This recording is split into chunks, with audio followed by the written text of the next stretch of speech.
Welcome to Fiction Audiobooks. If you enjoy the content, like and subscribing would be greatly appreciated. If you have any recommendations for novels, comment below. Please join my Patreon at https://www.patreon.com/fictionaudiobook. Chapter 1. It started when an alien device did what it did. Chapter 1. It started when an alien device did what it did. Thanks a lot, the fat, glasses-wearing nerd guy said to my face, lips bloody, as he turned around and left. I rubbed the back of my head, feeling the tender spot where one of the bullies had landed a solid hit. I was just trying to help. He didn't look back. Just shuffled away with his stupid backpack hanging off one shoulder, probably thinking about what video games he'd play when he got home. Ungrateful jerk. 2 bullies had cornered him behind the school, demanding his money, and I'd stepped in despite this weird headache I'd had since morning. Today felt off, strange. Like I was forgetting something important. Like I'd lived through this day before.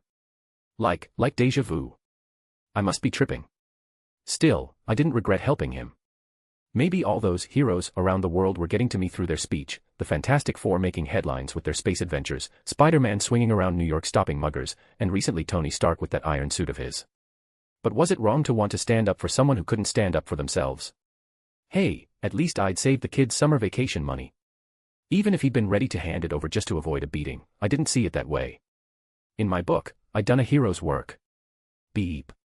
Loud truck horns yanked me out of my daze. I spun around to see a massive RV pulling over to the curb, not just any RV, but one with a rust bucket stenciled on the side. The door swung open, and a burly older man in a garish Hawaiian shirt waved at me from the driver's seat. Ben. There you are. Grandpa Max's voice boomed across the sidewalk. Ready for the summer of a lifetime. I couldn't help but grin despite my throbbing eyes. Grandpa Max. You're early. Traffic was lighter than expected. He gestured for me to come closer. Got everything packed? Yeah, just the one bag. I hefted my backpack. I travel light. That's my boy. Hop in, I've got a surprise for you. Is it that fishing trip you promised? The one up at Lake Havasu. Grandpa Max's eyes crinkled at the corners. Even better. We're going cross-country this year. National parks, strange roadside attractions, the works. Sweet. I climbed the steps into the RV, instantly hit by the familiar smell of motor oil and Grandpa's weird cooking experiments. Ow, you look beat. What happened? Grandpa asked once I was inside. I dropped my bag on the floor with a sigh. Nothing much. Just saving some guy from getting his money taken by bullies. Grandpa Max laughed and clapped my shoulder. That's my grandson. Standing up for the little guy. A snort came from somewhere behind me. More like the big guy. That kid was twice your size.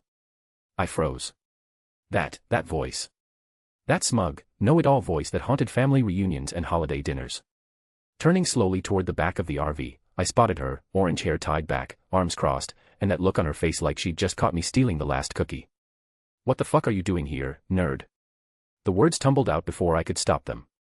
Language, young man, Grandpa said from behind me, but I barely heard him. Watch it, dweeb, Gwen shot back, closing her laptop with a snap. Mom thought it would be good if I went with Grandpa. Since it's my 3rd year in high school just like you, it'll be my last summer vacation before senior year. She thought it'd be a fun trip with Grandpa. I didn't know some annoying prick would be coming along too. You've got to be kidding me. I ran my hand through my hair. I was looking forward to a summer without homework, tests, or annoying know-it-alls. Trust me, I'm not thrilled either. Gwen rolled her eyes so hard I thought they might fall out of her head. 3 months trapped in a metal box with Mr. Personal Hygiene optional. Hey, I shower. Yeah, like once a week. At least I don't spend 3 hours in the bathroom every morning. That was one time, and I was fixing my hair for graduation photos. Grandpa Max's laughter cut through our bickering as he started the engine. Looks like this is going to be a long summer. He pulled away from the curb, humming cheerfully while Gwen and I glared at each other from opposite ends of the RV. The first day of our cross-country trip was as awkward as expected. Grandpa Max kept pointing out bizarre roadside attractions while Gwen had her nose buried in some advanced physics textbook.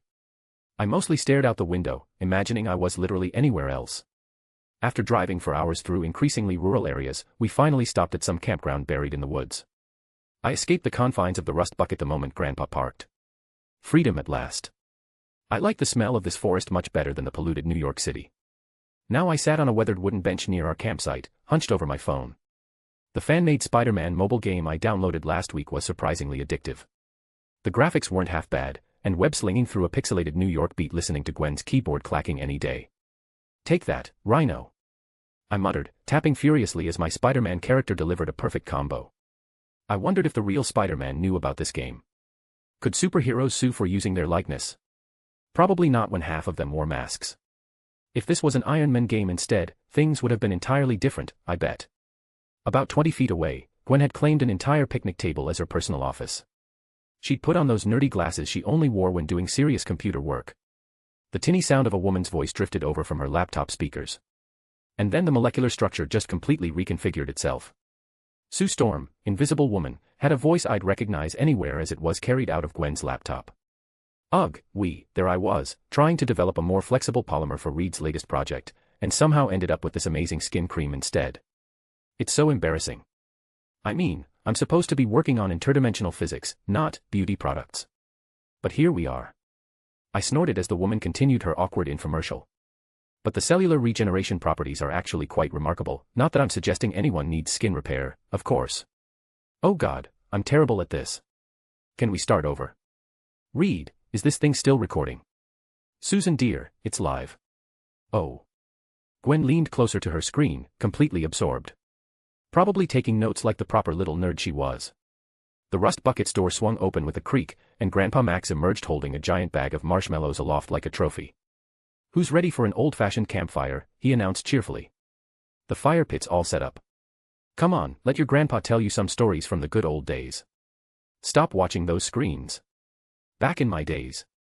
He kept talking, but I continued playing. Maybe later, Gramps. Gwen's busy searching for a cure for her ugly pimples. Gwen's head snapped up instantly.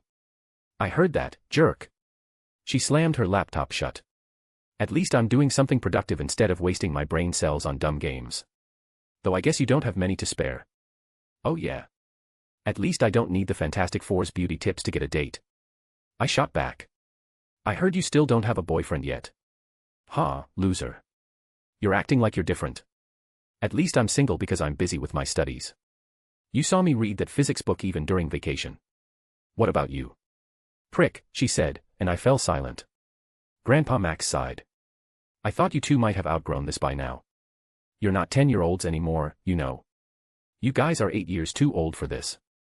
Gwen stood up, gathering her things with exaggerated huffiness. Well, I'm going to finish my work inside where certain immature little boys can't bother me. She turned to stomp away, and I couldn't help but notice how nicely her leggings hugged her figure as she walked. Damn, she really did grow up these past few years. Image here. The awkward, skinny cousin had somehow transformed into. Ugh, what was I thinking? This summer heat was clearly frying my brain. Whatever, I muttered, clicking my tongue in annoyance as I pocketed my phone. I'm going for a walk. I pushed off the bench, heading toward the denser part of the forest. Don't wait for me to eat. Just be back before dark. Grandpa called after me. I waved without looking back, following a narrow dirt path into the trees.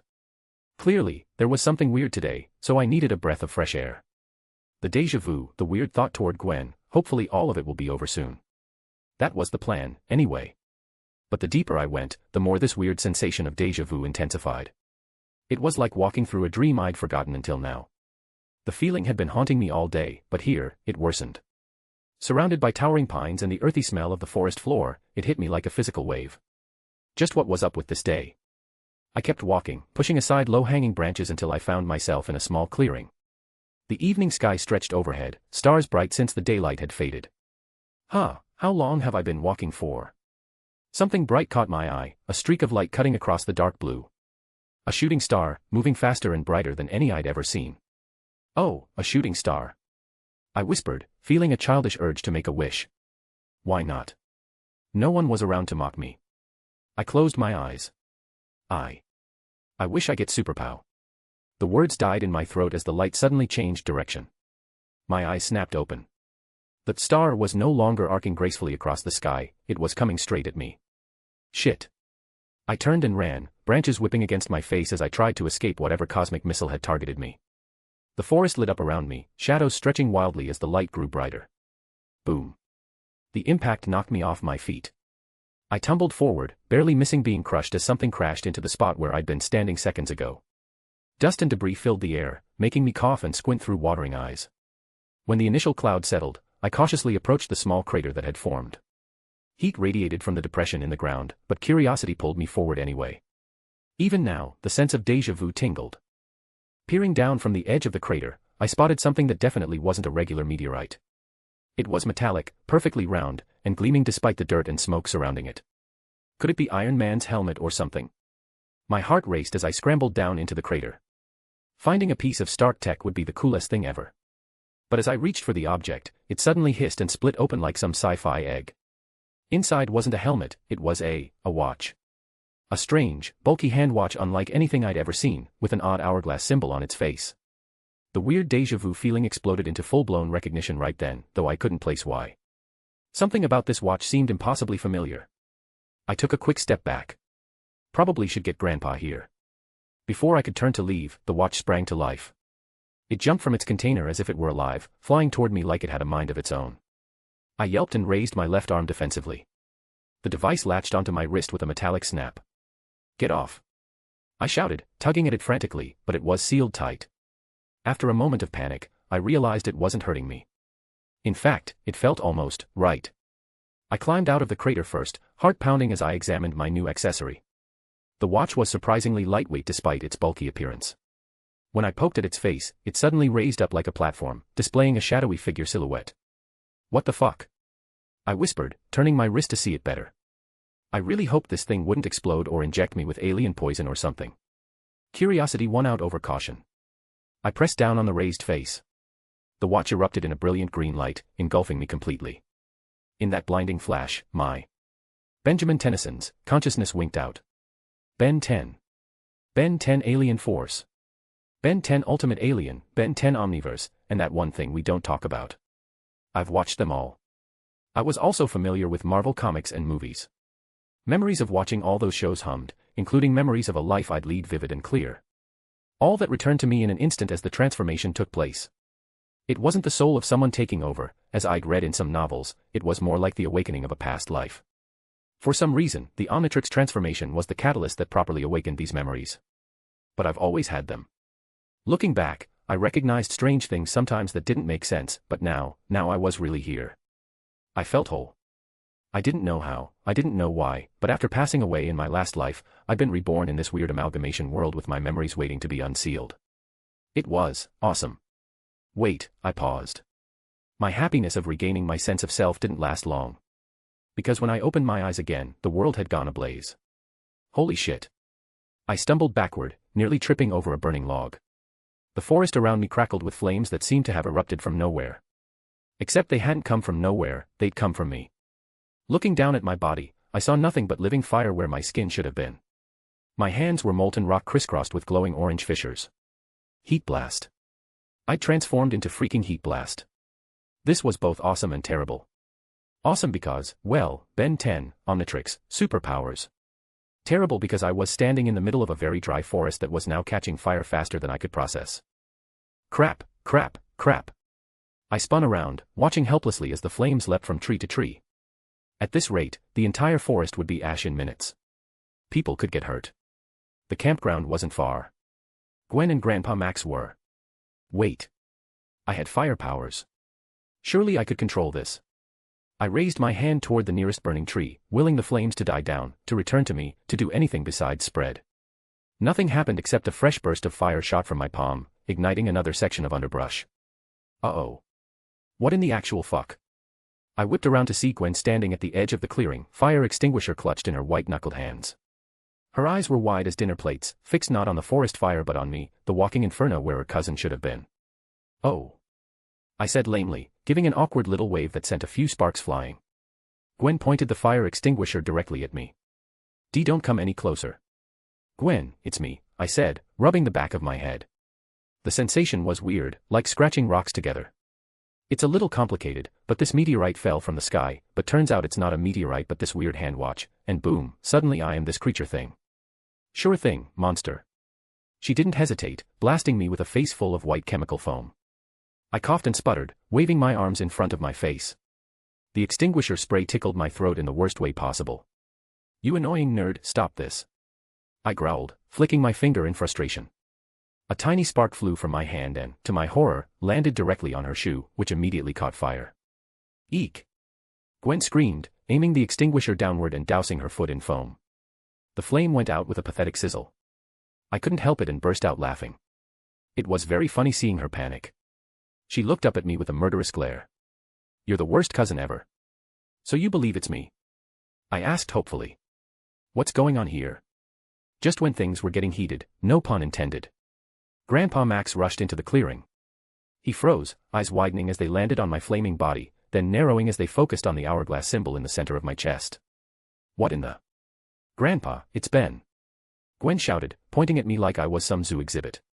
Ben. What happened? He didn't sound scared, more shocked and maybe a little, knowing.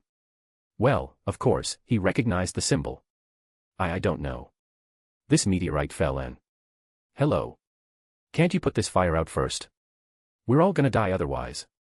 Well, maybe not you, but us. Gwen cut me off, waving frantically at the still-spreading forest fire. Do it like Human Torch. Can't you suck the flames in? I was thinking the same thing, I admitted. Sure. Gwen rolled her eyes.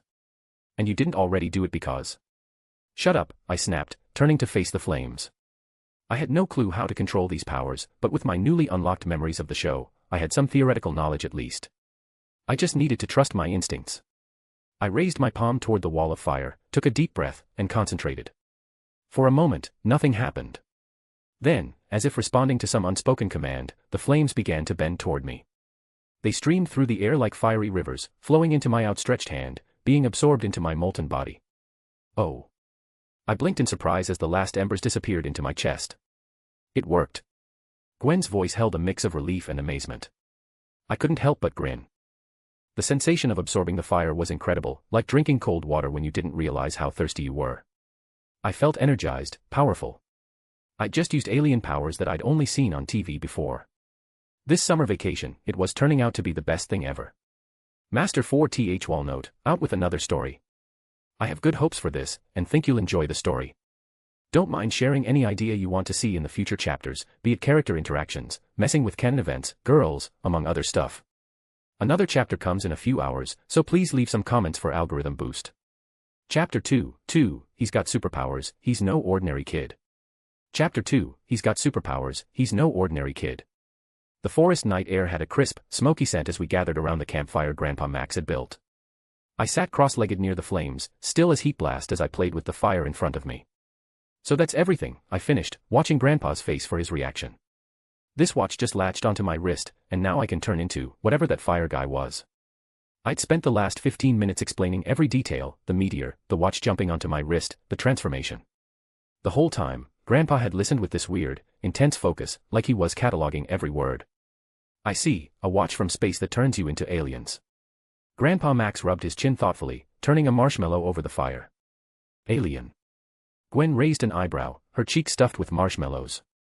She looked ridiculous. Isn't he just a monster? Maybe a mutant. I rolled my eyes. Trust Gwen to ruin the coolest thing that had ever happened to me by calling me a monster. I guess my returning memories didn't change my views of her. Nerd. Yeah, right, it could be those two.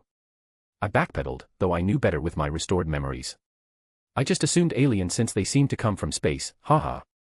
Also, Gwen, don't refer to them as monsters. It's fine between us, but some of them might get pretty mad and take it as racism. Oh, okay. Gwen blinked, taken aback by my suddenly serious tone. Now, where did you say the thing fell? Grandpa Max asked, and I pointed through the trees. Over that way. Maybe half a mile. Grandpa's eyes narrowed, that same knowing look from earlier crossing his face. While he pondered, I felt something soft land on my head. Gwen snickered as I realized she'd placed a marshmallow on top of my scalp. The sugary treat browned instantly, and she plucked it off with a triumphant grin, popping it into her mouth. Perfect toast, she declared, chewing happily. I shot her the driest look I could manage, which only made her smile wider.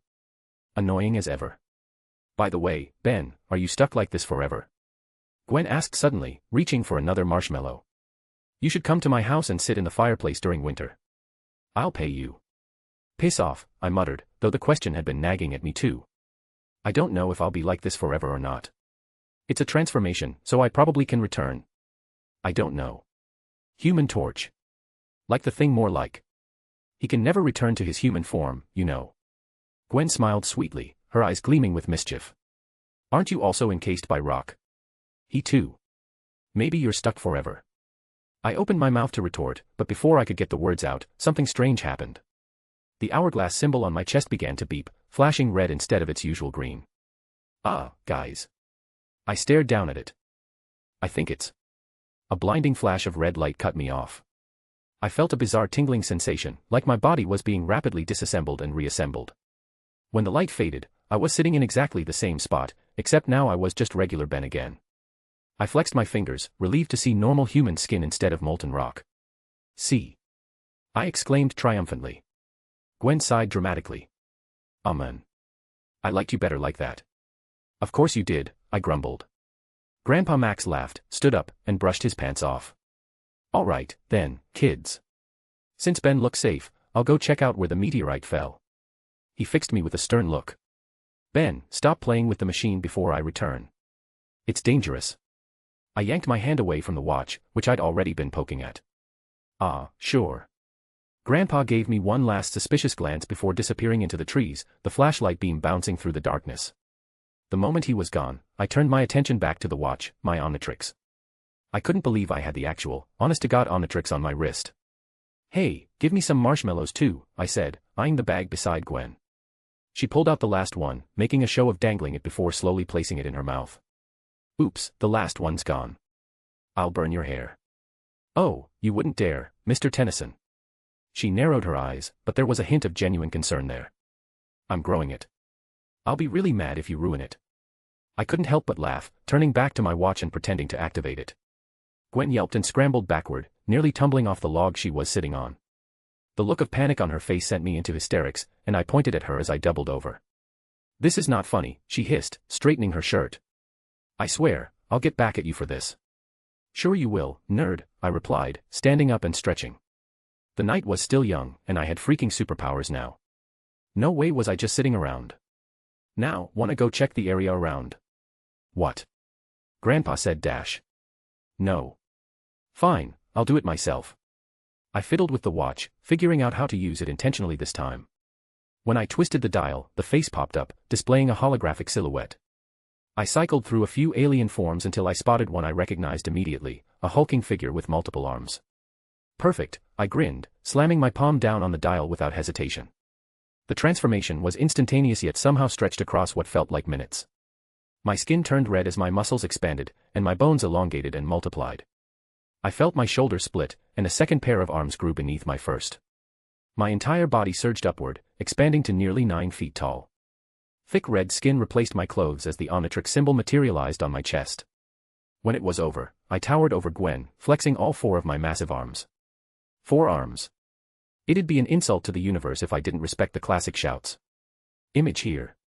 I could feel the raw strength coursing through my veins. I could probably lift a car with each hand now. W.O. Gwen stared up at me, her eyes wide with genuine amazement, and something more that I failed to pinpoint. Let's go, I rumbled, my voice deeper and more gravelly in this form. Don't complain. I can't leave you here alone when Grandpa's not around. I think I saw a different shooting star too, and if I had to guess, it's probably someone sent to bring this thing back. Alien monsters. We gotta defeat them so that they don't hurt Grandpa. You're assuming too much, she said, finally taking her eyes off my arms and chest. Without waiting for her to protest further, I reached down with my lower arms and scooped her up, holding her against my chest. Ben. What are you? Put me down. She stammered, her face flushing as I secured her against me. I ignored her complaints and leaped into the air, amazed at my own strength. Each jump carried us dozens of feet, the forest blurring below us as I bounded between trees, searching the area for any signs of trouble. Now, what were those drone things called again? Mechadroid. I tried to recall as we soared through the air. I just blabbered to Gwen, but I'm not sure if they'd come or not since this is a world mixed with Ben 10 and Marvel, but it's better to be careful. The forest whipped past us in a blur of shadows and moonlight as I bounded between trees. Each leap carried us 20 feet into the air. For Arm's legs were powerful too, as they propelled us forward like we weighed nothing. Wind rushed around us, carrying the scent of pine and earth. I positioned Gwen carefully, my upper pair of muscular arms shielded her from any stray branches or debris, while my lower arms wrapped securely around her waist, keeping her pressed against my chest. Her hair whipped against my face sometimes, but I didn't mind. Did you have to bring me? Come on. Drop me already, Gwen still complained, squirming in my grasp. Her face was flushed, but I couldn't tell whether it was from embarrassment or the rush of air. I grinned down at her, feeling the power coursing through every inch of my alien body. You'd have regretted not coming. Besides, what if there are alien bounty hunters after this watch? You'd be all alone at camp. She just grumbled something under her breath, folding her arms across her chest. Her cheeks were still tinged pink. Not caring about her protests, I kept searching, scanning the forest floor and sky for any sign of trouble. The moon provided just enough light to make out shapes in the darkness. I leaped again, pushing off a thick tree trunk that groaned under my weight. Mid-jump, something slammed into my back with explosive force. Boom. The impact knocked the wind from my lungs and sent us hurtling toward the ground uncontrolled. Gwen screamed as we tumbled through the air, branches snapping against my tough skin. Instinct took over. I tightened my grip on Gwen, tucking her safely against me as I twisted my massive body. The forest floor rushed up to meet us, but I managed to flip backward by using a nearby branch as a platform, landing in a crouch that cracked the ground beneath my feet. Hide behind that rock, I ordered, setting Gwen down and pointing to a large boulder nearby. Be careful, she shouted, darting toward cover without argument. I liked that about her. For all her endless complaints and eye-rolling, when things got serious, Gwen never wasted time with blame or hesitation. She could have easily thrown an "I told you to not bring me" at me right now, but instead, she just focused on what needed to be done. A metallic glint caught my eye overhead.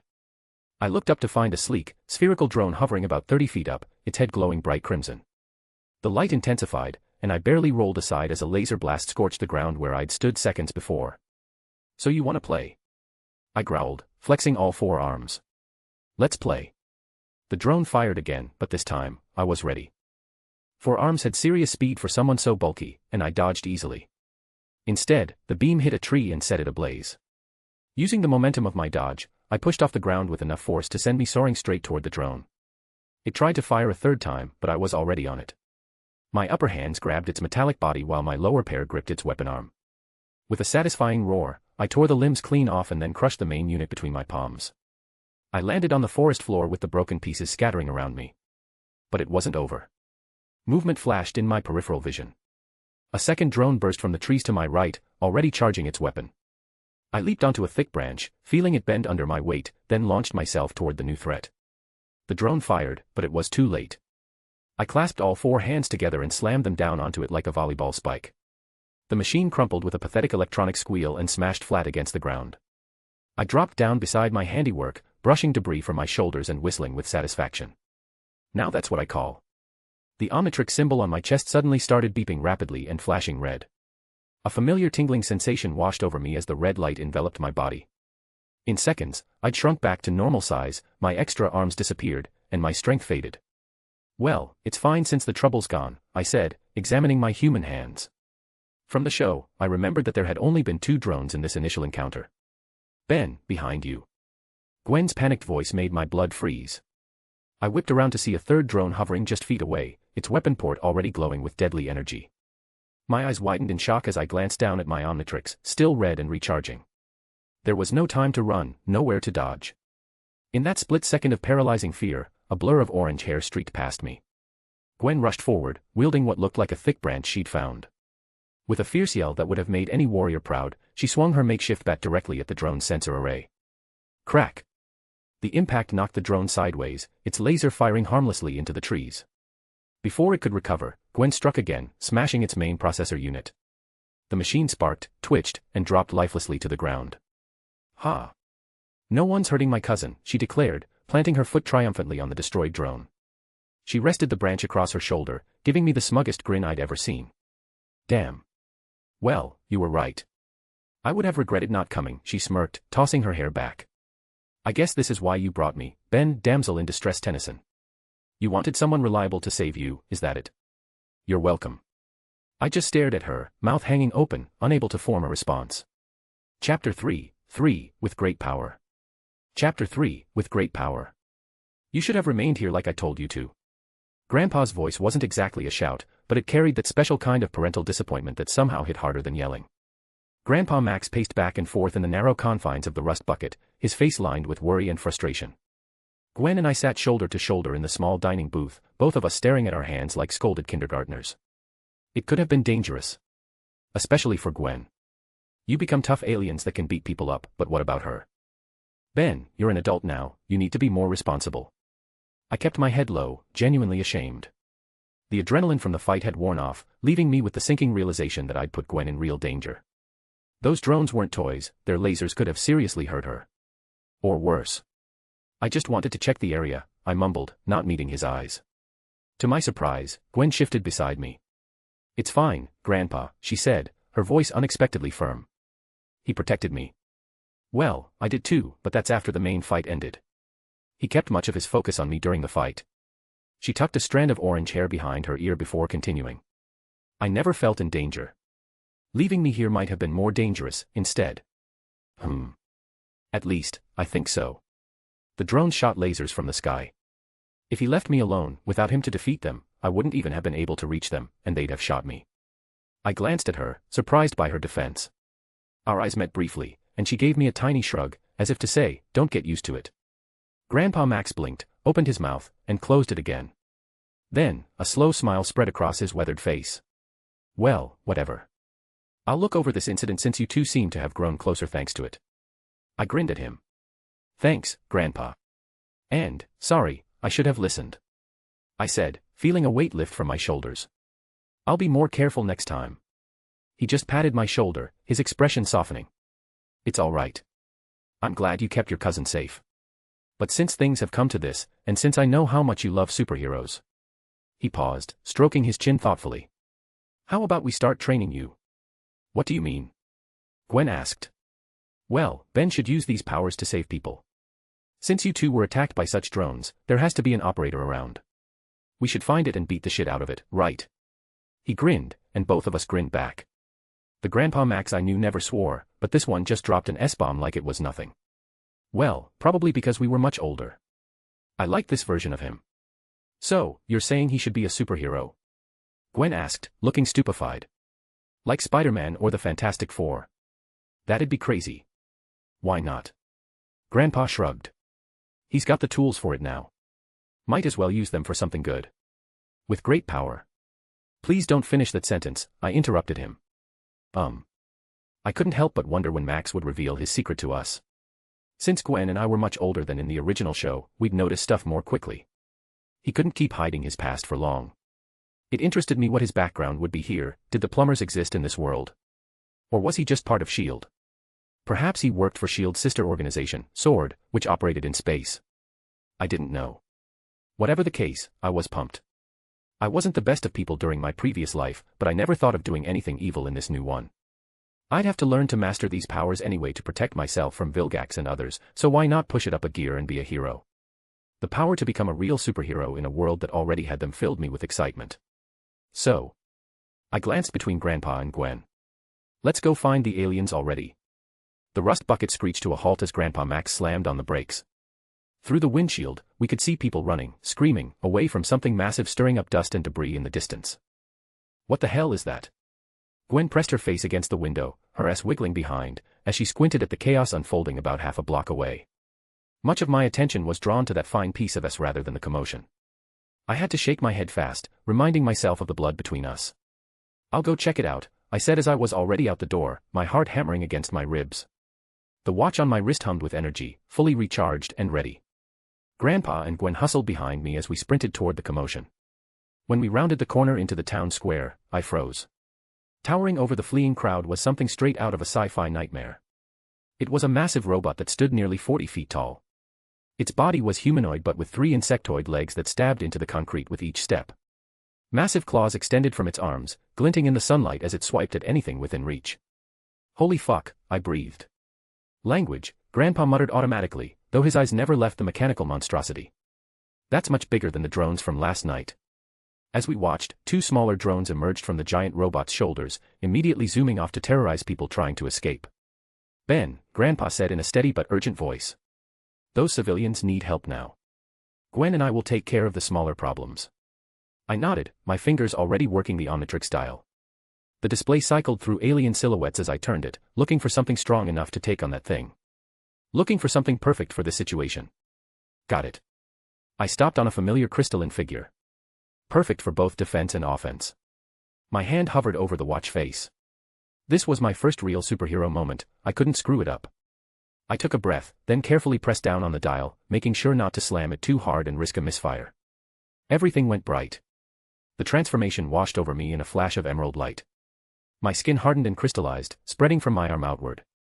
My bones shifted, muscles restructured, and even my internal organs transformed into living crystals. I grew taller and broader, my entire body becoming a walking weapon of impenetrable diamond. When the light faded, I stood nearly 8 feet tall, my body gleaming in the sunlight. Diamond Head, I announced, my voice deeper and rougher in this form. Time to see what you can do. Image here. I sprinted toward the center of the chaos, where the massive mechadroid was tearing up the pavement with its claws. It had cornered a group of people against a storefront, its weapon systems powering up for a blast. Pick someone your own size. I shouted, my crystalline body catching the light as I positioned myself between the robot and the civilians. It was funny saying that since I wasn't even half his leg's size. The mechadroid's head swiveled toward me, and its optical sensors scanned my form before locking onto the Omnitrix symbol embedded in my chest. Its entire body pivoted, abandoning its previous targets in favor of me. That's right, buddy. I'm what you're after, I muttered, bracing myself. I had zero experience with Diamond Head's powers, but I'd watched enough episodes to know the basics. This alien was tough, could generate and control crystals, and was perfect for absorbing and redirecting energy. The mechadroid's arm cannon glowed ominously, charging up. I had seconds to react. Instinctively, I stomped my foot hard against the ground, focusing my will through my body. With a sound like breaking glass, a massive crystal wall erupted from the pavement just as the robot fired. The laser struck my barrier and ricocheted wildly, right into a parked car that exploded in a fireball. Damn it. I growled. That could have hit someone. I needed to be more careful with the angles. The mechadroid advanced, its metal feet crushing concrete as it prepared to fire again. This time, I was ready. Before it could shoot, I stomped my foot again, harder this time, channeling more power through my crystalline form. The ground beneath the robot trembled and then erupted. Massive diamond spikes shot upward in a perfect circle around the mechadroid's legs, impaling its undercarriage. The robot staggered, trying to regain its balance, but I wasn't done. With a shout of effort, I sent a second wave of crystals surging upward, this time targeting its core systems. The diamonds pierced through metal and circuitry, tearing through the robot from below. Sparks flew as vital systems were severed, and with a mechanized howl, the mechadroid's chest erupted in a spectacular explosion that sent metal shrapnel flying in all directions. I instinctively created another diamond shield above the nearest civilians, protecting them from the falling debris. The robot's legs buckled as secondary explosions rippled through its frame, and it collapsed in a smoking heap of twisted metal. The entire fight had lasted maybe 30 seconds. I stood there, amazed at my own power. The diamond spikes I'd created glittered in the sunlight, surrounding the destroyed mechadroid like some weird modern art installation. The crowd, which had been cowering in fear moments before, erupted in cheers and applause. I spotted Grandpa Max and Gwen among them, Grandpa with an approving nod, Gwen with her mouth hanging open in amazement. I couldn't help but grin, flexing my crystalline arms in their direction. The rush of victory surged through me. I'd just saved dozens of lives like a real superhero. But reality kicked in quickly. People were pulling out their phones, taking pictures and videos. I didn't need that kind of attention, not when we were supposed to be on a low-key camping trip. With a final wave to the crowd, I sprinted away, my diamond legs carrying me quickly between buildings until I was out of sight. I ducked behind a dumpster in an alley, waiting for the Omnitrix to time out, feeling like the coolest person alive. Oh, right. I blinked, raising a finger and tapping the white part of the Omnitrix on my chest. It lit up bright, and a moment later, I regained my human form. I forgot I can just do that. Neat.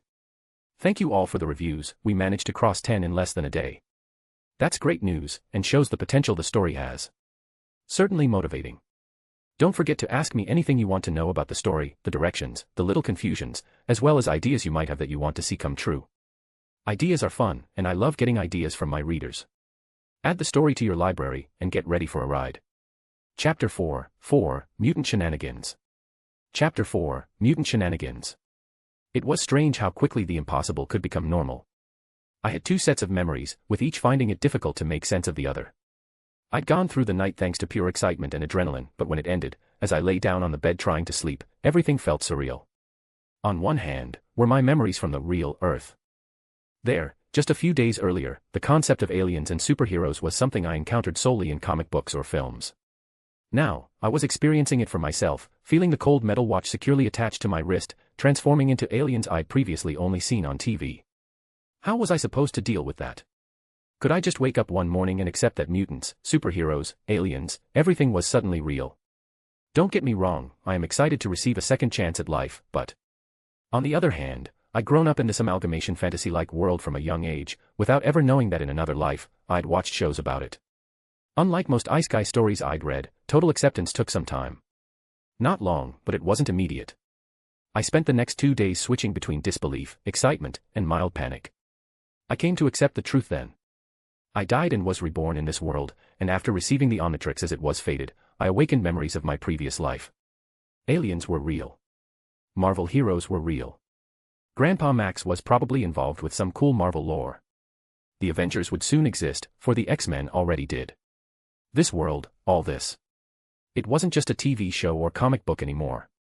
This was now my life, filled with dangers I'd once only considered entertainment. Alright, back to the silly question, could I just wake up one morning and accept that mutants, superheroes, aliens, everything was suddenly real? Apparently, yes.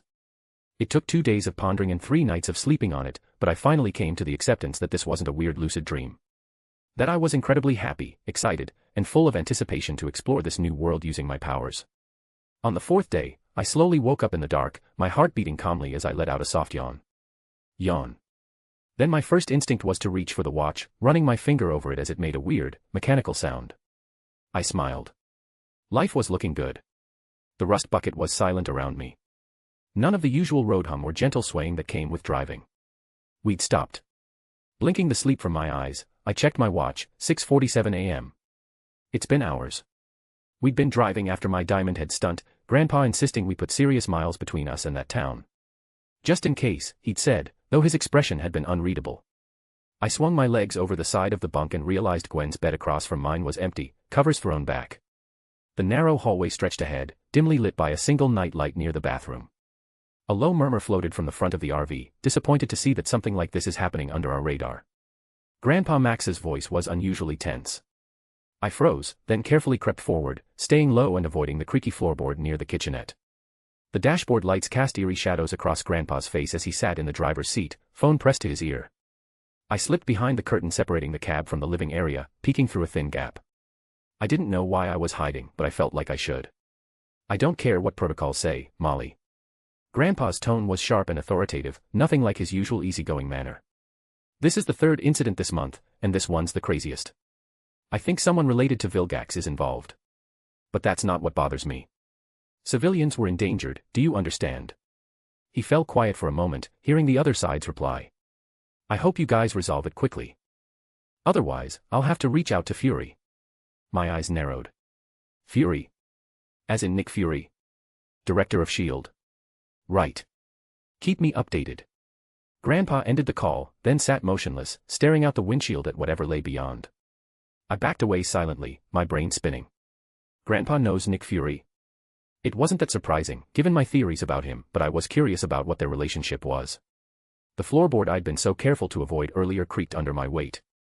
Ben. That you? Grandpa called out. I panicked, diving into the bathroom and flushing the toilet to create an excuse. Yeah, just needed to pee.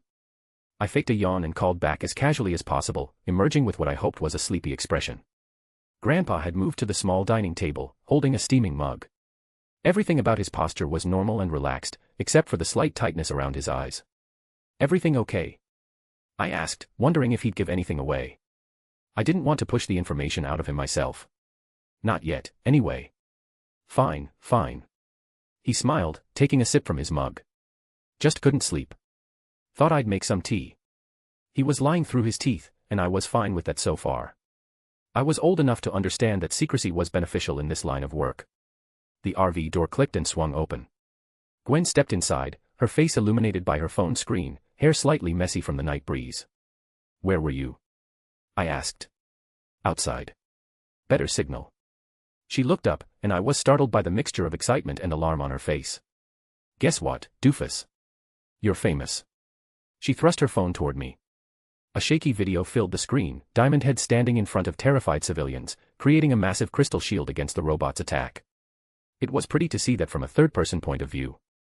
The video had already received over 900,000 views. Holy shit, I whispered, forgetting Grandpa's presence. Such a high view count in such a short time, especially in 2011, was honestly insane. Language, he muttered automatically. Gwen swiped to another video, this one clearer, showing me impaling the robot from below with diamond spikes. The comment section was exploding with speculation. They're calling you Crystalman, she said with a snort. Or Diamond Dad. I think the video didn't record your shout properly. Or my personal favorite, Shiny Rocker. I felt my ego deflate like a punctured balloon at those names. Gwen noticed my expression and smirked. She was clearly enjoying my distress. Hey, what did you expect? The amazing Diamond Head. Nobody knows what you are. Plus it's not the worst, you know. Captain Erectile Dysfunction must already be taken since nobody said it. I shot her a glare. Screw you, Gwen. Gwen smirked, you wish, dweeb. You too. Grandpa's irritated voice came, and Gwen cleared her throat while I smirked at her. She really let all those curves get to her head, this attitude. Gwen leaned forward, whispering so that Grandpa couldn't hear. Anyways, congrats, Ben. You're officially the internet's favorite walking rock-hard joke. I didn't feel annoyed anymore after taking a good look at her body. I huffed, maybe I should start with deleting the internet. Gwen mocked a gasp. Wow, already getting that superhero god complex, huh? Gonna start calling yourself Lord Quartz next. I ignored her after that and kept scrolling through more comments. My initial thrill of fame had long since turned sour because of my stupid cousin. So, I read bizarre theories about my origins instead. Definitely an X-gene mutant. Government experiment gone rogue. Crystal guy looks like one of Stark's weird suits. Anyone else notice the weird symbol on his chest? Remember that conspiracy a few years ago? That last one was interesting, and as I read it, it got removed right before my eyes. It was probably related to the plumbers, who used the same symbol, and they were clearing the comments section. Some people are saying you're working with the robot, Gwen added, pointing to another thread. Like it was all staged to introduce you as a new government hero or something. Their stupid conspiracy and lack of trust annoys me a little, truth be told. Yes, it sounds ridiculous, I muttered. Rather than becoming a government dog, part of me couldn't help but think how it would be to be an Avenger. Then again, maybe I wasn't interested. I didn't feel the attraction toward a large superhero group. Viral fame is a double-edged sword, Grandpa observed, somehow looking both concerned and proud. Good thing nobody knows it's you under all that crystal. I handed the phone back to Gwen, my mind racing between the videos, Grandpa's mysterious call, and the implications of it all. I frowned. I did have the Omnitrix, and I planned to enjoy using it, but such a powerful machine. People will come after me. And this time, not just Vilgax. Earth to Ben, Gwen waved her hand in front of my face. You okay? Not letting fame go to your head already, are you? No, I said, my thoughts elsewhere. Just tired. Well, get used to it, Crystalman, she teased, making jazz hands. Your adoring public awaits. I groaned, flopping back onto the small couch. Stop calling me that, dweeb. I slouched against the Rust Bucket's window, watching the Washington Monument shrink into the distance as we rolled through D.C. streets. 3 days of being a tourist had worn thin, especially with Gwen lecturing me about the historical significance of every damn building we passed. Did you know the Lincoln Memorial contains 36 columns representing the states in the Union when Lincoln died? Fun fact. Gwen didn't even look up from her phone as she spouted another useless fact. Did she have to be such a pain in the ass? Yay, amazing, I muttered, counting the minutes until we left the city. Grandpa Max hummed along to some ancient rock song on the radio, occasionally pointing out landmarks I'd already seen twice. The Omnitrix sat heavy on my wrist, and used recently. Grandpa didn't allow me to play around with it without reason. I thought it would be alright, that I'd use it when villains appeared, but... Turns out, being a superhero wasn't much fun when there was nothing heroic to do. It wasn't that easy to encounter crime. A flash of black caught my eye, pulling me from my thoughts. Dark smoke billowed into the clear blue sky, rising from a brownstone a few blocks away. Grandpa, stop. There's a fire. I shot upright, suddenly wide awake. The Rust Bucket screeched to a halt as Grandpa slammed the brakes, sending Gwen tumbling forward. What the, she started, but I was already halfway to the door. Ben, wait.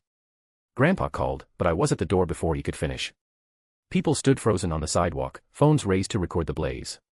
The smoke thickened as flames licked at the second-story windows.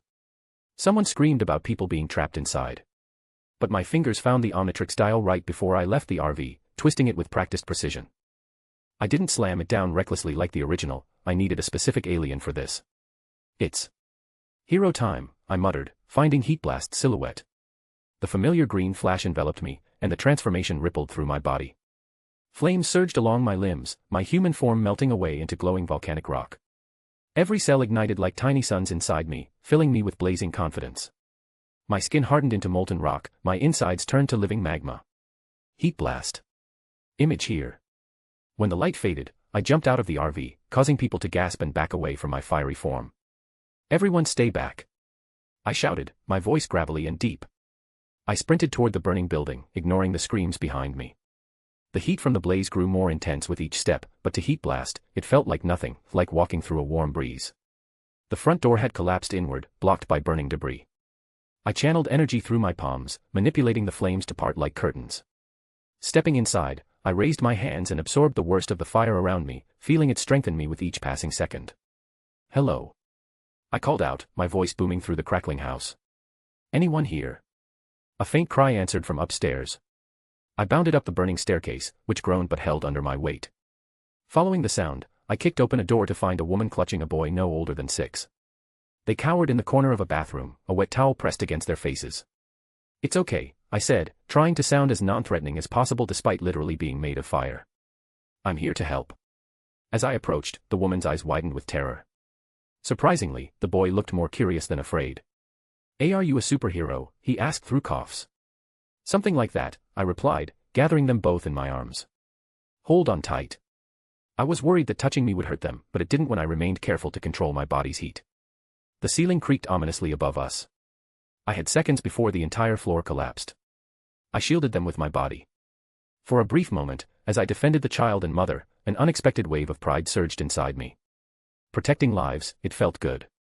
It resonated with me. Once the collapse calmed down, I made sure they were fine. Then, I channeled heat through my feet, creating a blast powerful enough to propel us through the hallway and down the stairs in a controlled fall. The front entrance was now completely blocked by fallen beams.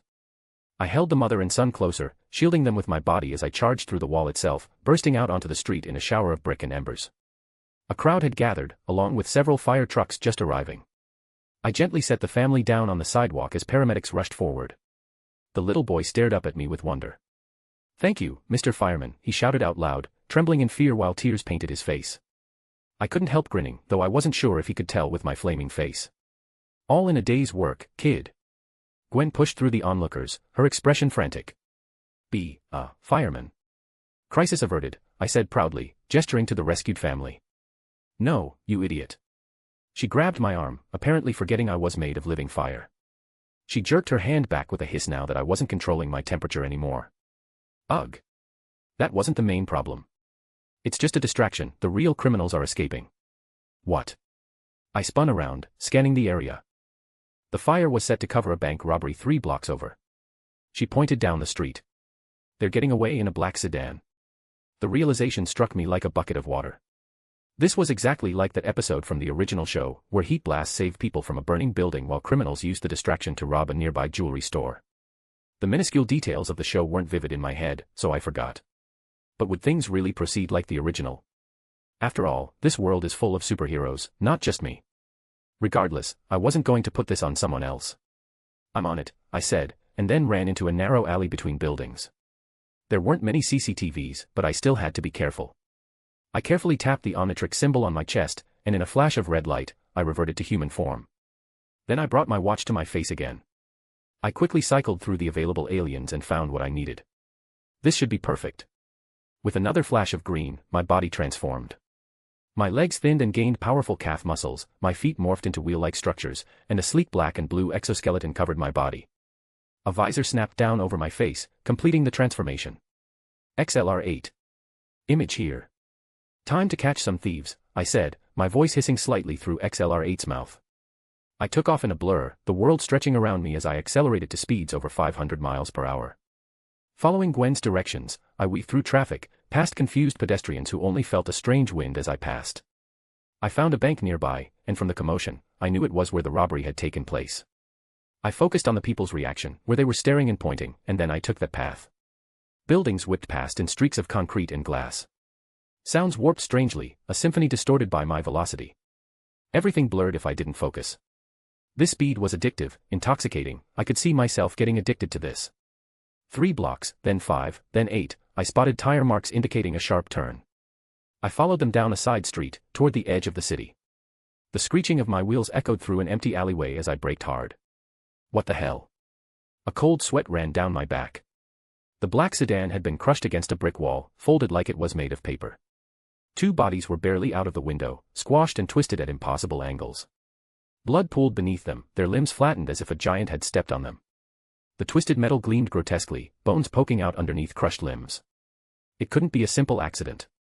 I'd seen violence before, but this was raw power displayed casually, cold, indifferent. It sent ice through my veins. People were gathering around the site, and amid the crowd, a man stood trembling, his phone raised, recording the carnage. I saw it. Did you guys see it too? I just saw some guy twist his finger, and then, this happened.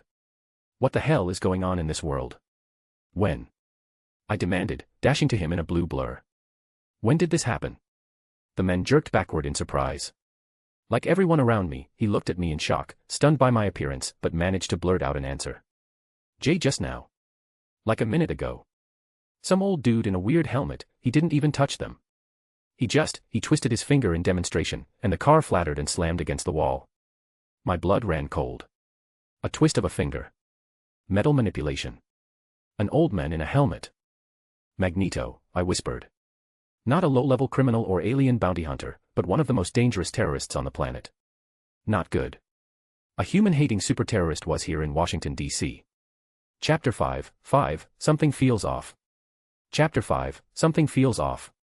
I darted away from the gruesome scene, my XLR-8 legs carrying me faster than human eyes could track. The world blurred around me in streaks of color as I ducked into a narrow alleyway between 2 brick buildings.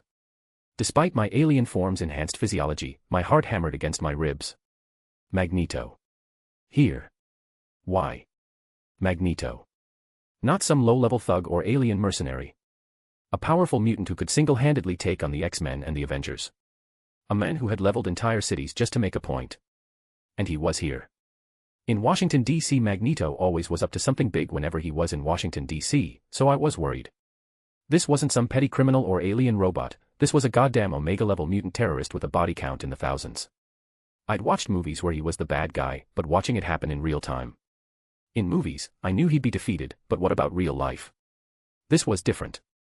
This was terrifying. The chance was low, but what if he was after the Omnitrix? If, by any chance, he decided to come after the Omnitrix, could I defend myself? Once hidden from view, I tapped the Omnitrix symbol on my chest. A flash of red light washed over me, and I felt my alien anatomy reconfigure back into human form, bones shortened, muscles reshaped, and the exoskeleton melted away. The sudden absence of XLR-8's power left me feeling unnervingly sluggish and vulnerable. Shit, I muttered, peeking out from the alley to make sure nobody had followed me. I needed to find Grandpa and Gwen. If Magneto was operating in DC, we were all in danger. The rust bucket might have been retrofitted with plumber's tech, but it was still made of metal, practically a death trap with someone like Magneto around. I sprinted out of the alley and down the street, scanning frantically for any sign of our RV. My lungs burned as I pushed myself, weaving through confused pedestrians who were all focused on the commotion in the distance. Maybe I shouldn't have returned to human form. I just wanted to save up the charge in case of emergencies, but it'd be useless if I couldn't find the RV. The RV, where's the... That's when I spotted it, the familiar shape of the rust bucket parked half a block away. Gwen's face appeared in the side window, her eyes wide with alarm. She spotted me immediately and waved frantically, gesturing for me to hurry. I rushed toward the vehicle, relief washing over me. As I approached, the door swung open with a familiar creak. I leaped inside, gasping for breath. What have you done, Ben? Grandpa Max's voice thundered through the confined space before I could catch my breath. His face was flushed with anger, and worry lines were etched deep around his eyes. He pointed at the flattened car out the window. This is insane. What? I blinked, momentarily confused until it clicked. Wait, you think I did that to those guys? 2 men crushed inside a vehicle right after you chased them. What am I supposed to think? Grandpa's hands gripped the steering wheel so tightly his knuckles turned white. It's not me. I threw my hands up in frustration. The alien I turned into had super speed, not whatever did this. Do you guys forget I am not the only superpowered person in this country? Just go to the crowd there and ask. Grandpa stared at me, his expression shifting from anger to uncertainty. What are you talking about? It was Magneto, I said, the name hanging heavy in the air. Or at least someone with his powers. Some old guy in a helmet crushed that car with a twist of his finger. A witness saw the whole thing. Grandpa Max hesitated, glancing toward the chaos outside. His jaw clenched, his eyes scanning my face like he was looking for a lie. After a few seconds, the tension in his shoulders eased slightly as he processed my words. He closed his eyes and let out a long, weary sigh. I'm sorry, Ben. I jumped to conclusions. He ran a hand over his face. I'll go check it out myself. As Grandpa stepped outside, I slumped onto the small dining booth, the adrenaline finally wearing off. I hadn't noticed the slight tremble on my hands. I wasn't used to seeing such grotesque deaths. That was intense, I muttered, more to myself than to Gwen, who sat across from me. She stayed silent for a bit before putting a hand on my shoulder. Are you okay? She asked quietly, studying my face with unusual concern. Yeah, just caught off guard. I attempted a smile that probably looked more like a grimace. Didn't expect such gore on our little road trip. Plus, it's done by a world-class super criminal who I think is still in the city. Did you actually see him? Gwen leaned forward, her voice dropping to a whisper. No, just the aftermath. I shut my eyes, the image of those crushed bodies flashing unbidden behind my eyelids. But the witness description, it has to be him since it mentioned a helmet. Unless someone with similar powers is trying to ruin his reputation. We sat in uncomfortable silence for a moment, hands still on my shoulder. Then, to my surprise, Gwen sat closer and moved her arm to hold my hands and squeeze them. Hey, she said softly, you did good today. You saved that family from the fire. That counts for something. Don't worry about the Magneto situation. We'll figure something out. The unexpected kindness from my usually snarky cousin left me momentarily speechless. It made me take a better look at her. She really was worried. Her beautiful face, etched with concern for me, was touching. Before I could formulate a response, the RV door opened again, and Grandpa Max climbed back inside, his expression grim. Well? I asked, straightening up. You were right. Grandpa settled into the driver's seat with a heavy sigh. Multiple witnesses described the same thing, an elderly man in a red helmet. One even recognized him as Magneto from news reports. So, what now? Gwen asked. Well, first of all, I'm sorry I accused you, Ben. Grandpa turned to face us, his eyes sincere. Of course, I knew you would never, but I thought you made an accident. I should have known better. It's fine, I mumbled, though part of me was still irritated at how quickly he'd assumed the worst. You did well today, he continued, echoing Gwen's sentiment from moments before. Secondly, we have to stop this criminal, whoever did this. And since we initially came here to buy some groceries, let's do that first. Let's stop by a nearby Walmart. Walmart. I frowned. How does that help with Magneto? We need supplies if we're going to be tracking a dangerous mutant, Grandpa replied cryptically. Plus, public places are good for gathering information. People talk. Makes sense, Gwen nodded. I could use some new notebooks anyway. Wait, we're actually going after Magneto? I asked, feeling a little worried about them. Shouldn't we leave this to the X-Men or something? When I was trembling earlier, it wasn't because I was scared of Magneto. I was scared that if we got involved with him, he'd flatten the truck and hurt Gwen and Grandpa. However, if they were willing to hunt him down, I wasn't going to say no. I'm sorry if you feel pressured, Ben. But you have an incredibly powerful device on your wrist. Grandpa started the engine, his eyes meeting mine in the rearview mirror. Sometimes you have to face the danger in front of you. Especially when you have the tools to make a difference. The Omnitrix felt suddenly heavier on my wrist as Grandpa pulled the RV away from the curb, heading toward the nearest superstore. The fluorescent lights of Walmart buzzed overhead as I stood mesmerized before a glass display case. Inside, arranged in neat rows, sat the limited edition Sumo Slammer Deluxe card collection, holographic covers gleaming under the display lights. I couldn't believe my eyes. Holy shit, they have the Platinum Edition, I whispered, pressing my face against the glass like a kid at a candy store. The foil-stamped cards glinted with each subtle movement of my head, showing different angles of Ishiyama in his signature battle stance. Grandpa wasn't here, busy finding supplies. So I was enjoying my time. You're not a kid anymore, can't you stop obsessing over it? I turned to find Gwen standing behind me, arms crossed and eyebrows raised in a judgmental way. By now, it was her signature look. Hey, Sumo Slammers is a classic. You won't understand. I said, straightening up and attempting to look casual. Besides, these are collector's items. So they'll be worth something someday. Right, Gwen rolled her eyes. Just like those baseball cards you swore would pay for college. The ones rotting in your closet. That was different, I muttered as I shot her a flare. Besides, I don't see you giving up your nerdy physics forums. Hey, stupid, physics has real-world applications. Giant men in diapers slapping each other. Not so much. It's a mawashi, not a diaper, I corrected her. And the stories explore complex themes of honor and... Gwen grumbled and shoved her phone in my face, cutting me off mid-sentence. I don't care. Just saw this video right now. It's that dude who was recording the car crash back there. This is you, right? The video showed me talking to the guy who was talking about Magneto while recording the destroyed car. I was in my alien form, of course. Oh yeah, that's me. That alien is called XLR8, he's super fast. I couldn't keep the pride from my voice. Gwen's expression flattened. XLR8. Seriously? Sounds like a rejected brand of energy drink. I huffed, crossing my arms defensively. Sounds like you're jealous. Yuck. She said. This is why you never had a girlfriend, Ben. We girls don't like a guy who's too fast, especially if he has a bad naming sense. Try to do better, and maybe you'll get a girl. Oh shut up, I scowled and then had an idea to taunt her. Just watch. I'm gonna seduce girls, bring her to the RV, and ruin your bedsheets. I'll see how you sleep at night. She grabbed her stomach and burst out laughing. You. Bring a girl to the RV under Grandpa's nose. Did the meteorite hit your head and damage your brain? I laughed back at her. Oh, Gwen, you're so idiotic for a nerd. If you really think I can't get a girl despite being a super. The rest of my retort died in my throat as an explosive crash shook the entire store. The wall to our right shattered, sending debris and merchandise flying across the aisle. Through the newly created hole bounded a massive frog.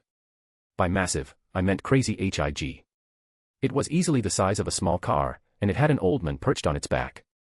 My body moved before my brain could catch up. I positioned myself in front of Gwen, arms spread wide in a protective stance as dust and plaster rained down around us. The old man sitting atop the giant amphibian had wild white hair that stood up like he'd stuck his finger in an electrical socket. His lab coat was tattered and stained with unidentifiable substances, and a pair of cracked red goggles rested on his forehead. I recognized him instantly, Dr. Aloysius Onimo. I had kind of expected him since I recalled he was part of this episode too, but something was off. He didn't have his trademark mind control headgear or any visible technology. Yet, he was controlling the frog. He also had an odd aura about him. Something told me his presence here might not be unrelated to Magneto. The giant frog's throat bulged as it let out a deep, wet croak that rattled the shelves around us. Customers screamed and scattered, diving behind displays or rushing for exits. Onimo surveyed the chaos with detached interest before his gaze settled on us. Kids, he said, his voice surprisingly ordinary for someone who just crashed through a wall on a mutant frog. Where's the pet section? In this web novel era of AI slop, human writers are in crazy disadvantage. I'm kind of well known, I think pensive face, so I don't face trouble, but still I'd love it if you guys use the word-of-mouth legendary ability to talk about this story a little with others. We'll soon enter the rankings, starting next week, hoping the high ranks. Chapter 6, Mutant Mayhem in the Isles. Chapter 6, Mutant Mayhem in the Isles. Kids, Dr. Onimo said, and his voice was surprisingly ordinary for someone who just crashed through a wall on a mutant frog. Where's the pet section? I reached for the Omnitrix, ready to transform, but Gwen grabbed my wrist. Third aisle on the left, she called out, her voice shaking slightly as she pointed. Pass the cereal. Onimo nodded as if this were a perfectly normal exchange and urged his frog forward with a tap of his heel. The massive creature bounded away, leaving a trail of crushed merchandise in its wake. Are you insane? I hissed once he was out of earshot. That's Dr. Onimo, he's a mad scientist. I read about him in an article a few days ago. He's dangerous. I didn't know that. I just thought we don't have to attack everyone, Gwen whispered back, still gripping my wrist. Sure, he looked a little eccentric, but he didn't hurt us. He just asked us for directions. Maybe he's not a villain, so I stopped you. I stared at her in disbelief. Not a villain. He rode a giant frog through a wall. So. Maybe it's his pet. Maybe he's just an unusual pet owner. Maybe, As Gwen trailed off, she seemed to realize she'd made a mistake out of panic. That man wasn't someone normal. I shook my head, knowing exactly what Onimo was capable of. You're being naive. He's going to cause trouble, and we're wasting time arguing about it. I just. Useless, wasting time. Come with me and see then. I yanked her by the arm, pulling her after Onimo's trail of destruction. We sprinted through the damaged store, ducking behind a toppled display of dog food when we reached the pet section. Onimo sat atop his massive frog that had stopped in front of the small animal enclosures. Perfect specimens, he muttered, eyeing the frightened hamsters and birds huddled in their cages. What happened next confirmed my worst fears. Onimo raised his bare hand, no technology, no devices, as his fingers twitched and convulsed unnaturally, his knuckles cracking with a sickening pop. Beneath his pale, sweaty skin, veins blackened and pulsed, crawling up his arms in an unnatural, almost slithering motion. His eyes dilated, bloodshot and unfocused, as if he were in some kind of trance. Then, the air around his hands began to twist and ripple, like heat waves distorting reality itself. A sickly greenish-red energy seeped from his fingertips, not a clean beam, but an oily, writhing mist, tendrils of it creeping toward the caged animals like living parasites. As soon as the fog enveloped them, the creatures convulsed violently, their bodies spasming as bones cracked and muscles swelled. Their eyes glowed with unnatural intensity, and their flesh shifted and twisted as if something was rewriting their DNA at a cellular level. The sound was awful. Bones snapping, flesh stretching, low, strangled screeches that barely resembled the tiny squeaks of the hamsters they had been moments ago. The transformation wasn't smooth, it was raw, grotesque, a forced evolution that made the creatures look like something that shouldn't exist. Onimo gasped and shuddered as if the process had also taken a toll on him. His arms trembled slightly, but the crazed smile stretching his face only grew wider. A hamster had swelled to the size of a small car, its teeth elongating into savage tusks. A parakeet had expanded until its wingspan stretched across the entire aisle, its beak morphing into something more resembling a prehistoric raptor. They burst through their enclosures. Yes. Yes. Onimo cackled, his eyes wild with delight. My faithful subjects. This is it. Together we shall reclaim this world for its rightful inheritors. I shall revive the age of the dinosaurs, one creature at a time. Beside me, Gwen trembled, her eyes wide with horror. I scowled but held myself back from commenting. The last time I took her, despite her warnings and encounter with the drones, she didn't say, "I told you so," so I bit back my own urge to point out how right I'd been. You stay here, I'll take care of him. I activated the Omnitrix, cycling through alien silhouettes as the mutated animals screeched and roared around Onimo. But before I could press down on the dial. Age of dinosaurs. Nah, that ain't gonna happen, a southern accented voice drawled from behind us. A young woman stepped past our hiding spot, her movements confident and dangerous. Her green eyes were sharp beneath dark lashes as she wore a olive green mesh top that clung to a black underlayer, metal-studded cuffs and fingerless gloves adding to her edge. A choker framed her throat, her dark long hair streaked with white. The outfit accentuated every curve of her athletic figure. Dark, gothic makeup emphasized her piercing green eyes as she cocked one hip and stared down Onimo with contempt. Once again, it was someone I recognized from my past life's memories. A comic book character. It was Rogue from the X-Men. But she didn't look like the heroic version I was familiar with. There was something cold and calculating in her stance, this wasn't someone who fought for justice. Image here. You. Onimo took a step back, genuine fear flashing across his face. How did you find me so fast? Wasn't hard, Rogue replied, flexing her gloved fingers. We have people who can sense your DNA pattern from halfway across the country. Why'd you escape, Onimo? Magneto had to come personally to take you back. And he's pissed. My brain worked overtime, processing this new information. In this amalgamated world, Onimo wasn't using technology and yet transformed the animals regardless with his bare hands. And given mutants were after him, he must be a mutant himself. A mutant with the ability to alter animal DNA. And he'd escaped from Magneto. I'm not going back to that maddened bastard's lair. My baby pets. Attack her. Onimo shrieked, pointing frantically at Rogue. The mutated hamster and bird lunged toward her, but Rogue merely smiled, a cold, confident smile that sent chills down my spine. She casually removed one glove and met the charging hamster with a bare-handed punch that sent it flying through the far wall. The bird screeched and dove, but Rogue leapt into the air. It was much higher than any normal human could, and delivered a kick that broke the mutant bird's wing with a sickening crack. Pathetic, she spat, landing gracefully as the creatures whimpered and retreated. She turned her attention back to Onimo, slowly walking toward him like a predator. The boss wants a word with you. Before Onimo could react and order his frog to attack her, Rogue leaped fast. Her fist connected with his jaw, the impact sending him sprawling across the linoleum. Blood and teeth scattered as he collapsed unconscious. It was kind of brutal. No more trouble from you, she muttered, grabbing him by the collar. With Onimo gone, the large frog croaked and jumped away, running from her. She ignored it, not bothering to hunt it. My mind raced as I pieced everything together. Onimo was a mutant who could alter animal DNA. Magneto wanted him. I recalled Magneto's few attempts in comics and movies to transform the entire world into mutants, and with that context, Onimo's power would be the perfect catalyst.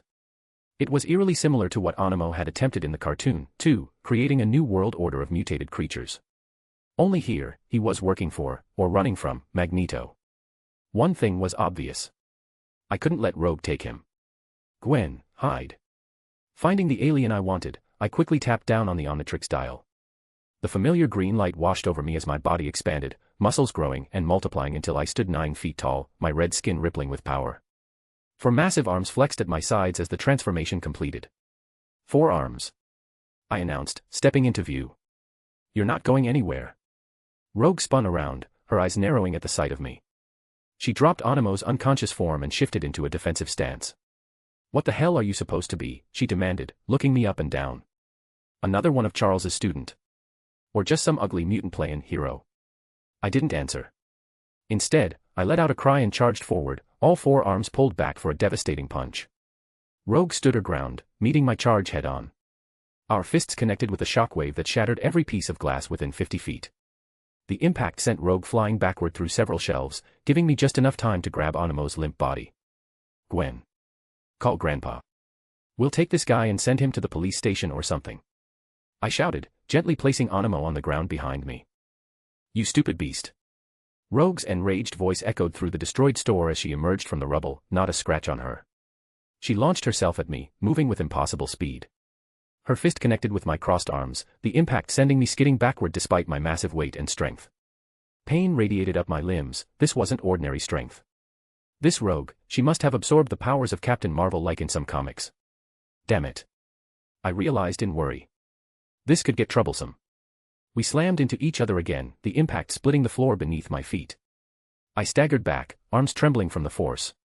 She was also trembling, but she had a benefit I didn't. This wasn't her strongest state. She didn't just take down Ms. Marvel, she also took down the Avengers single-handedly when she was allowed to get strong enough. Shit. My confidence wavered as she jumped back and hovered a few feet off the ground, glaring at me with that cold smirk.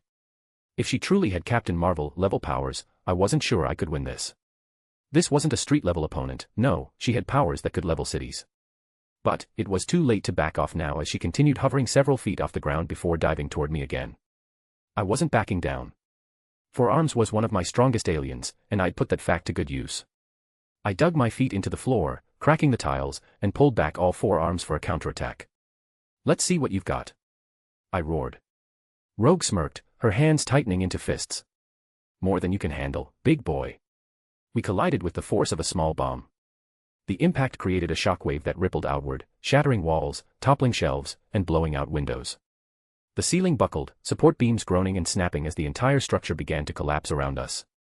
The Walmart didn't just break. It exploded. Chapter 7, I'm going to touch you. Chapter 7, I'm going to touch you. Dust flew around me, thick and choking. The impact of our collision had turned half the Walmart into rubble, and concrete chunks rained down as support columns gave way. I squinted through the haze, my huge body working on instinct more than sight. I'd managed to tackle Rogue to the ground in that last exchange. My smaller pair of arms pinned her wrists and waist to the cracked tile floor while my larger arms were cocked back, ready to deliver the knockout blow. Every muscle in my massive red body strained with effort as she struggled beneath me. As the dust began to clear, I got a better look at our position. Her legs had somehow wrapped around my waist in the tussle, and despite being pinned, she didn't look worried. Blood trickled from a cut on her forehead, but her eyes gleamed with smug confidence. That all you got, big boy? Rogue taunted, her southern drawl somehow more pronounced. I glared down at her, tightening my grip on her wrists. Your tone is so proud for someone who's already defeated. Sorry, Southern Belle, but I don't think you're leaving with a prize today. Give up. She sighed dramatically, looking almost bored despite her position. I digress. Too bad. Too bad, indeed. Now, as much as I like being pinned by that huge, muscular body of yours, she said, wiggling out a hand and running it over my shirt, poking my chest. I quickly tried to grab it, but she yanked it away. I gotta end this. I can't let Onimo flee. Before I could process her words, why she was so confident, she moved her free hand. It moved slowly enough that I managed to grab it with one of my upper arms. But that had been her plan as she smirked, twisting her hand just enough to brush her bare fingertips against my forearm. The contact lasted less than a second, but it felt like being struck by lightning. Power surged from my body into hers in a sickening rush that left me gasping. My muscles spasmed as energy drained from them. Oh shit. I hadn't forgotten her most dangerous ability, power absorption through skin contact. But I still fell for it. Beneath me, Rogue's pale skin flushed red. Her body swelled, growing larger as she absorbed my alien DNA and strength. My vision blurred as pain raced through every cell, but I fought through it, gathering what strength remained in my upper arms. With a roar of pain and desperation, I slammed my fist into her face and pushed off, breaking contact. I stumbled backward, barely keeping my balance as my legs threatened to give out. Rogue rose to her feet with a predatory grace that didn't match her now massive form. She'd grown nearly as tall as me, her body mimicking 4 arms musculature but with only 2 arms instead of 4. Her eyes widened in surprise. Well, ain't you something? Most folks can't break away once I get a hold, she said, flexing her new red muscles. Still, you shoulda stayed down. I raised my fists, determined not to show weakness despite feeling like I'd been hollowed out. Things had gone a little haywire, but it wasn't too bad. I could still take her, she hasn't absorbed much since she only had 2 arms, while I had the experience of. She vanished. One moment she stood 10 feet away, the next a sledgehammer blow crashed into my jaw. Boom. The impact lifted me clear off my feet. I sailed through what remained of the Walmart's front wall, across the parking lot, and into the air above Washington, D.C. The city blurred beneath me as I arced through the sky, my massive body creating a red streak against the blue. Pain radiated from every inch of my battered form. The combination of Captain Marvel's strength with my own 4 arms' power had created something devastating. I crashed into an empty construction site several blocks away, the impact leaving a crater in the bare dirt. Groaning, I pulled myself into a sitting position just in time to see Rogue hovering in the distance, going toward the ruined Walmart rather than pursuing me. She'd decided Animo was more important than finishing me off. Lucky break. I tapped the Omnitrix symbol on my chest, a flash of red light washing over me as I reverted to human form. The transformation brought sweet relief as the worst of the pain vanished. Technically, I was switching to an entirely different body. Oh man. Such a pain, that woman, I grumbled, running a hand through my hair as I climbed out of the crater. I hadn't expected to meet a female Kevin like this. My fingers found the Omnitrix, and I twisted the dial as I considered my options. This was complicated. I needed something that could counter her Captain Marvel's powers strengthened by my own 4-armed strength. But at the same time, something that wouldn't be vulnerable to her touch. I cycled through alien silhouettes, my mind racing. Heat blast. Too risky, she might absorb fire powers. Cannon bolt. Nah, I had no experience with him. I paused at one rotation as a particular silhouette caught my eye. Slowly, my expression brightened as the perfect solution presented itself. Nice, I grinned and tapped the dial. Rogue's perspective. She soared through the air, her newly acquired red skin tingling with power. The sensation was intoxicating, raw strength coursing through her veins like liquid fire. Whatever that 4-armed creature was, he packed quite the punch. Not that it had done him much good in the end. Just like everyone, he too was a weakling before her touch. But he's a strange fella, she thought, flexing her borrowed muscles as she descended toward the ruined Walmart. Never absorbed anything quite like him before. Not human, not mutant. It feels like he's something else entirely. His words from earlier flickered through her mind. He called himself 4 Arms, which seemed rather unimaginative. But there was something about him that intrigued her. The determination in his eyes, the way he positioned himself between her and that ginger girl, protective instincts that reminded her of. No. She shook her head, banishing the comparison before it fully formed. Focus on the mission. She landed amid the rubble, her borrowed strength making the concrete crack beneath her feet. The roof had partially collapsed, walls blown out from their collision. Dust still hung in the air like morning fog. Time to collect what belongs to Boss Magneto, she muttered, scanning the destruction for signs of Animo. What she found instead made her blood run cold. Standing amid the wreckage were 3 figures she knew all too well. X-Men. Cyclops in his dark visor, Wolverine with his usual scowl, and Bobby Drake. Iceman himself, the very person whose hurt words had driven her away from Xavier's school years ago. Well, well, she drawled, masking her surprise with contempt. If it ain't the X-Men, come to ruin my day. Bobby's eyes widened at the sight of her. Hey Anna. You're here too. Her lip curled in disgust. It's Rogue for you, sugar. So surprised to see me. What you think of my new look, by the way? I like that I ain't running around in spandex pretending to be better than everyone else. Like certain people here. That's not, I didn't mean, Bobby stammered, his face flushing. Anna, please let's talk. Give me one chance. Save it, Ice Cube. You made yourself perfectly clear last time. She spat the words like venom, old wounds reopening despite her best efforts. Behind them, she spotted the ginger girl and an older man huddled over Animo's unconscious form. They must have dragged him from the wreckage while she was dealing with 4 arms. Logan stepped forward, positioning himself between her and the civilians. Marie, this ain't you. Let's talk this through. Something in his gruff voice made her hesitate. Unlike the others, Wolverine had never judged her. Even now, after everything, there was genuine concern in his eyes rather than condemnation. She averted her gaze. Ain't nothing to talk about, Logan. We don't want to fight you, Cyclops interjected, his hand hovering near his visor. Haven't you seen what's already happened here? This destruction is exactly why humans fear us. Every battle like this sets mutant rights back by years. Ugh. Spare me the lecture, Scott. Rogue clenched her fists, feeling the borrowed power surging beneath her skin. Magneto wants Animo. I aim to deliver. Without waiting for a response, she launched herself at them, a red blur of motion and rage. Cyclops fired first, a beam of concussive force that she barely dodged. The blast carved through what remained of the ceiling above them, sending chunks of concrete raining down. Logan moved with surprising speed for someone carrying that much metal, claws extended as he leapt to intercept her. She caught his arm mid-swing, using her borrowed strength to hurl him into a toppled shelf. Sorry, old man. Nothing personal. A blast of freezing air hit her from behind as Bobby encased her legs in a thick sheet of ice. The cold burned against her borrowed red skin, but she simply flexed, shattering the ice with ease. That the best you got, she taunted, turning to face him.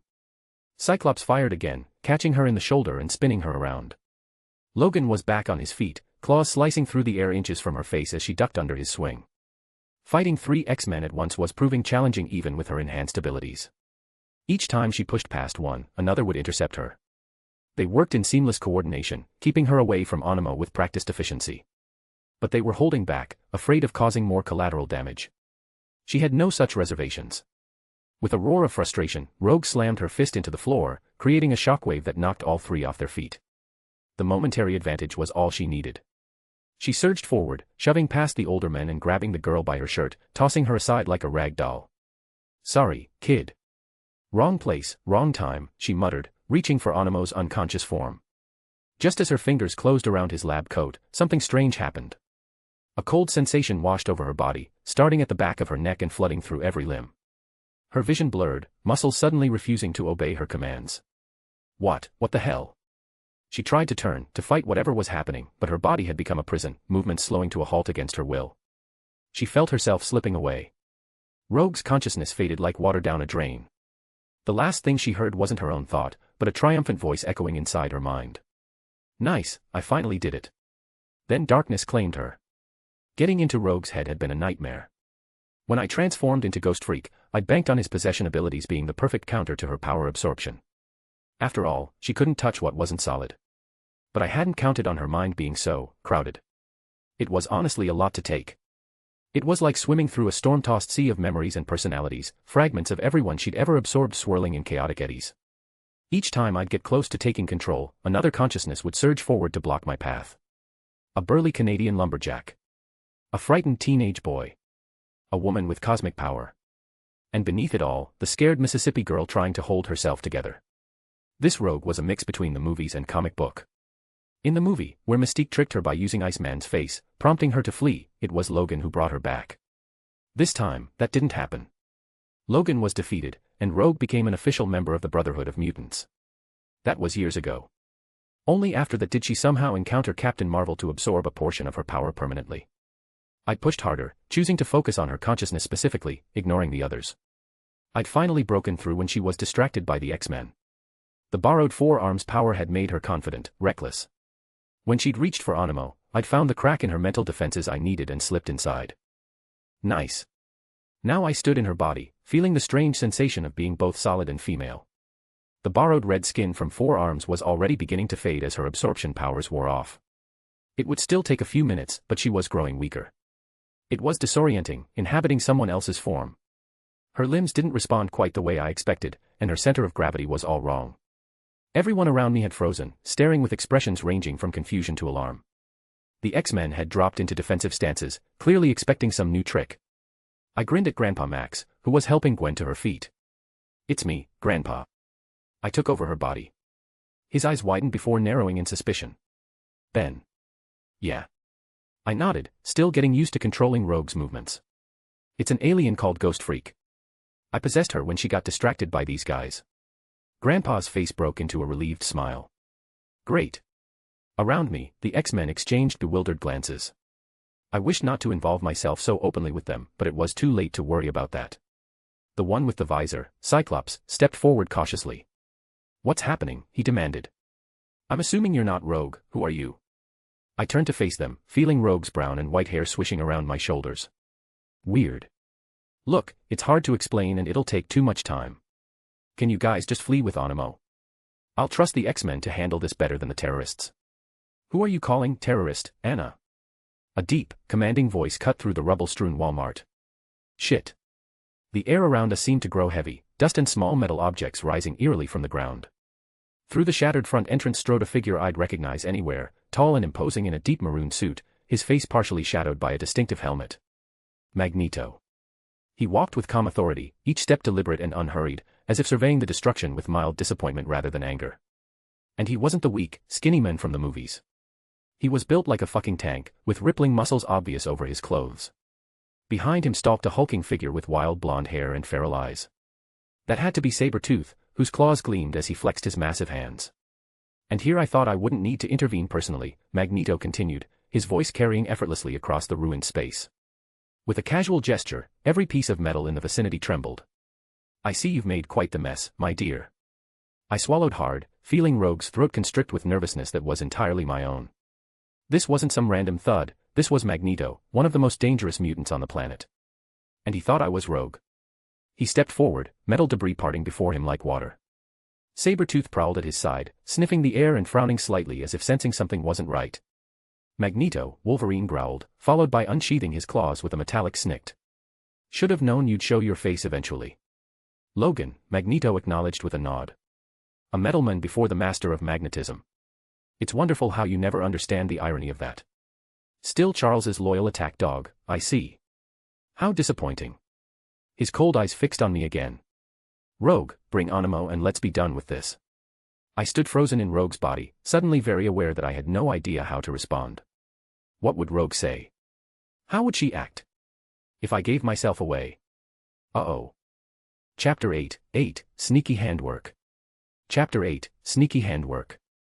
Magneto stepped forward, each movement unhurried, deliberate. The maroon of his cloak barely flickered with the wind, and the metal around him bent in anticipation of his will. He was a large man, nothing like the skinny old men from the movies. Behind him, Sabretooth prowled, shoulders rolling as he sniffed the air. His wild eyes narrowed as he looked at me in confusion. No way, can he smell Ghost Freak? Looks like Anna is having trouble hearing. Magneto said, looking at me. He was definitely irritated hearing Rogue call him a terrorist.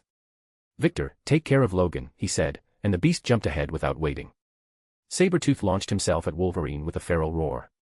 Their bodies collided in a tangle of claws and fury, tumbling through the debris of what used to be the sporting goods section. The sound of metal against bone echoed through the ruins. I stood frozen in Rogue's body, my mind racing. If I revealed myself, Magneto would crush everyone instantly. I'd be fine as Ghost Freak, but I doubted that I could take over his body as long as he had that red helmet of his. But if I played along, I'd have to actually capture Animo and hand him over to a terrorist. Neither option seemed great. I looked at Grandpa and Gwen, the former nodded at me softly, as if telling me to quietly observe things for now. Magneto raised his hand toward Cyclops, who was already adjusting his visor for a blast. Your little light show won't help you today, Scott. The metal floor beneath Cyclops's feet suddenly twisted upward, wrapping around his legs like tentacles. With a flick of Magneto's wrist, Scott's arms were pinned to his sides, the metal constricting tighter. I don't understand why you guys always keep going against me despite knowing the result. The metal in this building, Magneto continued calmly, in your weapons, in the very ground beneath us, it all answers to me. I felt a chill run down Rogue's spine. Magneto wasn't just fighting, he was putting on a demonstration of power. This is my chance. While everyone was focused on the battle erupting around us, I carefully stepped behind Magneto. Much of Forearm's red color had vanished off Rogue's body, but some remained. That meant I still had more power than the regular Rogue. I could make this work. Just as I was about to leap into battle and attack Magneto, the ruined entrance to the Walmart filled with a new presence. That's quite enough, Eric. Another calm, authoritative voice cut through the chaos. Professor Charles Xavier rolled forward in his wheelchair, pushed by a tall, elegant redhead whose eyes seemed to glow with inner fire. Jean Grey, or more accurately, the host of the Phoenix. Why do they keep making their appearance as if they were waiting behind the curtains? I complained in my head. We don't need to escalate this situation further, Jean announced, her voice carrying an unnatural resonance that made the air itself vibrate. This stops now. The fighting paused as everyone turned toward the newcomers. Even Sabretooth and Wolverine separated, though they continued circling each other like wary predators. Magneto smiled thinly. Charles. Always showing up uninvited to parties that don't concern you. A mutant using his powers to cause public destruction concerns me greatly, old friend, Xavier replied, his fingers steepled beneath his chin. Dr. Animo belongs in proper containment, not as another pawn in your endless chess game. Chess game. Magneto's voice hardened. This is no game, Charles. This is our survival. With Animo's mutation-enhancing abilities, we could finally reform this planet into the utopia that our kind deserves. The professor's expression remained calm, but I could see the tension in his shoulders. By forcibly mutating humans against their will. That's not evolution, Eric. It's tyranny. I've heard your sermons before, Magneto dismissed with a wave. They grow tiresome. Rogue, he turned slightly toward me, still keeping Xavier in his peripheral vision. Take care of Jean. I'll manage everything else. Sure thing, I said, and my eyes met Jean, who scowled. Magneto was in front of me, so to approach Jean, I had to pass by him. This was my moment. With everyone's attention split between the professor and Magneto, I moved as if my destination was Jean. However, when I was right behind Magneto, I swiftly reached out a hand and removed the helmet from his head. The helmet clattered to the ground with a metallic ring. Charles blinked. Magneto froze, his eyes widening in shock and betrayal as he spun to face me. Anna. What have you? His breath hitched, his pupils shrank, and his body trembled. The great master of magnetism slammed to his knees, his fingers clawing at his skull. Jean's voice cut through the chaos. Stay down, Eric. He didn't have a choice. A second later, he toppled forward, unconscious. No. Sabretooth roared, abandoning his standoff with Wolverine to charge directly at me. You traitor. 6.5 feet of feral mutant barreled toward Rogue's body like a freight train. I didn't flinch. Instead, I channeled every ounce of forearm strength that Rogue still had in her system, along with Captain Marvel's strength that she had permanently, and met his charge with a perfectly timed uppercut. Bam. My fist connected with his jaw with a sickening crack. Sabretooth's head snapped back, his eyes rolling up as momentum carried him several feet into the air before he crashed down beside his master, equally unconscious. A heavy silence fell over the ruined store.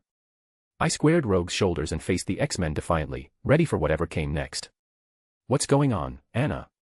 Jean asked, a little surprised. Professor Xavier wheeled forward slowly, his penetrating gaze fixed on me.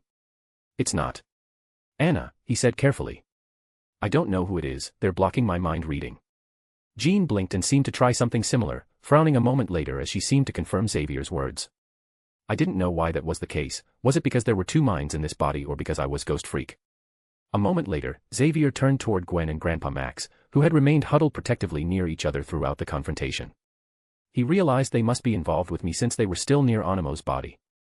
His fingers subtly twitched as if reaching out. I immediately recognized that motion. I apologize for what I'm about to. You read their mind, I cut in sharply, my voice like steel, and I beat the living shit out of all of you. His fingers froze mid-motion. Anna's southern drawl made the threat sound even more menacing. All eyes fell on me as I glared at Professor X. Leave. Now. I can't believe you're about to mess with people's privacy, people who are helping you mutant kind from ruining their own reputation, with a simple, sorry. Fuck off. Take the unconscious people and leave us alone. I'll leave this body somewhere safe. Silence fell across the ruined aisles. Xavier studied me for a long moment before nodding slightly. He looked at Jean, who returned the nod. With a flick of her finger, the three unconscious forms, Magneto, Sabretooth, and Animo, rose into the air, suspended by her telekinesis. I could trust Animo with them. Even if hypocritical, Charles Xavier wasn't an outright villain. The X-Men began filing out. Wolverine cast an odd glance my way but followed without argument. Cyclops hesitated, clearly uncomfortable with leaving an unknown entity in possession of their former student. Iceman followed next. But he paused at the edge of the destruction, his eyes fixed on Rogue's face with a mixture of regret and longing. I felt a strange twist in my borrowed chest, not my emotions, but Rogue's, still present beneath my control. Jean Grey was the last to leave, but unlike Iceman, her gaze didn't seem to be directed at Rogue. Somehow, she was looking past the physical form, her eyes meeting mine directly. A curious look played at the corner of her eyes before she turned and followed the others out. Once they were gone, Grandpa Max and Gwen rushed toward me. Ben, that was, Gwen began, but stopped short as a familiar beeping sound interrupted her. The Omnitrix symbol, hidden beneath Rogue's clothing, began flashing red. My time was up. I felt Ghost Freak's essence being pulled back into the watch, and my Ghost Freak form was yanked from Rogue's body like a fish on a hook. Image here. With a flash of red light, I was returned back into my own body, which materialized a few feet away. Rogue collapsed to the ground, unconscious but breathing steadily. I groaned, the disorientation of the sudden transformation making my head spin. That was intense. We can talk about the details later. Let's leave before things become dangerous again, Grandpa quickly said, already helping me to my feet. With one last glance at Rogue's unconscious form, we hurried from the ruins of what had once been a perfectly ordinary Walmart, leaving the chaos and destruction behind us. Even as I ran, I couldn't believe it. I'd not only defeated Rogue, but I'd even captured Magneto. Speaking of bonus chapters. We have crossed 15,000 words, and it's our first Sunday. Meaning it's time for some extra chapters. With goals, of course. We already have 1,000 plus collections, so I think hashtag top 10 shouldn't be an issue. Goal for bonus chapters. If by next day around this same time, 24H, we remain within the top 10 bracket of Power Stone rankings, I'll post 2 chapters tomorrow at once, rather than 1. Start voting, and I'm sure we'll cross it easy. Chapter 9, Close Encounters. Chapter 9, Close Encounters. Note, pity we didn't meet the goal. Top 17 right now. Should I post another chapter anyway? Thinking face alright Finny, you got a point, I'll post another chapter in an hour. Start voting, we might even cross top 10 by then. The chapter is coming regardless. The rust bucket bounced over a pothole, jostling us as Grandpa Max navigated away from the smoking ruins of what was once a perfectly ordinary Walmart. We'd left behind a scene of absolute chaos. A half-collapsed building, confused onlookers with their phones out, and an unconscious Southern Omega level who'd probably wake up extremely pissed off. I slumped against the worn fabric of the couch, my limbs feeling like lead. The Omnitrix pulsed a gentle red on my wrist, recharging after the intense Ghost Freak transformation.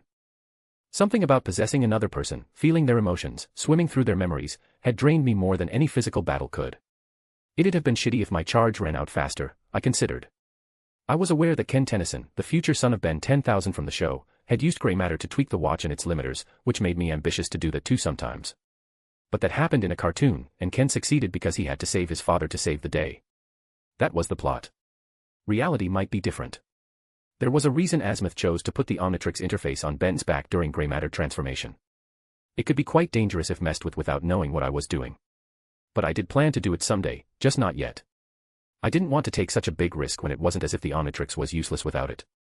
I planned first to familiarize myself with other alien technology and then create a robotic prosthetic with a camera on it, so that I could easily perform an engineering surgery on the Omnitrix in my gray matter form. Through the windshield, I watched Grandpa's eyes constantly flicking to the rearview mirror. His knuckles were white against the steering wheel, jaw set in that specific way that meant he was worried but trying not to show it. No one had spoken since we'd peeled out of the parking lot. The silence hung heavy, punctuated only by the familiar rumble of the RV's engine. Gwen moved from her seat at the table, sliding onto the couch beside me. Her shoulder pressed lightly against mine, warm and solid. Real. After being inside someone else's body, even these small physical sensations felt sharper, more defined. "You okay, Ben?" she asked, her voice uncharacteristically gentle. "You haven't said a word since we left." I managed a smile, my eyes meeting hers before dropping back to the Omnitrix. "I'm good. I'm just a little worried and irritated thinking what'd have happened if Xavier didn't back off." She chuckled softly. "Yeah, true." The worry didn't fade from her eyes though, and she kept studying my face like she was looking for cracks in my armor. Mind readers, huh? Hard to trust. For about half an hour, we drove in silence, putting miles between us and whatever chaos might follow. Eventually, Grandpa pulled the rust bucket into a secluded spot surrounded by trees, the branches providing a natural canopy. The engine died with a sputtering cough, and Grandpa swiveled his chair to face us. "Ben," he said, his expression serious, "tell me exactly what happened back there with that girl, Rogue." "You were inside her." I couldn't help the snort that escaped. "Grandpa. I think you want to rephrase that." Gwen smacked my arm. "Gross, Ben. Don't make it dirty when something serious happened." I shrugged, still finding humor in the phrasing despite everything. "Yeah, Gwen, do you want to know how it felt inside her?" "It was pretty warm." "Disgusting," Gwen glared, though there was a playful edge to her disgust. Grandpa cleared his throat loudly, his no-nonsense expression firmly in place. Ben. Sorry, I straightened up, sobering. It all started when we went into Walmart. We saw this guy, Dr. Onimo, ride in on a giant frog. Through the wall, Gwen added helpfully. Right. Through the wall. I nodded. I recognized him immediately because I had read an article about him before for a school project. He's a dangerous mutant with the ability to mutate animals. Grandpa's brow furrowed. A mutant ability like that? Exactly. We saw him mutate a hamster and bird, and that's when Rogue showed up. She works for Magneto. I heard her mention his name, and since I knew he was some super-terrorist mutant, I realized she was up to no good. She was there to take Onimo back to Magneto. I paused, remembering the cold, calculating look in Rogue's eyes as she'd casually backhanded that mutated creature across the store. I continued, I couldn't let her take Onimo to him. I mean, imagine what he could do with someone who can mutate creatures at will. So I transformed into 4 arms to stop her. She was incredibly strong. You couldn't have missed the impact that destroyed the entire Walmart. It was our punches colliding together. And she absorbed your powers? Grandpa asked, evidently familiar with how Rogue's abilities worked. Yeah.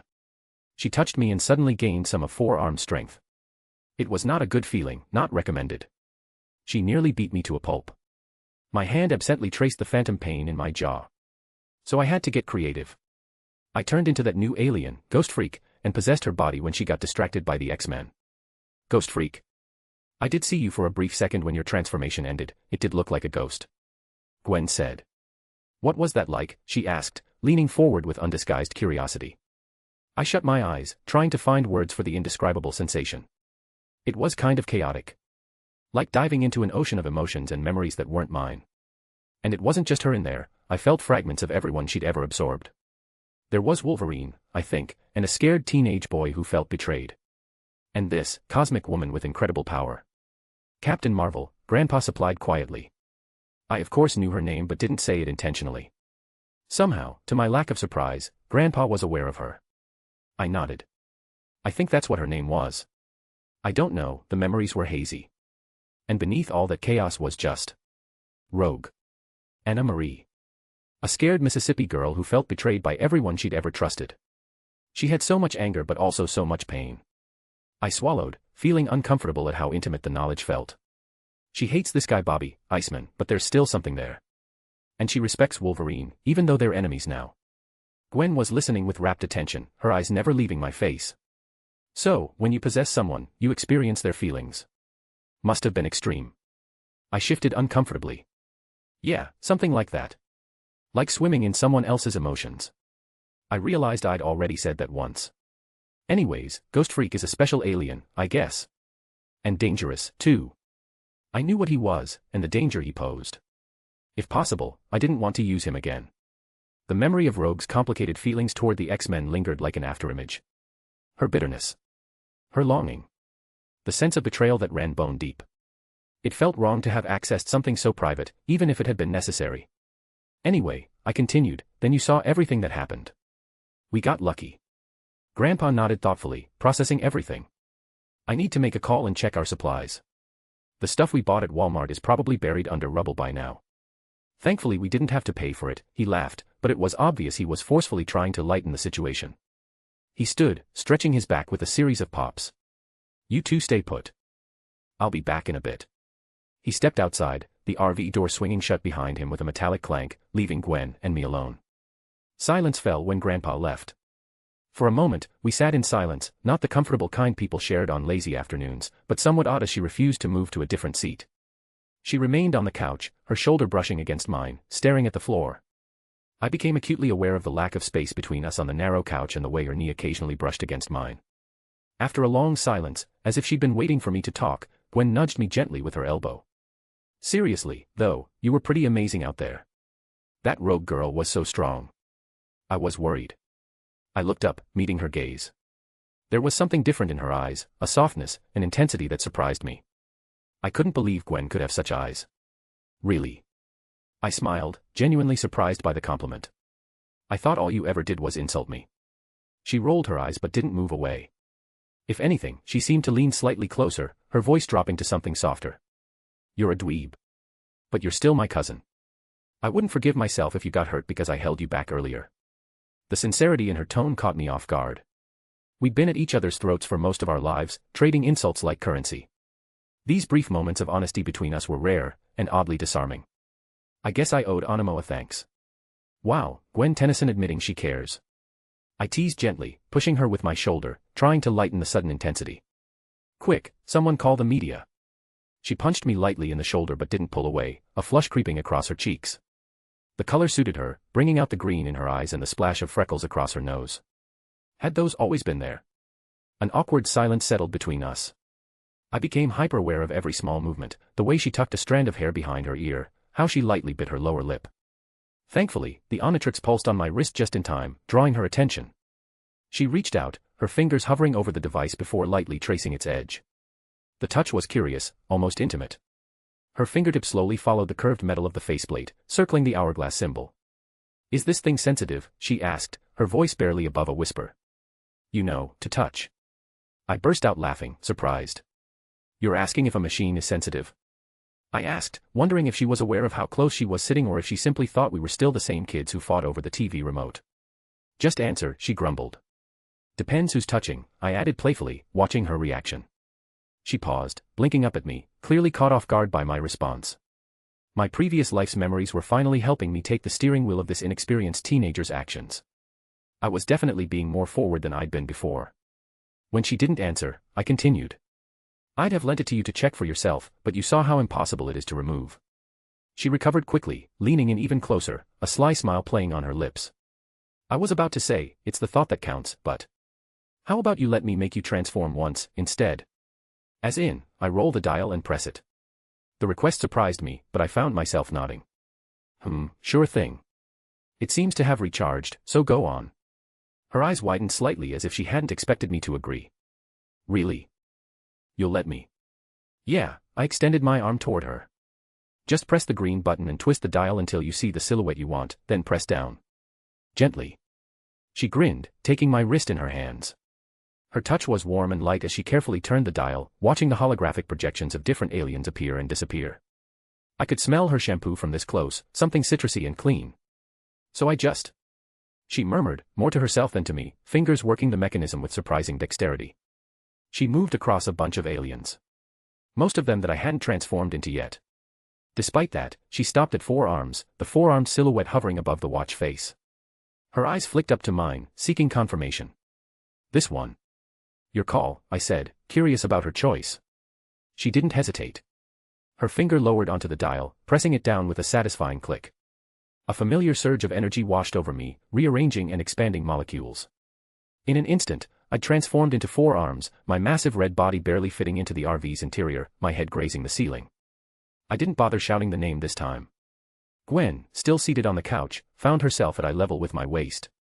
Her eyes widened dramatically, and she stared right ahead for a full second before quickly tilting her head up to meet my gaze, her cheeks burning. That was instantaneous even when I'm so close, she stammered. I thought I'd get to see the process better. Impressive. Yeah. I looked down at her, noticing her flustered state. Why 4 arms though? She cleared her throat, shifting on the couch. Well, he seems the strongest.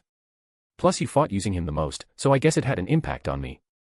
I replied, not entirely convinced by her explanation. Without warning, I reached down and grasped her waist with 2 of my massive hands, lifting her until we were face to face. Her hands instinctively gripped my forearms for balance. Ben. What are you doing? She gasped, her legs dangling in the air. I'm just showing you this body properly. I held her gaze, a smirk tugging at my mouth. You keep staring at the muscles. Oh. She blinked, then seemed to process what I'd said. And no. You're crazy. Yeah. I challenged, keeping her suspended at eye level. Our faces were inches apart now, her breath warm against my skin. She looked away, down into my chest. When she realized where she was staring, she looked away again, to the side this time. Gwen grumbled, complaining, but the redness on her cheeks was unmistakable. Is she attracted to 4 arms? I couldn't help but find that funny. It must be so odd for her to find this form attractive, only to hold herself back knowing it was her dweeb cousin under the skin. Despite that, there was something electric in the air between us, a tension neither of us seemed brave enough to address directly. The moment stretched, seconds feeling like minutes as she turned her head back at me. We stared at each other, caught in whatever this strange new dynamic was. The RV door suddenly swung open, and Grandpa Max's jovial voice called out, "Good news, kids. The supermarket down the road has everything we need for my famous deep-fried octopus surprise." He stopped mid-sentence as he entered, taking in the sight of 4 arms holding Gwen aloft. I immediately lowered Gwen to the floor, perhaps a bit too quickly as she stumbled slightly upon landing. "Ah, jerk," she snapped, smacking one of my arms. Grandpa raised an eyebrow, looking between us. "Everything all right in here, kids?" "Great," I replied hastily. Just, explaining the watch to Gwen. She was curious how I could transform into so many different aliens and how strong 4 arms is. Grandpa's eyes lingered on us suspiciously for a moment longer before he shrugged and moved toward the kitchenette with his shopping bags. "All right, then. Be ready." Gwen smoothed her shirt, pointedly avoiding my gaze, but I caught the ghost of a smile playing at the corner of her mouth. Something had definitely changed between us. And I wasn't entirely sure what to make of that. Chapter 10, Family Matters. Chapter 10, Family Matters. After our gritty and eventful run-in with the X-Men, Grandpa Max decided we needed a break from the world's chaos. That's how we ended up parking the rust bucket on this sleepy suburban street lined with identical houses and impossibly green lawns. It was something right out of a cartoon. "Here we are," Grandpa Max announced, switching off the engine. The RV gave a wheezing sigh as it settled, like it was relieved for the break too. "Finally," I grumbled. Grandpa's face softened as he gazed out at the modest 2-story house with its white picket fence and garden gnomes standing guard. "It's been, 3 years since I've seen Vera. Time flies." I yawned, stretching my arms overhead until my joints popped. "Great. An old person's house. I can already smell the mothballs and hard candy." "Ben," Grandpa warned, but there wasn't much heat behind it. He'd been in an unusually good mood since we'd left Washington, D.C., probably because we weren't being chased by mutants anymore. "What?" I defended myself. "I'm just saying, how exciting can visiting one's grandaunt really be? Does she at least have cable?" Gwen emerged from the tiny bathroom, and I instinctively looked at her. When I looked back at Grandpa again, my head snapped to take a double take. Whoa. Is that Gwen for that? Gone were her practical jeans and sensible tops. Instead, she wore a fitted black t-shirt that hugged her curves in ways I tried not to notice, paired with a delicate pearl necklace and a skirt that showed off more leg than I was comfortable seeing on my cousin. Her hair was styled differently too, softer somehow. She noticed my eyes, crossing her arms trying to give me a judging look, but her eyes failed to meet mine. "Image here. What's with the fancy get-up?" I spoke up before she could. "Didn't realize we were meeting the Queen of England." Gwen rolled her eyes, clearing her throat and adjusting her necklace. "Some of us actually care about making good impressions, Ben. Not that you'd understand the concept." I snorted. "Yeah, because Great Aunt Vera is really going to care about your fashion choices." The RV door swung open, and Grandpa was already halfway down the steps. I laughed at Gwen and then followed. I jumped the last step and landed on perfectly manicured grass. The summer heat hit me immediately, and I tugged at my t-shirt collar, already feeling sweat forming. Gwen descended after me, somehow managing to look graceful despite the awkward RV steps. The sunlight caught her hair, making it look more copper than orange. Not that I was paying attention or anything. The front door of the house flew open before we even reached the walkway. A silver-haired woman in a floral dress stepped out, her face lighting up at the sight of us. Despite being Grandpa's sister, she looked a decade younger, her posture straight, her movements energetic as she hurried toward us. "Maxwell." Finally, she called out, waving enthusiastically. "Vera," Grandpa responded with equal warmth, opening his arms for a hug. She embraced him briefly before her attention snapped to Gwen. Her eyes widened dramatically, hands flying to her cheeks. "My goodness, is that Gwendolyn?" Grandma Vera gasped, holding Gwen at arm's length and looking her up and down appreciatively. "Look at you, all dressed up. Who's the lucky young man who convinced you to look so charming?" I felt my ears perk up involuntarily. "All right, girls don't dress up like that for no reason." "Interesting." Gwen's cheeks flushed slightly pink, but she recovered quickly with a light laugh. "No one, Grandma Vera. I just thought I'd dress nicely to see you." Vera's eyes twinkled with that knowing look adults get when they think they've caught onto something. "Of course, dear. It's just nice to see you taking an interest in your appearance. You're becoming such a beautiful young woman." She turned to me next, and somehow her smile widened even wider. "And Benjamin. My favorite little troublemaker." "Ah, yes." Before I could dodge, she had me in a surprisingly strong hug, then pulled back to ruffle my hair. "What's that dry reply, HM? Still getting into mischief, I hope." You have no idea, I mumbled, thinking about the alien watch on my wrist and the trail of destruction we'd left behind in DC. Max, she said, turning back to Grandpa and poking his stomach playfully, you've gained weight. I told you to lay off those processed foods. Come in, I've made lunch, something healthy to counteract whatever bizarre concoctions you've been feeding these poor children. As they started toward the house, busy chatting among themselves, I lagged behind intentionally. My eyes automatically scanned the neighborhood. It was an habit I was coming to build recently. Everything looked normal, maybe suspiciously so. Perfect lawns, clean sidewalks, neighbors waving cheerfully from porches. If my newly unlocked memories of the cartoon served me right, Grandma Vera's retirement community had been a front for alien activity. Was it the same in this world too? This world was different. This wasn't just Ben 10, it was the Marvel Universe, where aliens were typically handled by S.H.I.E.L.D. or the military rather than allowed to set up cozy suburban infiltration points. From how Anima was connected to the Brotherhood of Mutants, the influence of the Marvel Universe couldn't be denied in this world. Still, something about the place set my nerves on edge. Maybe it was just paranoia after our encounters with Magneto and Animo, or maybe I was getting too used to seeing threats everywhere. I shook my head, picking up my pace to catch up with the others. For once, maybe this would just be a normal family visit. No robots, no mutants, no aliens trying to steal the Omnitrix. But as I stepped through Grandma Vera's doorway, the nagging feeling that something wasn't quite right refused to leave me. The inside of Grandma Vera's house was like stepping into a time capsule from the 1970s. I wasn't a fan. It was full of floral wallpaper, framed cross-stitch quotes about family, and enough doilies to outfit a Victorian tea party. But the smell?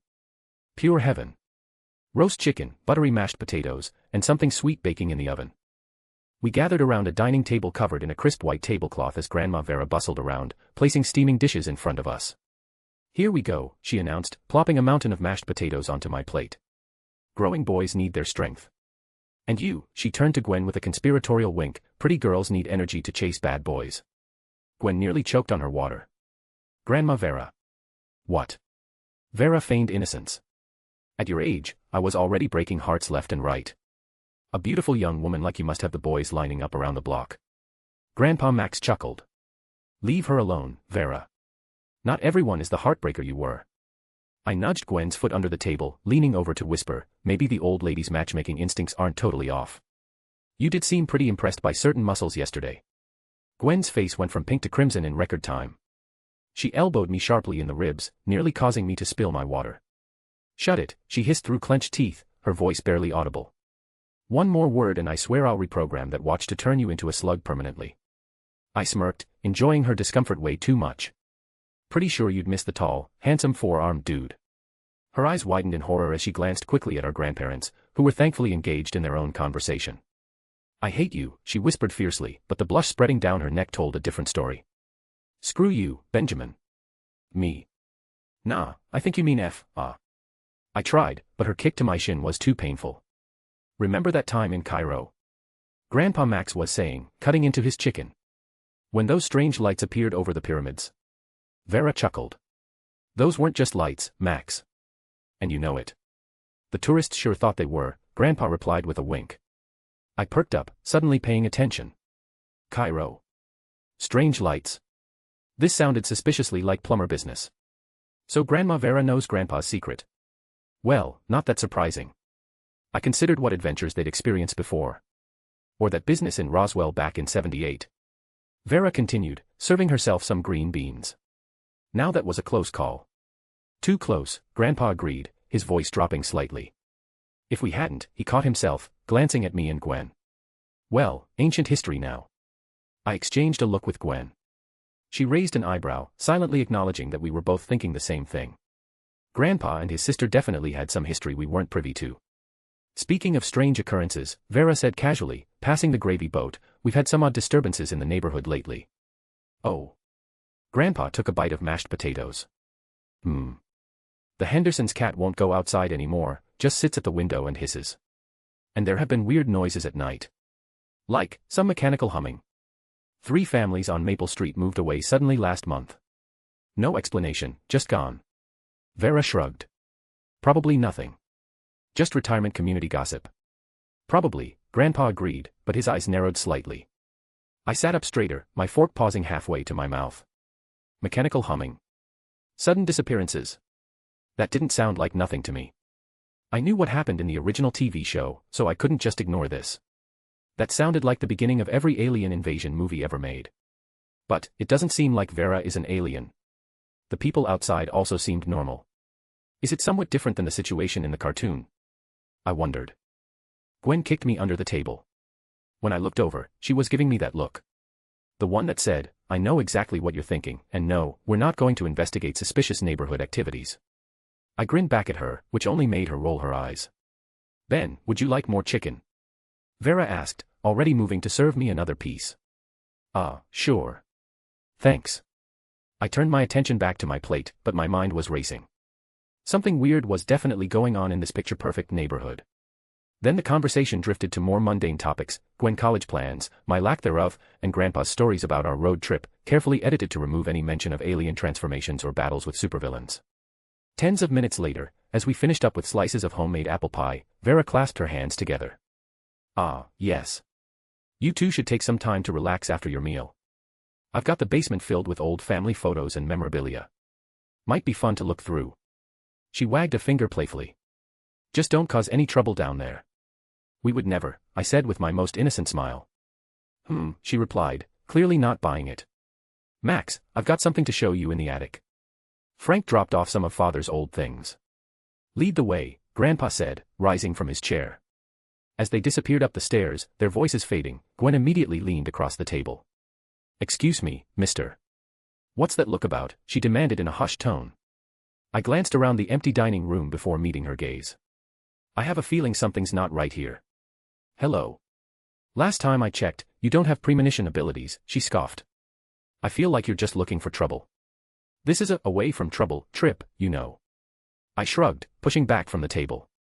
Yes, and it's my responsibility to make sure everyone's all right and safe. Oh my God. It's your responsibility, she mocked with a gasp, making a face that was probably supposed to be me, but she just turned out looking stupid. I scowled at her. Whatever, nerd. I'll go look around, I said, getting up. Gwen sighed dramatically, leaning back into her chair. When I glanced back from the door, a playful smirk crossed her lips as she stood up and followed me. Hey. I gave her a questioning look, and she shrugged. What? Your stupid aliens last only 10 minutes. Someone's gotta protect your weak ass in the meantime. Even as she said it, her eyes shone with barely concealed excitement. She was as curious as me. Whatever was happening in this neighborhood, we were about to find out together. Starting with the basement. I gotta remove the time limit someday. It was so risky, though. Unlike Ben Tennyson's little toy, made by future Ben, this was the real deal, made by Azimuth. Every time the original Ben tried to mess with the Omnitrix, it ended in disaster. Chapter 11, Digging Deeper. Chapter 11, Digging Deeper. The basement stairs creaked under our weight as Gwen and I descended into the dim, musty space beneath Grandma Vera's house. Dust particles danced in the thin beams of light filtering through the small basement windows. The place smelled like mothballs and old paper, exactly what you'd expect from a retiree storage space. Wow. This is so exciting, Gwen muttered sarcastically, flicking on a light switch. A single bulb illuminated the cramped room, casting long shadows across stacks of cardboard boxes and forgotten furniture draped in old sheets. I hung back as she moved forward, scanning for anything suspicious among the clutter. A perfect opportunity had presented itself, and I wasn't about to waste it. Keep looking, I whispered, activating the Omnitrix with practiced ease. I'll check the other side. She nodded absently, already distracted by an old photo album. I scrolled through the alien silhouettes, finding the one I wanted, the tiny, frog-like alien with an oversized brain. I'd have preferred Ghost Freak for this, but I didn't want to take the risk. With a quick press, green light engulfed me, compressing and reshaping my body into something barely 6 inches tall. Gray matter. I squeaked, my voice high-pitched and nasally. Perfect. Image here. I scurried behind a stack of boxes, my tiny legs carrying me with surprising agility. Everything looked massive from this perspective, ordinary objects transformed into towering monuments. A spider the size of a small dog scuttled away as I approached, clearly intimidated by the superior alien predator. Or maybe just weirded out by a talking frog. Gwen had moved to a dusty bookshelf, her back to me as she examined what looked like an old picture frame. I cackled a little, realizing how fun it would be. I waited in silence until she put down the book and looked around. Ben. She called. I hopped silently from box to shelf to chair, working my way closer. She looked a little nervous seeing me vanish, and I held back a laugh.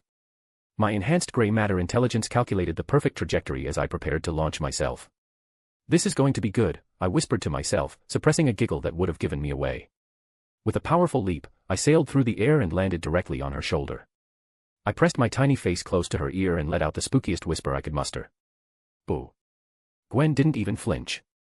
Instead, she slowly turned her head, one eyebrow arched in supreme disinterest. Before I could react, her hand moved with lightning speed, pinching me between her thumb and forefinger. Seriously, Ben. That's your scare attempt. I kicked my tiny legs uselessly as she raised me to eye level, examining me like some particularly unimpressive insect specimen. Put me down. I demanded, my squeaky voice undermining any attempt at authority. Her lips curled into a smirk as she turned me around, spotting the Omnitrix symbol on my back. You're kind of cute like this, you know. Pocket-sized dweeb. You'd make a perfect keychain. Very funny, Gwen, I grumbled, annoyed at her. Now put me down. She brought me even closer to her face, her green eyes massive and amused from this perspective. Let me think about it, maybe not. I'm thinking I could keep you like this, at least you won't cause any trouble. I sighed dramatically and reached for the Omnitrix symbol on my back, barely able to touch it with my small arms. With a flash of red light, I transformed back, suddenly full-sized and standing eye to eye with Gwen. What's the matter, Mr. Hero? Gwen crossed her arms, a triumphant grin spreading across her face. Embarrassed your big scare backfired? You could have at least used that ghost alien from before. But you used a frog, seriously. Whatever, I muttered, brushing imaginary dust off my shirt. Try better next time. The basement suddenly felt smaller, with both of us standing so close. I stepped back, gesturing at our surroundings. Anyway, there's clearly nothing interesting down here. It's just grandma stuff and cobwebs. Gwen nodded, her expression shifting to one of thoughtful determination. Yeah. But what about those strange noises grandma mentioned? Maybe there's more happening outside. I say we explore the neighborhood. My mood instantly improved. Now you're speaking my language. Let's go. We bounded up the stairs, finding Grandpa and Grandma Vera comfortably settled in matching armchairs, deep in conversation that stopped abruptly when we appeared. Found anything interesting in the basement? Grandpa asked, curious. Just dust, I answered truthfully. We're going to explore the neighborhood, Gwen added. Is that okay? Grandpa waved his hand casually. Don't wander too far, and don't be late for dinner. We won't. Gwen called as I practically dragged her toward the front door, eager to start our investigation. The neighborhood looked painfully normal in the golden late afternoon light. Pristine lawns, white picket fences, and two perfect houses lined both sides of the street. A few neighbors waved as we passed, their smiles almost unnervingly friendly. Maybe it's a cult, I suggested, waving back at a smiling couple pruning roses. That would explain the creepy synchronized friendliness. Gwen rolled her eyes, fixing the backpack she was carrying now. Not everything weird is alien-related, Ben. Sometimes people are just nice. This is a retirement neighborhood, people just want to relax here. When have you ever known regular humans to be this nice? I countered, gesturing at a woman who had just offered to bring us lemonade despite being a complete stranger. We'd been walking for nearly half an hour, and aside from the uncanny pleasantness, we'd found nothing remotely suspicious. There were no mysterious lights, no UFO, no mechanical humming, and no evidence of alien technology. Gwen huffed, shooting me a sideways glance. Looks like your paranoia is contagious. We've literally found nothing suspicious yet. I frowned, refusing to admit defeat. Give it time. These aliens are usually good at blending in. There had to be something here, right? Hey, kids. Stop sneaking around here. We both jumped at the gruff voice behind us. An elderly man with a deeply lined face and bushy white eyebrows glared at us from his porch, leaning heavily on a wooden cane. You two aren't from around here, he stated flatly. It's dangerous to wander around aimlessly, you know. Strange things have been happening lately. I perked up immediately. Finally, someone talking sense in this step-forward neighborhood. Oh. I adopted my most innocent expression. Can you tell us where exactly? You know, so we can avoid that place. The old man narrowed his eyes suspiciously, then seemed to decide we were harmless. Maple Street, especially near the old park, he said, voice dropping to a near whisper. People say they hear strange noises at night. Mechanical sounds. And lights where there shouldn't be any. Be smart and keep your distance, kids. I nodded solemnly. Thanks, sir. We'll definitely steer clear. The man huffed back inside, the door closing with a definitive click. Wow, that was actually smart, Ben, Gwen whispered, looking genuinely impressed. didn't know you had it in you. I smirked, nudging her shoulder. Stick with me, and you might learn a thing or two, nerd. She rolled her eyes but couldn't quite hide her smile. So, Maple Street. Maple Street, I confirmed, already walking in that direction. We should hurry before the sun sets completely. The street was easy enough to find, marked by an old wooden sign that had seen better days. Unlike the rest of the neighborhood, this area seemed slightly less maintained, the grass was a little taller, and the houses looked vaguely unlived in. I pulled Gwen behind a large hedge, checking to make sure we were unobserved. Time for some real investigating, I said, activating the Omnitrix again. This time, I scrolled past gray matter to a silhouette I hadn't tried yet, something quadrupedal and bestial. This one looks nasty, Gwen said as she loomed over my shoulder. You sure?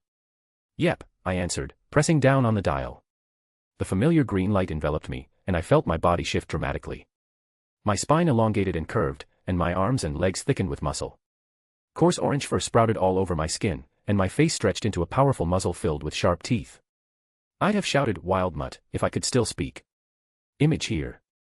When the transformation finished, I found myself standing on 4 powerful legs, my senses overwhelmed with new information. Smells hit me like a physical force. Grass, dirt, distant food cooking, Gwen's shampoo, and something else, something metallic and alien that didn't belong in this mundane area. I tried to tell Gwen about it, but I couldn't speak. Only guttural growls emerged from my throat. Even more disorienting, I couldn't see, not with eyes, anyway. But I could sense everything around me with incredible detail through other means: heat, smell, air currents. That was why I'd chosen this alien. Ugh, gross.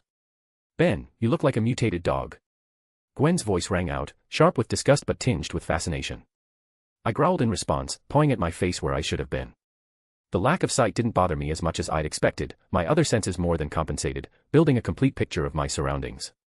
No, rather, I experienced a 360 view of everything that eyesight didn't give. Gwen approached cautiously, and I sensed her hand reaching toward me, testing if I was truly blind. I pretended not to notice, and she grinned. Then, a kick came flying my way. I easily dodged her finger, flashing a toothy grin in her direction. You still have your stupid attitude even like this. Ugh, figures, she huffed, but I detected no animosity in her voice. I shook my massive head, then crouched down in front of her, gesturing with emotion toward my back. The alien scent was growing stronger, and we needed to follow it quickly. Gwen immediately backed away. Absolutely not. I am not riding a giant slobbering dog. I shrugged, an odd sensation with 4 legs, and began walking away, following the strange metallic scent trail. Wait. Ben. Gwen called after me. I heard her frustrated groan, followed by quick footsteps. Fine. But if you tell anyone about this. Her weight settled onto my back, and her arms wrapped tightly around what passed for my neck. Her heartbeat quickened, and her body tensely pressed against mine. I couldn't help but let out a rumbling chuckle at her discomfort. Just, go slow, okay, she muttered, grip tightening as I stood to my full height. I ignored her request completely, taking off at a brisk trot that had her gasping and clinging tighter. The alien scent grew stronger as we approached the abandoned park at the end of Maple Street, overgrown and forgotten by the rest of the neighborhood. My sensitive nose led us to a particular section of undergrowth that smelled different from the rest, metal and electricity rather than earth and plants. There was also an odd, yeasty odor. I stopped, letting Gwen slide off my back before I began digging frantically at the ground. What is it? Did you find something? She asked, moving closer to watch. My claws scraped against something solid beneath the dirt. Not rock or concrete, but smooth metal. I cleared away more earth, revealing what appeared to be a hatch, cleverly disguised as ordinary ground. Gwen knelt beside me, running her hand over the surface in wonder. It's definitely not human technology, she whispered. Look at these markings, they're spooky. I examined the strange circular patterns engraved into the metal. She was right, they were scripts that weren't common on Earth, at least not any I'd seen. Before I could investigate further, the familiar beeping of the Omnitrix timing out sounded, and a red light flashed as I returned to human form. My exceptional senses vanished, and I experienced the world through photons again. I blinked a few times to get used to it. Well, that was new, I said, flexing my fingers appreciatively. I think I'll call that one Wild Mutt. Wow, Ben, you're so creative, Gwen deadpanned, still focused on the hatch. How do we open it? I brushed dirt from my hands and examined the surface more carefully. There has to be some kind of mechanism here. I pressed what looked like a slightly raised section, and the hatch slid open with surprising silence, revealing a metal ladder descending into darkness. Cool air wafted up from below, carrying that same alien scent Wild Mutt had detected. A faint mechanical hum confirmed Grandma Vera's story about strange noises. Looks like we found our aliens, I said grimly, peering down into the darkness. Stay here, Gwen. I'll check it out. Gwen's response was immediate and predictable. Excuse me. You're going alone. Nice joke, Ben. I'm coming with you. I turned to her, observing her expression. When I saw she was serious, I sighed and stepped closer, my playful demeanor replaced with genuine concern. No, Gwen. I'm serious. We don't know what's down there, and I don't want you getting hurt. She frowned. Her eyes flashed dangerously, jaw setting in that stubborn way I knew all too well. Getting hurt? Oh, because you're such an experienced superhero now. Did you forget what happened the first day you got the watch? I saved you.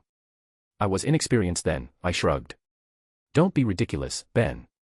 You can't stop me. I'm responsible if something happens to you, Gwen, I insisted, crossing my arms. So just listen for once and stay.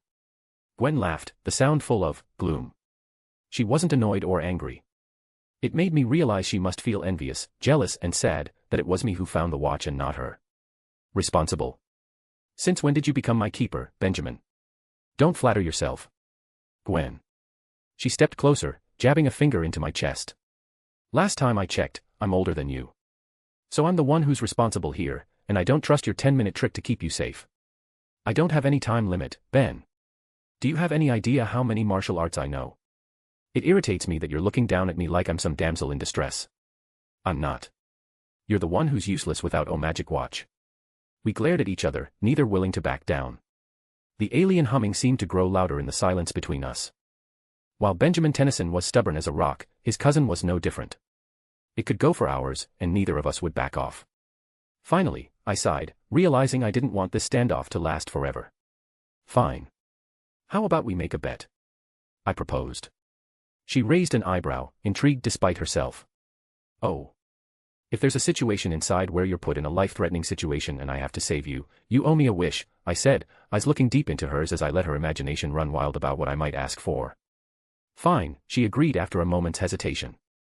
And if I turn out saving you, then what? I shrugged, confident in my aliens. I'll owe you a wish. Fair. A slow, dangerous smile spread across her face. Deal. I hoped you'd back off, I admitted. But whatever. Stay close and don't do anything reckless. Gwen stepped ahead of me, mockingly patting my shoulder as she passed. Good. Glad you finally realized who's in charge. I rolled my eyes as she carefully began descending the ladder. To be fair, Gwen wasn't a child, and she understood the danger. Despite that, she was coming with me. For all her annoying qualities, I had to admire her courage. Hey Gwen, I called down to her, my voice echoing in the metal shaft. What? If you fall, try to land on something soft. I paused for effect. Like your head. I followed her down the ladder. The hatch silently closed above us, sealing us into the alien tunnel. With each step, the air grew colder and heavier with the smell of unfamiliar technology. Stay close, I whispered as we reached the bottom, our shoulders brushing in the narrow space. For once, she didn't argue. Chapter 12, Alien Appetites. Chapter 12, Alien Appetites. As we descended deeper, the tunnel narrowed, and the air became thick with humidity and something else, a strange, acrid smell that reminded me of rotten eggs mixed with ammonia. Our footsteps echoed against the metal walls, each sound amplified in the confined space. This place gives me the creeps, Gwen whispered, staying close behind me. You're the one who insisted on coming, I reminded her but kept my voice low. The constant humming had grown louder, now a steady vibration beneath our feet. The narrow passage suddenly opened into a massive cavern that stretched farther than I could see in the dim light. We had to walk for a few minutes before we found anything. And boy, did we find something. I froze, holding my arm out to stop Gwen from rushing forward. Holy shit, I breathed. The cavern was enormous, large enough to contain several houses. And indeed, that's exactly what it contained. Makeshift structures cobbled together from scrap metal and salvaged junk, beds, chairs, and tables arranged in what looked like a bizarre underground community. But what really caught my attention was the massive spacecraft in the center. It was sleek and metallic, with an organic quality. Half buried in the cavern floor, it had glowing green tubes running from it like veins, pulsing with energy as they spread across the walls and ceiling. And surrounding it all, eggs. Hundreds of them. Large, translucent sacs clustered in slimy mounds around the ship. Inside each one, shadowy forms shifted and squirmed. The cavern walls glistened with moisture and faintly pulsed in shades of sickly green, cast by the ship's glowing tubes. Each drip of condensation hit the floor with an echo, intensifying the claustrophobic silence. Underfoot, the stone was slick with filmy residue, forcing every step to be deliberate. Ben, what are those things? Gwen's voice trembled slightly, stepping closer to me. A sick tremor ran through my gut at the sight of hundreds of pulsing alien eggs. They were translucent enough that I could see vague silhouettes writhing inside, shapes that might have been limbs, or something worse. I swallowed hard, forcing myself not to think about how many living creatures would die if I failed here. Transforming into aliens doesn't give me alien knowledge, but I suspect it's anything good, I replied, mind racing through my memories of the show. This seemed familiar, but something was different. Let's get a closer look. Maybe we should destroy all these eggs before aliens start popping out of them, she suggested passingly as we moved. I wonder how she'd feel to know there are humans inside. We traced cautiously along the edge of the cavern, staying in the shadows. My hand brushed against something etched into the wall, crude lettering carved into the stone. It says Morlock here, I read aloud, tracing the letters with my fingertips. What does that mean? I don't know. But God, the smell, it's like a landfill mixed with rotting fish, Gwen whispered, pressing a sleeve against her nose. Cough, you too. A third voice called. Gwen and I spun around, my hand instinctively hovering over the Omnitrix. A figure emerged from behind a pile of debris, a woman, limping badly. She was wearing a messy, torn white bodysuit. Her face was bruised, and her dark hair with pink highlights was matted with blood. My eyes narrowed as recognition hit me like a truck. Jessica Jones. I blurted before I could stop myself. She flinched as if she was caught red-handed, she winced as she shifted her weight. Do I know you, kid? Shit. Now that I think about it, she's in a superhero costume, probably hiding her identity. I recovered quickly even though it was hard to believe my eyes. I was interacting with a character like Jessica Jones. She wore a torn white bodysuit that looked like a cheap superhero costume. This was definitely before she met Kilgrave, and she was still doing her early superhero hobby. Image here. No, I recognize you from. It's Patsy, I lied, trying to sound casual. You were a child actress there, right? I barely remembered. Big fan. Are you okay? Jessica winced, realizing someone had recognized her in her hero costume. She sighed in acceptance and dismissed the question with a pained grimace. No, don't worry about me. You two need to run, right now. It's not safe here. We're not leaving without understanding what's going on, Gwen said firmly, walking over to help the lady stand straight.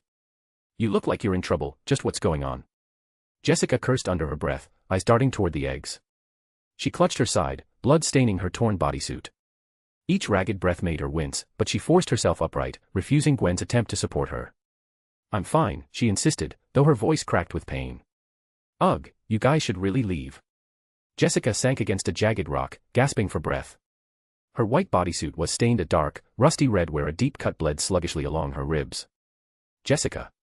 Gwen rushed over again, gently pressing a hand against the torn fabric. God, you're bleeding, you're in no state to tell us to leave. Jessica forced a wry grin, but her eyes fluttered. I need to make sure you two civilians won't get yourselves killed. Her bravado faltered, she grimaced in pain, sucking in a sharp breath. I knelt beside the two of them. That wound looks bad. I tried to keep my voice steady, but worry made it shake. She might end up dead. We should wrap it, at least. Gwen rummaged through her small backpack, extracting a roll of gauze she'd packed, just in case. With painstaking care, she worked to stem the bleeding, each hiss from Jessica's lips making me realize that the fight against these aliens wouldn't be easy. Tell us what happened, I said once she was stabilized, and she groaned. Fine. Since you don't understand the danger, I'll tell you. Quick version, she hissed, her back against a wall as Gwen sat beside her. This colony belonged to the Morlocks, a group of mutants living underground, hiding from humans. Morlocks. Gwen trailed off. I don't know the details, but this group named themselves after characters from some old book. I was investigating disappearances tied to them when I found this. She gestured weakly at the eggs, her expression haunted. There are these slug aliens who call themselves the Limax. They attacked the Morlocks, turned them into food by the time I came here. Incubators for their young. I barely got away. She grimaced, touching a wound on her side. And they won't let us leave easily. I processed this information quickly. So this is why the Limax didn't attack Grandma's neighborhood in this world. They were busy with other food.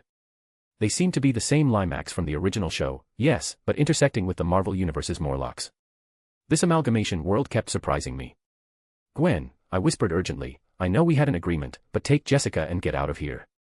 I can't let her see me transform. Gwen scowled. Ben, you can't. Please, I insisted, meeting her eyes. Trust me on this one. She hesitated but finally nodded. Jessica looked between us like we were insane. What are you two whispering about? Leave already. Don't worry about me, I can't leave with you. My blood will attract those things. They'll. A deafening roar cut her off, echoing through the cavern. It was too late. Viscous shapes emerged from the shadows, massive, slug-like creatures sliding forward with surprising speed, their bodies glistening in the dim light. They slithered forward en masse, their mucus-slick bodies dragging across the cavern floor with a wet scraping noise that sent shivers down my spine. A few among them were shaped like half-humans, like some twisted mermen. Too late, I growled, stepping in front of the girls. Perfect timing, as always. What are you doing? Jessica demanded as I raised my wrist, the Omnitrix already glowing green. Sorry about this, I muttered, twisting the dial to Diamond Head. I was lucky the Omnitrix had recharged by now. Really hoped to keep a low profile, but... I slammed down on the dial, and a green light engulfed me. A familiar rush of transformation swept through me, bones hardened into crystal, skin became faceted and reflective, and muscle replaced with a living diamond. Diamond Head. My voice resonated differently, deeper, and with a slight crystalline echo. Jessica stared, mouth open. What in the actual F? No time. Gwen shouted, pulling the stunned private investigator behind a collapsed pillar. He knows what he's doing, mostly. The Limax shrieked, their slug-like bodies undulating as they surged toward me. I'd faced them before, at least, Ben had in the cartoon. I told myself that I'd be fine, but these Limax were different. They were larger, more aggressive, with jagged teeth inside their gaping maws. Let's see how you like a little crystal acupuncture, I taunted, extending my arm and concentrating. One lunged, splattering acidic slime against my diamond skin. Heat prickled where it touched, and a cloud of acrid smoke rose as crystal and acid clashed. I didn't let it come any closer. Shards of diamond shot from my fingertips like bullets, slicing through the first wave of aliens. They screeched as the crystals pierced their gelatinous bodies, green slime oozing from the wounds. But they didn't fall. Instead, the wounds closed almost instantly, the slugs reforming and continuing their advance. Shit, I muttered. Worth a try. 3 Limax lunged at once. I created a crystal barrier that they slammed against, their acidic body sizzling against my diamond skin. It stung but couldn't break through. I formed my arm into a blade, slicing through them, but again they simply reformed. There were too many, at least 20 surrounding me now, more emerging from hidden tunnels. They began climbing over each other, forming a writhing mass that threatened to engulf me. Ben! Gwen shouted from her hiding place. She was being stupid by shouting, attracting their attention toward her. I had to finish them quickly. My eyes scanned the ceiling. The Limax hated water, it disrupted their molecular structure. Limax acid hissed when it splashed against my crystalline forearms, leaving a patch of sizzling crystal. I gritted my teeth as I felt the heat. This body wasn't invincible. My crystalline eye spotted the rusted water pipes running overhead. These were old sewer lines that probably fed into the retirement community above. Time for a little plumbing work, I called out, raising both arms. I fired a volley of razor-sharp crystal shards upward with precision. They sliced through the pipes like they were made of paper. Instantly, torrents of water blasted downwards, drenching everything below. The effect was immediate and dramatic. The Limax screamed, their bodies smoking and bubbling where the water touched them. They tried retreating, but I directed more crystal projectiles at additional pipes, creating a downpour throughout the cavern. Keep away from the eggs. I warned, noticing how the water made the translucent sacs contract and pulse more rapidly. The Limax around me dissolved into puddles of steaming slime, their cohesion completely destroyed by the water. Their shrieks echoed throughout the cavern, growing fainter as more and more of them liquefied. When the immediate threat was neutralized, I turned toward Gwen and Jessica. Water dripped from my crystalline body as I approached, each droplet catching light and refracting it in prismatic patterns. Jessica was staring at me with a mixture of shock, disbelief, and grudging admiration. Kid, I thought I'd seen everything in this city, but this. She gestured vaguely at my transformed state. This takes the damn cake. Gwen stepped forward, water splashing around her shoes. Welcome to my world, she said with a sigh. I rolled my shoulders, crystal grinding against crystal. I'm not a kid, you don't look much older than me. Anyhow, we're not done yet. There are still eggs, and probably more Limax in that spaceship. We need to finish this before they regroup or anyone else gets hurt. Jessica pushed herself upright, grimacing from her injuries but with determination hardening her features. Then let's get this done. There should be a few more around. she narrowed her eyes on me. And afterward, maybe you'll explain what the hell is going on, Crystal Boy. I shrugged, my diamond shoulders catching the dim light. I don't think I'll do that. I forgot to ask, why a former actress in an underground colony? I asked, watching her fall silent. And look at that costume. Aren't you a superhero too? You're going by Jewel, right? No way, child actress Jessica Jones is a small-time superhero. Her face darkened, expression dry. Point taken. Let's find the rest of the aliens, she said, clearly not wanting to discuss her failing superhero career. Together, we faced deeper into the cavern, water still raining down from the broken pipes, washing away the remnants of the Limax we'd defeated and melting the shells of the eggs. But I knew we'd only scratched the surface of this infestation. Just as we were about to move, Gwen's breath caught in her throat. She pointed to a twitching shape slumped against the far wall, half encased in the remnants of a ripped-open egg sac. Oh my God, she whispered, edging closer. I had seen horror movies before. Ones where alien parasites burrowed into human hosts, twisting their bodies into something wrong. But this wasn't a movie. The thing that had once been a person lay slumped against the wall, half absorbed into what was left of a ruptured egg sac. Its arms, if you could call them that, were twisted at impossible angles, skin mottled with sickly, shifting colors. It made a noise, a rasping, wheezing moan, like a breath sucked through shattered lungs. My first instinct was to run forward, to help, but I already knew. There was no saving them. Jessica turned away, her eyes squeezed shut. They didn't just incubate them, she said in a low voice. Some Morlocks were experimented on. I saw them do it. I think most of them will survive, but cases like this one will pass on soon. My stomach twisted. My first impulse was to help, but the finality in that rasping moan suggested it was too late. They'll need real medical help, I muttered, forcing myself to look away. We'll get someone down here. Grandpa could surely call for help. But first, we'd have to clear this place, I said, eyeing the spacecraft. Sometimes big, something small like Jessica. Of course, that's only the start of the story. We'll be moving on to original, more unique plotlines as the arcs settle themselves. I hope you're enjoying the story so far. Do let me know in the comments your thoughts and ideas. We were really close to the goal today, BTW. Top 11, almost touched 10. Although we fell a bit down again, but it's a good sign since our followers are increasing, meaning each day we're closer to the goal. I'm gonna make it better now. If we are top 10 by tomorrow, I'll post 2 chapters right away. If we are top 7 by tomorrow, I'll post 3 chapters right away. Just for a little motivation. See you tomorrow. Chapter 13, Slug Extermination. Chapter 13, Slug Extermination. Note, ranked 11th right now, very close to 10th. Although we didn't meet the goal, I'm gonna post another chapter anyway. It comes out in an hour fire. Seeing the dissolving person put me in a bad mood.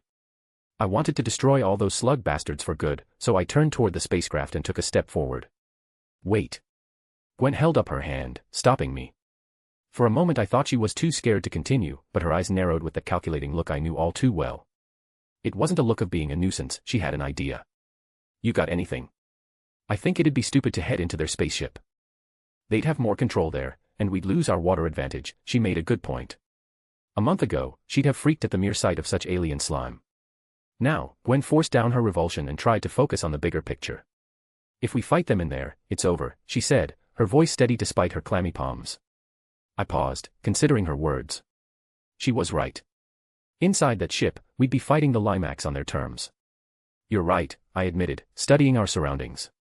The broken pipes continued raining down, creating puddles across the cavern floor. Then what do we do? Jessica asked. A plan started forming in my head. I stomped my crystalline foot hard against the ground, channeling my powers. Massive diamond spears erupted from the floor, 6 feet tall and deadly sharp. Perfect for what I had in mind. What are you doing? Jessica asked, limping closer. Instead of answering, I tapped the Omnitrix symbol on my chest. Red light flashed as I reverted to human form. What the? Jessica stared, confusion etched across her bruised face. Why would you change back now? I grinned, already twisting the dial on the watch. Because Diamond Head isn't what we need right now. I found the silhouette I wanted and slammed my palm down. 4 arms. I roared as the transformation completed, my body expanding into the massive 4-armed powerhouse. Jessica's jaw dropped. You have more than one. This is cheating. You ain't seen nothing yet, I replied, flexing all 4 arms. Stand back. With a grunt, I grabbed the first crystal spear, hefting its considerable weight like it was nothing. Taking aim at the spacecraft, I hurled it with all my strength. The spear rocketed through the air and impaled the ship's hull. For a moment, nothing happened. Then the metal crumpled around the impact point, and a violent explosion ripped through the air, the blast wave washing over us. That's what I'm talking about, I shouted, grabbing another spear and launching it toward a different section of the ship. The ship screamed as its hull buckled inward, each impact shaking the cavern like an earthquake. The next explosion hit even harder, a deafening boom that sent a shockwave of heat rippling outward. Orange flames licked along the alien metal, illuminating the cavern in a hellish glow. "Get down!" Jessica yelled, shoving Gwen behind a toppled support beam as flaming chunks of alien metal rained from the sky. The cavern groaned, cracks spiderwebbing across the ceiling. A few huge slabs of rock crumbled loose, slamming into the ground like meteors. I braced myself as the second explosion tore through the ship, flames bursting outward in a molten inferno. My eyes caught some Limax amid the destruction. They shrieked, their slug-like bodies catching fire, thrashing and rolling in agony. But the worst part? It didn't kill them. They weren't dying, they were absorbing it. Jessica stared in disbelief. Jesus Christ! The destruction had consequences I hadn't fully anticipated. From the burning wreckage, more Limax emerged, larger and angrier than before. The flames seemed to strengthen them, their bodies glowing with heat as they surged toward us. Right, they get power from flames. Ben. Gwen's voice was full of nervousness. I don't think they enjoyed the knocks on their door. I think you're right, I said, quickly assessing our options. The fire-enhanced Limax were closing in fast. Behind me, Jessica and Gwen backed away, their path to the exit blocked by another batch of advancing aliens who'd been hiding in the allies of this colony. I glanced up, spotting the large water main running across the ceiling. I'd have been worried if I didn't have a plan. Without hesitation, I leaped upward, my powerful legs propelling me to the cavern roof. My 4 hands wrapped around the pipe, the metal groaning under my grip. In my absence, Gwen snatched up a discarded scrap of metal, a broken signpost, by the look of it. An acid-spewing Limax lunged near the collapsed pillar, and she used the makeshift shield to deflect the sizzling goop back onto its body. The creature wailed, dissolving in a foul puff of smoke. "Get away from her, you bastards!" I taunted as the Limax charged directly beneath me. With a mighty heave, I ripped the pipe free. A pressurized torrent of water erupted, blasting down precisely where the Limax were gathering. Their triumphant screeches turned to agonized wails as the water dissolved their bodies, reducing them to steaming puddles on the cavern floor. Despite my efforts, a few managed to approach the girls. Jessica gritted her teeth, staggering in front of Gwen despite the gash on her side. "Stay behind me, I can still fight," she insisted, balling her fists. She swung at a writhing slug that got too close, but her punch lacked its usual force. Gwen had to yank her out of the way as acid hissed against the stone floor. I directed the water toward them just in time. Jessica's cheeks burned with anger, at the aliens, at her own helplessness. "Damn it, I was supposed to be the one saving people," she muttered, stumbling. Her ragged breath betrayed a hint of shame. More Limax emerged from the burning ship, only to meet the same watery fate. They had no choice but to advance directly into my improvised water cannon, and within minutes, the last of them dissolved into nothing. It was a sight to see, observing the disgusting aliens dying like flies. I quickly dropped to the ground and returned to human once more. The cavern was now a flooded mess of broken alien technology and dissolved Limax goo. Amazing. Gwen finished, grinning despite her soaked clothes. I can't believe that actually worked. Her mood dropped considerably when her eyes fell on the eggs again. "That was..."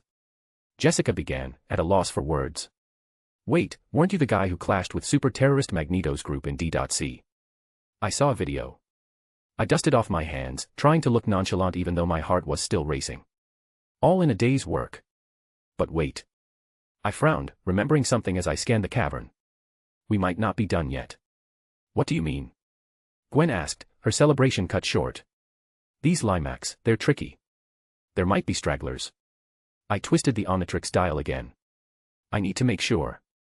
With another flash of green light, I transformed into the orange-furred, eyeless form of Wild Mutt.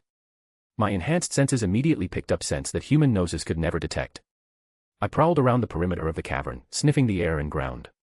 There, hidden in a small crevice near what remained of the eggs. There, something was moving. A small, gelatinous thing, oozing its way out of the wreckage. Its sickly green body pulsed weakly, barely alive, but it had enough left to survive. Enough left to fight. I lunged, but it screeched, suddenly expanding. A barbed tendril shot toward me, aiming straight for my throat. Too slow. My jaws snapped down over its slimy body, and the impact sent a disgusting burst of fluid down my tongue. It struggled, thrashing, until I spat a thick glob of saliva onto its face.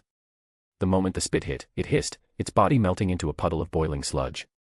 Nice try, slug bastard. The last Limax was dead.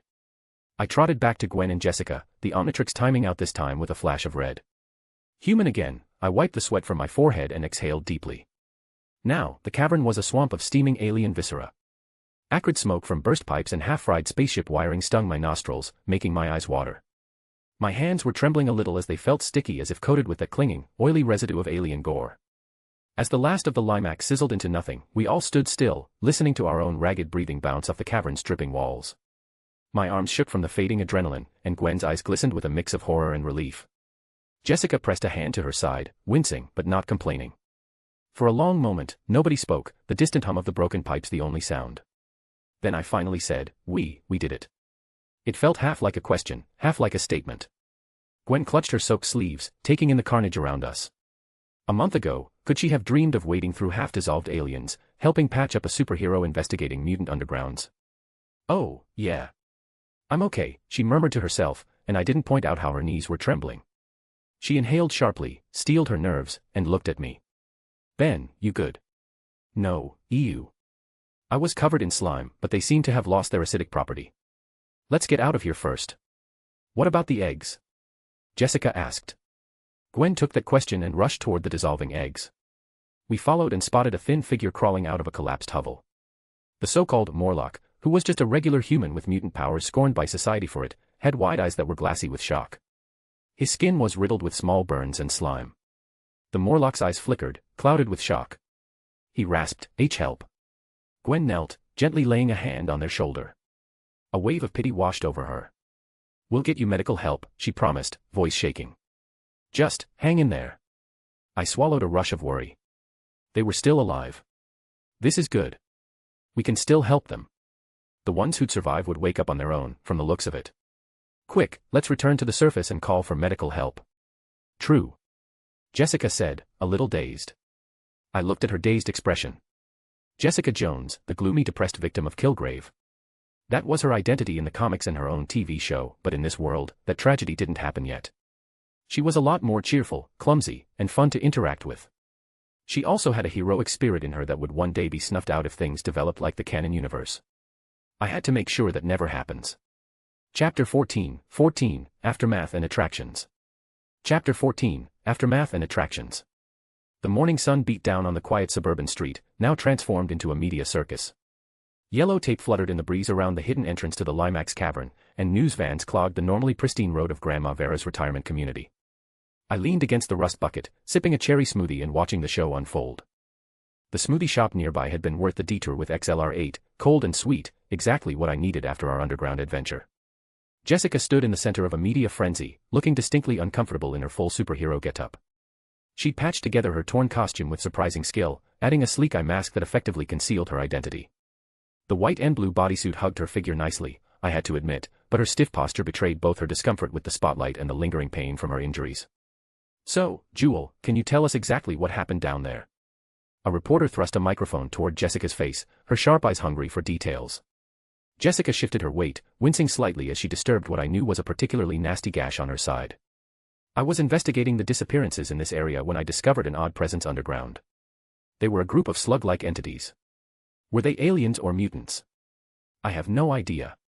It wasn't easy. But luckily, it's taken care of now. Smooth, Jessica.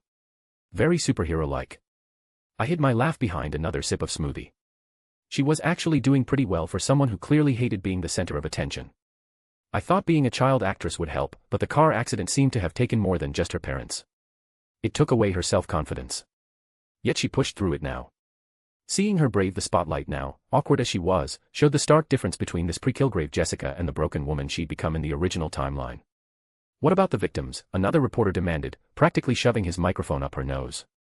They're receiving medical care now, as you can see, Jessica answered, her eyes darting toward the efficient figures moving behind her.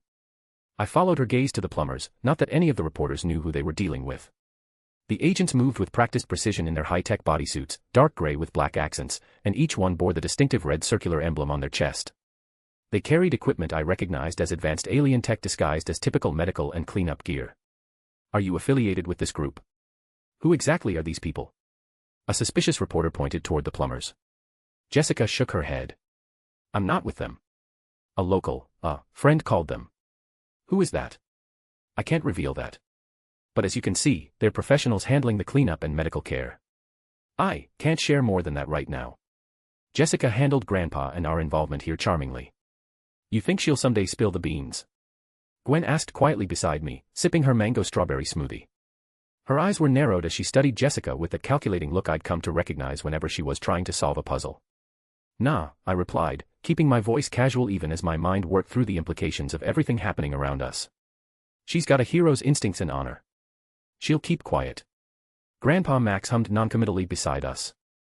I caught his expression from the corner of my eye, the careful blankness that screamed, hiding something.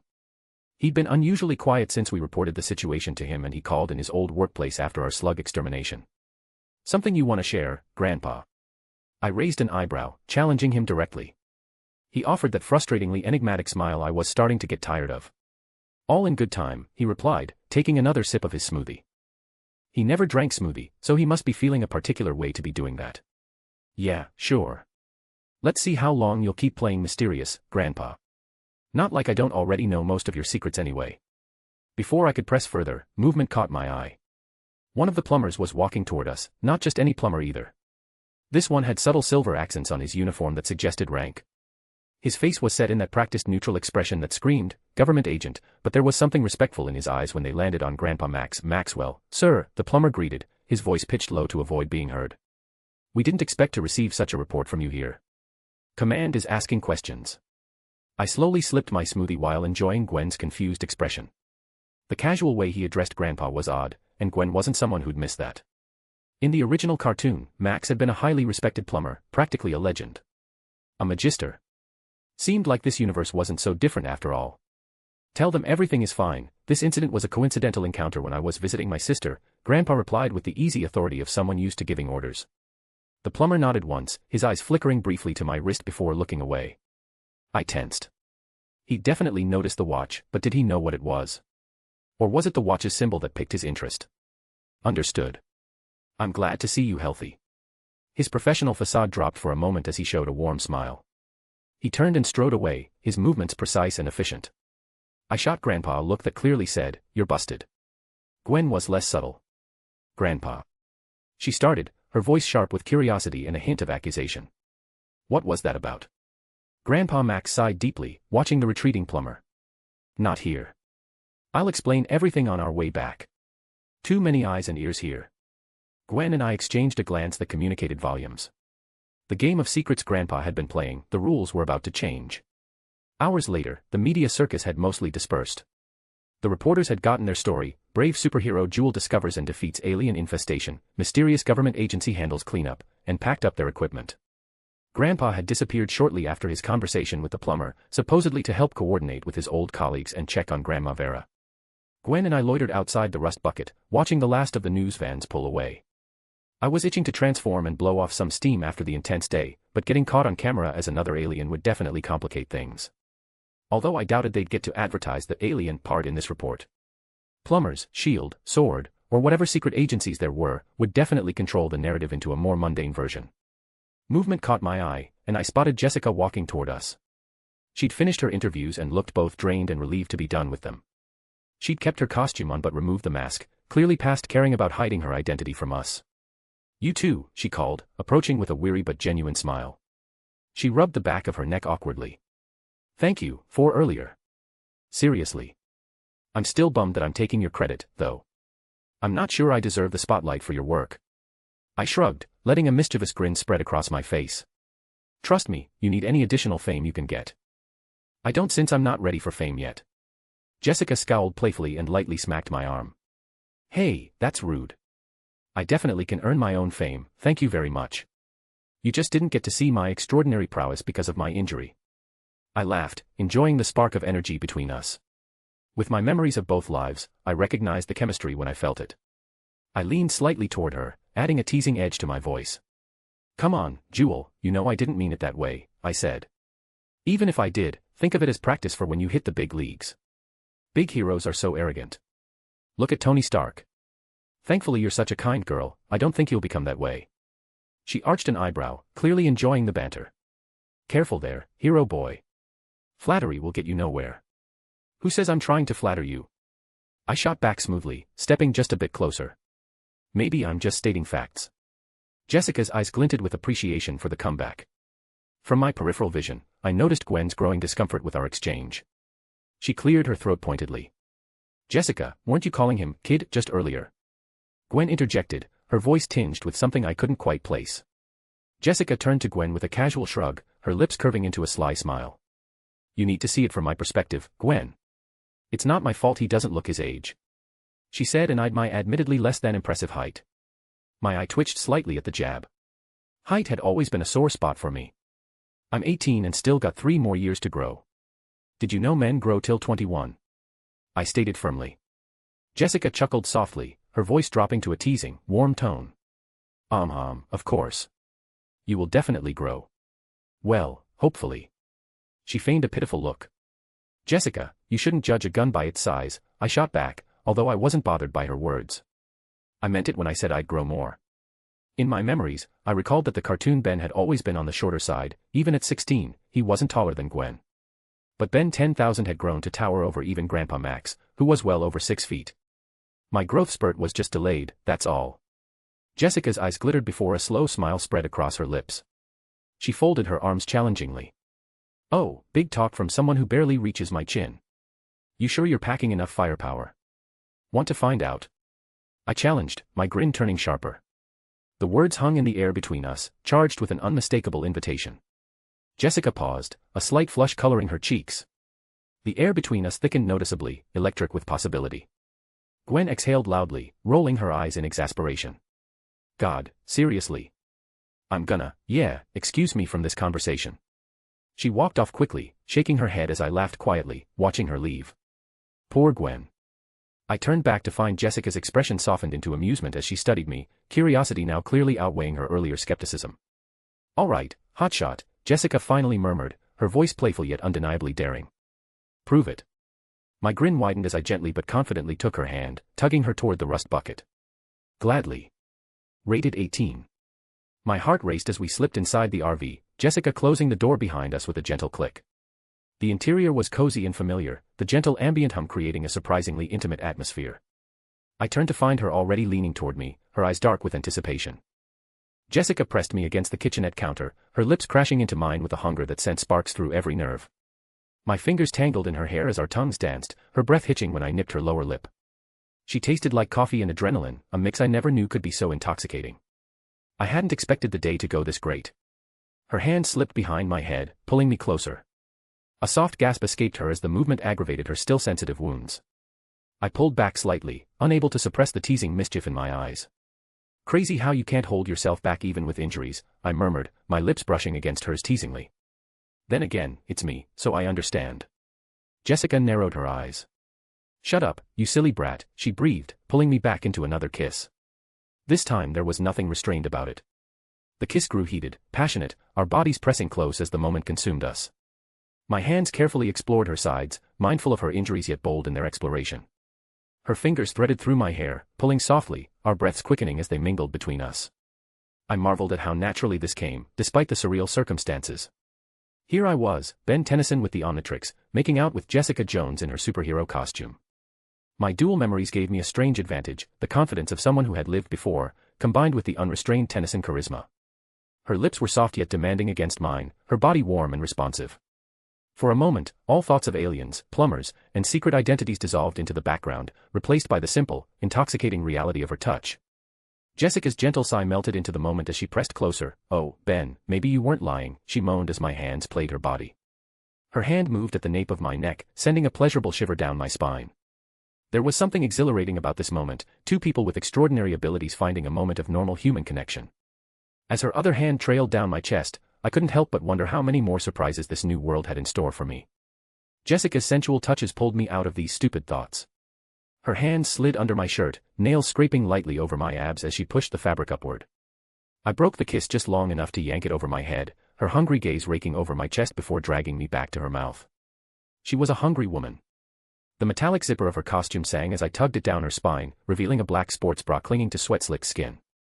She froze when the material pooled at her waist, her breath catching as I traced the angry red gash along her ribs with my thumb. It was an old scar, so it shouldn't hurt. Don't, she started, cheeks flushing crimson as she tried to cover the scar.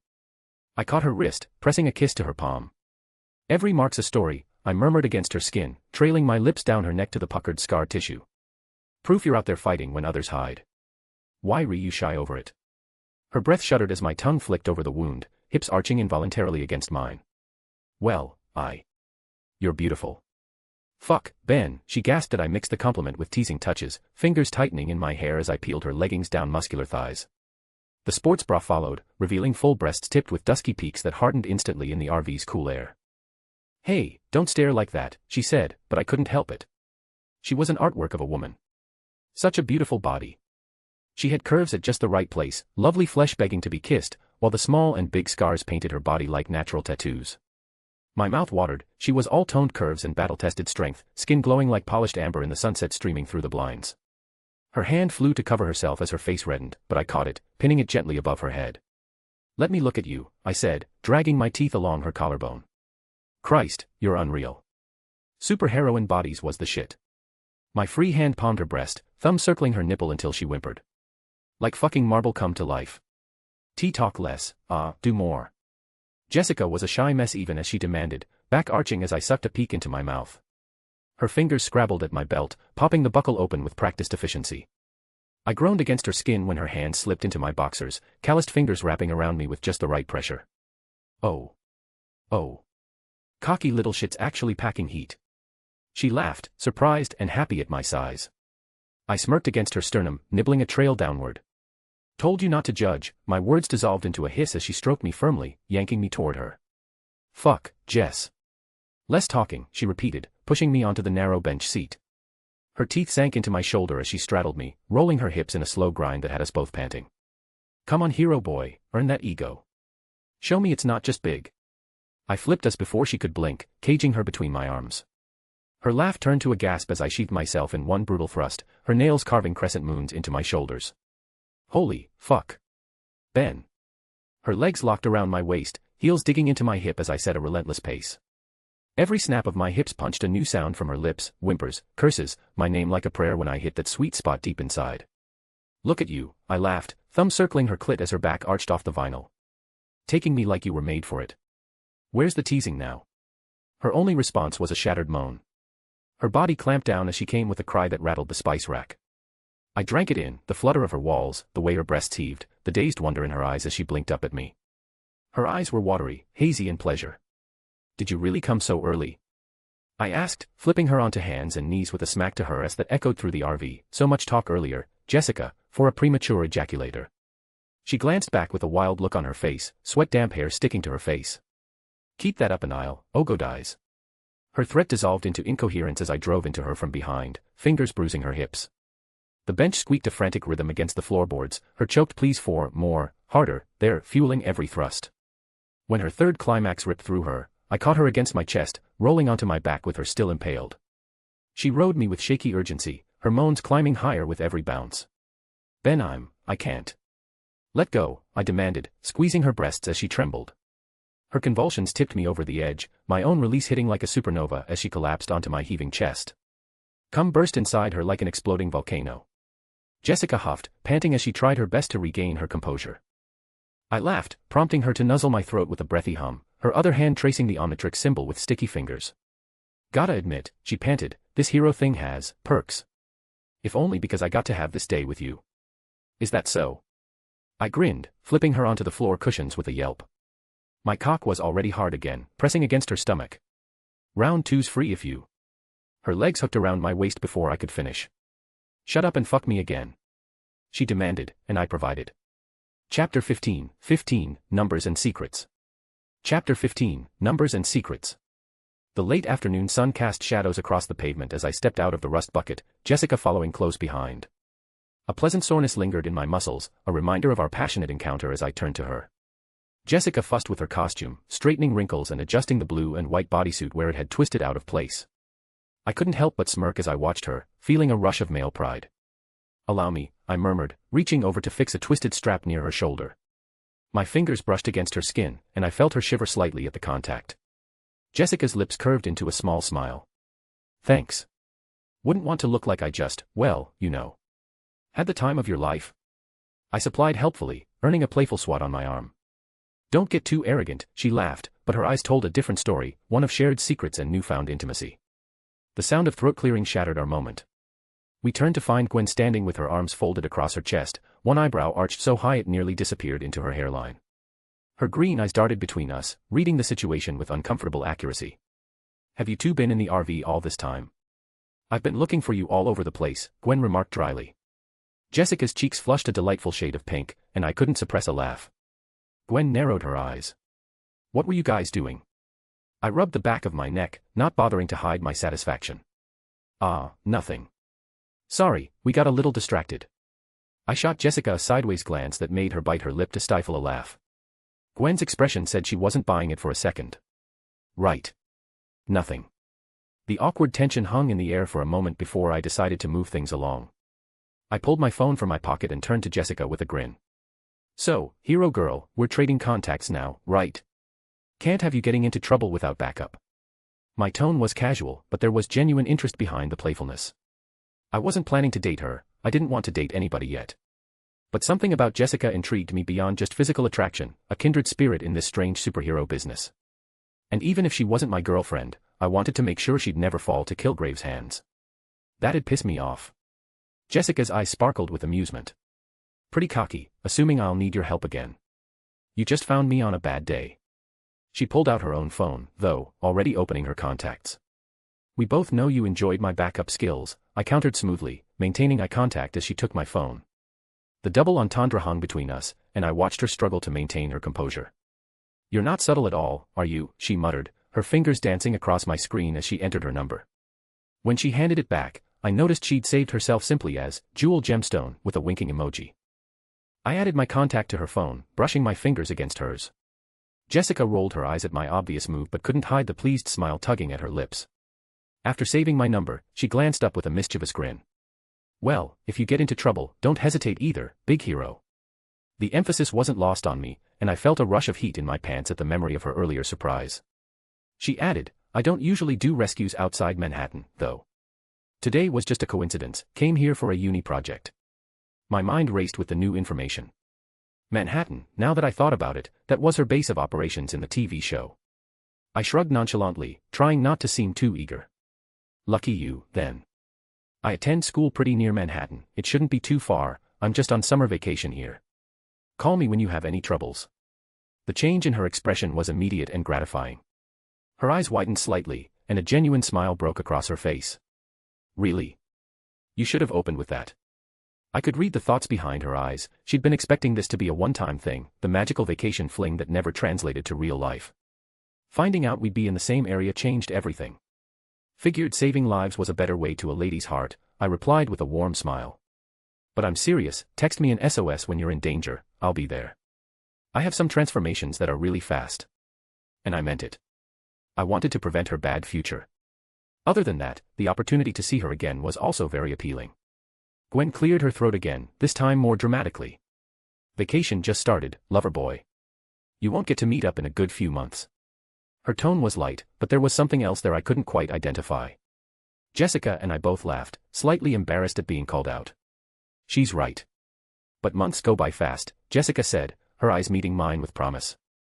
Not fast enough, I countered, holding her gaze. Jessica took a step backward, beginning her departure but clearly reluctant to go. See you in New York, then. Try not to miss me too much. No promises, Jewel, I called back, watching as she walked away with a confident swagger that drew my eyes to the gentle sway of her hips. She turned one last time, giving me a flying kiss, and a final grin before continuing her path away from us. I watched her retreating figure with a soft smile, already looking forward to our next meeting. When Jessica was finally out of sight, I turned to find Gwen studying me with an unreadable expression, arms still crossed tightly over her chest. What? I asked, caught off guard by her intense scrutiny. Nothing. Grandpa and Vera are waiting for us inside. We'll eat lunch, and then leave. She said, turning around. I rubbed the back of my head. The rust bucket rumbled down the empty highway, its headlights cutting through the growing darkness. I slouched comfortably in my seat, still riding high from the day's double victory, saving people from alien slugs and my intimate encounter with Jessica. Life was looking pretty damn good. Man, I love this watch. I caught Gwen watching me from the corner of my eye. Her expression mixed annoyance with undisguised curiosity, but I pretended not to notice, keeping my satisfied smirk firmly in place. "What are you so happy about?" she finally asked, nudging my foot with hers. "Oh, just been a good day," I replied, stretching lazily. "Save people, met a cute superhero, got her number. Not bad for a Tuesday." Gwen rolled her eyes. "Yeah, got her number and more from what I could tell." I simply winked in response, which only deepened her scowl. Grandpa Max remained silent in the driver's seat, his eyes fixed on the road ahead. The usual cheerful commentary about roadside attractions or bizarre food stops was conspicuously absent. His knuckles were white against the steering wheel, his thoughts clearly elsewhere. The silence stretched uncomfortably until Gwen finally broke it, turning toward Grandpa with narrowed eyes. "Grandpa, we're finally alone. No more dodging questions," she said firmly. "Who were those people back there? How come you knew exactly who to call?" Grandpa's shoulders slumped slightly. He met our eyes briefly in the rearview mirror before returning his gaze to the road. A deep sigh escaped him. "I suppose I owe you two some answers." "Yes," he admitted, his voice heavy with resignation. "Those people were called plumbers." "Plumbers?" I leaned forward, feigning surprise. They didn't exactly look ready to fix toilets. I knew what the plumbers were. They were the intergalactic police force that protected the Earth from alien threats. But I had to play dumb, but to be honest, I was a little curious how it managed with the existence of Sword. Grandpa gave a faint chuckle, shaking his head. "They're not that kind of plumbers. It's an organization that deals with alien threats on Earth. Secretly, of course." Gwen's eyes widened as understanding dawned on her face. "You were one of them, weren't you?" Grandpa Max nodded gravely. "I was. And not just any plumber. I was a magister, one of their highest ranks. That was many years ago, though." I watched Gwen's face as various emotions played across it: shock, disbelief, and finally understanding. I kept my own expression expressive too, absorbing what Grandpa was saying while matching it against my own knowledge from my past life's memories of the show. Gwen pushed further, leaning forward with burning curiosity. "But why didn't you tell us sooner? We've been dealing with aliens for weeks." Max's expression grew conflicted, guilt evident in his tone. "There are protocols. And I wanted to protect you from that life as long as I could. It's dangerous. You saw it. Complicated. But after today, I realize it's too late to keep secrets." I sat back, quietly absorbing the gravity of Max's words. Inside, I was buzzing with anticipation. This was it, the moment when Grandpa would start revealing the bigger picture, just like in the original timeline but with potential differences in this merged universe. "So, what's next?" I finally asked, keeping my voice steady and curious. Max pulled the rust bucket over to the side of the road, cutting the engine. The sudden silence felt heavy. He turned in his seat to face us directly. "Now, you two deserve the whole truth," he said, determination settling onto his features. "It's time I tell you everything. About the plumbers, the Omnitrix, and about what's really happening out there." "All right." Grandpa Max's eyes lingered on the watch on my wrist. "That device you found, it's called the Omnitrix. It's the most powerful piece of technology in the universe." I glanced down at it, pretending this was news to me. "This thing. I mean, I knew it was alien, but the most powerful in the universe. Not just powerful, I thought, but coveted by Vilgax and countless others across the galaxy. Created by Azimuth, the smartest being in 3 galaxies. A device that allowed a typical nobody to transform into entities like Celestial Sapien. It was more than just powerful." "Yes," Grandpa confirmed. "It was created by a Galvan scientist named Azimuth. The Galvan are one of the most intelligent species in the galaxy, tiny frog-like beings with extraordinary minds." "Like gray matter," Gwen piped up, making the connection. "Looks like there's a Galvan form in that watch too," Grandpa guessed by her words. The Omnitrix was designed to collect and store DNA from different alien species, allowing the wearer to transform into those aliens. It's meant to be a tool for understanding, to literally walk in another species' shoes. But why was it floating around in space? And why did it attach to me? I asked, knowing the answer but needing to hear his version of events. Grandpa's expression darkened. "It wasn't supposed to be. Even I don't know the details, honestly. But from the aliens that attacked us before, I know that Vilgax, a powerful space conqueror, is involved." I looked down at the watch with feigned wonder. So this thing brings trouble too, and not just fun. What a coincidence that I found it. Or exactly as destined, I thought. Some things are inevitable across timelines. It really is dangerous, yes. That is the important part. The Omnitrix is seen as a weapon by Vilgax and most others. It does more than just transform you, Grandpa continued. It contains the DNA of thousands of species. Some peaceful, some, not so much. In the wrong hands, it could be used to destroy galaxies. That's why those robot drones were after us, I said, piecing things together for Gwen's benefit. Yes. Vilgax wants it badly, and he's not the only one. Which brings me to the other organizations at play. Grandpa took a deep breath. I've tried my best to hide it from them so far, but they'll learn about it soon. Who? Gwen asked. You see, the plumbers aren't the only group monitoring extraterrestrial activity on Earth. There's also SHIELD, the Strategic Homeland Intervention, Enforcement and Logistics Division. Dealing with superhuman threats is their public focus, Grandpa explained. But they have a division that monitors outer space activity too. But that's not the point. Since Ben is a human operating on the soil of this planet, they have the right to get involved. However, the more troubling one is SWORD, Sentient World Observation and Response Department. They're like a sister organization with SHIELD, kind of, who are focused exclusively on extraterrestrial threats. And how do these groups get along? With the plumbers, I mean. I asked, genuinely curious. This was new information even to me, so I was curious. Complicated, Grandpa sighed. The plumbers were here first, established centuries ago. SHIELD and SWORD are relatively new operations. There's cooperation when necessary, but also competition, distrust, typical agency politics, but with higher stakes. For reference, SWORD reports to the US government. While plumbers' work is largely for the world, with the goal to protect Earth itself from all danger. And where do you fit in all this now? Gwen asked. Officially retired, Grandpa said with a wry smile. And unofficially. I still have clearance and contacts. But I didn't think I'd need to exercise those things during a fun summer trip with my grandkids. A heavy silence fell over us as we absorbed everything. I studied Grandpa's face, seeing the weight of decades of secrets finally being shared. I understand why you kept this from us, I said finally.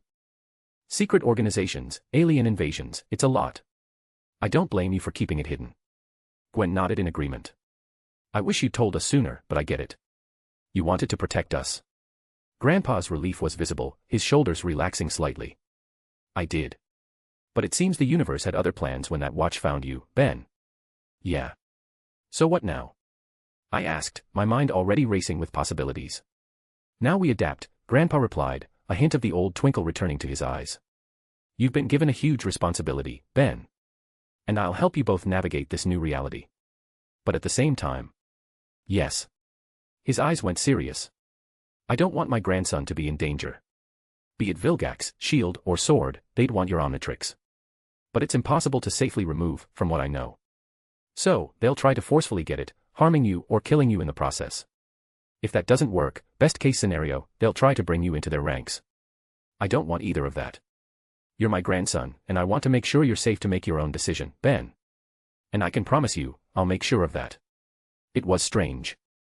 The way he said it, the warmth in his voice, the protective nature of a grandfather.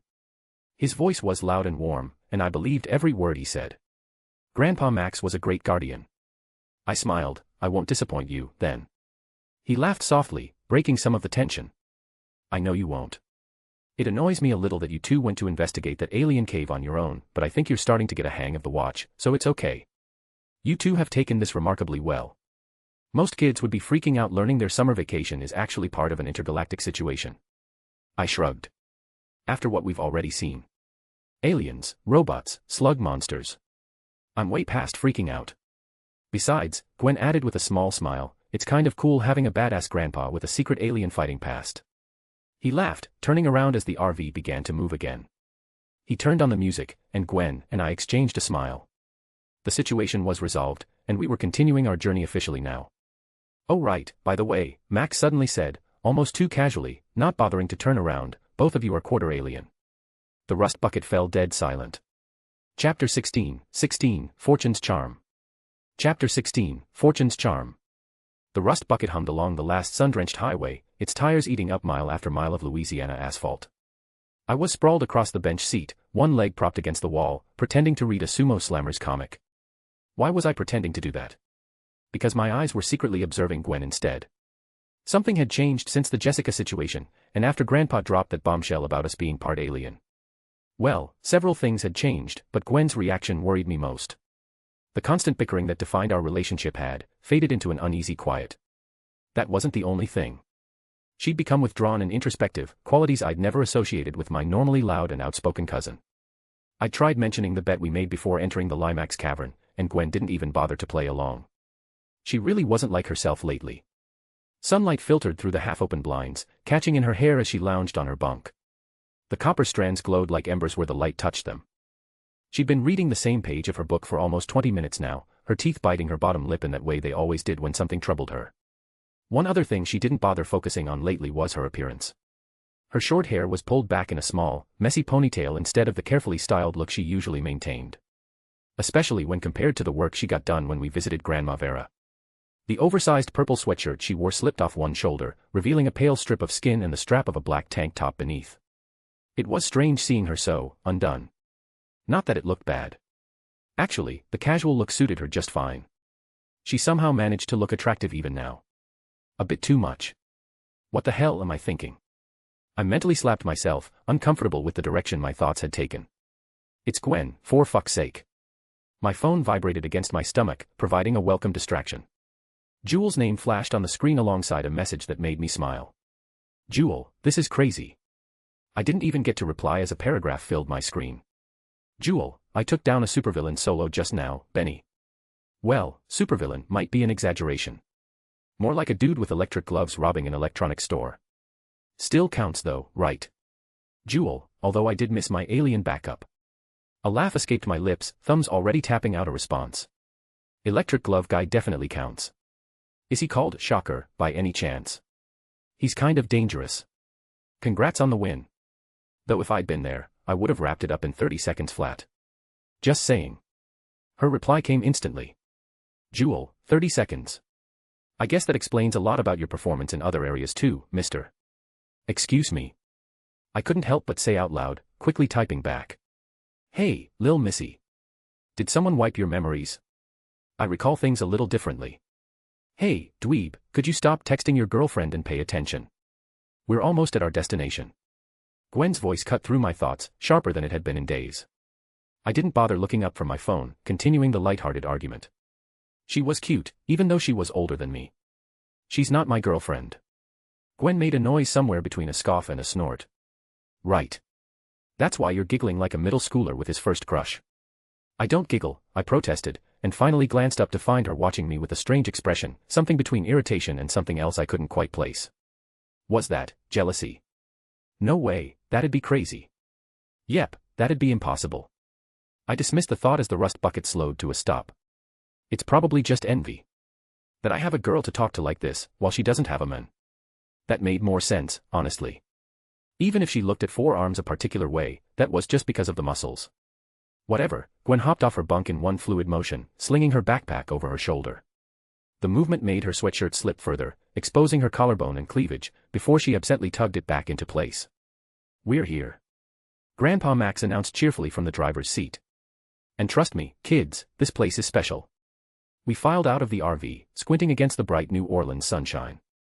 Before us stood an imposing structure of dark stone and wrought iron, its Gothic architecture a stark contrast to the colorful buildings nearby.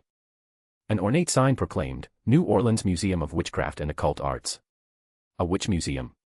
I raised an eyebrow. Really, Grandpa? Grandpa Max chuckled, placing a hand on each of our shoulders. Excited. Aliens aren't the only thing that's real in this world, you know. Magic is too. Some of these artifacts might actually be authentic. His words made Gwen visibly shiver beside me, grinning. No way, magic is real. Her voice held a strange mix of apprehension and fascination as she stared at the building. I was about to make fun of her but I froze, realization hitting me like a bucket of ice water. Wait a damn minute. The museum, real magic, New Orleans. This was where Gwen became Lucky Girl in the original timeline. But that wasn't supposed to happen until much later. I didn't even encounter Vilgax's 3 mercenaries yet. The timeline was shifting. Whether because of my actions or the fact that this was an amalgamation world, things were accelerating differently. The inside of the museum was just as gothic as the outside, dim and shadowy with old lanterns throwing long, flickering shapes across the dark wood walls. The air was cool and still, carrying that faint smell of old paper and incense that made the whole place feel really creepy. Glass cases ran along the halls, lit from below. There were also lots of weird charms with worn-out symbols, hollow-eyed masks that seemed to track your movement, and creepy artifacts that looked like they belonged in some forgotten ritual. I followed behind Gwen and Grandpa, our steps quiet on the thick burgundy carpets with their weird magic designs. The old guide's excited voice bounced a little in the quiet, going on about curses and hauntings. I found it boring, the fake goblets, rings, and amulets the guide showed us. Gwen was eating it up though, eyes bright with interest despite how tired she looked. Seeing her actually engaged in something again hit me in a weird way, and before I knew it, I was walking closer to her. "Didn't expect you to be so into this spooky stuff, nerd," I said under my breath, bumping her elbow lightly. "Thought this stuff would freak you out." Gwen looked at me, surprised for half a second before she scowled. "I've always liked museums, Ben. Even the creepy ones. There's history here. Besides," she teased, "I think you're just scared right now." I faked offense, just glad we were slipping back into our usual rhythm. "Me? Scared? I hang out with aliens on the regular. You think some haunted doll's gonna bother me?" She rolled her eyes, but a small smile formed on her lips. "Fair. But there's something about magic, isn't there? If aliens are real, why not magic too?" "I don't think Grandpa was joking earlier," I answered honestly. "Yeah, you're right. After everything, nothing would shock me. Who knows? Maybe you'll find some magical wand here." She shot me a look, eyes glinting with amusement. "Right. Maybe I'll turn you into a frog if you annoy me." I laughed for real, just happy things between us didn't feel stiff for once. At this rate, maybe things will return to normal soon. Because she liked these kinds of places, this was an easy and comfortable opportunity as we walked down the shadowy hall. However, not everything was good. We hadn't encountered the thing I expected yet. The guide was talking about so many things, but it hasn't come up yet. Maybe the book isn't even here in this world, I thought absently as my eyes wandered back to the displays. But a few steps later, that doubt disappeared completely. "And here we have the crown jewel of our collection," the guide announced, gesturing to a massive book displayed in the center of the main hall. "The Arcamida Book of Spells, dating back to the 16th century. Legend says it contains some of the most powerful incantations ever recorded." To be specific, Gwen interjected, "The Arcamida is believed to date back to 1562. Gwen shrugged, "I read about it before, and I'm fairly confident about the source. It was supposedly written by Arcamida, one of the few documented male witches of the Renaissance period. Historical records suggest it changed hands 12 times before disappearing during the Salem witch trials. I don't think this is the real deal." The guide blinked in surprise before breaking into a delighted smile. "That's exactly right, young lady. I'm impressed. Most visitors your age are just here for the creepy dolls. I'm not a 10-year-old, miss," Gwen said even as she blushed slightly at the praise, a small smile tugging at her lips, the first genuine smile I'd seen from her in days. "Ha ha ha, that's my granddaughter," Grandpa Max said with a proud smile. "Nerd," I whispered, nudging her with my elbow. But I couldn't help but smile too. It was good to see glimpses of the old Gwen returning. As she engaged in an animated discussion with the guide about the preservation techniques used in the book, I caught myself studying her profile. The dim lighting softened her features, highlighting the curve of her cheek and the intensity in her eyes when she talked about something that interested her. She'd been so subdued lately that I'd almost forgotten how alive she became when her intellect was engaged. She did a little jump when the guide joked, and her curves jiggled. "There you go again, Ben," I chided myself, forcing my attention back to the displays. "What's wrong with me lately?" A scream ripped through the museum, sharp, sudden, way too loud for a place that's supposed to be all quiet and boring. I spun around just as a nasty red mist started oozing in through the windows, slithering through the air like some kinda living thing. The temperature dropped so fast my breath turned into fog, and I got chills that had nothing to do with the AC. People freaked. Some backed up, others just froze, but then the mist got worse, thicker, darker. It shot upward and wrapped around a few unlucky idiots, yanking them toward the ceiling like some messed up magic trick. The rest bolted for the doors, but... boom. They slammed shut on their own, trapping us all inside. "Ben." Gwen's voice was way higher than usual as she ran to stand behind me. Her fingers dug into my sleeve like she was trying to rip it off. Usually, she'd stand strong, but lately perhaps because her mood was down, Gwen didn't feel the courage. Grandpa Max stepped in front of us, face set like he was ready for a fight. Then he showed up. Out of the thickest part of the smoke, this dude just appeared. Tall, creepy robes, face painted like a damn skeleton.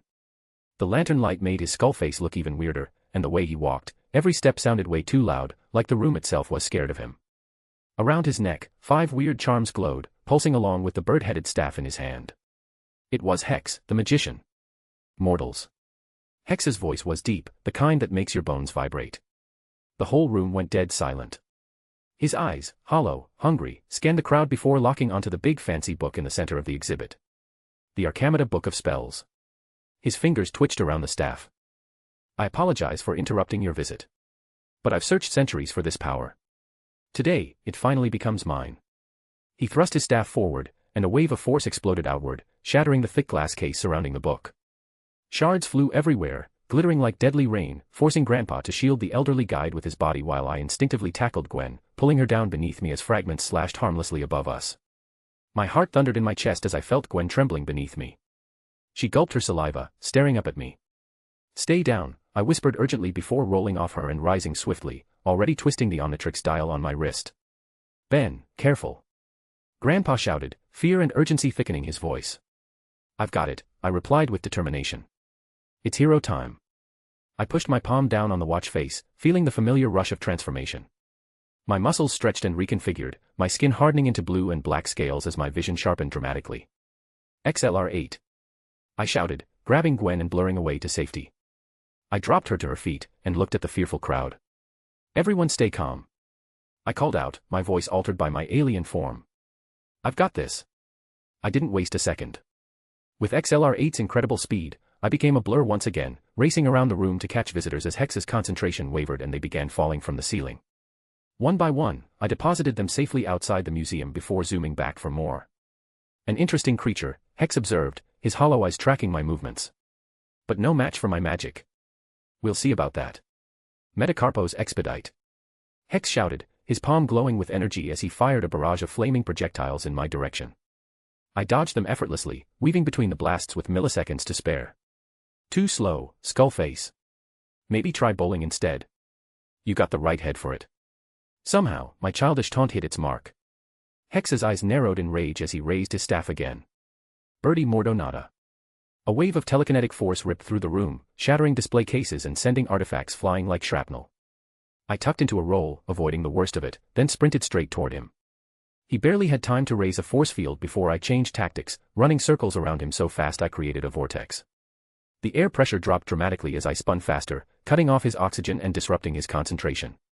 "Cephirius expectorium perpet," he gasped, trying to break free, but the spell fizzled without enough air to carry his words. I seized the opportunity, darting in close enough to deliver a series of lightning-fast blows to his midsection and face.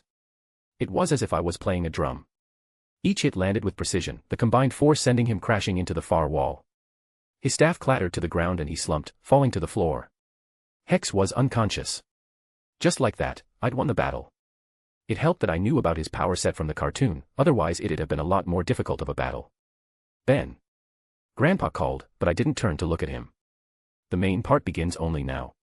Time for what I'd been looking forward to since the moment I realized we were at this particular museum. This was an extremely important event. In the original timeline, one of Hex's charms had broken off during battle, which led to Gwen finding it and becoming Lucky Girl. This time, maybe I could show her path to sorcery. She better be grateful. With Hex momentarily out of commission, I seized my chance. In the blink of an eye, I dashed, my XLR8 form nothing more than a blue-black blur to any onlookers. Skidding to a halt beside the unconscious sorcerer, I reached down and snatched the necklace of charms from around his neck. It crackled with energy, zapping my hands, but I endured the pain. It came off easily. "Now you're nothing but a skinny dude," I said to his unconscious form, hefting the 5 glowing charms. They pulsed with mystical energy, warm against my scaled palm. In the original timeline, just one of these charms had given Gwen incredible powers as Lucky Girl. With all 5, she could potentially become even more powerful. I'm not giving all of them to her, though. "Hey, are you all right?" My eyes drifted to Grandpa who was checking on the elderly guide who'd been caught in the crossfire. I didn't look at him for long. My eyes fell on Gwen who stood beside him, her face a mix of relief and fascination as she watched me. I zipped over to them quickly. "Grandpa," I whispered, "hold on to these." Before he could protest, I'd already tucked the charms deep into his expedition bag, hidden from view. He looked up, startled. "What are you doing, Ben?" he asked, eyeing me suspiciously. Before I could reply, he first saw the lady off. Then he turned to me. "Just collecting trophies from the bad guys I defeat, I guess," I replied with a casual shrug. Like Iron Man keeps pieces of his enemy's tech. I didn't even know if he did that. Besides, it'd be incredibly stupid to leave magical artifacts with an evil sorcerer, don't you think? Grandpa frowned but seemed to consider my point. "Fair. My eyes fell on the Arcamata Book of Spells next, still exposed on its pedestal where Hex had blasted away the protective case. That book contained powerful magic that Gwen could eventually learn to tap into.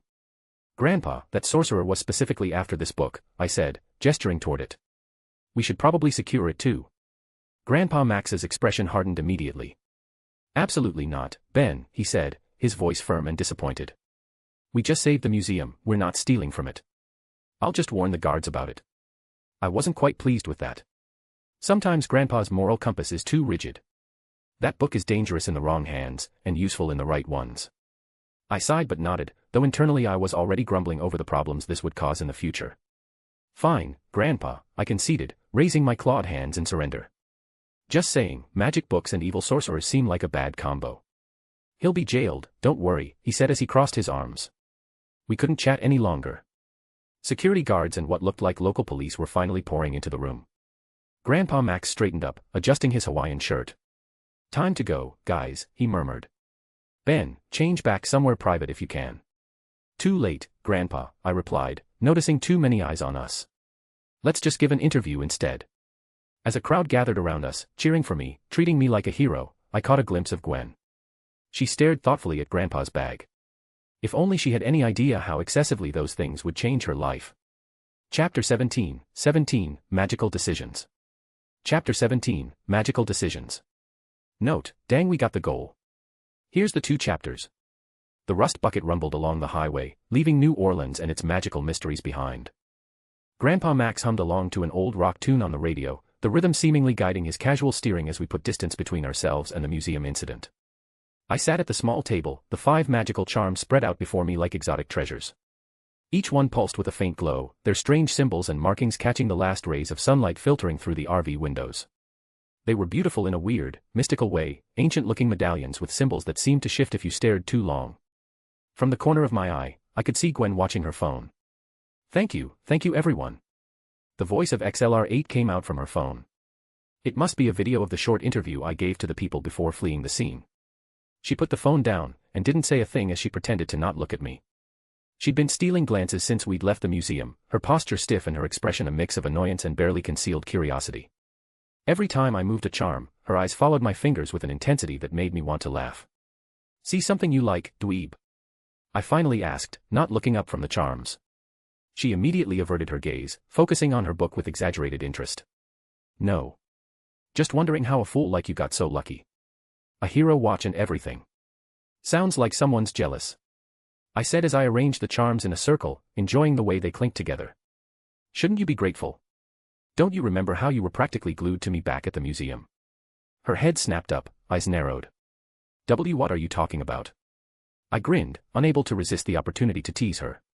You know, when Skullface showed up and you basically jumped into my arms. When you clutched my shirt so hard I thought you'd rip it off. Gwen's cheeks flushed a brilliant shade of red. I did not do that.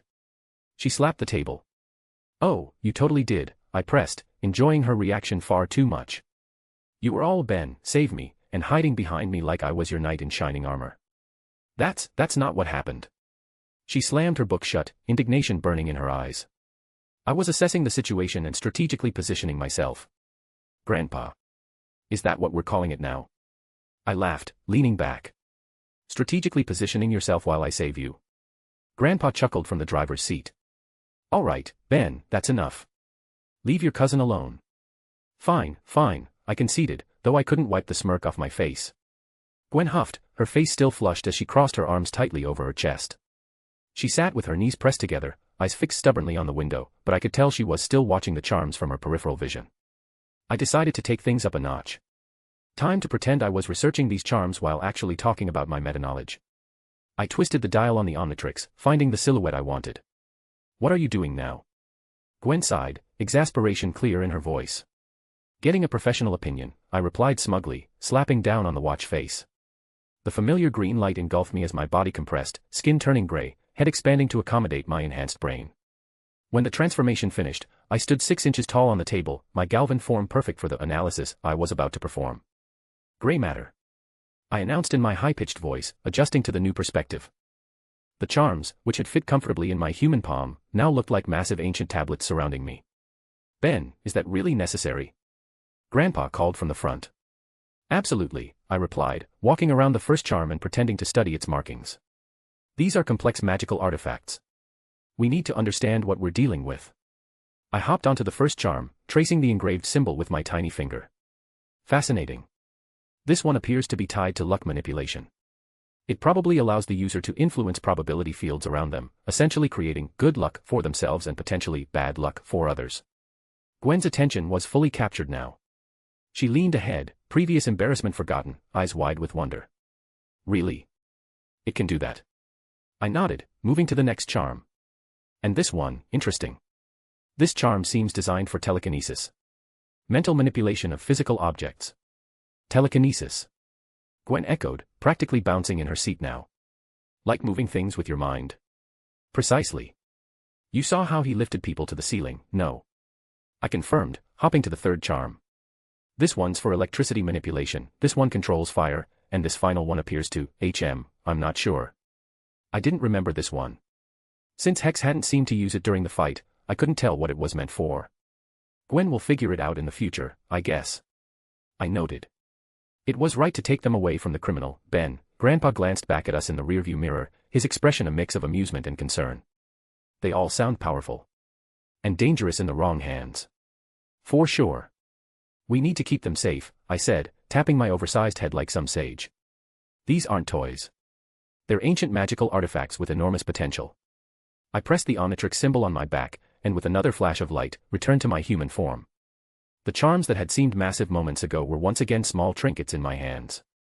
Well, that was educational, I said as if I'd indeed studied those things, and didn't just use my canon knowledge to cheat.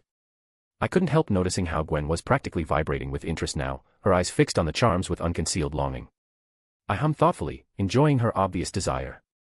She was too stubborn to ask outright, and I was having too much fun watching her internal struggle. She looked up at me, eyes meeting, but still didn't say anything. Finally, after letting her suffer a bit longer, I sighed dramatically. Fine, Gwen. I can see you're about to explode if you don't get to try these. Her eyes snapped wide, mouth wide with surprise and hope. What? I said I'll let you borrow 2 of them, I continued magnanimously. Taking too many could be dangerous for a beginner anyway. If you do a good job, maybe I'll let you have the rest later. Who knows? Really? The hope in her voice was almost childlike. It was completely different from her usual calculated demeanor. I nodded, selecting the charm of luck and the charm of telekinesis from the collection. Here you go, Gwenny. These 2 should be a good start. Gwen reached for them with trembling fingers, her expression a mixture of disbelief and excitement. As her fingers closed around the charms, they seemed to pulse brighter for a moment, as if responding to her touch. Yes, she cheered, pumping her fist in the air. This is going to be amazing. A moment later, she was onto me, giving me a big hug. Thank you, Ben. The genuine gratitude in her voice caught me off guard. For a moment, her radiant smile made me forget all about our usual rivalry.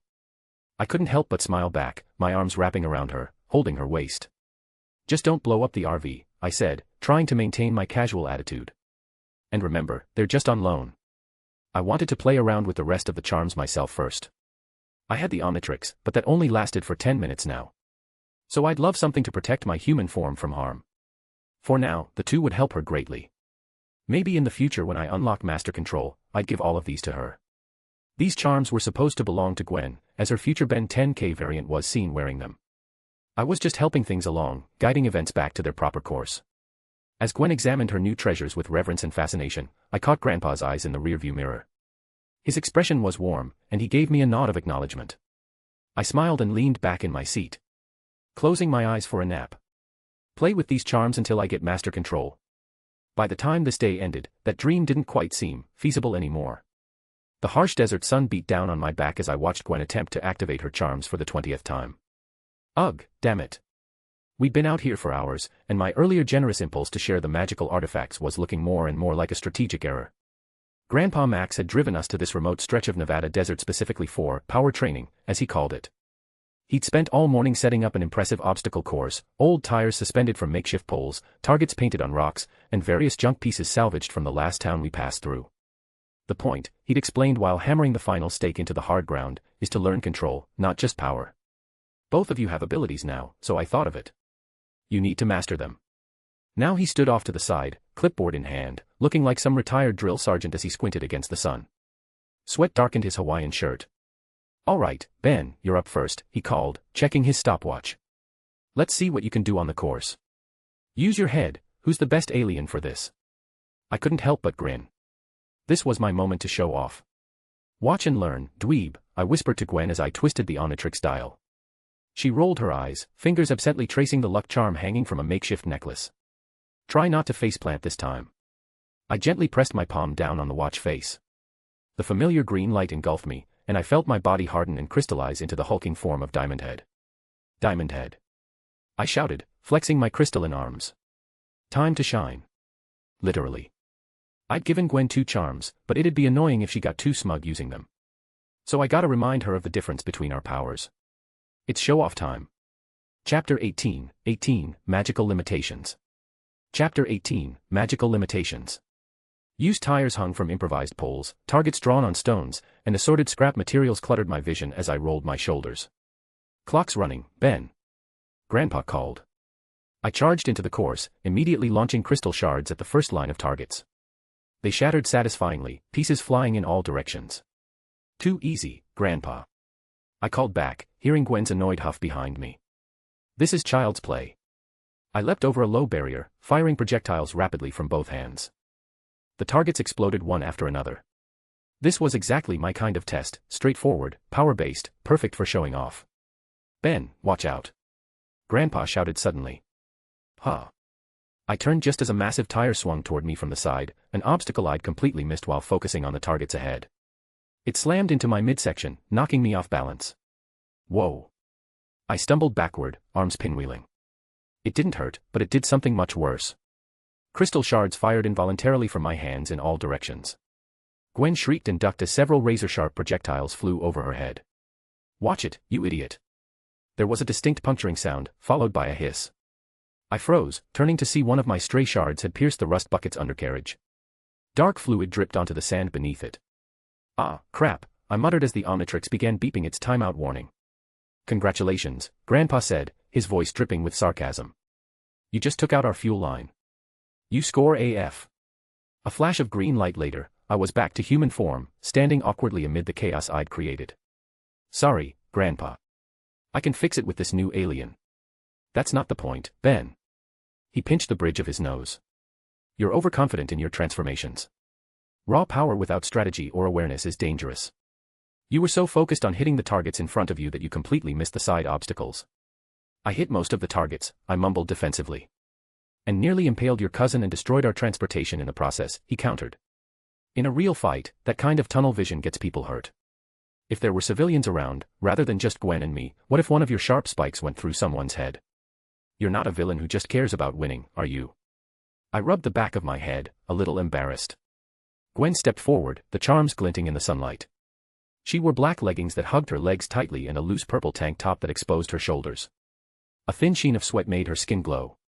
Image here. My turn, she announced, pulling her shoulders back with determination. Her copper hair caught the sunlight, momentarily distracting me. Once again, I failed to check out her curves. When had she started looking so not dorky? I shook the thought away. Good luck, dweeb. Those trinkets aren't user-friendly. Gwen positioned herself at the starting line, charms clasped in her hands. Her face scrunched in concentration, but nothing happened. Come on, she whispered, staring intensely at a small rock. Move. Please move. I couldn't help but snicker. Having some performance issues there, dear cousin. She shot me a glare that could have melted steel. Shut up, Ben. I'm concentrating. That's what it looks like. I thought you were constipated. Ben, Grandpa warned from the sidelines. Gwen ignored me, closing her eyes and taking a deep breath. The charms remained dormant in her hands. Minutes passed, the desert heat intensifying around us. Maybe they're just not compatible with everyone, I offered as a tease, knowing she was fated to success. However, compatibility was exactly the problem I had, I think. In the show, having the spark in her genes seemed to be the prime reason behind Gwen learning magic so fast. The anodite spark, I mean. I didn't have it. Everyone talked about Ultimate Alien's infamous Ben 10,000 using magic, but he was almost 40 years old, and the best he could do was what? Shield plates. Yeah, I was done for. She took a frustrated step forward and stumbled over a rock. Stupid. The charm of luck suddenly flared with golden light. Gwen's eyes widened as she flung out her hand to catch herself, and the small rock she'd tripped over levitated, hovering inches above the ground. I did it, she gasped, staring at the floating stone in disbelief. A grin spread across her face as the rock slowly rose higher, rotating gently in the air. The telekinesis charm pulsed with purple energy around her wrist. "Grandpa, look." She turned excitedly, the rock following her movement. I was speechless. This fast. Excellent, Gwen. Grandpa clapped, looking genuinely impressed. Now try something bigger. Encouraged, she focused on one of the fallen targets. It wobbled, then lifted shakily into the air. Sweat beaded on her forehead as she concentrated, but her smile never faltered. The target rose higher, then shot forward, smashing perfectly into another target. "I can feel it," she murmured, eyes gleaming with excitement. "It's like an extension of my will." As much as I hated to admit it, it was impressive. The way she moved was different, too, more fluid and confident. Her body swayed slightly with each motion, the tank top shifting to reveal glimpses of her midriff. Again, I caught myself staring, but this time, I failed to look away. "You did okay, I guess." "My turn to try," I declared, grabbing the black neckband that held the remaining 3 charms from my pocket. I knew the chances were low, but I'd be damned if I let Gwen outshine me. "I bet I can make these work even better if you can. Maybe I have the spark in this universe." Gwen paused her practice, a smirk playing on her lips. "Sure. Go on. This should be entertaining." I strapped on the charm of fire first, feeling its cool metal against my skin. Thanks to my experience with Heat Blast, I was fairly confident I could pull it off easily. I struck a heroic pose, concentrating hard on the clear sky above. "All right, flames. Do your thing." Nothing happened. I concentrated harder, feeling my face turn red with effort. Finally, after nearly a minute of straining, a tiny wisp of heat formed on my fingertips before immediately evaporating in the air. "Hey, I felt that." I pointed excitedly. That was definitely something. "Wow," Gwen slow clapped. "Truly impressive.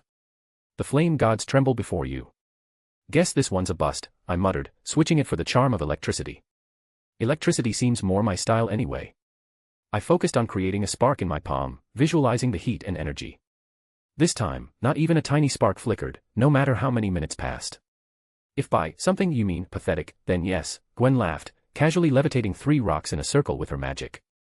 Frustration building, I tried the last charm that I didn't even know the use for.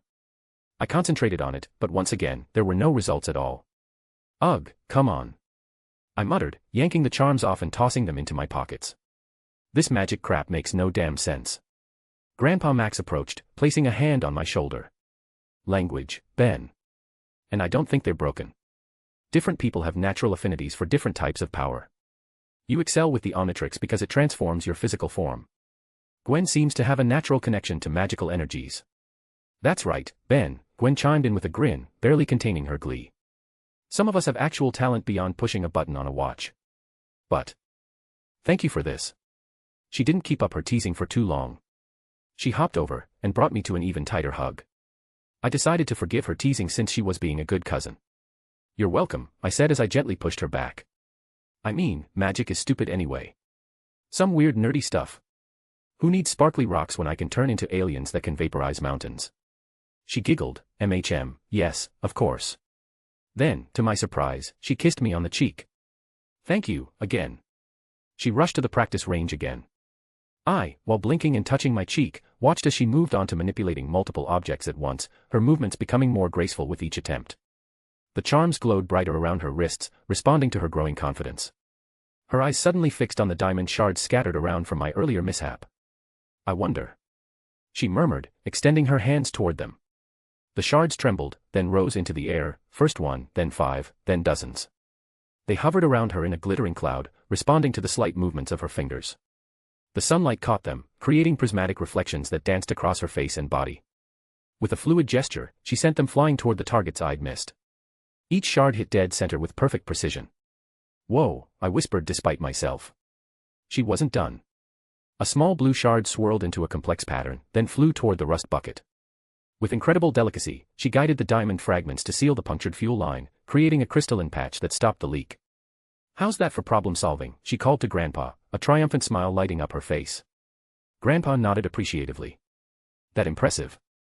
Excellent work, Gwen. That's exactly the kind of strategic thinking I'm talking about." I watched her, impressed and annoyed in equal measure. The way the desert wind blew her hair, the confident set of her shoulders, the slight sway of her hips as she directed her magic, it was like seeing a completely different Gwen emerge. Not bad, I admitted with a smile.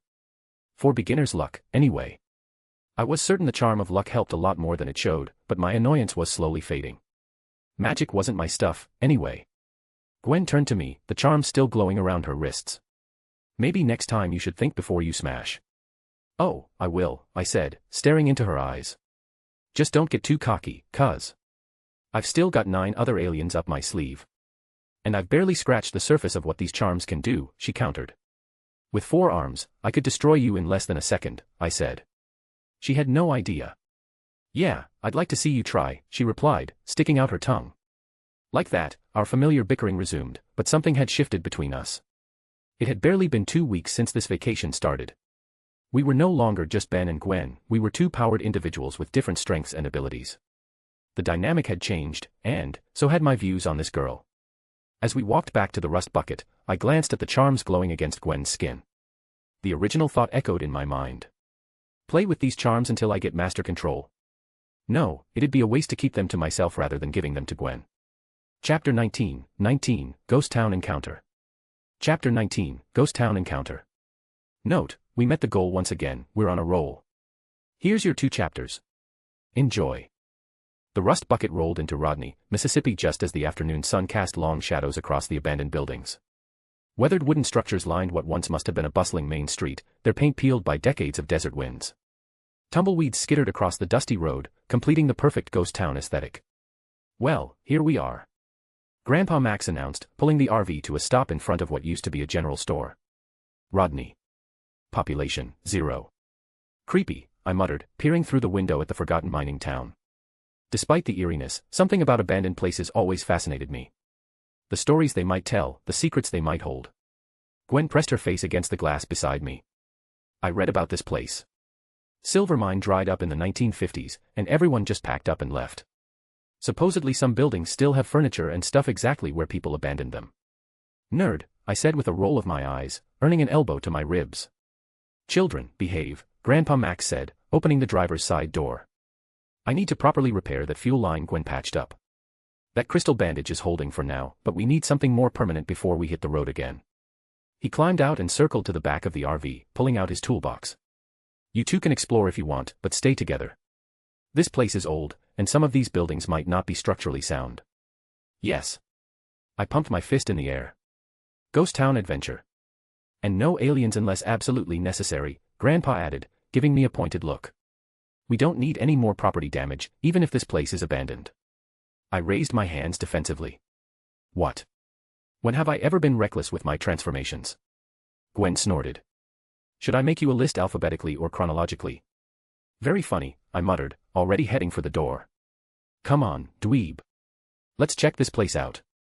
We stepped outside into the dry heat, dust immediately swirling around our sneakers. The town stretched before us like something from an old Western movie, storefronts with faded signs, a rusted water tower in the distance, even an old-timey saloon with broken swinging doors. Perfect ghost town aesthetic. I folded my arms, deliberately scanning the dusty horizon. Nothing on the plumber frequencies, is the timeline different? I reran the cartoon episodes in my head. At about the same situation in the cartoon, after Diamond had accidentally damaged the TV, Grandpa drove them to Slaterville, New Mexico. But this was a different town entirely, far from there. Would Vilgax's goons still come? Hey Ben, don't you think this place is perfect for training? Gwen said once we were out of Grandpa's earshot. Her eyes glinted with excitement as she looked down at the charms hanging from her neck. They pulsed with energy against her skin. Training. That's what you think about when we're in a literal ghost town. I shook my head.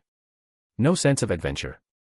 Oh, I've got plenty of adventure planned, she replied, a mischievous smile spreading across her face. Watch this. The charms glowed brighter, and to my lack of surprise, Gwen slowly rose from the ground. She hovered about 3 feet in the air, her auburn hair floating around her face like she was underwater. Whoa, wow, no way, crazy, I said dryly, watching her grin transform into a scowl. Telekinesis can lift a person, what a shocker. You idiot. She grumbled, scoffed, and looked away. She twirled in midair, the movement causing her purple shirt to ride up slightly, revealing a sliver of pale skin at her midriff. I've been practicing while you were sleeping last night. Pretty cool, right? Just admit it. My expression remained nonchalant. I guess it's not bad. For amateur magic. Gwen huffed, then suddenly shot upward like a rocket, ascending 15 feet into the air. Sorry, can't hear you from down there, Ben, she called, cupping her hand around her ear. What was that about amateur magic? I crossed my arms, watching as she glided effortlessly between two buildings. The late afternoon sun backlit her figure, highlighting her silhouette in golden light. She definitely filled out over the past year, I noted for the umpteenth time since this trip began.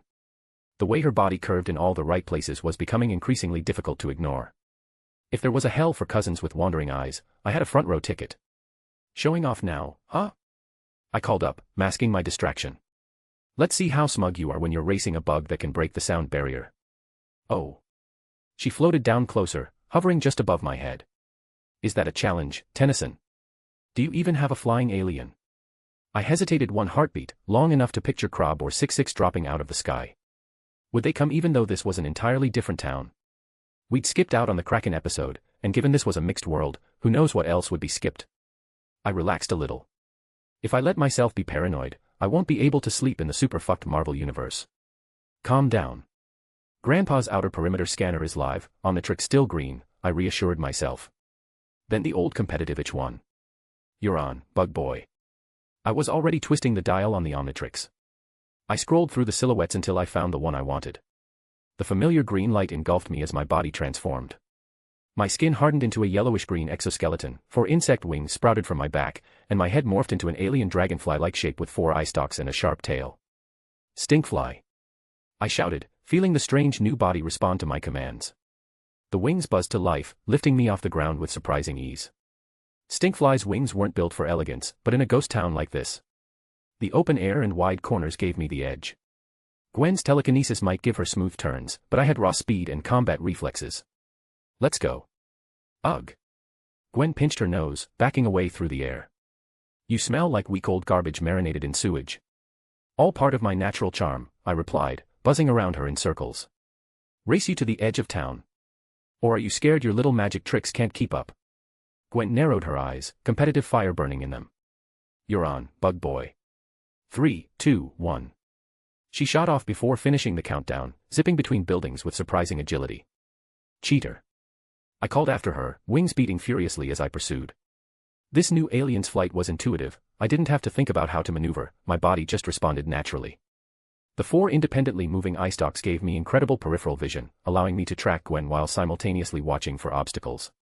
We weaved through the abandoned town, ducking under clotheslines still hanging between buildings and slaloming around rusted water towers. Gwen maintained her lead, her telekinetic flight less powerful but more precise than my wild buzzing. Too slow, Ben, she taunted over her shoulder, skimming just inches above a dilapidated roof. We'll see about that. I fired back, banking sharply around a corner. I spotted a straight shot between buildings, a shortcut. Tucking my limbs close to my body, I dove through the narrow alley, wings beating at full speed. Wind rushed past my alien face as I burst through the other side, overtaking Gwen just as the edge of town came into view. I crossed the invisible finish line a split second before her, victory surging through me. Ha! Who's slow now? I crowed, hovering triumphantly above the last building.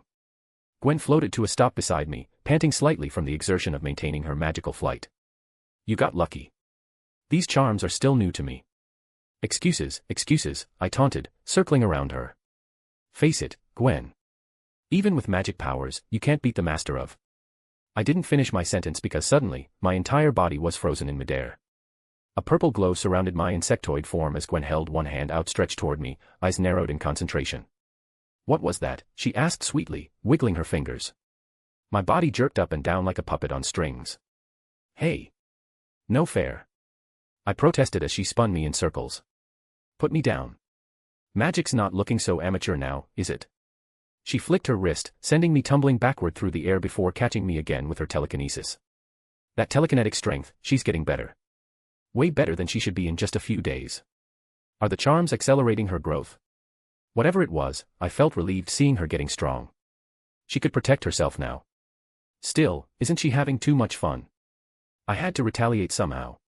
I aimed my head toward her and squeezed the muscles in my neck, a motion that somehow felt absolutely natural in this form. A stream of viscous green slime shot directly at Gwen, splattering across her chest and breaking her concentration. You. Gross, she shrieked, the telekinetic hold dropping instantly. She tried to wipe the slime away, her disgust evident. I can't believe you just did that. All's fair in love and cousin warfare, I laughed, buzzing around her head tauntingly. Gwen's eyes glowed purple as she gathered her magic again. Oh, it's on now. She flung a telekinetic wave that I barely dodged, only to be caught by a second one from behind. The invisible force knocked me toward the old saloon, my trajectory sending me straight through a dust-covered window with a resounding crash. Glass shattered around me as I tumbled into the building, my wings momentarily tangled as I hit the floor. Before I could right myself, Gwen flew in after me, not expecting to meet resistance from the half-broken window frame. She caught her foot and tumbled forward with a yelp. I instinctively reached out to catch her, but my watch gave out right then. Omnitrix buzzed and red light flashed around me, replacing Stinkfly's protective exoskeleton with my vulnerable human body. But the transformation messed with our momentum, which sent us rolling across the dusty floorboards in a tangle of limbs. When we finally stopped, I found myself hovering directly above her, 4 arms braced on either side of her body, our faces inches apart. Back to my human body, I was acutely aware of the softness of her body beneath mine, the way her chest rose and fell with rapid breaths, the slight flush that spread across her cheeks. "Get off me," she whispered, her voice oddly strained. Her green eyes, so similar to mine, were wide and locked on mine. "Yeah. If you really wanted me off, why haven't you just used your telekinesis to push me away already?" I countered, genuinely curious about her reaction. Perhaps because I was back to being a hormonal teen, her closeness had quite the dangerous effect on me. This close, I could see the fine dusting of freckles across her nose, the way her lips parted slightly as she processed my question. I forgot I could, she admitted, the blush deepening across her cheeks. Something about her expression made my heart skip a beat.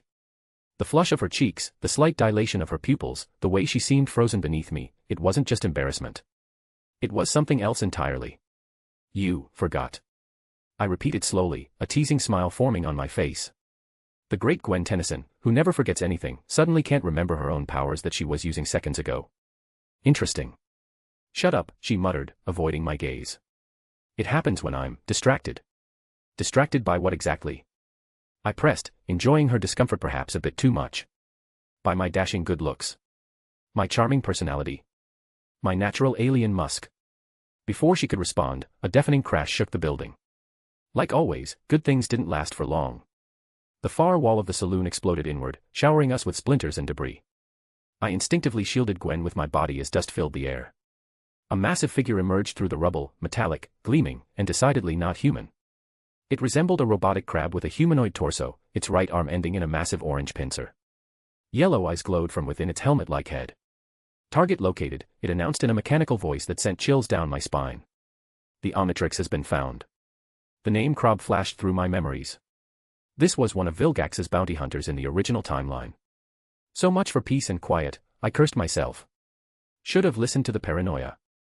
"Gwen, move," I shouted, pushing myself off her as my hand instinctively reached out to the Omnitrix. But there was no use. The interface was red. It was in recharge mode. The timing couldn't have been any worse. I quickly ran through the options. No watch. Gwen not ready. Saloon structure too old for cover. Only choice. Stall. Krob's mechanical eyes locked onto my wrist. Primitive defense systems. This will be easier than anticipated. He raised his pincer, its inner mechanism glowing as it charged. "Ben." Gwen scrambled to her feet beside me, her charms glowing brightly as she prepared to defend us. While I appreciated the gesture, her powers were still developing, still unpredictable. We were in serious trouble. Chapter 20, Hunters and Prey. Chapter 20, Hunters and Prey. Krob lunged forward, his massive pincer snapping the air where my head had been a split second earlier. I rolled to the side, feeling the floorboards vibrate as his mechanical legs struck the wooden surface. "Ben, move." Gwen's voice cracked with urgency as she thrust her hands forward. A shimmering translucent telekinetic barrier materialized between us and the crab-like bounty hunter. His next attack slammed against it, causing cracks to spiderweb across its surface. Gwen winced, visibly straining to maintain the shield. "His joints," I shouted, scrambling backward on my hands and knees.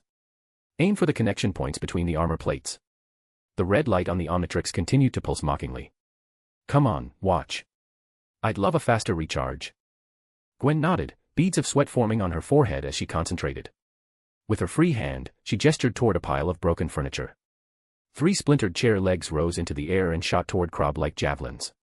2 bounced harmlessly off his armored carapace, but the third, guided by the subtle golden glow of her charm of luck, wedged perfectly into the joint at his shoulder, causing his arm to seize momentarily. Nice. I grinned, ducking as Krob roared and swung wildly, his claw smashing through a super old bar counter. That was luck, Gwen panted, her telekinetic shield wavering as she struggled to maintain it. Well, that's one charm doing its job. I gave her a quick look. Let's hope the others feel inspired. The pincer glows for 2.5 seconds before it fires, I whispered.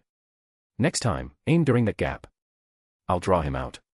Gwen blinked at me, surprised. You're analyzing his movements. Since when do you pay attention? Yeah, I muttered, shifting to Krob's blind spot. I'm not just a dumb kid in a jacket, you know. Why was she so surprised to see me be competent? Well, Ben. Not the time, Gwen. Focus on his right arm. As much as I love being young again and joking all the time, this was a life-threatening situation. I had to be serious. I checked the Omnitrix again. Still red. Krob recovered quickly, his yellow eyes glowing brighter as he assessed us. Primitive defensive magic, he remarked, his mechanical voice dripping with contempt. The female shall be eliminated first. Over my dead body, I snarled, moving in front of Gwen despite being essentially powerless. It wasn't the wisest thing to do, but I just moved. That can be arranged, Krob replied, raising his pincer.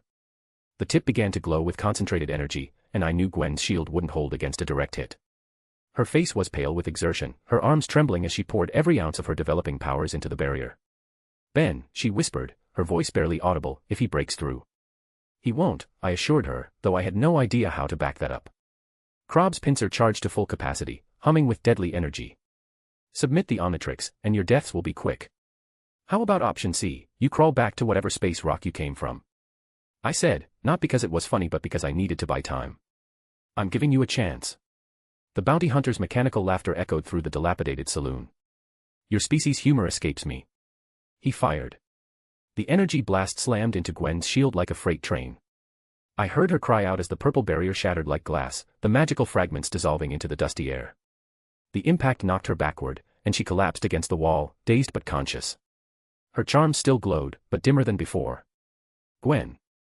I rushed to her side, panic rising in my chest.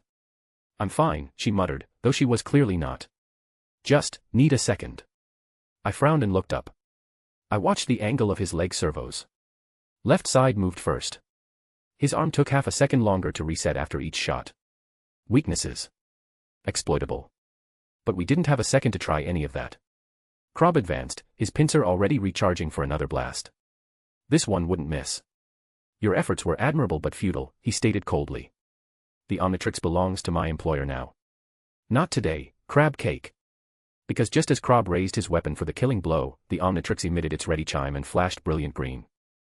Never thought I'd be so happy to hear that annoying beep. I recalled theories suggesting that the Omnitrix recharged faster in mortal danger. It's hero time. I pushed my palm down on the dial without bothering to select an alien. At that moment, any transformation would do. Green light flooded the saloon as my body dissolved and reconfigured. I felt my consciousness spread, my physical form becoming liquid metal, technologically adaptive and incredibly versatile. Upgrade. I shouted as the transformation completed. There couldn't have been a better alien for this. Krob's energy blast passed harmlessly through my newly minted liquid body, striking the wall behind me instead. My turn, tin can, I said and launched myself at the bounty hunter. My amorphous form engulfed his mechanical body, my liquid metal seeping into every joint and circuit. I could feel his systems beneath me, alien technology, advanced but not impenetrable to my galvanic mechamorph abilities. What is happening? Krob's voice had lost its smugness, replaced by genuine alarm. Having trouble controlling yourself? I taunted, spreading deeper into his circuitry. That's what happens when you mess with my family. It was fascinating how instinctive this felt. Upgrade's ability to merge with an enhanced technology was truly remarkable, but in this case, I wasn't enhancing. I was sabotaging. I triggered his auto-repair subroutine, then corrupted the input with junk data. His targeting system looped, flashing red inside his HUD. Let's see you aim now. I didn't stop there. One by one, I located Krob's weapon systems and overloaded them, causing short circuits throughout his body. His limbs began to twitch erratically as I seized control of his motor functions. Release me immediately, he demanded, his mechanical voice distorting as I corrupted his speech synthesizers. Not a chance, I replied, focusing on his main power core. You know what they say about seafood, it's best served cooked. I forced his energy pincer to overload, redirecting the power back into his own systems. Warning lights flashed throughout his body as critical systems began to fail.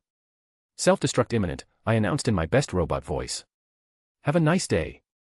I detached from Krob's body just as his internal systems reached critical mass. The bounty hunter had just enough time to emit a mechanical screech before exploding in a spectacular shower of parts and circuits. The force of the blast sent metal shrapnel flying in all directions. I quickly transformed into a living shield, stretching my liquid body to protect Gwen from the debris. When the dust settled, I reformed my standard upgrade shape and turned to Gwen, who was staring at me with a mixture of relief and amazement.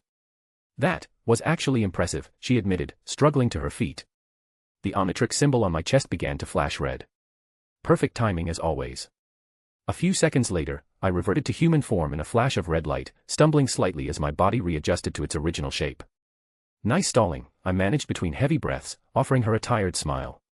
For a second there, I thought we were done for. Gwen brushed dust from her clothes, wincing as she straightened. We would have been if your stupid watch hadn't recharged when it did. Yeah, what was up with that? I couldn't help wondering. It usually takes way longer to recharge after timing out. Maybe the lucky charm works on technology, too. Gwen suggested, her fingers unconsciously touching the magical artifact around her neck. Hey, thank me. Maybe. Though I couldn't shake the feeling that something else was at play. In the original timeline, the Omnitrix sometimes responded to extreme danger, almost as if it had its own survival instinct. But I kept that thought to myself. The moment of relief was short-lived. The saloon doors burst open, revealing Grandpa Max, his face grim and a plumber-grade scanner in his hand. Ben. Gwen. What happened? His eyes widened as he took in the destruction and the scattered remnants of Krob. Pisx's pre-man tech, with Chimera Sway generous modifications. Vilgax isn't messing around. My blood ran cold at the mention of Vilgax. Even though I knew he would eventually come for the Omnitrix, hearing his name spoken aloud made the threat feel more immediate. You know who sent this thing? Gwen asked, eyebrows raised in surprise. Grandpa nodded grimly. I've faced his hunters before. They're sending them this early, which means they know where you are, or at least where the Omnitrix is. He looked at me with concern. We need to go. Now. He helped Gwen to her feet, checking her for injuries with the practiced efficiency of someone who dealt with battle wounds before. I'm fine, Grandpa, she insisted, though she leaned on him slightly. We quickly explained to him the situation that had unfolded. You did good, kiddo, he told her softly. Both of you did. Especially you, Ben. You protected Gwen, stalled him until your moment, and picked the right alien to end it. Great job. As we turned to leave the ruined saloon, Grandpa's scanner suddenly emitted a high-pitched, urgent alarm. He froze, eyes darting to the screen. Wait, he muttered, his expression darkening. Another energy signature. Powerful. And fast approaching. Another one. I groaned, looking down at the still recharging Omnitrix. This thing needs a faster cooldown period. It's not alone out there, is it? Gwen asked, her voice small despite her attempt to sound brave. I shook my head as I looked at Gwen. She was bruised, exhausted, but still standing. It angered me. 3 hunters. That's the pattern, I answered. How would you know that? Grandpa looked at me sharply. Oh right. I backpedaled quickly. I hijacked the crab alien's body earlier using my transformation, and I learned some information from his system. That was a solid excuse. Before Grandpa could question me further, the light inside the saloon dimmed unnaturally. We rushed to the broken windows to see the sky outside darkening, not with clouds, but with a swirling vortex of energy. A sleek, menacing spacecraft descended rapidly toward Rodney, its design sharp and aggressive, unlike anything that belonged on Earth. Back! Grandpa shouted, pulling us away from the windows. That's a Sodaragian assault vessel. The ship hovered above the town's main street, dust and debris swirling beneath it.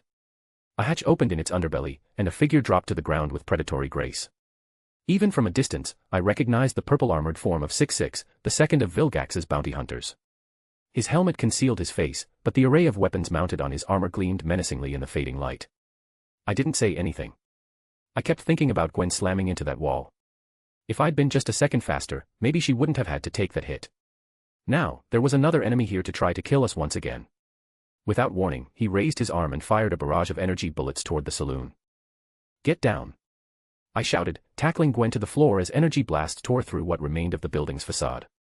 Wood splintered and glass shattered as the bullets cut a destructive path through the saloon. Grandpa dove behind the bar, narrowly avoiding a blast that would have taken his head off. Any bright ideas? Gwen shouted over the cacophony of destruction. I checked the Omnitrix again. It was still red. Just one, I replied grimly. Run. Now let's talk about goals. We've already posted 2 bonus chaps and the week has just started. It's looking good. We're number 5 right now, so naturally it's time for real goals that count. Our goal is top 3 tomorrow. If we meet that, I'll post 2 chapters. I'll add more. If we reach top 2, I'll post 3 chapters tomorrow. If we reach top 1, I'll post 4 chapters tomorrow. Chapter 21, Desperate Measures. Chapter 21, Desperate Measures. Note, another goal met. Here's 2 more chapters, enjoy. Run. The words barely left my mouth before another barrage of energy blasts tore through what remained of the saloon's back wall. I grabbed Gwen's arm and yanked her behind an overturned table as splinters rained down around us. Where exactly are we supposed to run to? Gwen hissed, dust settling in her copper hair.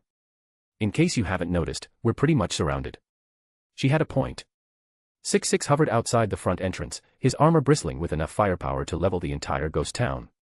The saloon's back wall now featured a hole roughly the size of a pickup truck, giving us a lovely view of absolutely nowhere to hide. I checked the Omnitrix again. Still red. Still useless. Grandpa, please tell me you've got some super secret plumber tech hidden in your sock or something. I called over to where Max crouched behind the remnants of the bar. Grandpa's expression was grim as he peered over his cover. Kids, I need you to keep him busy for 2 minutes. I've got something that might help, but I need to get to the rust bucket. 2 minutes. Gwen's voice cracked. We'll be lucky to last 2 seconds against that thing. 6-6's mechanical chittering filtered through the haze of dust and smoke as he advanced, the sound sending chills down my spine.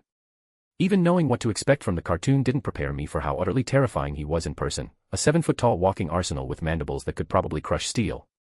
We've got this, I assured Gwen with more confidence than I felt. Your magic, quick thinking. We're basically unstoppable. Your quick thinking is what got us into this mess. She glared at me, but her hands were already glowing with magical energy. The charms around her neck pulsed brightly, responding to the danger.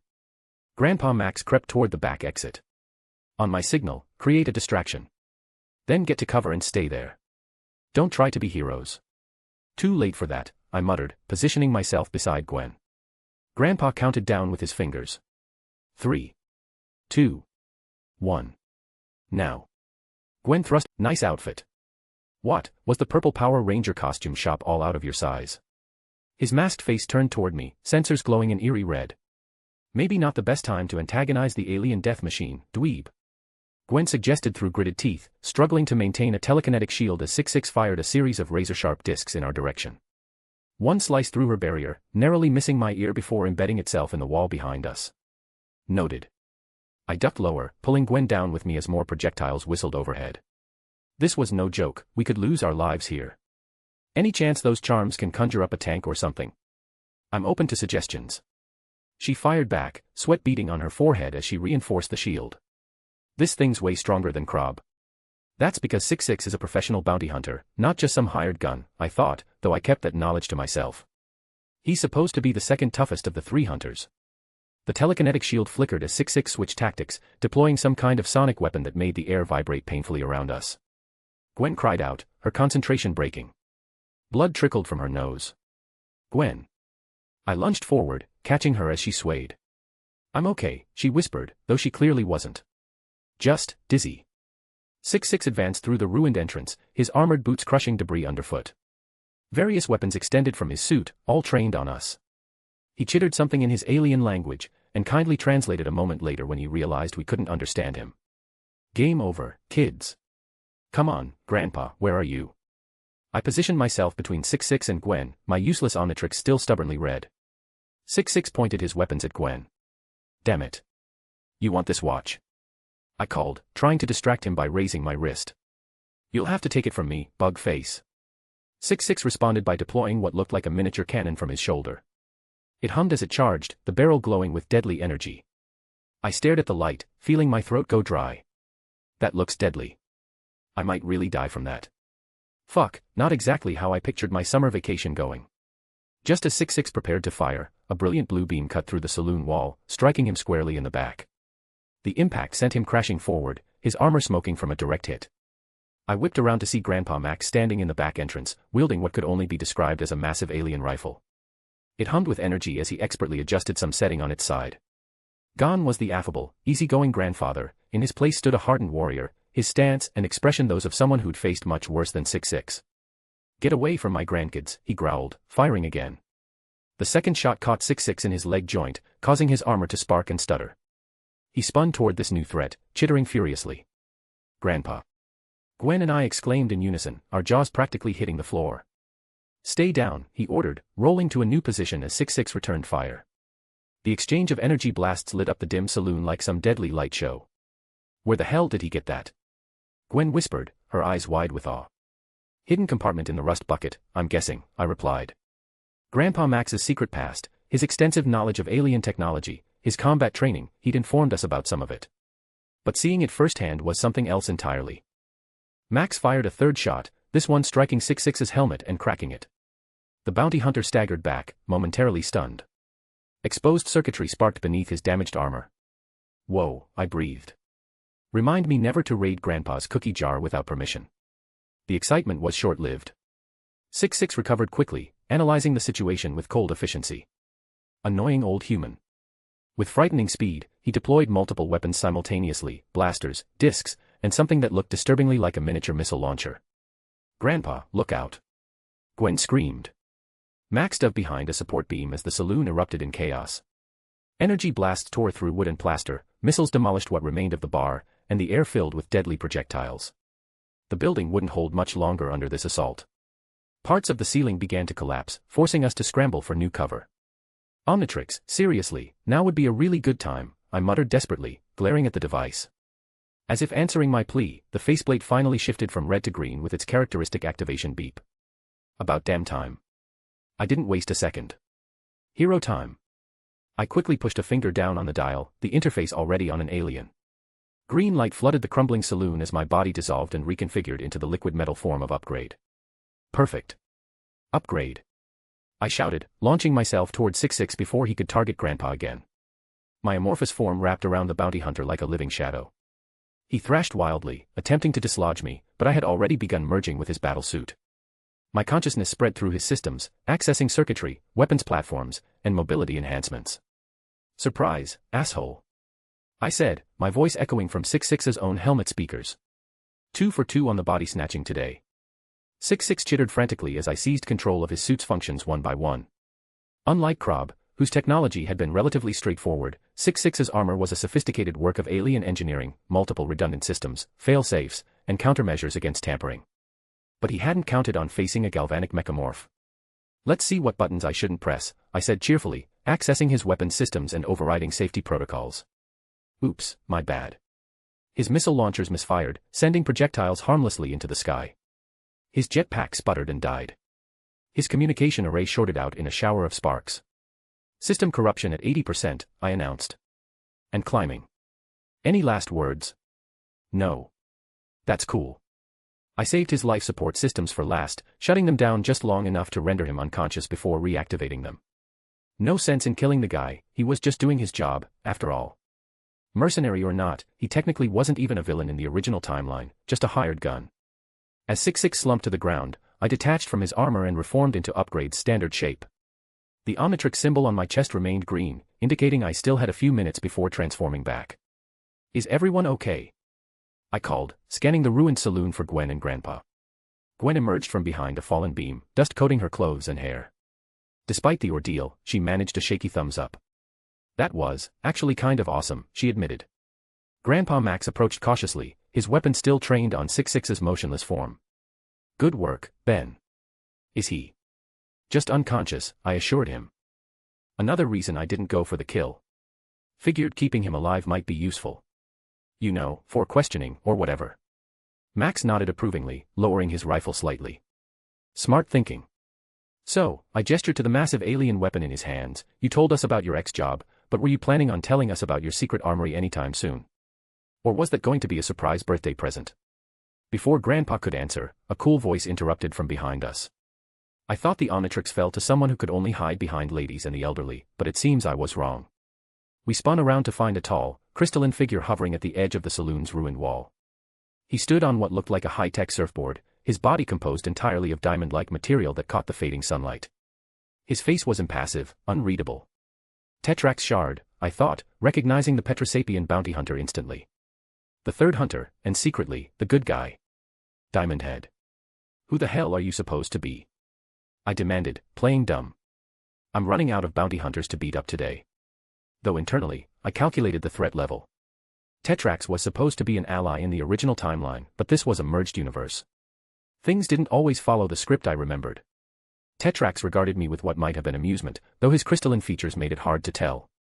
My name is Tetrax Shard, he stated simply. And unlike these two, he gestured toward the fallen forms of Krob and 66, I'm not here to take the Omnitrix from you. Well, not anymore. Grandpa Max stepped forward, positioning himself protectively between us and Tetrax.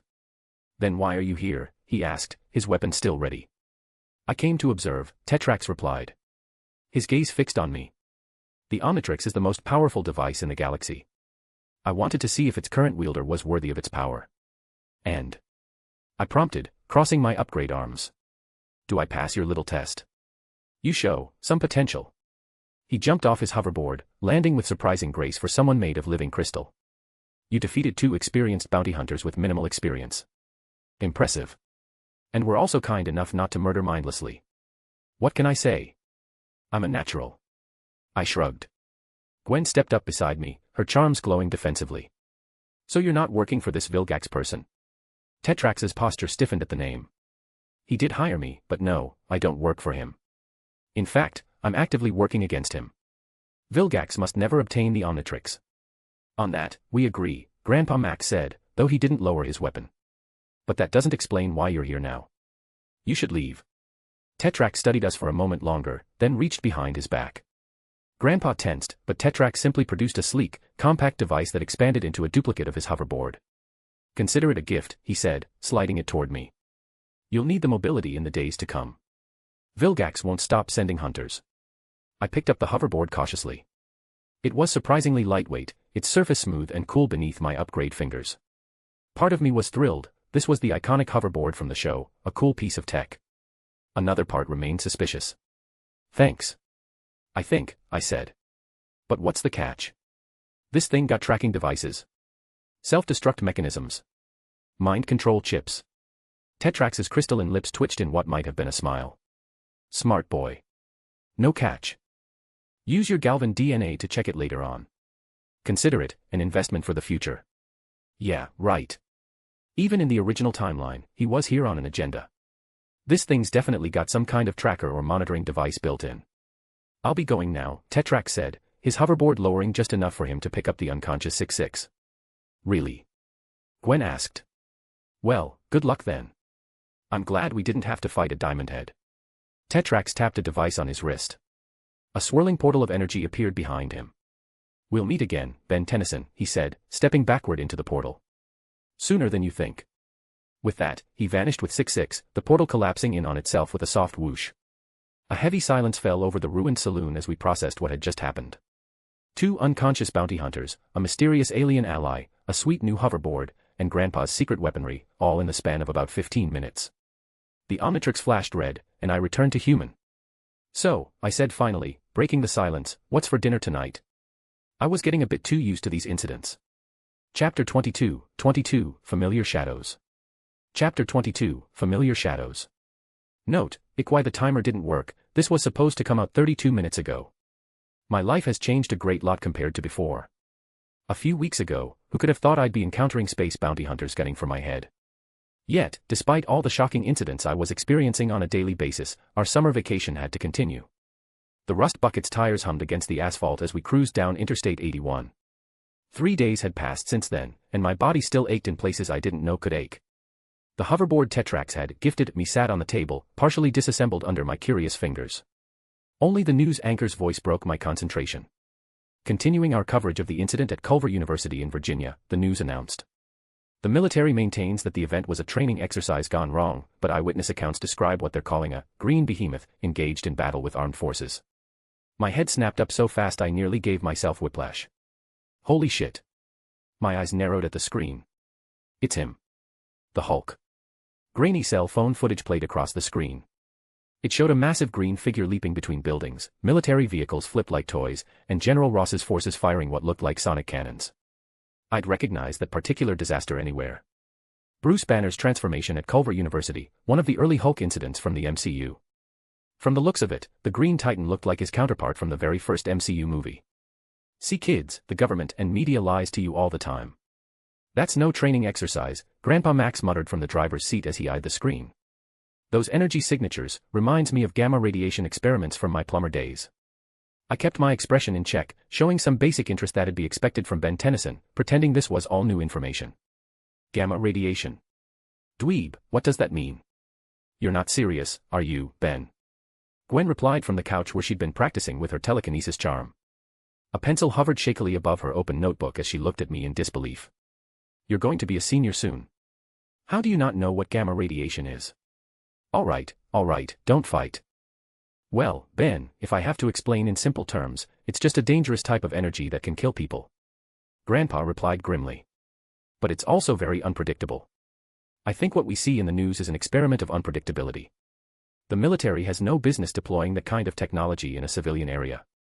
Look at those soldiers, Gwen pointed at the screen. They seem a bit too prepared, like they knew what they were looking for. She wasn't wrong. Ross had been hunting Banner for years in the timeline I remembered, it shouldn't be any different here. I turned back to the hoverboard, trying to look casual while my mind raced. This was a major moment. The MCU was beginning to unfold around us. Banner would be on the run, eventually making his way toward New York where he'd face the Abomination.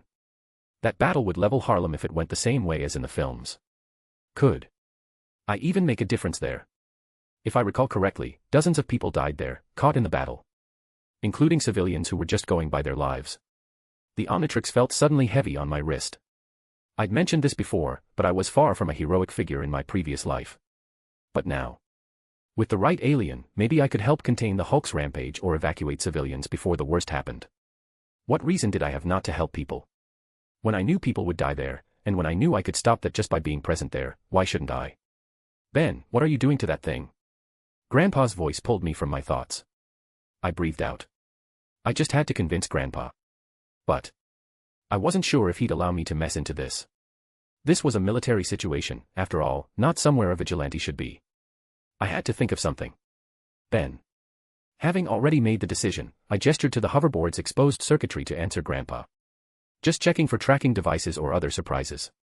The diamond-faced dude didn't harm us, but I can't really just trust him either. Smart thinking. Grandpa nodded approvingly. But I suggest instead of messing with it yourself, use your Galvan form, it's the frog-like alien. Yes, that's the plan now. I said and then twisted the Omnitrix dial, slamming it down. Green light flashed, and seconds later, I sat in Grey Matter's diminutive form. Grey Matter. Now let's really see what makes this baby tick. I rubbed my hand. My enhanced Galvan intelligence immediately identified several components that didn't belong in a simple transportation device. Jumping onto the circuit board, I traced the connections with my tiny fingers. Interesting, not just a tracking beacon, but a sophisticated two-way communication array. And this component here, some kind of remote override system. I disconnected several wires. Not today, Crystal Face. This board is officially jailbroken. Gwen rolled her eyes, though I caught the hint of a smile. Can't believe I'm saying this, but nerd. Says the girl levitating school supplies, I shot back. The pencil dropped as her concentration broke. I'm preparing for when school starts again. Unlike some people, I actually plan ahead. And we're now looking at additional footage from Culver University, the news anchor continued. Military forces pursued the unidentified subject into the surrounding forests before losing track near the Virginia-Tennessee border. The footage shifted to aerial shots of damaged military vehicles and flattened trees. As the camera panned across a crowd of onlookers, something caught Grandpa Max's eye. Wait. He leaned forward, squinting at the screen. Can they rewind that? As if on cue, the broadcast replayed the clip, showing bystanders gawking at the military cordon. And there, at the edge of the frame, stood a tall figure in dark robes, face painted like a skull. Hex! Gwen and I exclaimed simultaneously. Indeed, Hex, the magician from whom I stole Gwen's charms for her, was standing among the crowd. He was just a dot in the screen, but he was staring at Hulk, no doubt about it. Grandpa Max's expression darkened. What in the world is he doing there? I hopped off the hoverboard, slapping the Omnitrix symbol on my back to revert to human form. He didn't just seem to be a bystander there. This changed everything. Hex hadn't been part of the original Hulk storyline, this was a deviation from what I remembered. Maybe he's trying to harness the Hulk's power somehow. I suggested quickly, deliberately making an issue. The what? Gwen asked. The green guy, I backpedaled quickly. He looked like something straight out of a comic book, right? Hulking green monster. Grandpa Max's eyes remained fixed on the screen. Hex should be behind the bars by now, but it seems he escaped. From the single encounter we had with him, I can tell he must be after something powerful if he's hovering around a military operation. This can't be coincidence. Gwen clutched her charms, her expression growing serious. If Hex is involved, it means there's a magical element to this. Something powerful enough to draw his attention. Or he's causing it, I added, my mind racing with possibilities. Maybe Hex somehow influenced Banner's transformation or planned to harness the Hulk's power. Anyhow, the consequences could be catastrophic. The original Harlem battle had been bad enough, but what if Hulk was enhanced by magical energy? That would make the abomination look like a minor nuisance. We should check this out, Grandpa, I said directly, finally having a solid reason to push. If Hex is involved, this is partly our responsibility. He's only free because we interrupted his museum heist. Grandpa Max frowned. It's dangerous, Ben. Military operations, an unknown entity with incredible destructive power, and now Hex. This isn't like fighting individual bounty hunters. Which is exactly why we need to be there, I argued. I've got the Omnitrix, Gwen has her magic, and you've got whatever alien bazooka you pulled out last time. We're probably better equipped to handle this than the military. He's right, Grandpa, Gwen added, surprising me with her support. If Hex is trying to tap into whatever power this green creature has, we can't let that happen. Plus, I might learn more about how my charms work by observing him. Grandpa Max sighed, recognizing he was outnumbered. Reconnaissance only, he insisted. We observe, gather information, and only intervene if absolutely necessary. Is that clear? Crystal clear, I agreed, while mentally adding, unless the two gamma monsters are about to flatten someone, then all bets are off. Grandpa adjusted our course, heading east toward the Virginia border. Last reported sighting was near Bristol. We should be there by nightfall. I smiled. Nice. Now I could be present during the Harlem incident. Then I glanced down at the Omnitrix as I wondered which alien would be most effective for this situation. Diamond Head for durability. Forearms for strength. Or maybe something entirely unexpected, like Ghost Freak to possess and calm Banner from within. Penny for your thoughts. Gwen asked quietly. I looked up, smiling a little. Just thinking about how much easier this hero gig would be if these superpowered incidents would space themselves out a bit more. First Hex, then alien bounty hunters, now this. A guy could use a vacation from his vacation. Although I said that, I was enjoying this. The fun of transformation, the thrill of fights, and the fruit of saving people. But at the same time, I knew the truth. Things were about to get a lot more complicated than either Gwen or Grandpa could possibly imagine. If the MCU timeline was progressing as I thought, we were driving straight toward one of the defining moments of Hulk's story. And I had front-row tickets to the show. The atmosphere was dark. The forest floor lay torn asunder beneath the mage, Charmcaster's boots. It was evidence of something massive and angry having passed through hours earlier. Uprooted trees created jagged wounds in the once pristine woodland, their exposed roots reaching skyward like grasping fingers. Massive footprints, each easily the size of a car tire, punched deep into the soft earth, forming a chaotic trail of destruction that stretched into the distance. Charmcaster inhaled deeply, tasting the lingering tang of ozone and something else, something primal and raw that tickled her magical senses. Not quite magic, but not entirely mundane either. Something new. Fascinating, she murmured, kneeling to examine one of the footprints. The energy signature it left behind pulsed with an otherworldly green luminescence visible only to those attuned to magical forces. Whatever this creature is, it's practically hemorrhaging power. Such glorious, untamed power. The kind that could reshape mountains and level cities if properly harnessed. The kind that could make her name feared throughout the magical realms. The kind that could finally allow her to step out of her uncle's shadow. Speaking of whom. Hurry up, Hope. Hex commanded in his raspy voice from the clearing ahead, a tingle of barely controlled desperation hidden in his tone. The trail grows colder with every passing minute. Charmcaster shrugged, rising gracefully to her feet. Coming, Uncle. She brushed dirt from her knee-high boots, taking her time despite his urgency. Let him wait. His impatience would only cloud his judgment further. She watched her uncle from the tree lean, studying his frantic movements as he arranged crystals and herbs in a precise geometric pattern. His skeletal face paint seemed to have faded slightly, giving him a disheveled appearance that matched his current state of mind. Without his charms, those powerful magical artifacts stolen by some weird mutant, Hex was reduced to increasingly desperate measures. Charmcaster found it pathetic. Amateur hour, she whispered to herself, observing his sloppy technique. Raw force where finesse was needed. Brute magical strength where subtlety would yield better results. This was precisely why she'd insisted on accompanying him on this fool's errand, to ensure his desperation didn't ruin what could be an unprecedented opportunity.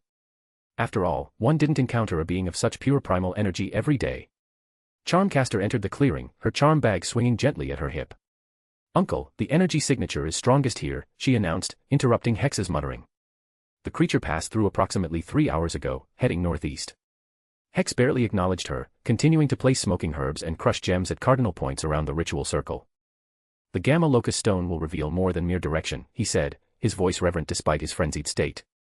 "It will attune itself to the behemoth's unique energy signature, allowing us to track it no matter where it hides. If they could find it." The Gamma Locust Stone wasn't so much a physical artifact as it was a magical construct, one that formed at the intersection of mystical energies and certain rare forms of radiation. Charmcaster had theorized its possible existence after studying ancient texts that described similar phenomena occurring around sites of great natural disasters.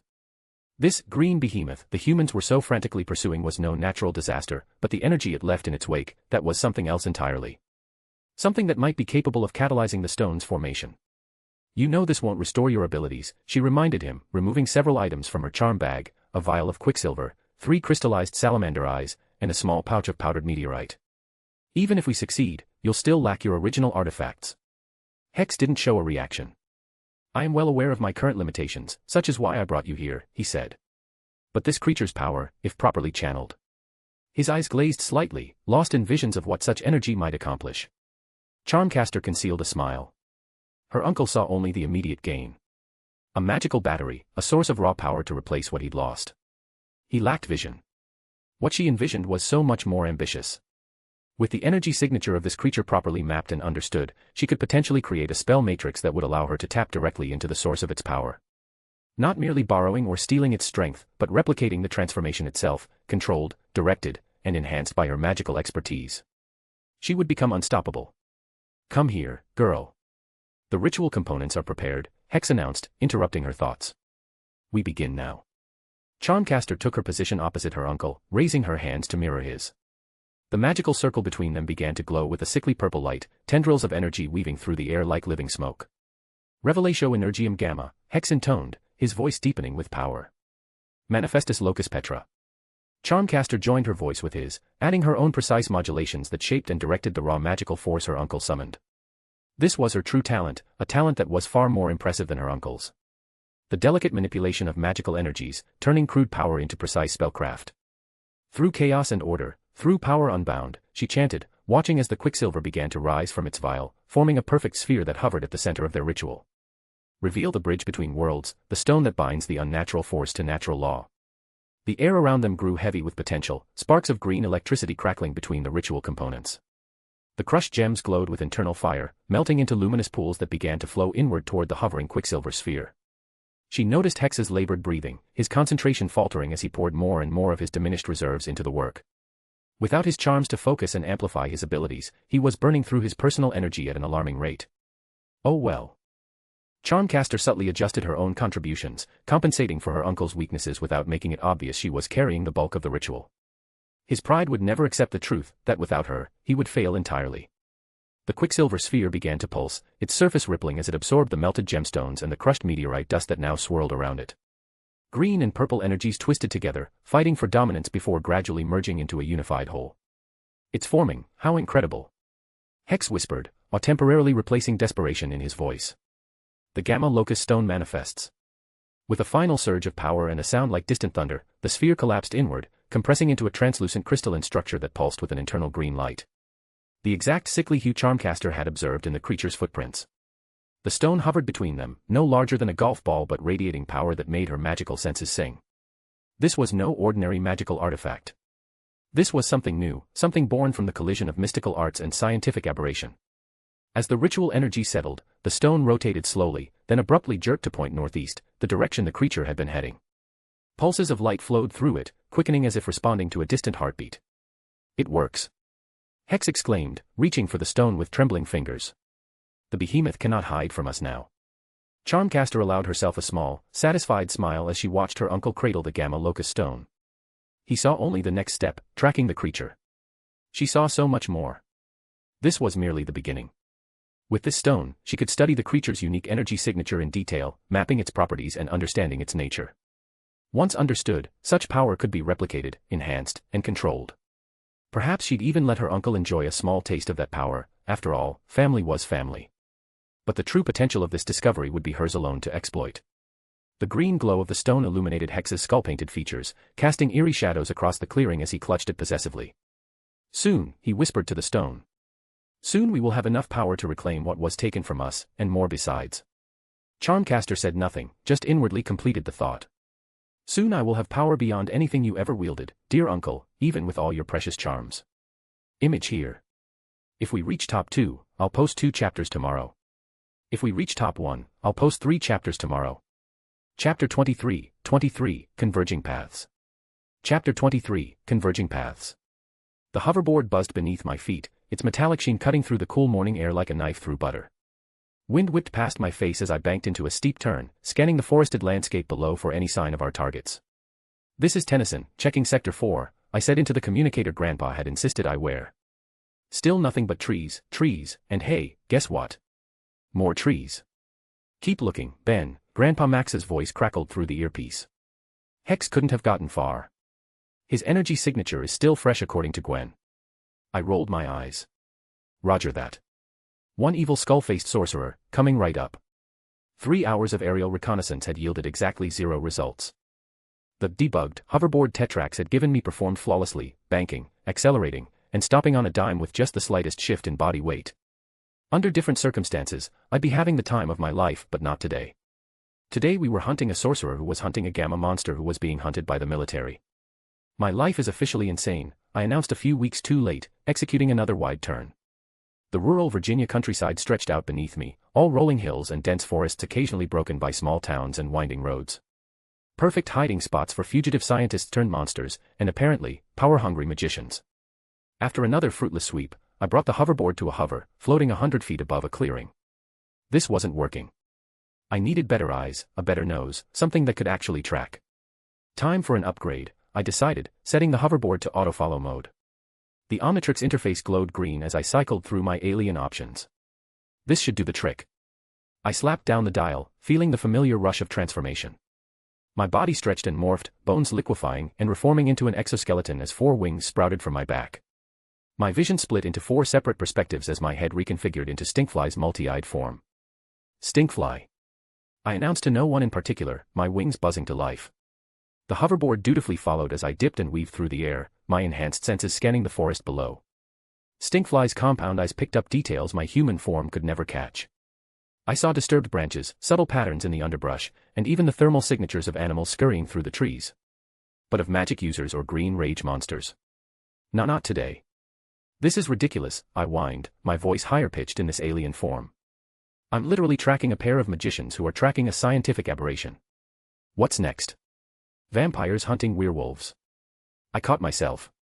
Given what I knew about this world, that wasn't outside the realm of possibility. After 30 minutes as Stinkfly, I gave up. The Omnitrix started beeping anyway, signaling the approaching timeout. I landed on the hoverboard just as the transformation reversed, the familiar red light washing over me as I returned to human form. That was interesting, though. I lasted for quite a bit. Was it because I wasn't doing much other than flying around? This is pointless, I said into the communicator, directing the hoverboard back toward our coordinates. Heading back to base. Copy that, Grandpa replied. Gwen might have something. Interesting. When I returned to the rust bucket, parked discreetly off a rural highway, I found an unusual scene inside. Gwen sat cross-legged on the small dining table, her charm necklace glowing with 3 violet energies now instead of 2. I'd gifted her a new one now that she seemed to be used to the previous ones. It was the charm of lightning, which should allow her greater battle power than before. Her eyes were closed in concentration, copper hair falling across her face as she swayed slightly. She'd changed into black leggings that hugged her curves and an oversized purple sweater that slipped off one shoulder, revealing the strap of a tank top underneath. Her face was flushed with exertion, a slight sheen of sweat making her skin glow in the dim light of the RV. What's she doing? I whispered to Grandpa, who sat at the driver's seat, fingers poised over a keyboard I'd never seen before. The dashboard had transformed, revealing a hidden console with screens displaying maps and energy readings. Magical resonance tracking, he replied without looking up. The charms you gave her can attune to other magical signatures they've encountered before. Since these were originally Hex's charms. They can find Hex, I finished, impressed despite myself. Smart. Gwen's lips parted slightly as she took a deep breath. I can feel it, she murmured, her voice distant. It's like oil on water. Slick, dark, spreading outward. Grandpa typed something on his keyboard, and one of the screens zoomed in on a particular area. Direction, he prompted. Northeast, following something else. Something angry. Her fingers flexed, the charm pulsing brighter. There's a bridge. Metal. Old. It crosses water that tastes of coal and rust. Beneath it, darkness pools. That's where the trail is strongest. Grandpa's eyes widened in recognition. Maddox Bridge, he said, typing rapidly. Abandoned railway crossing over the Blackwater River. About 20 miles from here. I couldn't help but stare at Gwen, a little impressed. Since when can you do the whole psychic tracking thing? Her eyes fluttered open, the glow fading from the charms. Since I actually research my powers online, unlike someone who just wants to smash things with 4 arms. Hey, smashing works, I defended, stepping closer to examine the map on the screen. And you've been learning magic off the internet? Gwen frowned and crossed her arms. Yes, and? You got anything to say? I wanted to mock her, but whatever she read by some internet basement dweller was clearly working. No. So that's where Hex is. Was, Gwen corrected, yawning and uncrossing her legs as she stretched. My eyes observed as her movement caused her sweater to ride up slightly, revealing a strip of pale skin at her midriff. The trail is a few hours old but heading in a clear direction. Then what are we waiting for? I asked, already moving toward the passenger seat. Let's go catch ourselves a magician. Grandpa Max started the engine, the rust bucket rumbling to life. Remember, kids, observation only. If Hex is tracking the Hulk, we need to understand why before we interfere. Hulk? Gwen questioned, arching an eyebrow at me. Where did you get that name? Ah, that's what the news called it, right? Grandpa backpedaled quickly. The green guy. Hulking. Big. You know, the monster we're following. Looks like he talked to his plumber buddies about this, I noted while Gwen narrowed her eyes, but didn't press further. She returned to her charm practice as Grandpa steered us toward Maddox Bridge. The bridge itself was exactly as Gwen had described. A rusted relic of industrial-era infrastructure spanning a river that had seen better days. But what awaited beneath it wasn't just magical residue. Holy! I breathed, staring at the scene before us. An overturned military transport lay half-submerged in the shallow riverbed, its armored plating peeled back like a banana skin. Surrounding it, the remnants of what must have been a small platoon, mangled jeeps, crushed equipment, torn canvas, and scattered supplies. No bodies, thankfully, which meant the soldiers had either escaped or been evacuated. Something powerful came through here, Grandpa observed grimly, kneeling to examine a massive footprint pressed deep into the mud. It was easily 3 times the size of his hand. You think?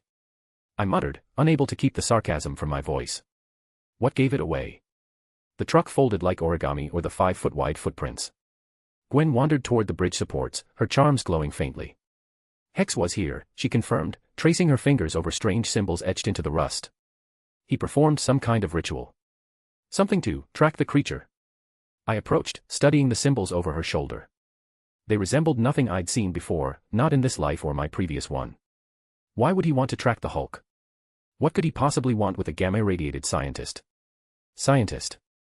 Grandpa looked up sharply. What makes you think it's a scientist? Damn it. A slip. Just, you know, guessing. Gamma radiation, laboratory, scientists, stands to reason, right? I shrugged, hoping to look casual. Besides, who else would the military be this intent on capturing? Grandpa's gaze lingered on me a moment before he returned to his examination. The pattern of destruction continues northeast, he noted, indicating the trail of broken trees and disturbed earth leading away from the river. Toward the interstate. What's an interstate? Interstate means populated areas, Gwen said, the concern evident in her voice. If this thing reaches a city. The images from the MCU flashed through my mind, of Hulk and Abomination tearing through Harlem, buildings collapsing, civilians running in terror. And now, potentially, Hex and his magic adding magical chaos to the mix. We need to get ahead of it, I said, trying not to sound too knowledgeable or urgent. Where does that interstate lead? Grandpa consulted his PlumberTech GPS I-95 North.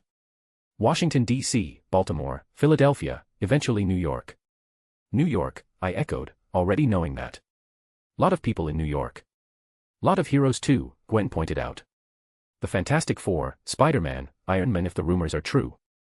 All the more reason we need to intercept before it gets that far, I argued. Grandpa, what if we take state routes? Cut northeast and try to get ahead of this thing's path.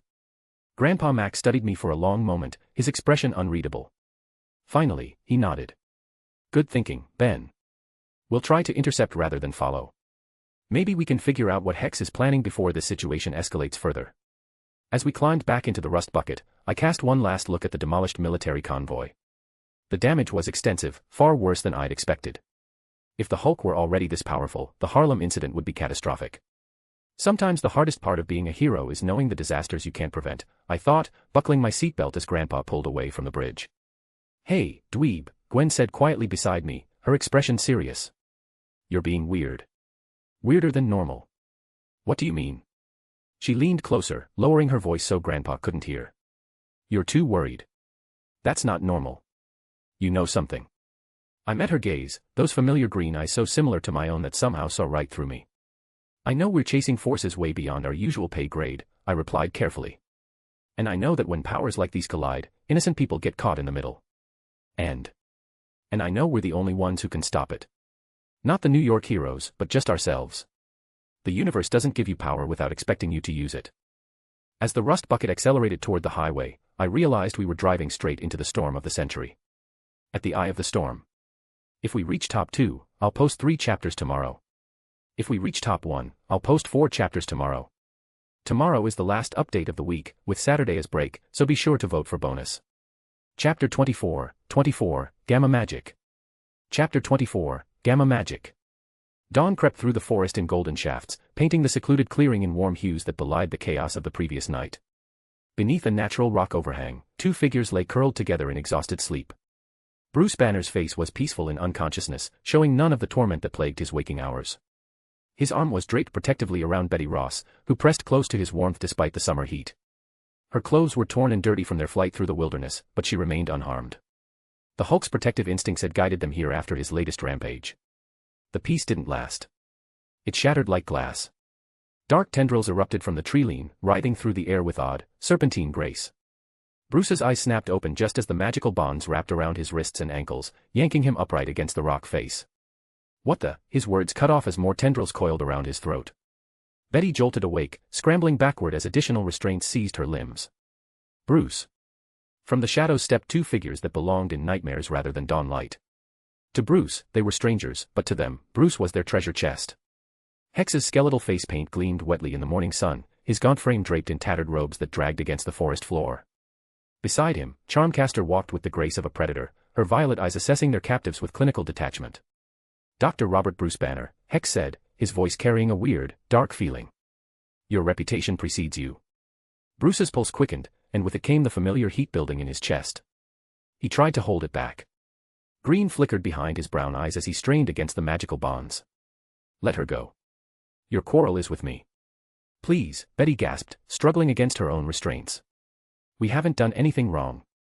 Bruce is sick, he needs help, not. Silence. Charmcaster flicked her wrist, and Betty's voice died in her throat, though her mouth continued to move soundlessly. The tendrils binding Bruce pulsed brighter as his anger mounted. Hex stepped closer, studying the growing luminescence beneath Banner's skin with fascination. Magnificent, the sorcerer breathed. The gamma radiation has created something truly extraordinary. A conduit between science and the primal forces of creation itself. You don't understand what you're dealing with, Bruce warned through gritted teeth. The temperature around him began to rise. When I change, I can't control. Control is precisely what I intend to provide, Hex interrupted. He gestured to Charmcaster, who began weaving additional binding spells around Betty. Your companion will remain here, unharmed, provided you cooperate. So calm down. Bruce's transformation began despite the magical restraints. His muscles swelled, skin taking on a greenish hue as rage overwhelmed reason. But Hex's magic held firm, the dark tendrils growing stronger as they fed off the gamma energy. Fascinating, Hex murmured, watching the partial transformation with hungry eyes. Come, Dr. Banner. We have much to discuss. Charmcaster snapped her finger, and Bruce floated up. The magical bonds dragged Bruce deeper into the forest, his struggles growing weaker as Hex's magic sapped his strength. Betty watched in silent horror as the men she loved disappeared into the green darkness, led by the wizard duo. Luckily, our latest lead led us away from the populated area and toward a forest once again. The hoverboard hummed beneath my feet as I skimmed through the forest, scanning the undergrowth for any sign of our targets. The magical signature Gwen had detected was getting stronger here. There. I called into my communicator, banking sharply toward a rocky outcropping. I see someone. Through the trees, a figure sat bound against the stone formation, glowing purple ropes wrapped around her wrists and ankles. Even from this distance, I could tell she was in distress. I brought the hoverboard down in a clearing about 50 yards away, where the rust bucket was already pulling up. Gwen and Grandpa Max emerged just as I jogged over. It's a woman, I reported, pointing toward the rocks. Tied up with what looks like magical restraints. Gwen's charms immediately began glowing brighter. Those are Hex's bindings, she said grimly. I can feel his signature all over them. We approached cautiously, Grandpa Max with his hand near his concealed weapon, Gwen with her magic ready. As we got closer, I recognized the bound woman from news footage, Dr. Betty Ross, General Ross's daughter and Banner's girlfriend. She looked up as we approached, hope flickering in her tear-streaked eyes. Her mouth moved, she spoke, but I didn't hear any sound. The three of us exchanged glances. Looks like Hex muted her sound, Gwen theorized. Easy, Grandpa Max said soothingly, while Gwen knelt beside the magical restraints. We're here to help. What happened? Gwen's face scrunched in concentration as she placed her hands near the glowing ropes. The charm of telekinesis pulsed with purple light as she worked to unravel Hex's spell. These bindings are complex, she muttered. Can you break them? I asked, crouching beside her. Give me a minute. I think I can break them and the silent spell together. Sweat beaded on Gwen's forehead as she channeled more power through the charms. The magical ropes flickered, then began to dissolve like smoke. Got it. Betty rubbed her wrists gratefully as the last of the restraints vanished. Thank you. Can you help Bruce too? They took him. But we must hurry, they took him deeper into the forest. The man with the skull face, he said something about harnessing Bruce's power. Shit. Hex is trying to steal the Hulk's gamma energy. Just as I feared, Hulk and magic. That was a terrible mix. This could go very, very badly. Do you have a phone? Betty asked desperately. I need to call for help, military, my father is General Thaddeus Ross, Here. Grandpa Max handed her a satellite phone from his kit. This will reach anyone you need. Just as Betty started dialing, a deafening crash echoed through the forest, followed by an energy wave that made the leaves around us rustle violently. The magical signature Gwen had been tracking spiked like a seismograph during an earthquake. I exchanged a look with Grandpa Max. His expression was grim, but he nodded at me. Gwen, with me. I said, already twisting the Omnitrix dial. Grandpa, get her back to the rust bucket, call for plumber backup if I don't return soon. Ben, wait, Gwen started. You kids, it's dangerous. Betty shouted, but I wasn't hearing any of that as Grandpa took her away. Once we were out of sight, I slammed down on the watch face. The familiar rush of transformation swept over me as my body streamlined into XLR8's sleek form. Without hesitation, I scooped Gwen into my arms, she barely had time to yelp in surprise, and took off in the direction of the disturbance. I hate it when you do this. Gwen shouted over the wind, her arms wrapped tightly around my neck. What, save the day? I called back, weaving between trees at superhuman speed. You love it. I hate being carried around like luggage. Would you prefer I leave you behind? No, she admitted grudgingly. After half a minute of running, kilometers away from our earlier location, we were at our destination. We skidded to a halt behind a massive oak tree, and what I saw in the clearing beyond made my forehead go cold. A complex magical circle glowed intensely on the forest floor, and its geometric patterns pulsed with sickly green and purple energy. Inside it, Bruce Banner was on his knees, screaming in agony as arcs of gamma radiation and dark magic lashed around him like living things. But it was Hex that made me curse under my breath. The sorcerer stood over Banner, also screaming, but his cries were a mixture of pain and manic triumph. His body was visibly contorting, skin taking on a greenish hue as his muscles bulged unnaturally. The ritual was transforming him too, trying to make him into some kind of magical Hulk hybrid. This is so much worse than I thought. This was completely uncharted territory. My eyes then fell on someone standing just outside the circle, her violet eyes wide with alarm and frustration. Wait, is that Charmcaster? I was stupefied for a second seeing her, she looked completely different than what I remembered. No, that wasn't important. Ben, there's something weird, Gwen said from beside me. Even from this distance, I can tell that girl is trying to modify the spell without notifying Hex. My eyes watched as Charmcaster's hands weaved frantically through the air. But damn, she looks good even when she's panicking. The way her long platinum hair reflected the magical light, how her form-fitting outfit emphasized her curves as she moved. Focus, Ben. People are dying. The ritual's going wrong, Gwen whispered beside me, her magical senses no doubt picking up the chaotic energies. Hex is losing control. And no, that's not good news for us. Whatever that girl is doing, I don't understand, but it's no less dangerous than Hex's own magic. We need to do something. She was right. The magical circle was becoming unstable, energy crackling wildly as Hex's transformation accelerated beyond his ability to contain it. Well, damn, I cursed, realizing Banner was about to hulk out right in the middle of a magical overload. This is about to get really ugly. Without hesitation, I darted forward in a blue-green blur. The world slowed around me as I activated XLR8's maximum speed, zipping into the volatile circle just as Banner's skin began turning green. I grabbed the gasping scientist and yanked him clear of the magical construct just as his transformation began to accelerate. Go. That way. I shouted at a disoriented Bruce, pointing him toward where we'd left Grandpa Max and Betty. Betty's there. My grandpa is with her, help's coming. Bruce, still crackling with residual gamma energy but thankfully human, stumbled off into the trees. I turned back to the circle just as the magical construct reached critical mass and exploded. The shockwave hit me like a freight train, uprooting nearby trees and sending dirt and debris flying in all directions. I rolled behind a fallen log as chunks of earth rained down around me. When the dust settled, Hex stood amidst the wreckage, and he was definitely not the same man who'd entered that circle. He was smaller than the real Hulk, maybe 7 feet tall instead of 9, but distinctly green and muscular. Dark energy crackled around his transformed body like purple lightning, and his eyes glowed with an unholy mixture of rage and magical power. Mini-Hulk Hex. Great. As if regular Hex wasn't bad enough. You wench, he roared at Charmcaster, his voice a monstrous parody of his usual rasp. How dare you interfere with my ritual? If not for your meddling, I would have achieved perfect control. Yeah, right. Because Hex is known for his restraint and careful planning. And because gamma energy is so easy to control. Mini-Hulk Hex charged at his niece with surprising speed for his new bulk, who looked like she'd pee her pants. Charmcaster threw up a hasty magical shield, but I could see she wouldn't be fast enough. Gwen reacted instantly, yanking Charmcaster out of Hex's path with a powerful telekinetic pull. The sorceress stumbled backward, shooting Gwen a look that was equal parts gratitude and suspicion. And there's that hero instinct Gwen tries to hide, I thought. She just saved the life of someone who's technically our enemy. Thanks for the assist. I called to Gwen as I blurred into action, intercepting Hex with a flurry of high-speed kicks and punches. Just don't get yourself killed, dweeb, she shot back, already positioning herself to help. Hex's new form was incredibly resilient. My attacks connected, I could feel the impact, but he barely staggered.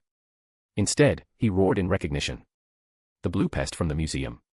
His voice carried that same magical resonance as before, but now amplified by gamma-enhanced vocal cords. I'll crush you like the insect you are. He swung a massive fist where I'd been standing a split second earlier. The blow cratered the ground, sending up a spray of dirt and rock. Okay, definitely stronger than regular Hex. But he's also bigger and less agile. I used my speed advantage, circling around him in tight spirals while landing hit-and-run attacks. Each strike was precisely placed, joints, pressure points, anywhere that might slow him down. But it wasn't enough. Mini-Hulk Hex adapted quickly, predicting my patterns and nearly catching me with a backhand that would have sent me flying. Stand still and fight like a warrior, he bellowed, smashing the ground with both fists. The shockwave knocked me off balance, and only a desperate dive roll saved me from his follow-up attack. Fighting like a warrior is overrated. I called back, using a tree as a springboard to change direction. I prefer fighting like someone with a brain. From the corner of my eye, I saw Charmcaster hesitantly throwing spells at us, some aimed at Hex to slow him down, others that seemed designed to test my reflexes. She was playing both sides, as usual. If I won, she wanted to be sure she could take me down. At least she looked good while doing it. Gwen, I need an opening. I shouted as Hex charged after me again.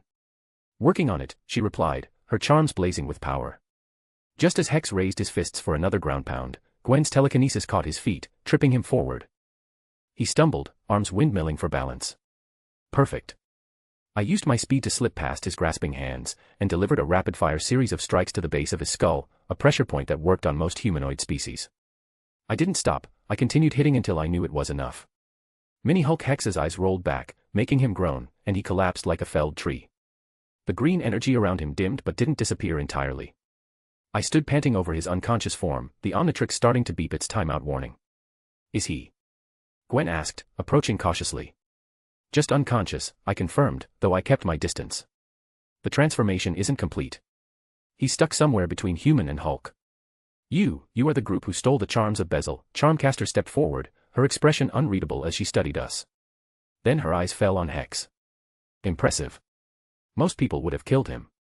Most people aren't heroes, I replied, still on alert. Why did you mess with his ritual? She tilted her head, studying me with those piercing violet eyes. Hero. Is that what you call yourself? And I'm not going to answer that question. You were trying to backstab him, I said, watching her grumble. For a moment, something flickered across her face. Then her usual mask of cool detachment slipped back into place. I suppose fate doesn't have this for me, she said, eyes on her uncle's transformed body. Still, the ritual may have failed, but the knowledge gained. She smiled, and it was both beautiful and terrifying. Thank you for saving me. As a reward, I'll go easy on you next time we meet. Before either Gwen or I could react, she snapped her finger and vanished in a swirl of purple smoke, leaving us alone with the unconscious mini-Hulk Hex. Well, Gwen said after a moment, that could have gone worse.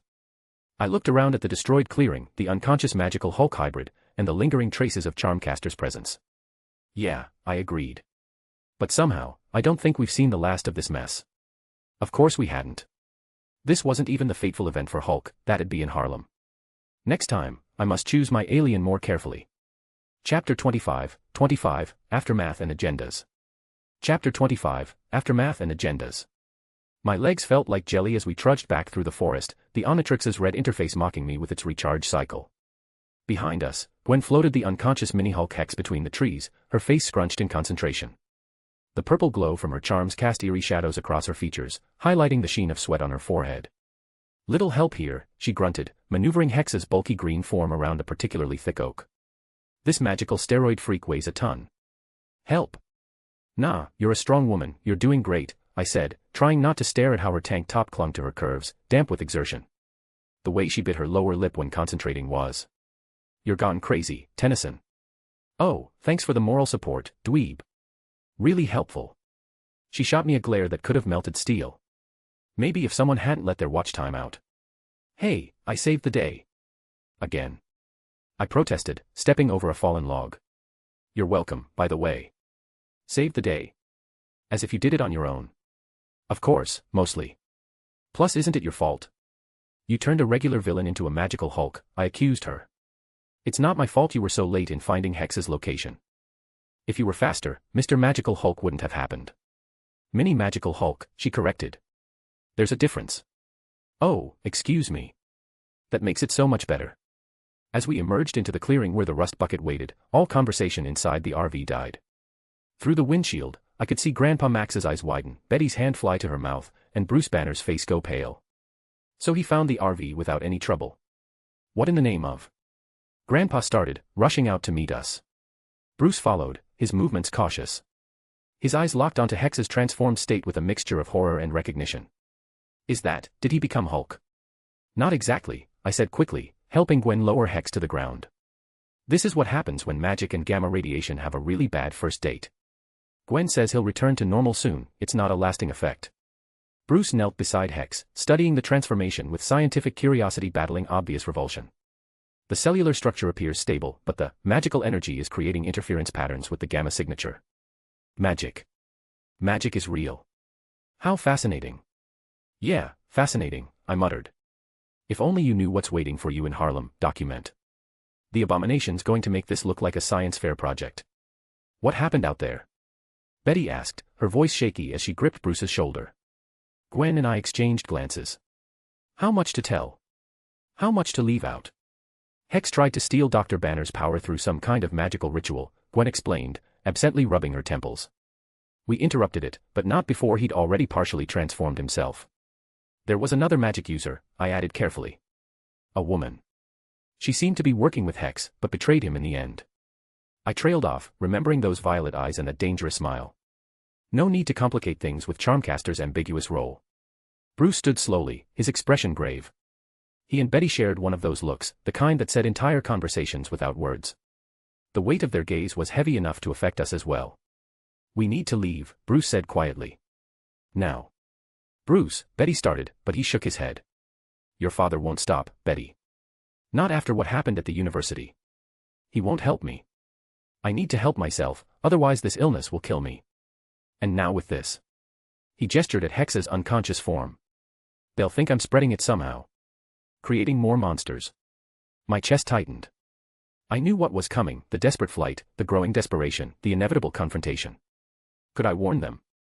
Tell them about Blonsky? About the abomination? Yeah, right. I doubted he'd believe me. Hey, Doc, just FYI, there's gonna be this other guy who gets injected with super soldier serum in your blood, turns into an even worse monster, and you'll have to fight him in Harlem. Trust me, I'm from another dimension where your life is a movie. That'll go over well. You helped us, Betty said, turning to our group with tears in her eyes. You saved Bruce from being in more pain.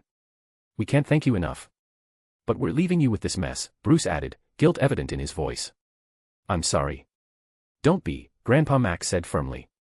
I thought you were some villain, Doc, but clearly the media misunderstood your situation. No worries, we've dealt with worse. You two need to focus on staying safe. Betty wiped her eyes, then seemed to steel herself. When the military arrives, and they will, since I called father, tell them the Hulk did this. Tell them Bruce fought this creature and won. It'll explain the condition, the destruction, everything. But that's not what happened, Gwen protested. It's close enough, Betty insisted. And it keeps you three out of it. Unless you want to explain how you defeated them. She and Bruce both eyed us. Bruce hadn't seen me in this human form before, but his eyes fell on the Omnitrix symbol. Even in his deranged state earlier, he must have seen the symbol on XLR8, and now on my watch. Somehow, he'd connected the dots. But he didn't question it out of respect. Betty sighed. My father, he won't care about the truth. He just wants results. I watched Bruce's face as she spoke, seeing the pain there. The man who would become one of Earth's mightiest heroes, reduced to running and hiding. It wasn't fair.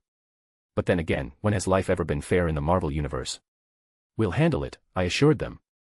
You two just be careful, okay? Bruce managed a weak smile. Careful. Right. That's worked so well for me so far. They gathered themselves and prepared to disappear into the wilderness again. Before leaving, Bruce turned back to us one more time. Whatever you do, he said, his eyes haunted, don't let anyone try to replicate what happened here. The world doesn't need more monsters like me. Too late for that warning, document Blonsky's probably already getting his first dose of knockoff super soldier serum. And in a few days, they'd both be tearing up Harlem like it's made of cardboard. I wanted to scream, to warn them, to change the timeline.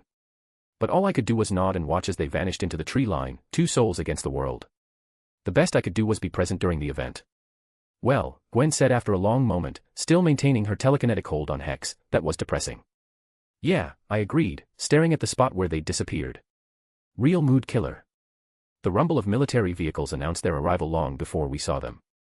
Humvees, transport trucks, and what looked suspiciously like a mobile containment unit rolled into the clearing like an invasion force. And leading the charge, stepping out of the lead vehicle with all the warmth of a glacier, was General Thaddeus Thunderbolt Ross. Max Tennyson, Ross said, his voice carrying the kind of authority that expected immediate obedience. And yet, his tone was respectful. It's been a long time. Grandpa Max straightened, and I saw something in his posture change, and the easygoing grandfather was replaced by someone who dealt with military types before. Thaddeus. Wish it were under better circumstances. Wait, they know each other. Of course they do.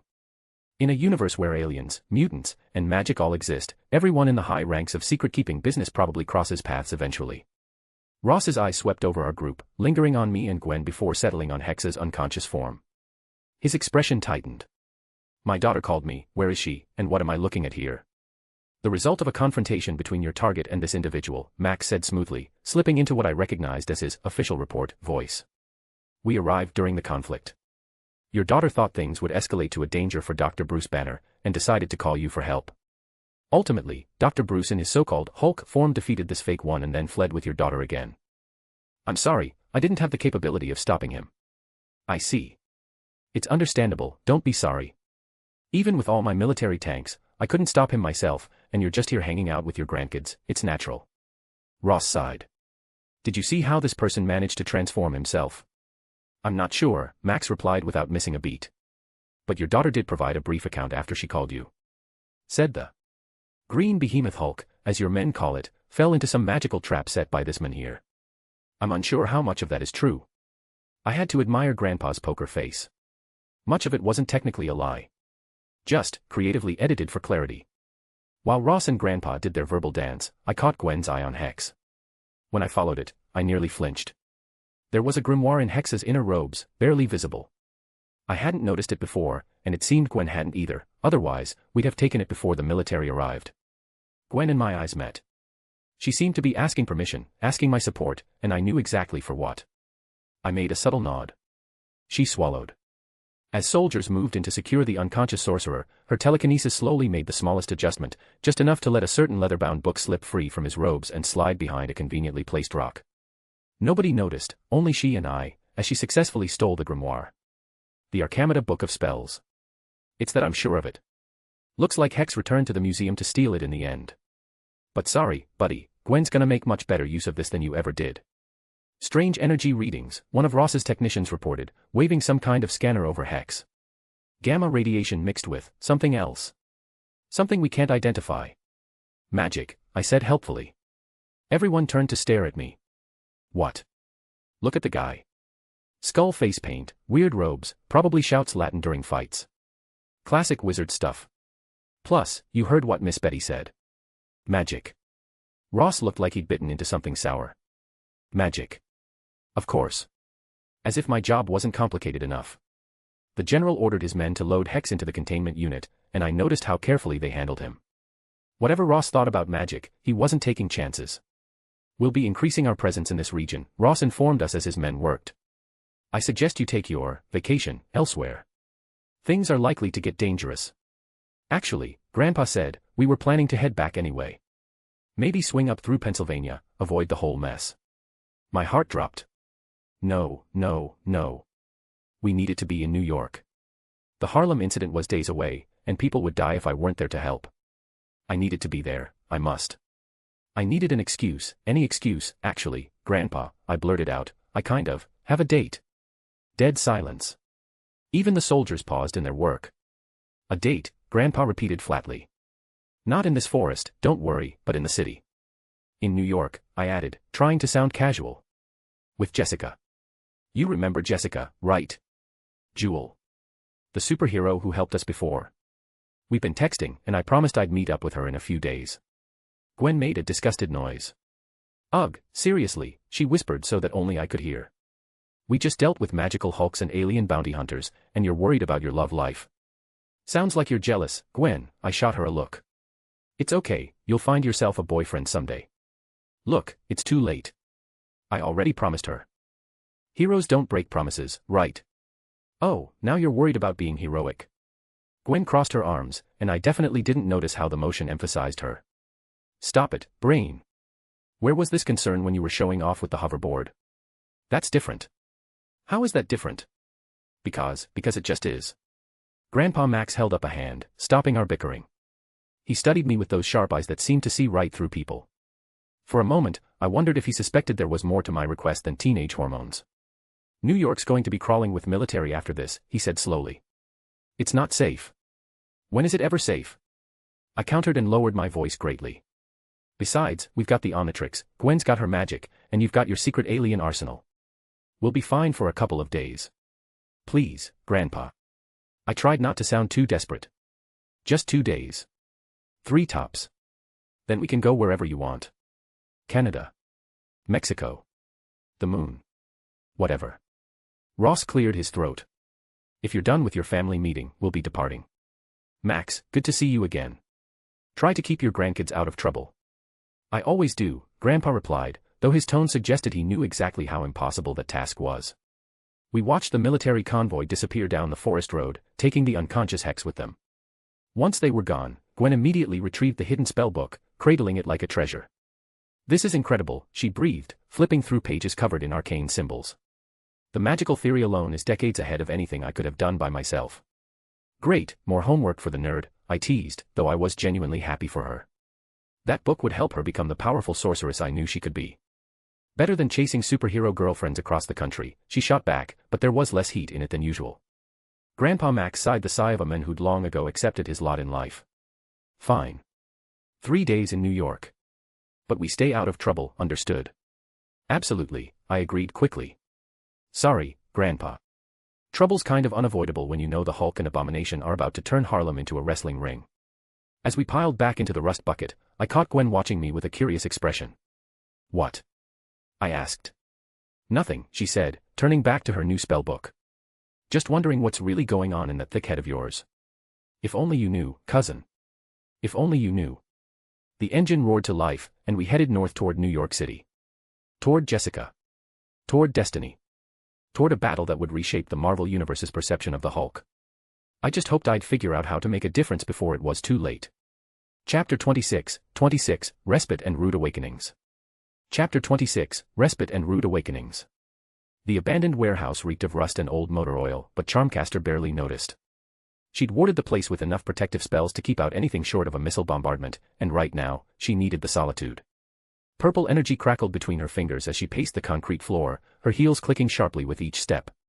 The scrying crystal on the makeshift altar showed nothing but static, the magical interference from the failed ritual still clouding her attempts to track the Hulk's energy signature. Incompetent fool, she muttered, flicking her wrist to dispel the useless image. The crystal went dark, reflecting only her frustrated expression. Uncle Hex had ruined everything. The ritual had been her design, carefully crafted to siphon and store gamma energy without the messy side effects of physical transformation. But no, her dear uncle had to go and inject his own modifications, trying to absorb the power directly into his body like some kind of magical steroid junkie. She clicked her tongue in annoyance, remembering how close she'd been to salvaging the situation. If those meddling kids hadn't interfered. The fast mutant creature. Now that was interesting. Who was that? And what was that? If a mutant, that criminal Magneto should chain him down or something. And the girl who had Hex's own stolen charms hanging around her neck like she'd been born to them. She annoyed her. How could she use those charms so easily? Charmcaster paused mid-step, a slow smile spreading across her lips. They'd saved her life, true. But more importantly, they'd shown her something valuable. Power came in many forms, and perhaps she'd been too narrow in her focus on gamma radiation. The charms of Bezel, she whispered to the empty warehouse. Those artifacts were rightfully hers by inheritance, stolen from her uncle who'd stolen them from, well, that was ancient history. What mattered was that some teenage girl was walking around with her magical legacy. And that boy, oh, the possibilities if she could charm him to become hers. She wouldn't make Hex's mistakes. No rushing, no brute force. The Tennysons would cross her path again, she knew they would since fate had a funny way of arranging such meetings. And when they did, she'd be ready. Her violet eyes glinted with ambition as she resumed her pacing, already formulating plans within plans. Let them think they'd won this round, she giggled. The game was far from over. Gonna get sticky. The outdoor cafe on 42nd Street served the best smoothies in Manhattan, or at least that's what the Yelp reviews claimed. I took another sip of my mango passion fruit blend, watching the city's most famous wall crawler swing between buildings overhead. Classic Spidey, I thought, giving a small whistle of appreciation as he executed a perfect triple flip before disappearing around a corner. Hope he doesn't break his bones. Enjoying the view, Tennyson. 10 minutes. It hadn't been long since I sat down, and yet I saw Spidey swinging by, which was quite spectacular. And yet, just as I heard that voice come from behind, Spider-Man was old news. I turned to find Jessica Jones. Even in jeans and a simple sweater, she had a way of making the whole chaotic city blur around the edges. That smirk was still a lethal weapon, and damn if I wasn't glad to be in its line of fire again. My eyes slid across her form. She wore fitted jeans that hugged her curves perfectly and a white sweater that brought out the blue in her eyes. Her dark hair caught the afternoon sun, and that familiar smirk played on her lips. The view just got a whole lot better, I said, standing to pull out her chair. Such a gentleman. She sat down with exaggerated grace. Mr. Intergalactic Man of Mystery finally graces us mere mortals with his presence. But I'm wondering where the chivalry was when you ghosted me for 3 days. I was starting to think my texts were ending up in a black hole, or maybe you just found a new planet with better reception. Ghosted. That's harsh. I clutched my chest in mock pain. I'd prefer you say I was, temporarily communication challenged. She flagged down a waiter, ordering an iced coffee before fixing me with those piercing eyes. So what's the real story? Alien invasions? Government conspiracies? Or did you just lose your phone in another dimension? Would you believe all of the above? With you? Absolutely. The waiter brought her coffee, and she took a long sip before continuing. Seriously though, Ben. Radio silence for days, then suddenly you're all, hey Jess, wanna grab coffee in the city? What's really going on? I laughed. The week's just been hazard. You know how it is, 1 minute you're planning your week, the next you're wrestling a magically mutated sorcerer in the Virginia wilderness. Reception's terrible out there, and the roaming charges are a killer. Crazy, she gave me a small shake of her head, not doubting me after the pictures of alien bounty hunters I'd sent her before. But that sounds so fun, though. Me for example. Things here have been. New York. Had a guy last week convinced his prize-winning poodle was abducted by pigeons.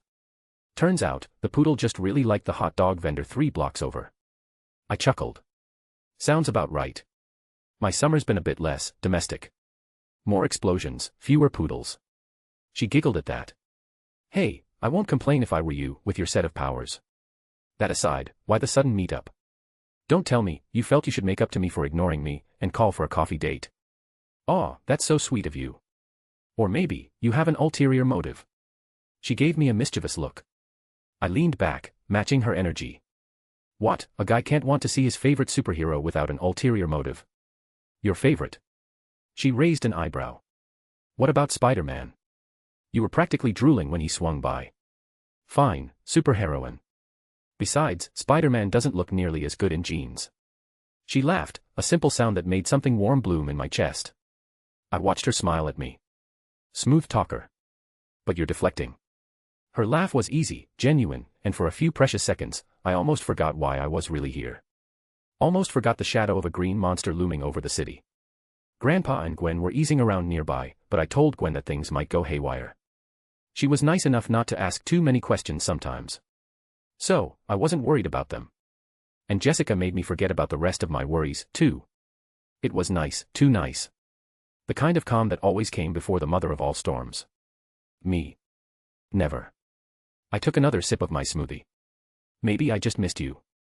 Is that so hard to believe? From the guy who fights alien bounty hunters for fun. She leaned forward, her voice dropping to a playful whisper. Yeah, actually. You always have an angle, Tennyson. So spill. Did you call me here just to bask in my radiant presence, or did you have something more in mind? The way she said more sent my mind places it definitely shouldn't go in public. I smiled a little. Radiance sounds fun. But, can't it be both? Okay, now we're getting somewhere. She sat back, satisfaction written across her face. So what's the real reason? Need backup for something? Information? Or? Her smile turned wicked. Did you finally work up the courage to ask me to your prom? First of all, prom was months ago. Second, I absolutely would have asked you if interdimensional fate hadn't yet chosen me as its savior back then. I paused, letting my expression grow more serious. But unfortunately, while seeing you is definitely a major perk, I might also be using this date as a bit of an excuse. What kind of excuse? She asked with a smirk, but when I didn't smile back, and when she saw the look in my eyes, her demeanor shifted instantly, playful Jessica replaced by alert Jewel. I leaned in conspiratorially. Look, Jess, as much as I'd love for this to just be about catching up and maybe convincing you that mango smoothies are superior to iced coffee, there's something else. Something big. And yeah, I was hoping you came prepared. My suit under, she said calmly, pulling her sweater's collar a little, where I saw the white and blue costume was hidden. What's going on? What level of big are we talking? Something very big. Green. Angry. Has a tendency to smash things when. Boom. The explosion rocked the entire block, windows rattling in their frames as car alarms shrieked to life. My smoothie toppled over, purple liquid spreading across the table as the ground shook beneath us. People screamed, running in every direction as smoke billowed up from somewhere deeper in the city. Through the chaos, I could hear the distinctive sound of military helicopters approaching fast. Jessica was already on her feet, her hand finding mine. Ben. Yeah, I sighed, watching as a second explosion lit up the skyline.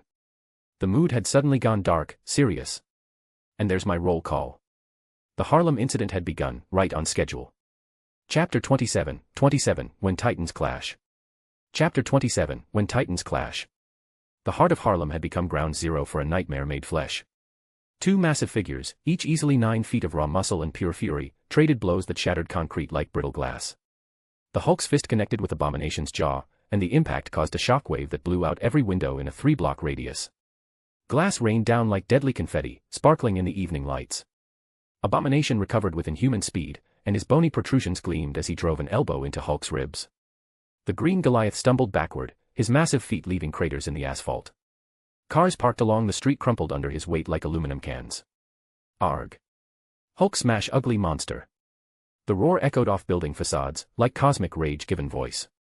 I am not a monster. Abomination snarled back. His voice was a guttural rasp that somehow retained traces of Emil Blonsky's accent. I am the next step in evolution. He punctuated his declaration by grabbing a taxi and swinging it like a baseball bat. The vehicle connected with Hulk's shoulder, exploding into twisted metal and shattered plastic. The impact barely fazed the green giant, who responded by tearing a fire hydrant from the ground and hurling it like a missile. Water erupted in a geyser as Abomination dodged, the hydrant embedding itself in a storefront behind him. The cascade of water mixed with debris created muddy rivers that flowed through the devastated street. Military helicopters circled overhead like mechanical vultures, their searchlights cutting through the dust and smoke. Machine gun fire rattled from their mounted weapons, bullets sparking harmlessly off both creatures' hides. One chopper ventured too close, Hulk leaped impossibly high, catching its landing skid and dragging it down. The pilots barely escaped before it crashed into an abandoned bus, the resulting fireball adding to the apocalyptic scene. 3 blocks away, a surprised Grandpa Max burst through the doors of a key food supermarket, his arms laden with grocery bags that seemed absurdly mundane given the chaos erupting nearby. Gwen followed close behind, her face pale as another explosion shook the ground. What in the name of? Max's words died as he took in the destruction. Smoke flowed between buildings, punctuated by flashes of green as the Titans continued their battle. Grandpa, we need to help. Gwen's hands already glowed with magical energy, her charms pulsing in response to her emotions. No. We need to get these people to safety first, Max replied as he dropped the groceries, his military training kicking in as he assessed the situation. Civilians ran in every direction, some frozen in terror, others recording with their phones despite the obvious danger. A red and blue blur dropped from the sky, landing gracefully atop an overturned bus mere yards from them. Spider-Man's lenses widened as he surveyed the carnage. Holy webbing hell, the wall crawler muttered, his usual quips dying in his throat. This is way above my pay grade. And I don't even get paid. He spun toward the gathering crowd, his voice carrying command despite his obvious nervousness. Okay people, unless you've got a death wish or really good insurance, I suggest you run. Like, now. This isn't a spectator sport. As if to emphasize his point, a chunk of concrete the size of a refrigerator came hurtling through the air, torn from a building by one of the combatants. Spider-Man Spider-Sense screamed, he fired a web line, but the projectile was moving too fast, aimed directly at a frozen businessman who stood slack-jawed in the street. The web missed by inches. Time seemed to slow as death approached the helpless civilian. Then purple energy enveloped the concrete block, stopping it mere feet from impact. Gwen stood with both hands extended, sweat beading on her forehead as she redirected the massive projectile into an empty lot. Spider-Man's lenses contracted to dots. Did you just? How did you? What? Less gawking, more helping. Gwen snapped, already moving to shield a group of tourists with a telekinetic barrier as more debris rained down. The normal-looking green one, he's not the bad guy. Stop the one with all the bones sticking out. Stop him. Spider-Man's voice cracked slightly as he watched Abomination pick up an entire city bus and use it to club Hulk across the face. Yeah, sure, I'll just walk up and ask him nicely to stop. Excuse me, Mr. Bone Monster, would you mind keeping it down? Some of us are trying to live here. I'm not the thing. Despite his protests, the web-slinger shot off toward the battle, continuing his ramble about needing a raise he didn't get. No wait, how does she even know who's the good guy? Meanwhile, Jessica Jones landed hard on the cracked pavement nearby, her enhanced legs absorbing the impact of a 30-foot jump. A sedan flew through the air above her, thrown by one of the monsters, she couldn't tell which, heading straight for a mother clutching 2 young children. Jessica didn't hesitate. She leaped again, meeting the car mid-flight with a devastating kick. The vehicle's trajectory changed, sending it crashing harmlessly into an already demolished storefront. She landed in a crouch, wincing as her ankle protested the abuse.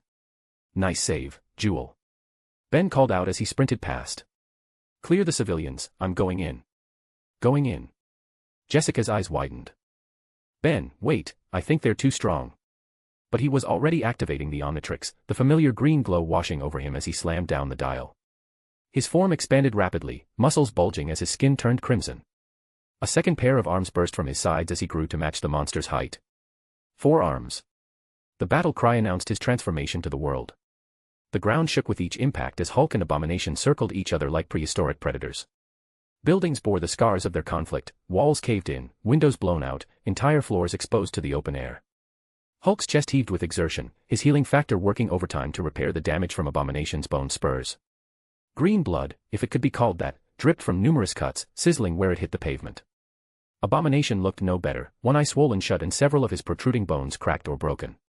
But his grin remained feral, savage. Getting tired, Banner.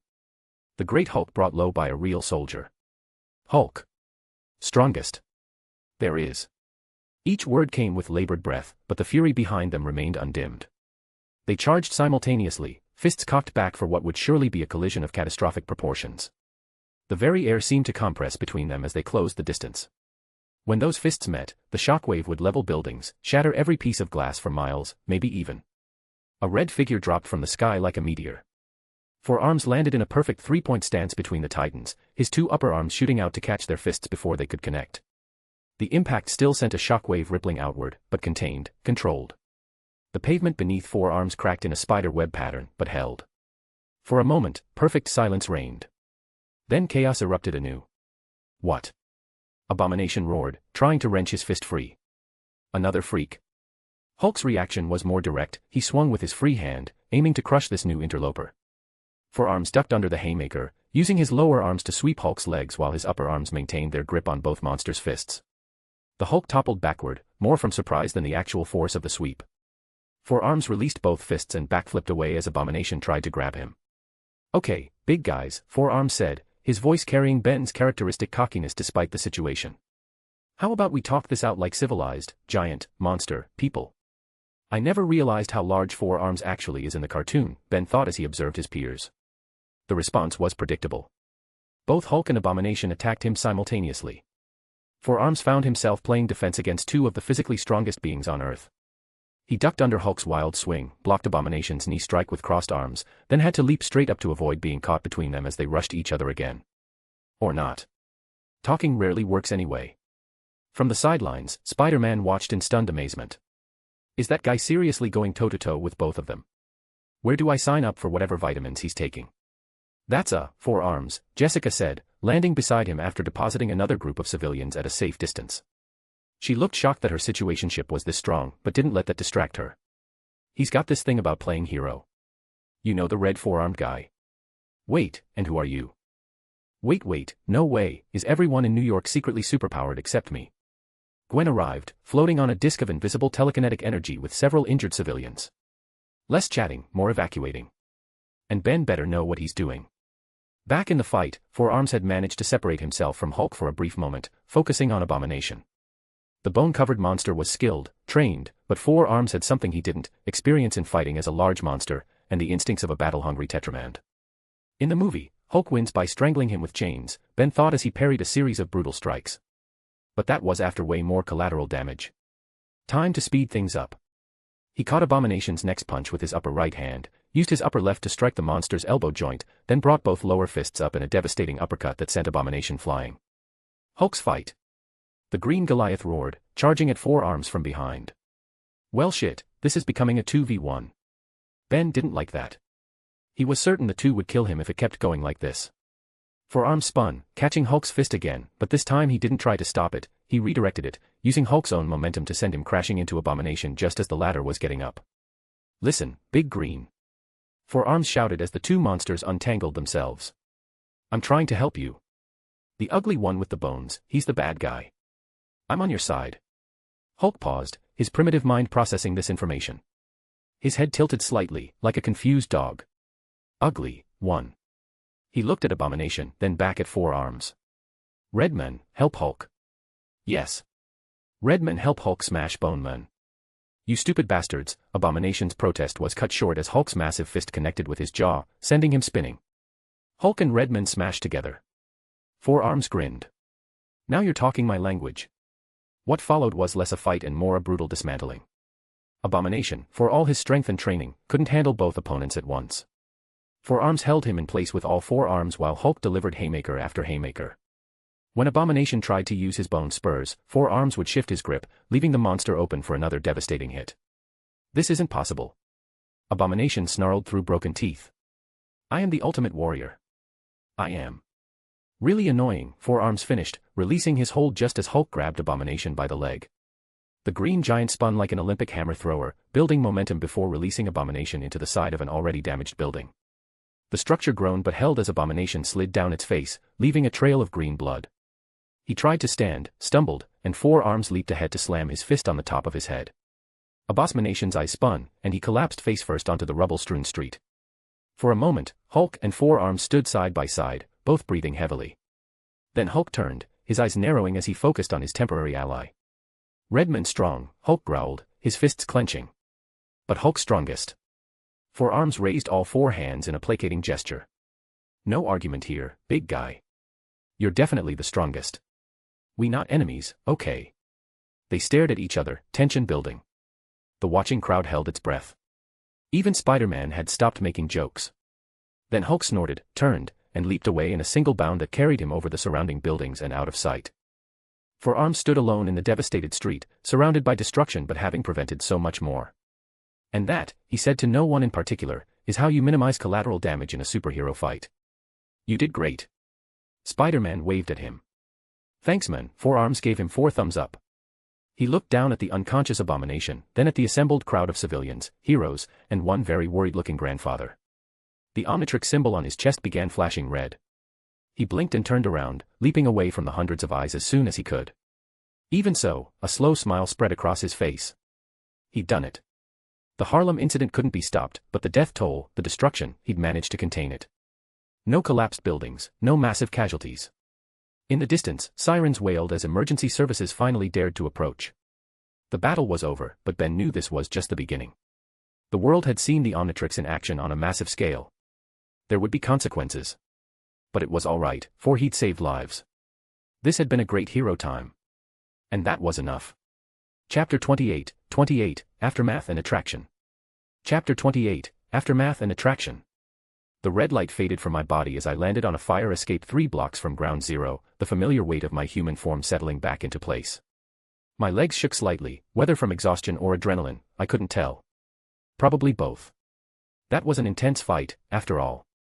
Below, emergency sirens wailed like banshees, and military helicopters circled the destruction like mechanical vultures. Holy shit. I actually did it. The Harlem incident was contained, controlled, and casualties minimized. In the original timeline, half the block would have been rubble by now.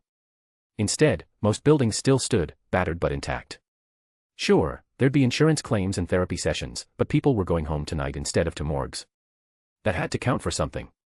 I climbed down the fire escape, trying to look like just another concerned citizen instead of the 4-armed alien who'd just tag-teamed with the Hulk. The streets buzzed with that post-disaster energy, with people clustered in groups, phones out, voices raised in excitement and fear. Everyone had a story, a theory, a grainy video that would be on YouTube within the hour. Did you see that red guy? 4 arms. Actually 4 arms. Damn, he's probably with the military, right? Our country is so safe. Huh. Is he delusional? I wondered while weaving through the crowd.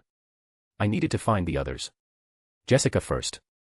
I left her to handle the evacuation on the eastern perimeter, she should still be there. Then Gwen and Grandpa, who were probably coordinating with emergency services or trying to look inconspicuous while doing it. After jogging for a minute, the sound of concrete crunching under enhanced strength caught my attention. I turned to see Jewel crouched beside an overturned sedan, her hands braced against its roof as she carefully lifted it off a fire hydrant that had been pinned underneath. Water sprayed everywhere, soaking her jeans and making her now dark pink hair cling to her face. Even disheveled and covered in dust, she looked incredible. Need a hand? I called out, jogging over. She glanced up, and relief flooded her features. Ben Tennyson. There you are. She lowered the car gently, water continuing to cascade around her feet. I was starting to worry you'd gotten trampled by your own fan club. Fan club? The crowd back there is going crazy for 4 arms. They know the 2 green beasts would have destroyed the city without you. Half of them think you're some secret super soldier, the other half are convinced you're an alien invasion. She wiped water from her face, smearing dust across her cheek. Both groups want autographs. I laughed, reaching out to brush the streak of dirt away with my thumb. The simple contact sent electricity through my fingertips. Well, they're half right. Which half? She asked, while her hand grabbed mine from her cheek, eyes locking with mine, her voice dropping to that husky tone that made my brain short-circuit. I'll let you figure that out. She let go of my hand and stepped closer, close enough that I could smell her shampoo mixed with the scent of concrete dust and adrenaline. Tennyson. Miss Jones. Don't be nervous, I'm not going to eat you. You have got to be the craziest guy I know. Her eyes sparkled with something between admiration and disbelief. I knew you were strong, but this much. You just fought 2 big, green, angry monsters and walked away without a scratch. Technically, I had help. Hulk's surprisingly good at teamwork once you explain things in small words. You good? Right, because that's the normal part of this situation. She shook her head, sending water droplets flying. I'm mostly fine. Few bruises from catching that car. Nothing my enhanced durability can't handle. You owe me another smoothie, though. Mine I threw away when the first explosion hit. Just a smoothie. After you helped me save Harlem from becoming a crater. You can ask for more. She bit her lips. Fine. Smoothie and dinner. But somewhere with reinforced walls, just in case you attract more giant villains. Me. Attracting villains. We continued going back and forth for a minute longer. The banter felt good, normal, like we weren't standing in the aftermath of a battle between titans. But underneath it, I could see the questions in her eyes. The same ones I'd be asking if our positions were reversed. Come on, I said, taking her hand. Let's find the others before someone starts asking why we're flirting instead of running away screaming like normal people. We made our way through the crowds, Jessica's enhanced strength coming in handy when we needed to move debris or help injured civilians. Every few blocks, someone would recognize her costume peeking out from under her sweater. Hey, aren't you Jewel? Can we get a picture? Were you really here during the fight? She had gained some popularity from the Limax incident, and she'd gain more after today. She handled their reaction with easy grace, deflecting most questions while still being helpful. Watching her work, seeing how naturally she slipped into the hero role, I felt the familiar worry return. She has potential in this career. She understands the responsibility, the pressure, the weird balance between normal life and saving people. So it made me angry to think some mind-controlling bastard is fated to take all that away from her, turning her into a sex slave in the future. I won't let that happen. We found Gwen and Grandpa Max near a makeshift triage station that had been set up in a parking lot. Gwen floated supplies between stations with her telekinesis while Grandpa coordinated with a few soldiers. Took you long enough, dweeb, Gwen said as we approached, though relief colored her voice. Try not to level half the city next time you play superhero. Hey, I saved half the city. Show some gratitude. I'll show gratitude when you stop giving me heart attacks. She lowered a box of medical supplies gently to the ground. Do you have any idea how terrifying it was watching you fight those things? They could have pulverized you. But they didn't. Because I'm awesome. Because you're lucky, Grandpa Max corrected, approaching with that expression that somehow managed to be stern and proud simultaneously. That was a dangerous move, Ben. But, you handled yourself well. He looked me over with practiced eyes, checking for injuries I didn't have. Wounds were transferred from transformation, but not entirely. We need to talk about what this means, though. The world saw 4 arms today. There will be consequences. Before I could respond, a red and blue figure dropped from the sky, landing with practiced ease on top of a wrecked taxi. Spider-Man's costume was torn in several places, and his usual wisecracking energy seemed subdued. Hey, he said, pointing at Gwen. Purple energy girl, right? You saved that businessman earlier. The one who was about to become street pizza. Gwen blushed slightly, and I could see she was stunned seeing Spider-Man coming to talk to her. Yes. Just doing what anyone would do. Ha. Anyone with telekinetic powers and nerves of steel, maybe. Spider-Man's lenses focused on her with obvious curiosity. But you're not exactly what I'd call a typical bystander. None of you are, actually. His eyes fell on Jessica. Oh, hey Jewel. You're here too. Gosh, this city has so many superheroes. Hey, Spider, Jessica waved at him. As street-level supers in New York, they might have stumbled upon one another a few times. They're my friends, and they're just normal people. You don't have to worry. And I'm just your friendly neighborhood accountant. Spider-Man tilted his head. Look, I don't know who you people are, but thank you. Just be careful though. The police do not like vigilantes, ugh. A police siren wailed nearby, growing closer. Spider-Man's head snapped toward the sound. And that's my cue to exit stage left. Try to stay out of trouble, weird tourists. The city's got enough excitement for one day. He fired a web line and swung away, disappearing between buildings with fluid movements. Friendly guy, Jessica observed. Helped me out once from a dangerous situation. Yeah, real charmer, I agreed, watching him go. In a few years, he'd be one of the most important heroes on Earth. Right now, he was just a kid in a costume trying to help. Some things never change. Grandpa Max's satellite phone buzzed. He glanced at the display and frowned. I need to take this. Ben, Gwen, keep an eye on things here. Actually, I interrupted, an idea forming. Jess and I should do a sweep of the area. Make sure there aren't any stragglers, check the perimeter. You know, hero stuff. Gwen's eyes narrowed. Hero stuff. Right. It's a good idea, Jessica backed me up smoothly. 2 sets of eyes, cover more ground. We'll meet you back at the RV in an hour. Grandpa looked between us, and I could see him doing the mental math. Finally, he sighed. 1 hour. And Ben. Try to actually check the perimeter. Would I do anything else? Yes, Gwen and Grandpa said in unison. Then Grandpa walked away, phone pressed to his ear, and I caught fragments of his conversation. Probably the plumber calling to ask why was a Tetraman fighting with 2 US military experiments. I glanced at Gwen, who stared at me briefly before turning away and focusing on floating increasingly complex patterns of debris. What's up with her? Well, lead the way. We walked away from the chaos, heading down streets that showed the battle's fringe effects. Dust coated everything, nervous people clustered in doorways, and the distant sound of sirens. The further we got from ground zero, the more normal things looked. Just another evening in New York, if you ignored the helicopters overhead. Smooth, Jessica said, her hand finding mine as we walked. Real subtle. I have my moments. Sure you do. Did you see when Hulk used that taxi like a club? Insane. She shook her head. I feel like an insect compared to those things. Hey, insects are tough. They've survived everything the universe has thrown at them for millions of years. Plus if you're an insect, you'd be a butterfly. Butterflies aren't tough, Mr. Sweet Talker. She bumped my shoulder with hers. We picked our way through the debris field, moving away from the worst of the destruction. The sounds of sirens and shouting gradually faded as we put distance between ourselves and ground zero. So, Jessica said after a while, stepping over a chunk of asphalt, this is normal for you. Random monster battles interrupting dates. Define normal. Last week, it was evil sorcerers. Week before that, alien bounty hunters. My summer vacation's been weird. Weird. She laughed, but there was something else in her voice. That's one word for it. I saw you out there, Ben. The way you just jumped in. No hesitation. Makes sense, I guess. You got a super strong alien watch. It's called the Omnitrix, and it's not all rainbows and sunshines. There are people after me, people stronger than Hulk, Jess.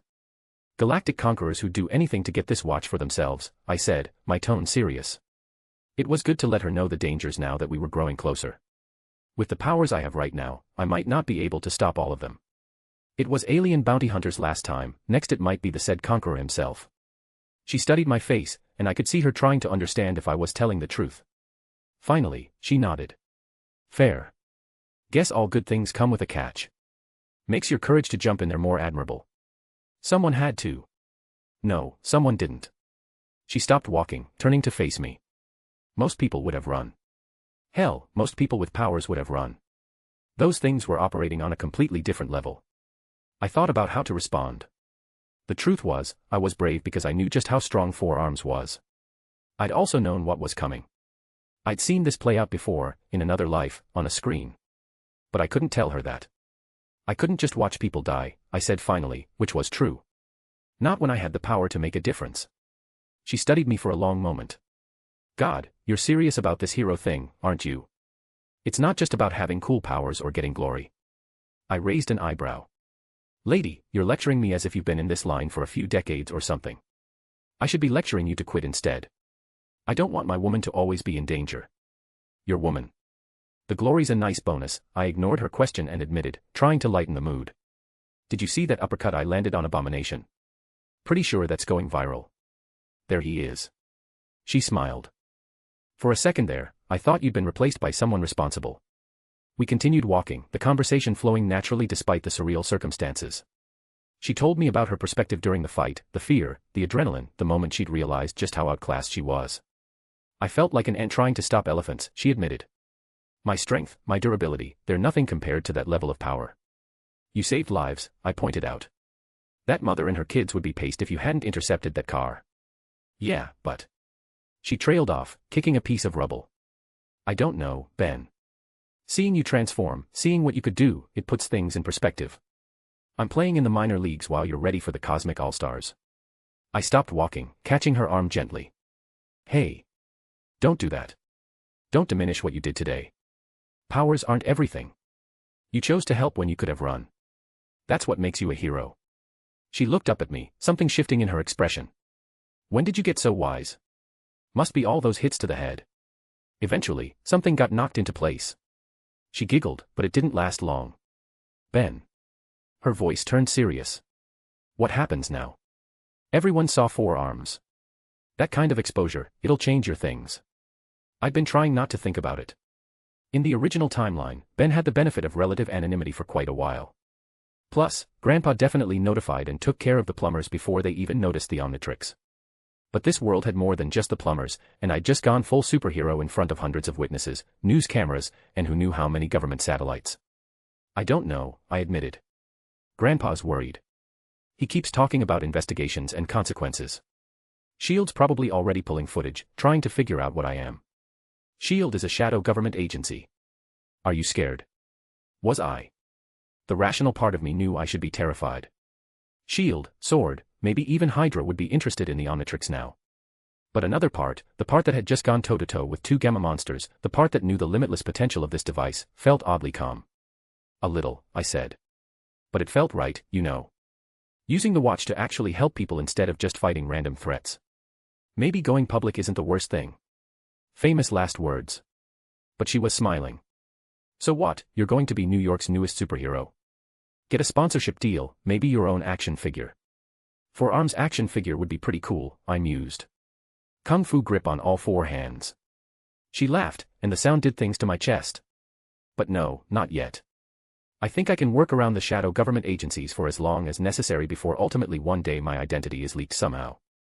We'd wandered into a quieter area now, the sounds of chaos distant echoes. The adrenaline was starting to fade, replaced by something else entirely. This is not how I expected our coffee date to go, she said softly. No. Giant monster battles aren't standard first date material. Second date, she corrected. The first was when you saved me from alien slime. That counts. Oh, definitely. Very romantic. Nothing says, I'm interested, like protective custody from extraterrestrial goo.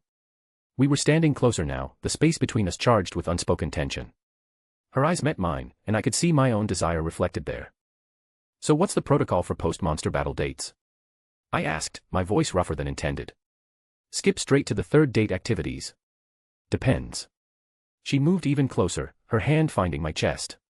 What did you have in mind, my little alien? Well, I still owe you that smoothie. She pulled me down by my shirt collar, cutting off my words with a kiss that made me forget about smoothies, monsters, and pretty much everything else.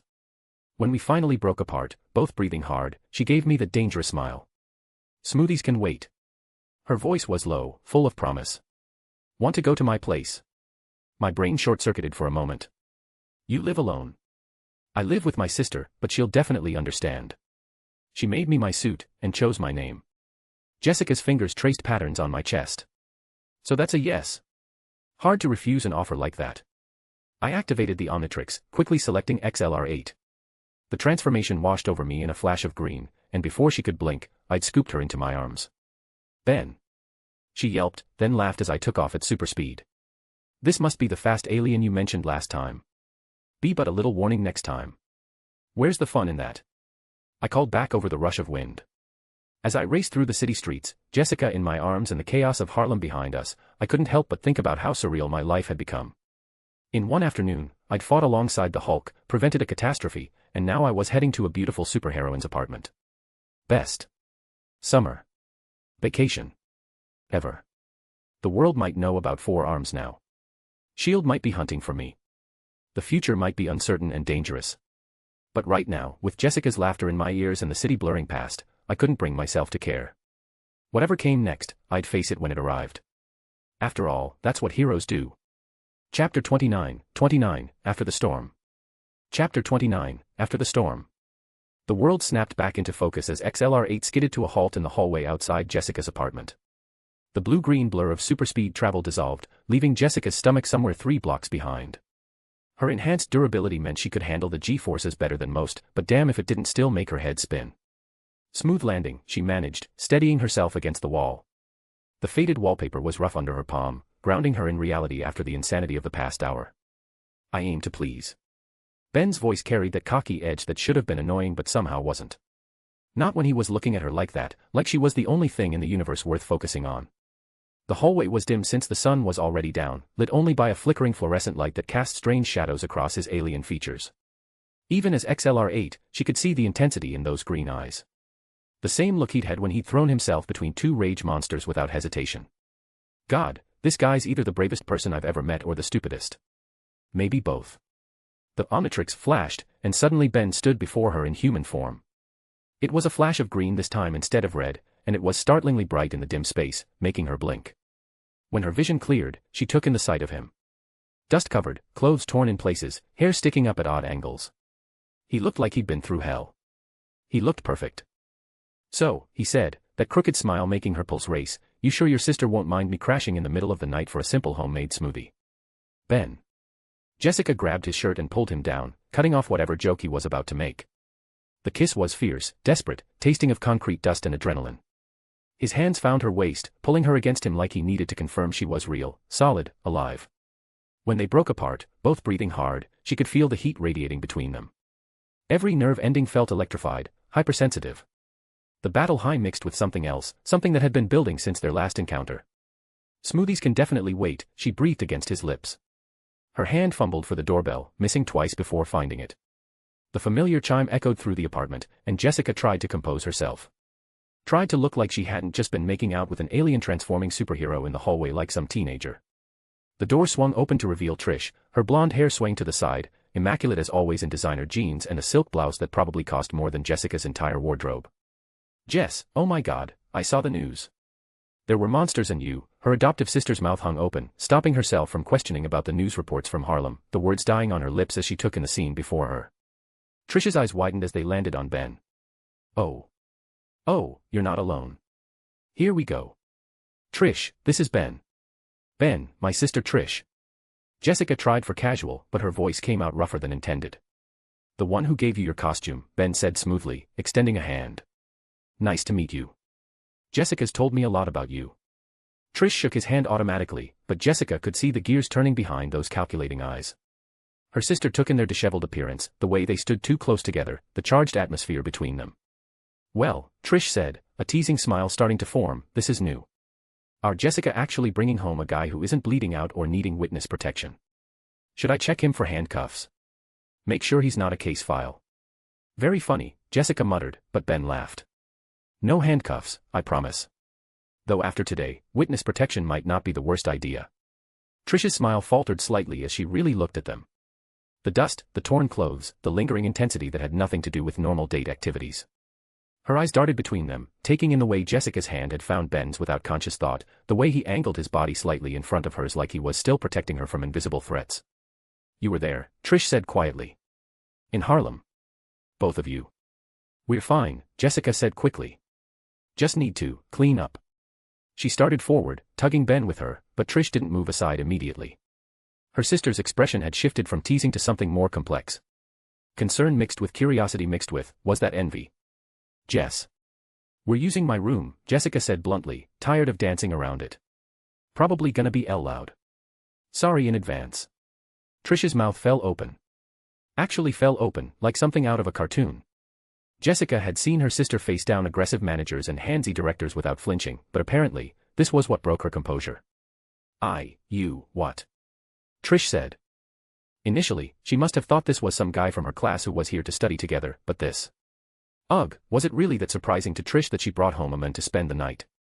But Jessica was already moving past her, pulling Ben down the familiar hallway. She could feel Trish's stunned gaze boring into their backs, could practically hear the questions forming. But those were tomorrow's problem. The click of her bedroom door closing felt like punctuation on the day's insanity. Behind them, Trish stood frozen in the living room, trying to process what had just happened. Her superhero sister, who never dated, who treated relationships like particularly annoying case files, had just dragged a boy into her bedroom with intentions that were crystal clear. Jessica, dating. The thought should have made her happy. God knew she'd tried to set Jess up enough times, worried about her sister's tendency to isolate herself. But watching them together, seeing that raw intensity. Trish sank onto the couch, emotions churning. She was happy for Jessica, she was. Her sister deserved someone who looked at her like she hung the moon. But after her own string of failed relationships, after watching every attempt at love crash and burn.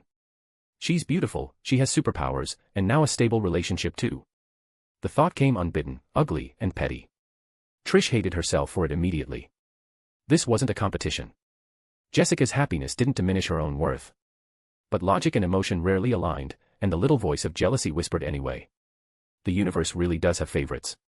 From down the hall came the unmistakable sound of furniture being pushed against a wall, followed by muffled laughter and moans. Trish grabbed the TV remote, turning the volume up high.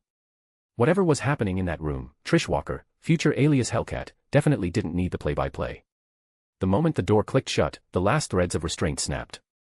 Jessica found herself pressed against the wood, Ben's mouth on hers with a desperation that matched her own.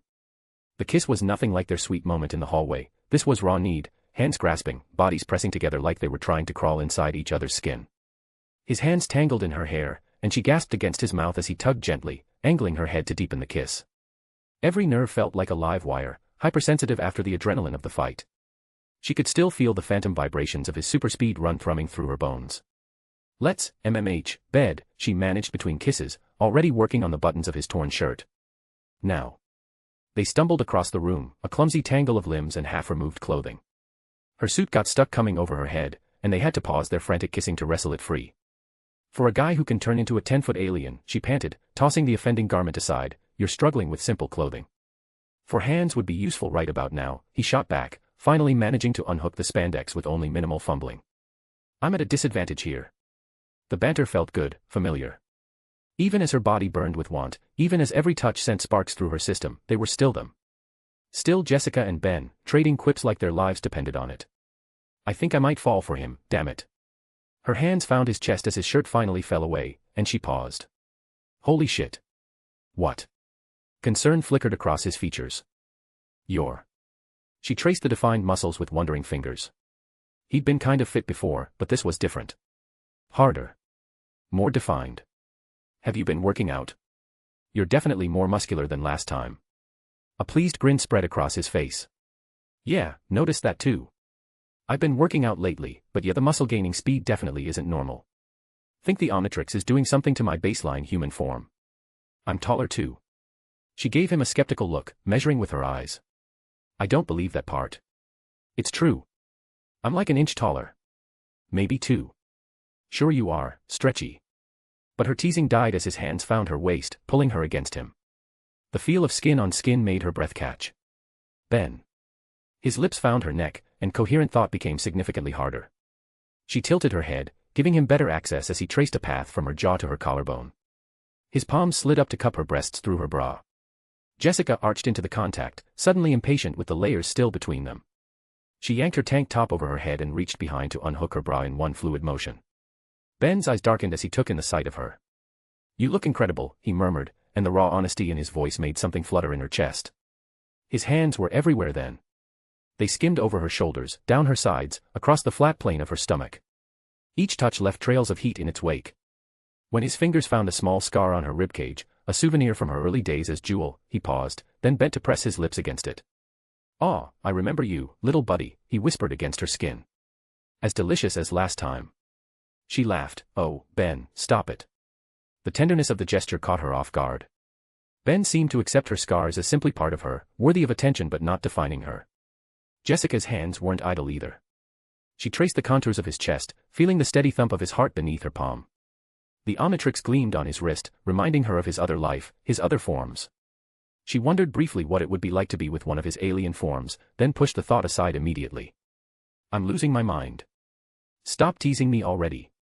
She managed to get out as his mouth found the sensitive spot where her neck met her shoulder. They rolled on the bed, shedding the rest of their clothes along the way. Soon they were both naked, breathing hard, eyes locked in mutual hunger.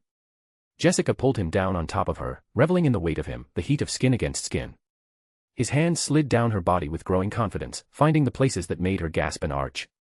When his fingers slipped between her thighs, she bit her lip to stifle a moan. "Don't hold back," he whispered, his breath hot against her ear. "I want to hear you." "Trish will." "Let her hear. It's not as if she can't guess what's going on here."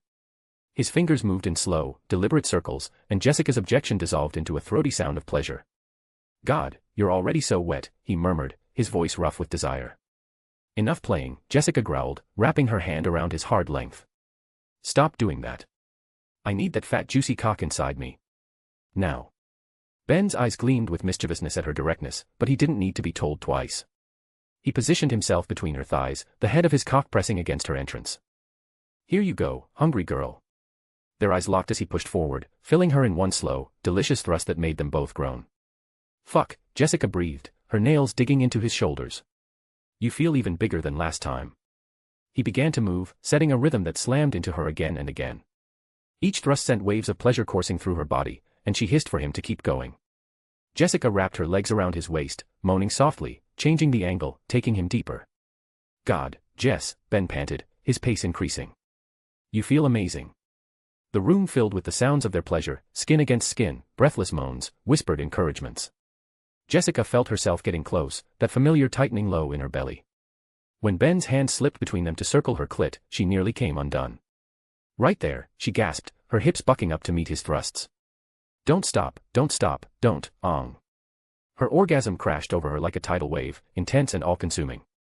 She clung to Ben as her body pulsed around him, wave after wave of pleasure washing through her. Wait, slow down a little, I just dash. She begged, but he was too mischievous to stop. He followed her over the edge moments later, his rhythm faltering as he buried his face in her neck, prompting Jessica to throw her head back as he groaned her name while coming. For a long moment, they lay tangled together, sweat-slicked and breathless. Jessica felt boneless, satisfied in a way that went beyond the physical. There was something about Ben, something in the way he looked at her, touched her, saw her, that made her feel both vulnerable and powerful at the same time. That was. Jessica started, then laughed softly. I don't even have words. He agreed, running his fingers through her damp hair. Oh, the way he touched her, it made him look so reliable, even though he was younger than her. But I think we can do better. She raised his head to look at her, eyebrow arched in question. Better. Yes, actually, I have an idea. Now it was her turn to smile mischievously. She flipped them over in one smooth motion, straddling his hips with a wicked smile. Round 2. My turn to be on top. Ben's hand settled on her waist, his expression a mix of amusement and desire. I'd love to continue, but you know I have to return to Grandpa and Gwen. Jessica leaned down to capture his mouth in a slow, deep kiss. They can wait, she whispered against his lips. We've got all night. Unless you're not strong enough to continue, little Ben. He spanked her in response, and she laughed. Oh, he had no idea she loved that yet, did he? Jessica Jones, the girl with an innocent face who used to masturbate reading magazines, was finally having some real fun. As she began to move above him, setting a rhythm that had them both gasping again within minutes, Jessica knew they wouldn't be keeping track of time. The world outside, with its monsters and battles and responsibilities, could wait. Tonight belonged to them. The night deepened around the Walker apartment, stars appearing in the New York sky, as inside, two young heroes lost themselves in each other, forgetting for a few precious hours about the dangerous world that awaited them come morning. Author's note, he's the bonus chapter, I hope you liked it. The goal will be the same since we're getting closer, top 7, but for 2 chapters at once since we already posted 2 right now. Start voting for more EEE bonus chapters. Chapter 30, Morning After, Awkward Encounters. Chapter 30, Morning After, Awkward Encounters. Note, finally met the goal. Here's 2 chaps, enjoy. The first rays of dawn crept through Jessica's blinds like guilty thieves, painting zebra stripes across tangled sheets and warm skin. I lay there for a moment, watching the light play across Jessica's sleeping face. Her dark hair fanned out on the pillow like spilled ink, lips slightly parted, expression peaceful in a way I'd never seen when she was awake. No smirks, no raised eyebrows, no constant vigilance. Just Jessica, unguarded and beautiful. Part of me wanted to stay right here, pretend the world outside didn't exist. But being a romantic wasn't in my blood, and the Omnitrix on my wrist reminded me that my life wasn't that simple anymore. Never had been, really. I gently ruffled her hair, smiling when she made a soft sound and burrowed deeper into the pillow. Then I slipped out of bed as carefully as possible, muscles protesting after last night's activities. Both the monster fighting and the other kind. The apartment was quiet as I padded through it in just my boxers while yawning, my throat dry as sandpaper. I needed water before I attempted the walk of shame back to the rust bucket. The kitchen was easy enough to find, Manhattan apartments weren't exactly known for their sprawling floor plans. I found a glass in the second cabinet I tried, filling it from the tap. The water was cold, perfect, and I drained half of it in one go. As I turned from the sink, movement caught my eye. I paused. Trish Walker leaned against the counter like she'd been there the whole time, cradling a mug of coffee. She wore an oversized band t-shirt, The Killers, nice choice, that barely covered her thighs, and a pair of simple black panties that my eyes definitely didn't linger on. The silence stretched between us like a tightrope, and I was acutely aware that I was standing in her kitchen wearing nothing but boxer briefs with little alien symbols on them. Real dignified. I gotta upgrade my fashion sense. Ben, right. Morning, she said finally, that practiced media smile playing at her lips. Find everything okay? I managed a nod, holding up my glass like it was a shield. Just water. Throat was dry. I'll bet. The smile turned into something closer to a smirk. Sounded like you two had quite the workout last night. I gave her an awkward smile, rubbing the back of my head. Sorry if we were too loud. Oh, don't apologize. It's nice to know Jess is finally letting someone get close. She took a sip of her coffee, eyes never leaving mine over the rim. She doesn't do that often, you know. Let people in. There was something in her tone, a weight to the words that made me hold back a frown. What's her angle? This was Trish Walker, Hellcat, my brain supplied helpfully, though the details were fuzzy. I'd never gotten around to watching the Jessica Jones show in my past life. Female MCs weren't my thing. Now I was living it. So, Trish continued, setting down her mug, Jessica mentioned you before, you're on some kind of summer vacation. Interesting timing to visit New York. Yeah, well, my grandpa likes to travel. See the sights. Though I don't think monster battles were on the itinerary. And no, I actually live in New York. I shrugged, trying for casual. We were already quite far away in our journey, but had to make a detour because of an emergency. You came chasing after that Hulk fella. Most people would run from something like that. She tilted her head slightly, and I couldn't help but notice how the morning light caught in her hair. But you didn't. Neither did Jess. She must have told you about the Limax situation, if you're openly talking about her superhero secret with me. Guess we're both bad at self-preservation. She laughed, a sound that transformed her face. That's one way to put it. Though from what I saw on the news, you seem pretty good at preservation. Forearms and all. Relax. She waved a hand. I'm not going to out you to TMZ or anything. Jess trusts you, which means I trust you. Plus, I make her costume. I'm kind of already in the superhero support business. The conversation should have been getting easier, but there was something about the way she looked at me, eyes lingering a beat too long, the subtle shift of her weight that drew attention to her legs. It wasn't overt, nothing I could call out without sounding like an ass, but it was there. A low-key flirtation that kept me off balance. That's good to know, I managed. Is it? She moved closer, reaching past me for a mug from the cabinet. The motion brought her into my personal space, her blonde hair brushing against my cheek, the scent of expensive shampoo mixing with coffee. You know, Jess has never brought anyone home before. You must be pretty special. I stepped back, bumping into the counter. I should probably. Looks like you two are getting along. Oh shit. We both turned to find Jessica in the doorway, wrapped in a bedsheet toga that would have made Caesar jealous. My heart hammered against my ribs as I waited for the explosion, the accusation, the drama. Instead, she just smiled, lazy and confident, voice still husky with sleep. I'm gonna order breakfast. What do you guys want? Pancakes. Waffles. The relief made me let out a breath. No jealousy, no misunderstandings, just Jessica being Jessica. God, I liked her. Really liked her. Nothing from my side. I should get back, I said, setting down my glass. Grandpa and Gwen are probably organizing a search party with military-grade hardware by now. At least stay for food, Jessica protested, but I was already moving toward the living room where my clothes lay scattered. Maybe next time, I called back, my usual confidence returning. When you rise before me with some homemade food ready, like a good wife. The lazy confidence shattered instantly. Jessica's face went nuclear red, eyes wide as she started sputtering. Wife. You, Trish burst out laughing on the side as Jess grew even redder. No, you too. Stop it. Get out. A couch cushion sailed past my head as I laughed, grabbing my clothes and making a strategic retreat. Love you too, honey. Out. I dressed quickly in the hallway, still grinning as more thrown objects thudded against the door. Trish's laughter echoed from the kitchen, and despite the chaos, everything felt fun in the world. At least until I had to face Grandpa and Gwen.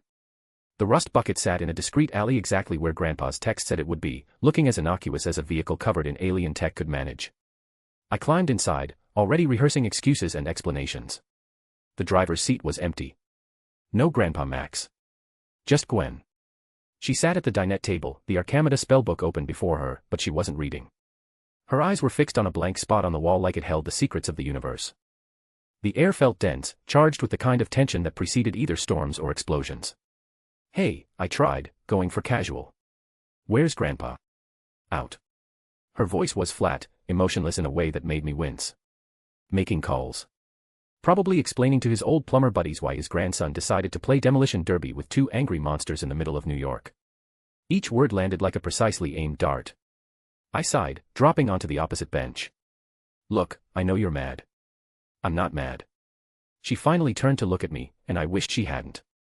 Her green eyes, so similar to mine, were shadowed with exhaustion and something else. I'm just trying to understand the new protocol. Is an all-night perimeter check with your new girlfriend part of standard hero debriefing now? The accusation was like a sword to my neck. I felt a little annoyed at her words. It wasn't that big of a deal, and I did send Grandpa a text. What right did she have to judge? It wasn't like that. And she's not my girlfriend. Oh. She turned a page in the grimoire with enough force to nearly tear it. So you two spent all night discussing tactics? Comparing notes on monster fighting? I'm sure it was very productive. That's when I really looked at her. The dark circles under her eyes were pronounced, almost bruise-like. Her hair hung limp, none of its usual shine. She looked like she hadn't slept at all. Was she worried for my safety? Gwen, have you even slept? The shift in my tone caught her off guard. For a second, the mask slipped. I didn't get the chance. I was studying, she said defensively, gesturing to the book. Someone has to figure out how to be useful for the next apocalypse, since you always put your foot into world-ending threats like trading cards. And there it was. The real issue. This wasn't about Jessica, not really. You were great out there, Gwen. You saved people. You saved me from getting flattened by that chunk of concrete, don't think I didn't notice. She scoffed, the sound bitter as burnt coffee. I stopped a rock. You went toe-to-toe with the Hulk. And now you have your precious jewel to back you up. Guess you won't be needing a partner who can just do a few magic tricks anymore. The quiet insecurity in her voice startled me more than any punch from Abomination. Is she scared? This wasn't jealousy over a girl, or at least, not just that. This was fear. Fear of being left behind, of becoming obsolete in this grand new world of gods and monsters we'd stumbled into. The Ben 10 world was dangerous, but it was a cartoon, whereas this was real life and Marvel. Gwen's fear of this scary world was justified. I reached across the table, my hand hovering over hers for a moment before I pulled back. The gesture felt too intimate, I couldn't do it. That's not true. We're a team. You, me, and Grandpa. Are we? She looked down at the ancient text, fingers tracing arcane symbols. Or am I just the cousin you're stuck with on summer vacation? The word cousin felt strange in her mouth, inadequate somehow. We'd been Ben and Gwen our whole lives, a unit, a matched set. But something had shifted between us, some invisible line crossed that neither of us wanted to acknowledge. The silence stretched, heavy and unresolved. The hum of the RV's generator filled the space where words should have been. Outside, New York was waking up, but inside the rust bucket, time felt frozen. I sighed in the end. I couldn't do this without some corny words, but that was better than her being bothered by this subject.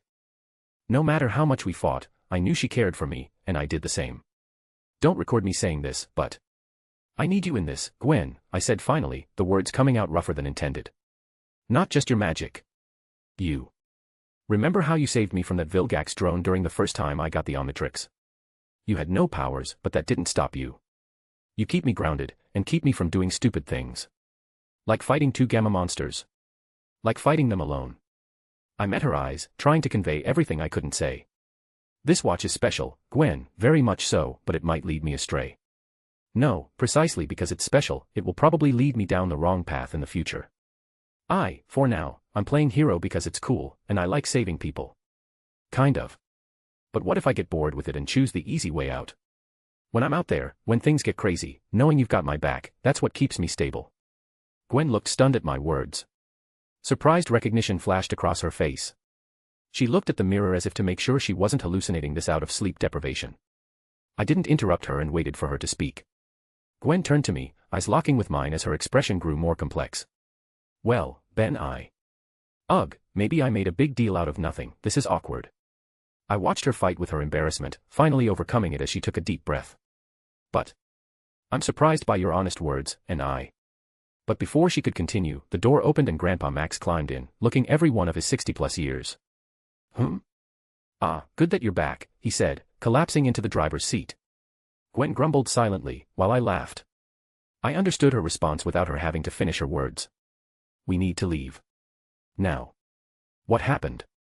Gwen asked, the personal drama instantly shelved. S.H.I.E.L.D. happened. They've got the city locked down tighter than Fort Knox.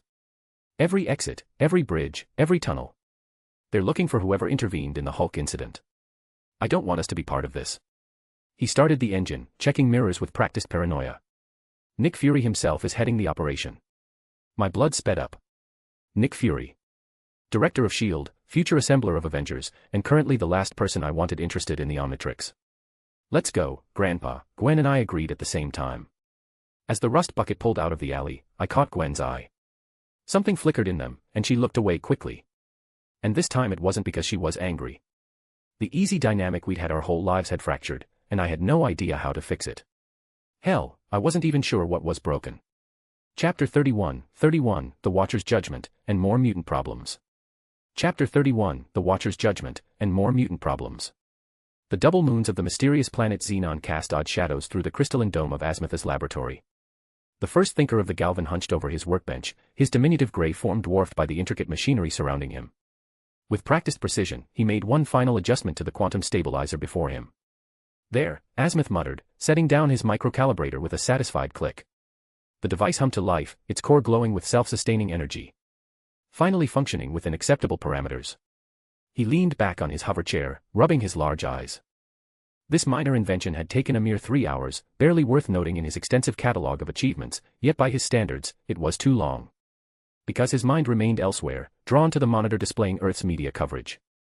The Omnitrix. His greatest creation. A device designed to foster understanding between species, allowing beings to walk in another's skin. A tool for peace in a universe growing increasingly divided.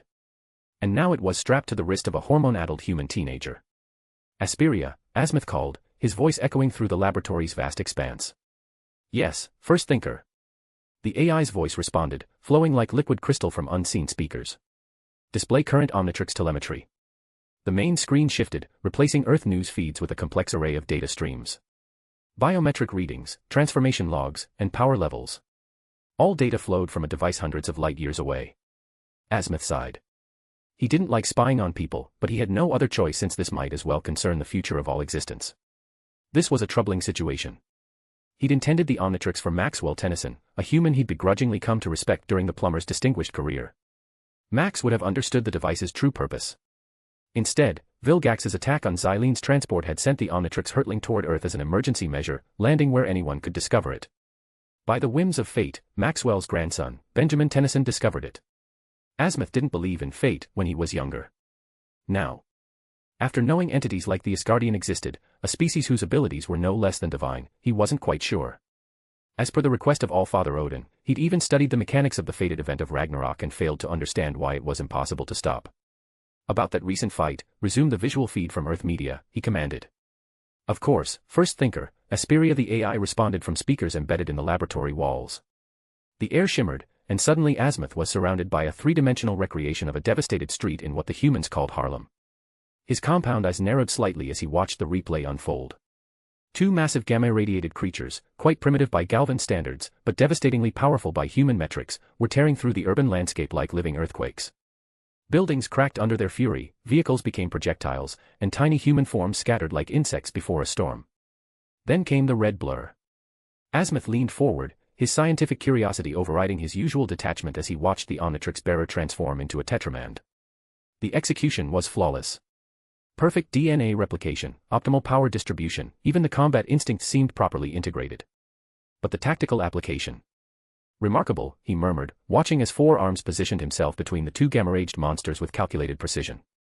The young human wasn't just throwing punches, he was analyzing, adapting, using the Tetramand's natural combat intelligence to turn two enemies against each other. The battle played out with efficiency. Where chaos had reigned, suddenly there was strategy.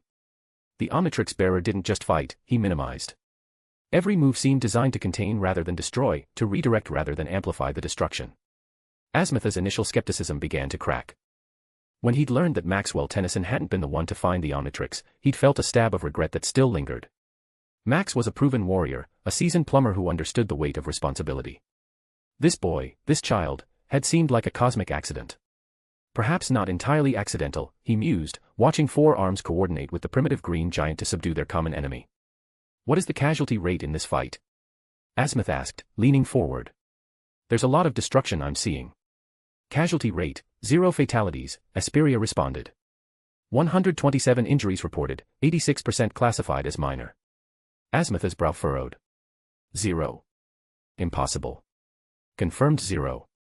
Presence of additional powered individuals facilitated civilian evacuation while Benjamin Tennyson contained and redirected the primary threats. Azimuth watched as Four Arms executed a perfect redirection technique, using the larger creature's momentum against it. The boy was learning. Run a simulation, he commanded. Remove Benjamin Tennyson from the scenario. Calculate projected casualties if only the two gamma creatures had engaged.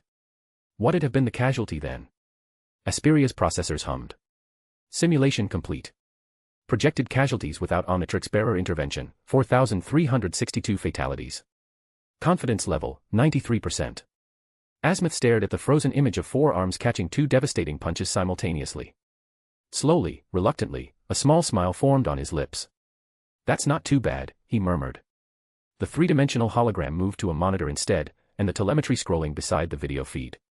The boy could only use 10 aliens so far, as per design. He should unlock more soon, as his adaptation rate has exceeded projections, given his DNA similarity to Maxwell. And despite using the device to impress females, Azimuth had registered his distaste at witnessing those encounters. The human had yet to use the Omnitrix for truly selfish purposes. Perhaps the universe's greatest creation wasn't entirely wasted on Benjamin Tennyson, although it might be too early to say that. Stop monitoring him all the time, just keep in check that he remains safe. The first thinker of Galvan Prime returned to his workstation, but his mind remained on Earth, on a teenager who was starting to prove that sometimes the universe's accidents were really destiny in disguise. In the distance, Xenon's star began to rise, illuminating the crystalline spires of the greatest scientific civilization in the galaxy. And in his laboratory, Azimuth worked on, secure in the knowledge that his greatest creation might be exactly where it belonged. The rust bucket's interior had seen better days, but right now it looked like a disaster zone. Tissues littered every surface, crumpled white flowers of misery that marked Ben's path from the couch to the dinette to his current position. He was wrapped in 3 blankets like the world's most pathetic burrito.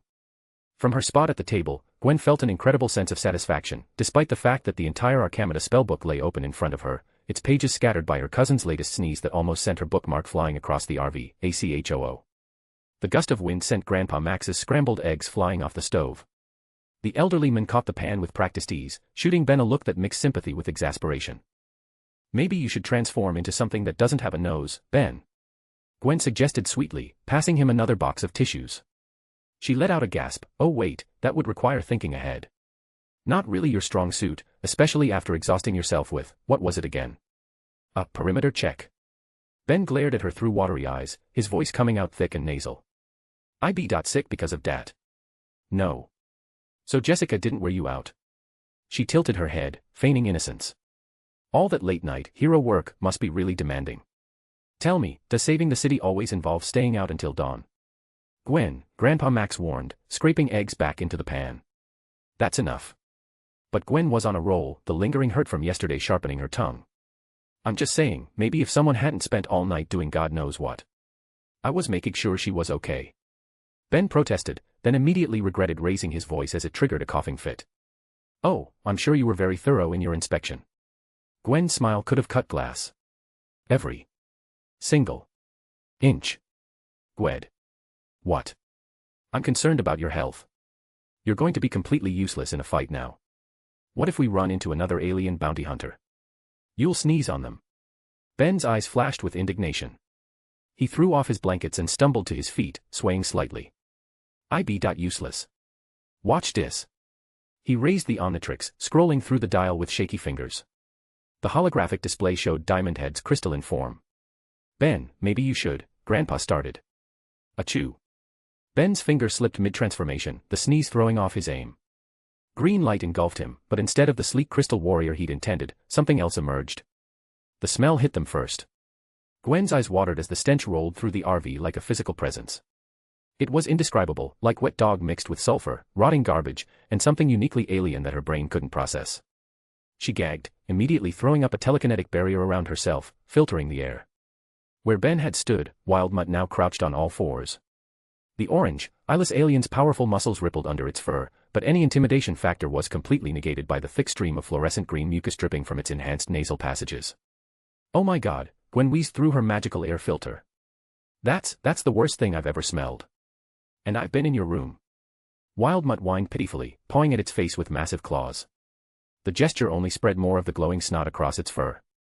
Grandpa Max had retreated to the driver's seat, covering his nose with his Hawaiian shirt. RRRF. Growl RRF. Wildmutt barked, clearly trying to communicate his misery. I don't speak sick dog, dweeb, Gwen said, though she felt a twinge of sympathy despite herself.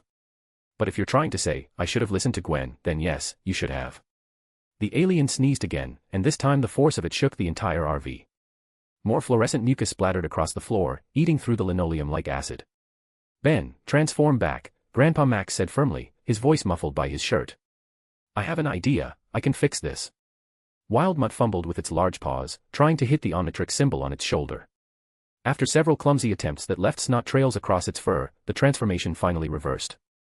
Ben reappeared, looking even more miserable than before. How? He croaked, wrapping himself back in his blankets. How could you fix this? Grandpa Max smiled, putting his hands on his hips with the confidence of someone about to share ancient wisdom. I've got a famous summer cold remedy. My famous San Juan Epien. Ben and Gwen exchanged glances. Even sick, Ben looked skeptical. Come on, there's a Chinatown nearby, we'll grab the ingredients from there. It'll fix you in no time, Grandpa said, already moving to the driver's seat. Trust me, I've used this recipe for decades. Cured everything from plumber flu to Galvin sniffles. Plumber flu? Gwen asked, securing her spellbook as the RV rumbled to life. Long story. Involves a Pisces volan and some bad sushi. He pulled out of their parking spot, merging into traffic. But the remedy works on everything. You'll see. Ben huddled deeper into his blankets, shooting Gwen a pathetic look. If I die from Grandpa's weird owl-eyed Bedison, tell Jessica that you died as you lived. Making terrible decisions. Gwen interrupted, but there was less venom in it now. Seeing him as Wildmutt had been genuinely disgusting, but also kind of pitiful. Don't worry, I'll make sure she knows you went out heroically. Here lies Ben Tennyson, he sneezed himself to death. Despite everything, Ben managed a weak smile. You're the worst. And you're an idiot who doesn't know when to rest. She pulled out a tissue and handed it to him, her expression softening slightly. But you're my idiot cousin, so I guess I'm stuck making sure you don't die from a cold. Hide behind me if Vilgax attacks. The rust bucket rumbled through the streets, leaving the scene of their latest misadventure behind. In the distance, storm clouds gathered on the horizon, promising more than just rain. Miles away from the Tennyson family's tissue-filled RV, the Xavier Institute stood like a beacon of hope against the darkening sky. But inside Cerebro's spherical chamber, hope was in short supply. Professor Charles Xavier sat motionless in his wheelchair, a metallic helmet covering his head as streams of data flowed across the chamber's walls. Beside him, Jean Grey watched the holographic displays with growing concern, her red hair seeming to glow in the blue light. Ah, there it is, Xavier said, his voice echoing in the vast space. A news report materialized before them, showing shaky footage from Philadelphia's Chinatown. The camera struggled to focus on what looked like a living carpet of insects flowing through the streets. Another manifestation. Stronger than the last. Jean leaned forward, studying the footage. Roaches, flies, and wasps moved with unnatural coordination, forming patterns that spoke of intelligence behind their movements. The same signature as before. He's escalating. Indeed. Xavier's fingers twitched as he navigated Cerebro's interface. A three-dimensional map of Philadelphia appeared, with a pulsing red dot marking the epicenter of the disturbance. Clancy Wynn. 23 years old. His mutation manifested a few weeks ago during a traumatic event, the demolition of his apartment building. Pest control, Jean murmured, reading the data scrolling past. He can communicate with and control insects within a half-mile radius. That's actually quite powerful. Power without guidance is dangerous, Jean. Xavier removed the helmet, rubbing his temples. His emotional state is deteriorating. The insects are responding to his anger, his fear. If we don't intervene soon, he could cause a catastrophe without meaning to. Jean finished the thought, already moving toward the door. I'll assemble a team. Choose them carefully, Xavier cautioned. This requires delicacy. Mr. Wynn isn't a villain, he's a young man in pain, lashing out at a world that's rejected him. We need to show him there's another way. Jean agreed. 20 minutes later, the Blackbird's hangar hummed with activity. Scott Summers adjusted his ruby quartz visor, his jaw set with resolve.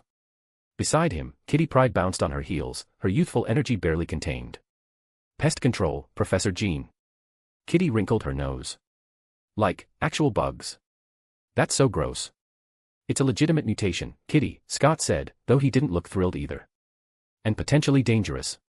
Those insects could carry diseases, overwhelm emergency services, cause traffic accidents.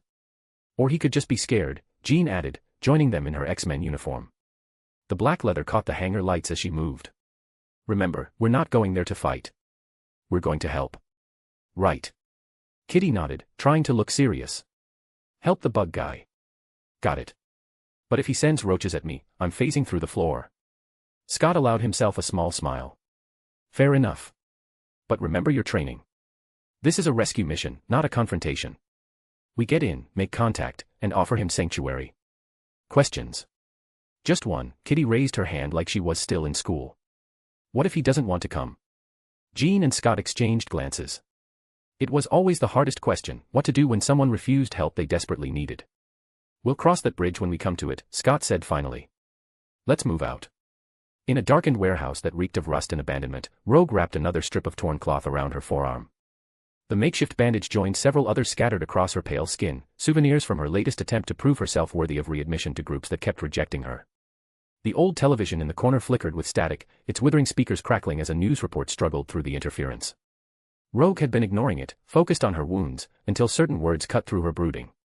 Swarms of insects terrorizing downtown Philadelphia. Her head snapped up, green eyes fixing on the grainy footage. Thousands of roaches and flies moved in perfect formation through city streets, responding to some unseen conductor.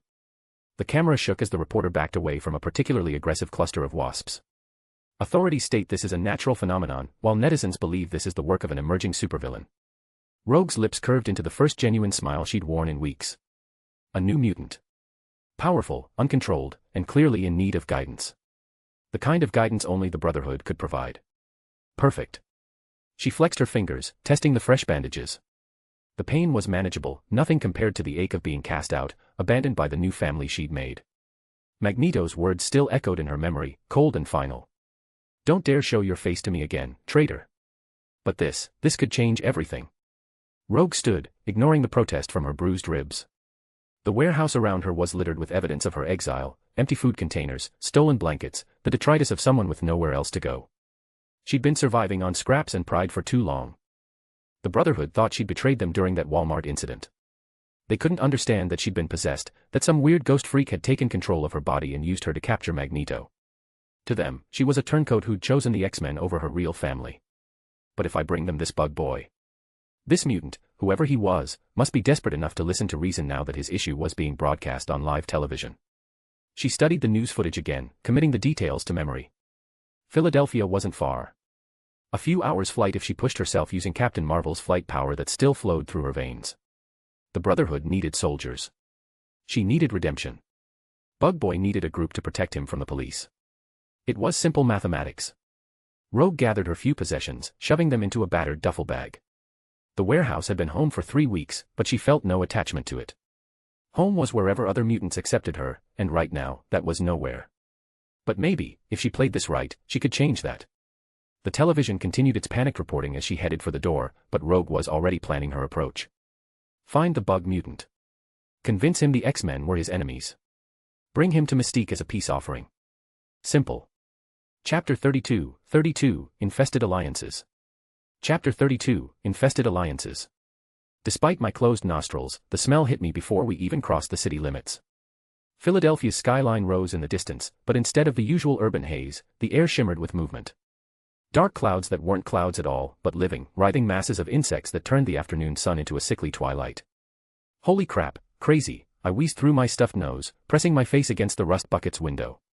The glass fogged with my breath, but I could still see the nightmare unfolding outside. That's a lot of bugs. Cars sat abandoned on the highway, their drivers having fled for their lives when the swarms descended. A news van lay overturned in a ditch, its satellite dish bent at an unnatural angle.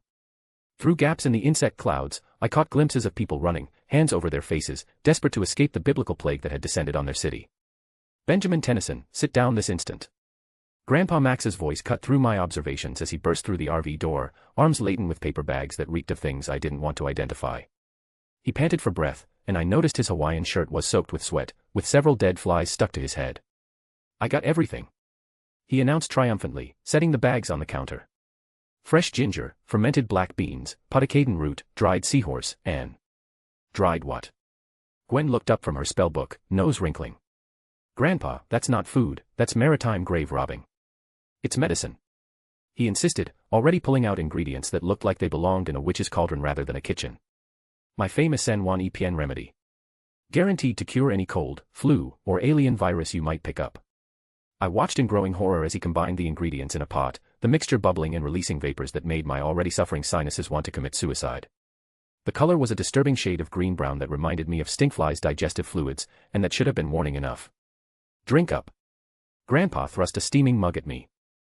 I'd rather transform into wild mud again, I protested, but his stern expression left no room for argument. The first sip was like drinking liquid despair. It tasted of seaweed, gym socks, and regret, with an aftertaste that suggested the seahorse had died of natural causes sometime during the Cretaceous period. I forced it down, eyes watering, while Gwen laughed so hard she nearly dropped her book. Not funny. I gasped between gulps. Oh, it's very funny, she countered, wiping tears from her eyes. Your face. You look like someone's forcing you to drink Vilgax's bathwater. I ignored the stupid girl, finished the concoction, and waited. 1 minute. 2. My sinuses remained as clogged as ever, and now my stomach was staging its own revolt. Grandpa frowned, stroking his chin. Usually it'd take 10 doses for full effect, but even 1 glass should show some results. I must have forgotten something. Let me check my notes. He rummaged through his bags before snapping his fingers. Ah. Tiger bomb. I knew I was missing something. Stay here, I'll be right back. He rushed out again, leaving me to suffer in peace. Or so I thought. Through the windshield, I watched another wave of insects descend on a group of fleeing civilians. A mother stumbled, her child crying as wasps circled overhead. Their lives weren't in danger, but still a familiar itch started in my chest. The need to help, to do something other than sit here feeling sorry for myself.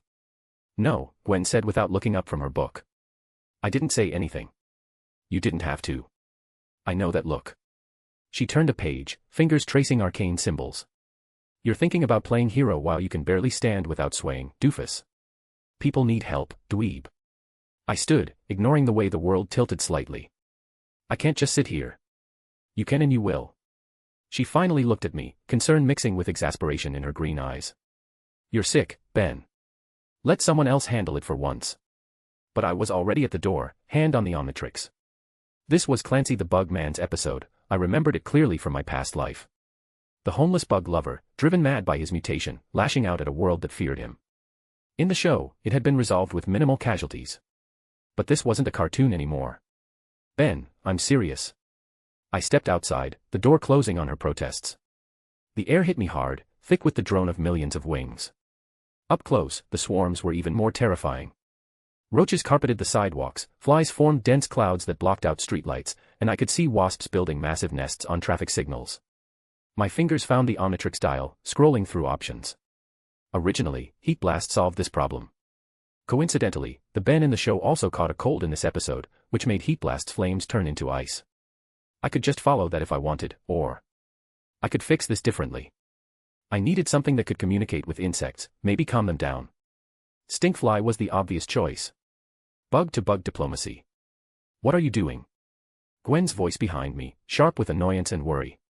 I turned to answer just as the sneeze hit. The violent expulsion rocked my whole body, and my finger slammed down on the watch face mid-convulsion. Green light engulfed me, but something felt wrong immediately. Instead of Stinkfly's compound eyes and wings, I felt myself drop to all fours. My vision vanished, replaced by a world of scent and sound that should have been incredibly detailed. Should have been. EWWW, not again. Gwen's disgusted cry barely penetrated the cotton-filled haze of my senses. I'd become wild mutt for the second time today, but this was worse. So much worse. My cold had completely clogged the gill slits that served as my primary sensory organs.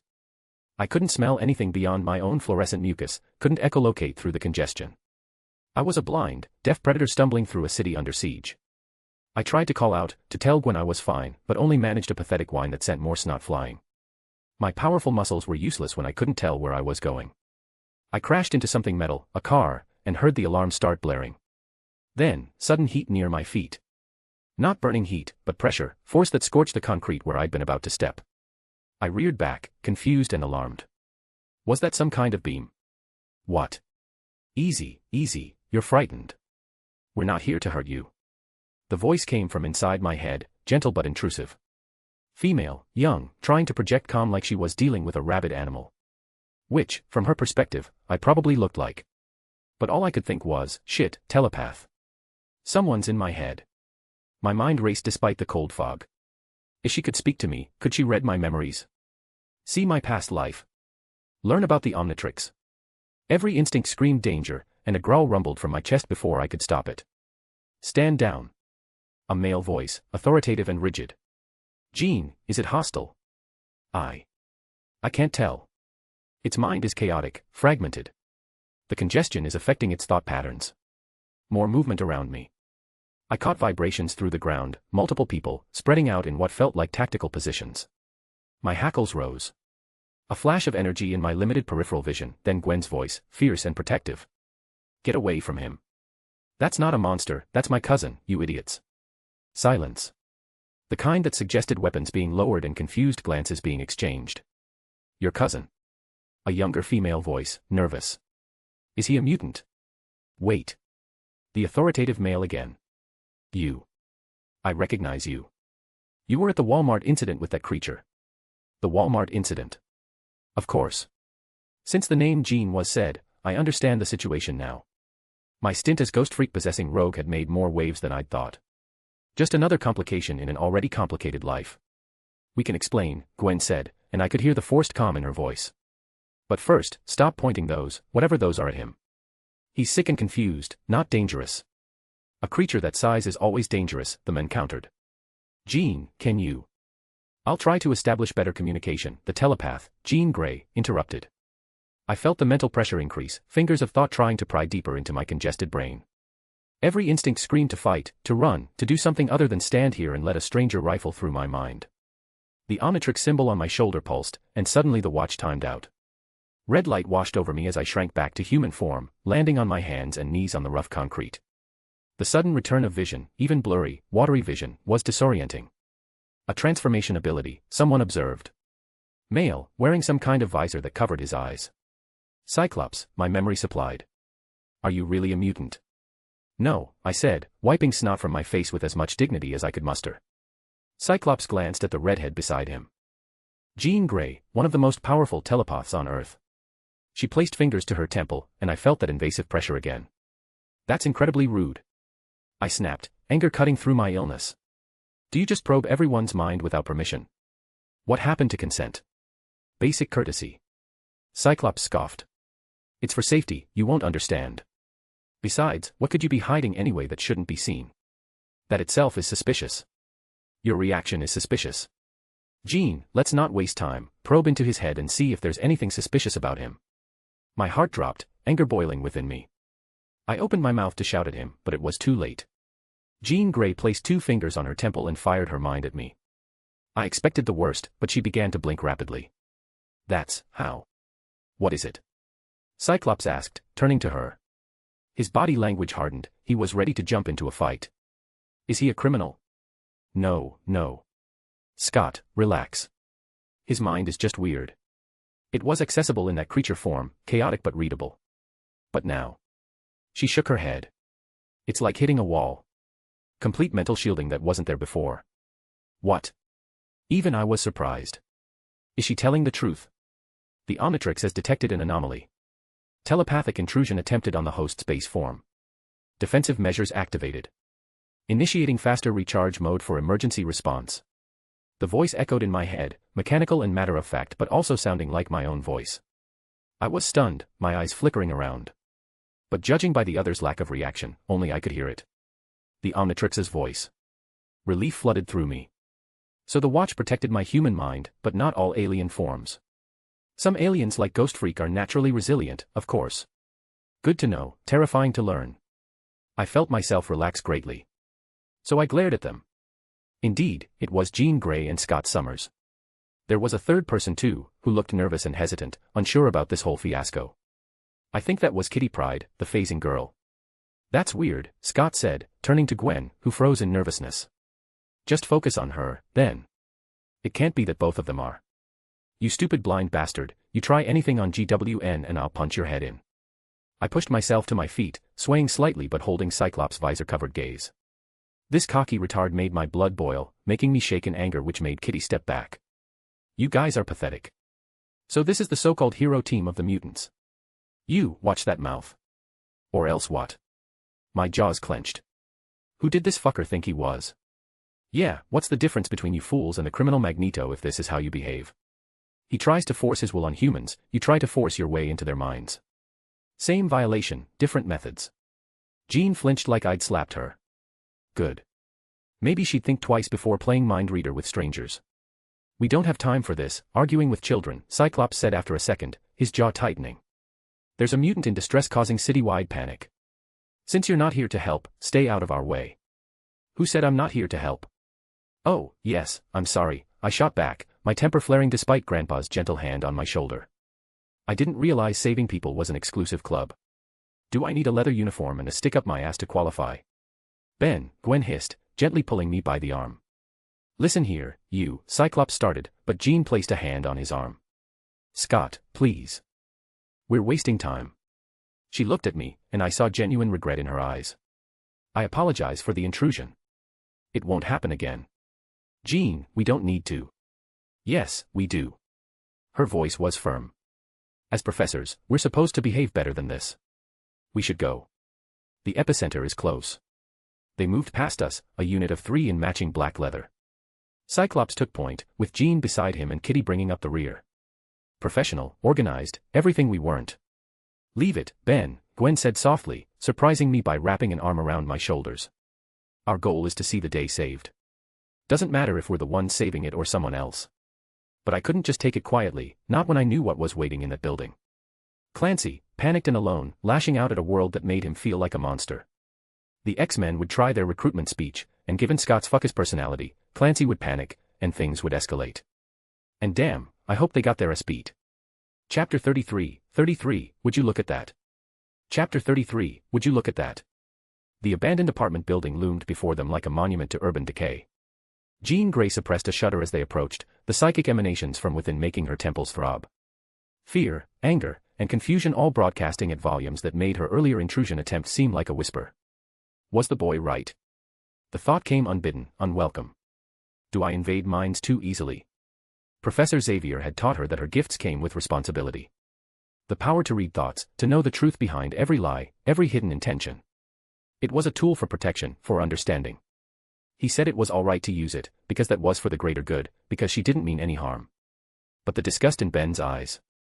Jean, you okay? Kitty's voice, weary and concerned.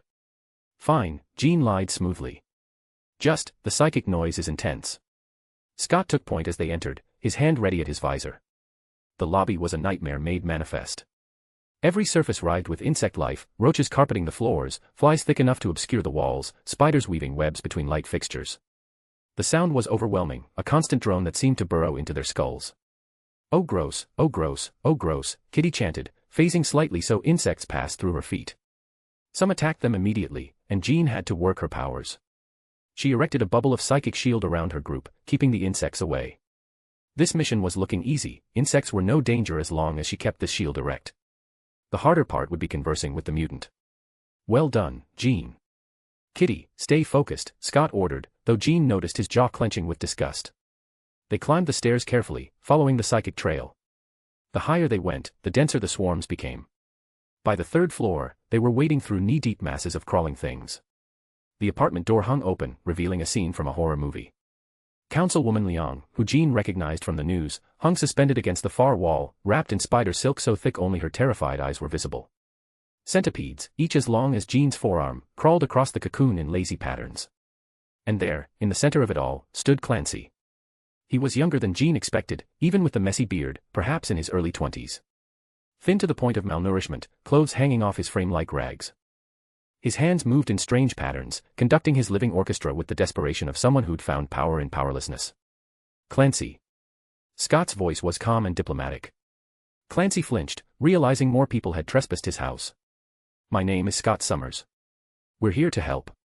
The young man spun around, eyes wild. Why you? Help. Help. Insects responded to his agitation, swirling faster. That's what they all say. Right before they try to gas us. Exterminate us. Well, I'm done being treated like a pest. We're not here to hurt you, Jean added, projecting waves of calm. Not intrusive, just, available. Like emotional background music. We're mutants too.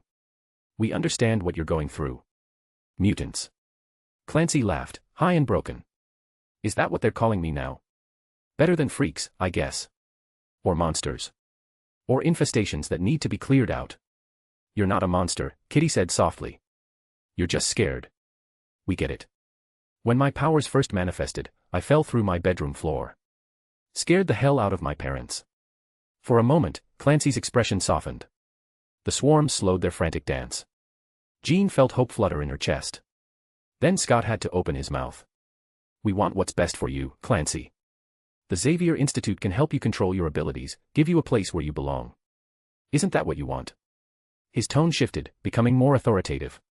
But this has to stop. You're hurting innocent people. If you can't see that, if you won't come willingly, then we'll have to insist. The temperature in the room seemed to drop. Jean wanted to scream at Scott, to take back those words that sounded far too much like an ultimatum. But it was too late. Force me. Clancy's voice was quiet now, dangerous. Just like everyone else. That's not what he meant, Jean started. Actually, a new voice drawled from the connecting doorway, that's exactly what he meant, sugar. Didn't I tell you earlier? Jean's blood ran cold. Rogue leaned against the doorframe like she owned the place. But this wasn't the soft and meek girl they'd tried to save years ago. This Rogue was harder, her green eyes cold as winter frost. The white streak in her hair seemed more pronounced, and she wore civilian clothes rather than any team uniform. See, Bug Boy. Rogue's smile was sharp as broken glass. Told you they'd come. Told you they'd try to drag you back to their precious school. Make you conform. Make you think you're normal. Hey Anna, is that you? Kitty gasped. Seeing her best friend after so long made her tremble. What are you doing here? Same thing y'all are, kitty cat. Recruiting. She cracked her knuckles, the sound unnaturally loud in the buzzing space.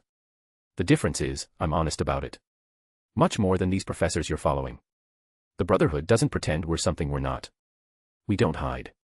We don't beg for acceptance from people who'll never give it. The Brotherhood. Scott's hand went to his visor. I heard they kicked you out, Rogue. Crazy how you dare keep tabs on me. For just a moment, pain flashed across her features. Don't act like you understand me, just because you know what's going on around me. Not that any of you would understand. You got your perfect little family, your perfect little school. Some of us had to make our own way. It doesn't have to be like this, Jean pleaded. Whatever happened, we can work through it. Professor Xavier. Can stay out of my head. Rogue snarled. All of you can. I'm done being everyone's puppet. She looked at Clancy, her expression softening with genuine understanding. They'll never accept us, Han, not really. They'll tolerate us, maybe, long as we play by their rules. But the second we step out of line, we'd be like her, she gestured at the cocooned councilwoman. They'll turn on us. Just like they always do. Clancy's breathing was ragged, panicked. His insects responded, growing more agitated. I don't. You don't have to decide anything right now, Rogue assured him. Just let me handle them. Show you what real power looks like when you're not afraid to use it. Rogue, please, Jean tried one more time. This isn't you. This isn't who you are. How would you know who I am? Rogue's voice was quiet, deadly. You've been in my head exactly once, Jean Grey. You think that makes you an expert on this, Anna Marie? Jean's mouth opened to argue, but Rogue was already moving. Anna, wait. Kitty stepped forward, hands raised in desperation. You don't have to do this. Stop struggling, sugar, Rogue said without malice, her boots crunching over beetles as she crossed the room. I love you the most, Kitty, so this ain't personal. Jean tried to brace her mind. Rogue, please, listen. Too late. With a sound like thunder cracking through glass, Rogue drove her fist into the shimmering wall of Jean's psychic shield. It shattered instantly, no resistance, no time to reinforce. The telepathic backlash hit Jean like a freight train. She screamed and went flying, her body slamming against the far wall in a heap of limbs and red hair. Kitty managed to phase instinctively, but the sheer kinetic shockwave blew her backward anyway, sending her tumbling through an old sofa and scattering a nest of horrified spiders. Scott was hurled across the hallway, his visor twisting just enough to fire a wild optic blast into the ceiling. Chunks of concrete rained down. Jean coughed up blood. Rogue stood in the center of it all, calm, composed, devastating. Jean blinked away the stars in her vision. Captain Marvel's strength, ugh, damn it. This was not good. Not at all. They were so outmatched. I watched Grandpa jog back toward us, another paper bag clutched in his hands and sweat beading on his forehead. The man looked like he'd been through a war zone, which, considering the state of Philadelphia right now, wasn't far from the truth. Kids. What are you doing out here? His voice carried that particular brand of parental panic that transcended generations. I told you to stay in the RV. This whole area is. Grandpa. Gwen's cry cut through his lecture as she practically launched herself at him, wrapping her arms around his waist like he was the last life preserver on a sinking ship. Her whole body trembled against him, and I could see tears threatening at the corners of her eyes. The sight hit me harder than expected. Gwen didn't cry. Gwen didn't show weakness. She was the one who kept her cool when alien bounty hunters attacked, who faced down magical sorcerers without flinching. Seeing her like this made something cold and angry settle in my stomach. Whoa there, kiddo. Grandpa's voice immediately softened, one weathered hand stroking her hair. What's got you so spooked? The bugs? Or did Ben here try to transform into something disgusting again? She shook her head frantically against his chest. No, it's not that. It's. She pulled back, pointing a shaking finger at the apartment building. The person behind the bug problem is supposed to be in there. We learned that from the X-Men who showed up and her voice cracked. But I don't know, the X-Men are weird. They were attacking Ben, and I barely stopped, so one of them tried to read our minds, Grandpa. Without asking. Without permission. And. I don't know what else they'd have done other than just reading minds. The transformation in Grandpa Max's face was immediate and terrifying. Even I flinched. The gentle grandfather disappeared, replaced by someone who'd seen combat, who'd made hard choices in dark places. His eyes went cold as winter steel, jaw setting with the kind of resolve that had probably made alien warlords think twice about their life choices. The X-Men, huh? His voice was quiet, conversational, which somehow made it infinitely more menacing than if he'd shouted. I looked into them after our last encounter. They're Professor Xavier's little pet project, that bald man from before. They threatened my grandchildren, I see. Grandpa knew enough about the X-Men now, it seemed. And he didn't have a pleasant opinion, judging by the way his knuckles went white around the paper bag. They tried what exactly? Grandpa's voice dropped another octave, and I swear the temperature around us dropped with it. Remember the redhead we met last time? She tried to force her way into Ben's head, Gwen continued, anger replacing fear now that she had backup. When that didn't work, the one with the visor wanted to try it on me. Like we were criminals or something. Like our thoughts and secrets were public property. Oh, that was it. Grandpa Max was pissed. I'd seen him annoyed before, frustrated, even genuinely angry. But this was something else entirely. This was the look of a man who'd spent decades protecting his family from threats they couldn't imagine, only to have some self-righteous do-gooders violate the most basic trust. Nobody, he said, each word precise as a scalpel, and I mean nobody, touches my grandchildren's minds. Ever. I'll show them. Let them come outside. Damn, Grandpa. Just then, the world exploded. The third-floor wall of the apartment building simply ceased to exist, disintegrating in a shower of concrete and rebar. Two figures came flying out like they'd been fired from a cannon, the redhead and Cyclops, tumbling through the air with all the grace of broken dolls. They hit the street hard, Cyclops rolling to absorb the impact while Jean Grey just landed. Badly. Blood trickled from her nose as she struggled to her hands and knees, coughing up more blood. And then, for the universe had a sense of dramatic timing, Rogue leaped from the gaping hole in the building. Image here. She landed in a perfect three-point superhero pose, completely unruffled, while concrete dust settled around her like snow. Her green eyes swept over the fallen X-Men with casual indifference as she spat near Scott's feet. Weaklings. The smile that spread across my face was probably visible from space. Would you look at that? Satisfaction filled me. If we reach top 10 by tomorrow, I'll post 2 chapters. I'll still put the ambitious goal with it, for top 3, I'll post 3 chapters tomorrow. Chapter 34, Unlikely Alliances. Chapter 34, Unlikely Alliances. Concrete dust danced in the afternoon air like ashes from a funeral pyre, settling over the devastation as it glittered against the sunlight. The street looked like a war zone, which, technically, it was. Just not the kind of war normal people expected to see in downtown Philadelphia. I stood there, putting my hands in my pockets, watching Jean Grey struggle to push herself up on trembling arms. Blood dripped from her nose onto the cracked asphalt, the dripping sound punctuating the halt of the X-Men's superiority complex. Beside her, Scott Summers, the bastard, groaned, his precious visor dented, one hand pressed against ribs that were probably bruised if not outright broken. And there, standing over them like some avenging angel in civilian clothes, was Rogue. I could see what was going on, how the scene must have played out inside the building. The satisfaction that filled my chest was probably petty. Definitely unheroic. But damn if it didn't feel good watching the mighty X-Men get their asses handed to them after their annoying attitude earlier. Ugh. Jean's voice came out rough, pained. She managed to get to her knees, one hand wiping blood from her face. Rogue, why? Just why won't you listen? Why? Rogue's laugh was sharp as broken glass. Sugar, if you have to ask, then you really don't know me at all. Movement from the gaping hole in the apartment building caught my eye. Stop trying already, I'm intangible and I hate bugs. Kitty Pryde shouted in desperation as she phased through the rubble, and she was being chased by a skinny guy who looked like he hadn't seen a decent meal in months. Clancy, the bug controller. His eyes darted everywhere, wild and terrified even as he chased Kitty, like a cornered animal looking for an escape route that didn't exist.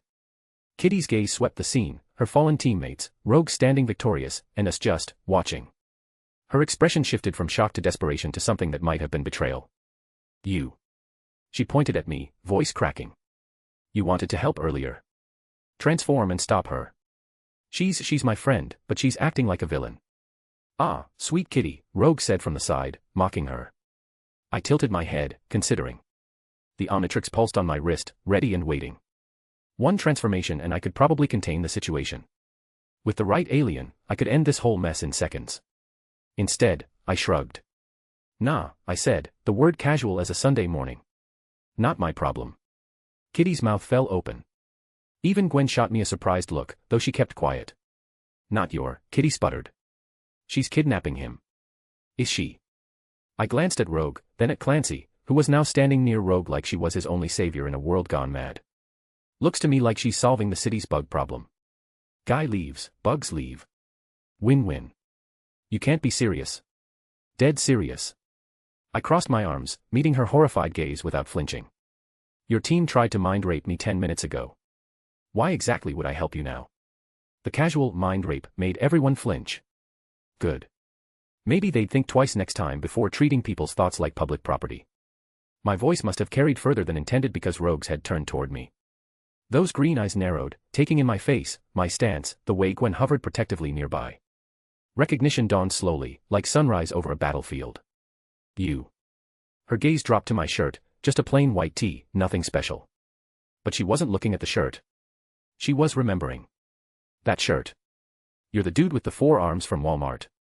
The southern drawl made even accusations sound like honey, but there was steel underneath. This can't be good. She took a step closer, and I noticed how the insects in the area seemed to part for her, like even they recognized a predator. You lost last time, she continued, circling me slowly. Assessing. Calculating. But you're strong to have gone against the Hulk. You came to have another go. No, I didn't lose, I countered. And I have no intention of fighting you. Like I said, you're doing everyone a favor here.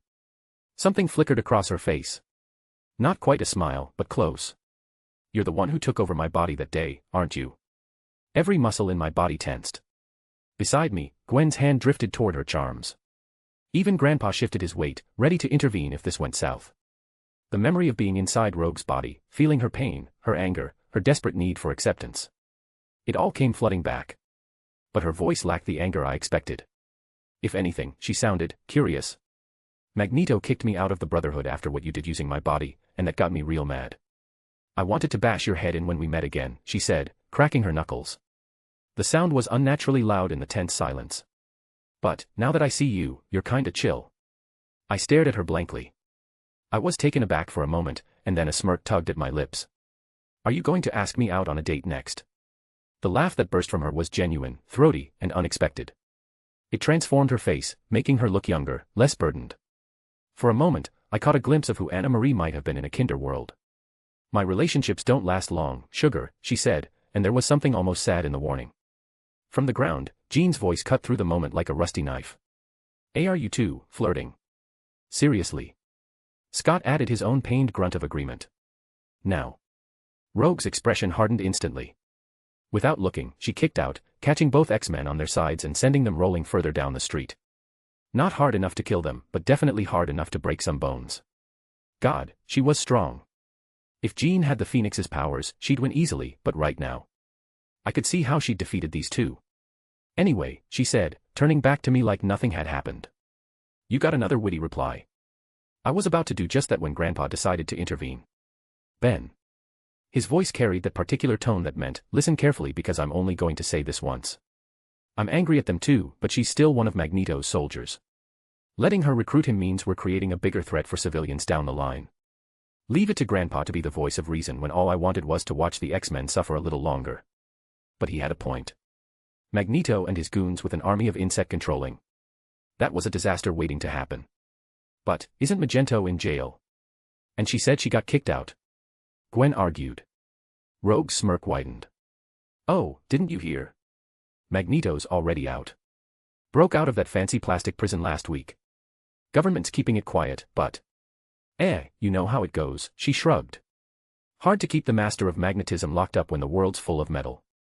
Your Gramps is right, Smartman, I'm gonna take Bug Boy to Magneto to ask for forgiveness. Of course, he escaped. Ha. She turned back to me, rolling her shoulders like a boxer preparing for a match. Look, Ben. Transform. I like your vibe, so I don't want you getting in trouble with the X-Men for not even trying to stop me. How thoughtful, I deadpanned. Plus, she continued, and now her smile had teeth, I'm still a little angry. Fight me. I promise not to break all your limbs. Just most of them. Gwen muttered beside me. I sighed. This was happening whether I wanted it or not.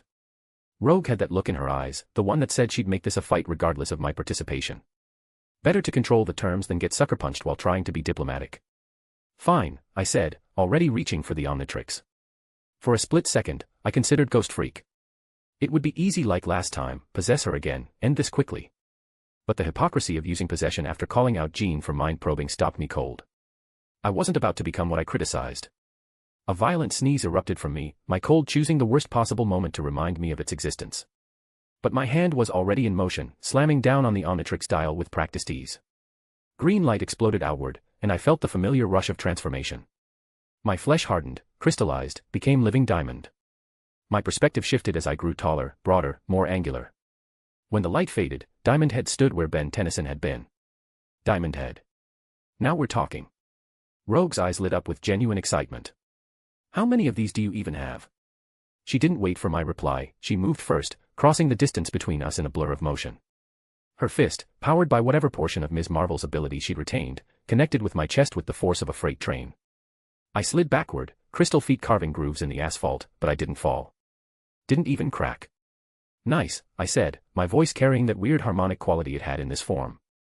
My turn. I thrust both hands forward, sending a barrage of diamond projectiles screaming through the air.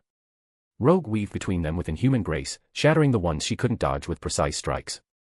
Each impact sent crystalline shrapnel flying, creating a deadly beautiful light show. She closed in again, this time aiming low. I brought my knee up to block, the collision sending shockwaves through the street. Windows that had survived the earlier destruction finally gave up, shattering in symphonic surrender. You're holding back, she accused, dancing away from my retaliatory strike. Just feeling the waters, I countered, slamming my fist into the ground. A wall of crystal erupted between us, buying me a second to think. This wasn't like fighting Vilgax's drones or random criminals. Rogue was skilled, powerful, and worst of all, she was enjoying this. Every exchange taught her more about how I moved, how I thought. She burst through my wall like it was tissue paper, fragments of diamond catching the light as they scattered. Her knee caught me in the solar plexus, or where it would be if I had organs in this form. I stumbled back, more from surprise than pain. Come on, Crystal Boy. She pressed her advantage, fists blurring as she hammered at my defenses. Show me what beat the Hulk. Beat the Hulk. Lady, you're lucky I can't use 4 arms against you. But she had a point. I was fighting defensively, reactively. Time to change that. I caught her next punch in my palm, crystal fingers closing around her fist. Before she could pull away, I spun, using her own momentum to send her flying. She hit a parked car hard enough to fold it in half, but was back on her feet instantly, spitting out what looked like a tooth. Better, she said, and actually seemed to mean it. The fight escalated from there. I shaped the battlefield to my advantage, turning sections of street into crystal mazes, firing projectiles from unexpected angles. She countered with raw power and surprising tactical awareness, using the environment against me as much as I did against her. At one point, she grabbed a manhole cover and flung it like a discus. I barely got my arms up in time, the impact sending me skidding back. When I lowered my guard, she was already there, driving her elbow into my chest with enough force to spiderweb the crystal. But that was the beauty of Diamond Head. I regenerated instantly, the cracks sealing themselves even as she watched. Okay, that's just unfair, she muttered. Says the woman with Superman-like powers, I shot back, sweeping her legs with extending crystal formation. Who's Superman? She went down but turned it into a backflip, landing in a crouch. We circled each other, both breathing hard. Well, she was breathing hard. I wasn't sure Diamond Head actually needed to breathe. You know, she said conversationally, like we weren't in the middle of beating the hell out of each other, I can see why you held your own against those monsters. You're not just strong. You're kinda smart. Flattery won't make me go easy on you. Wasn't trying to, sugar. She came at me again, but this time I was ready.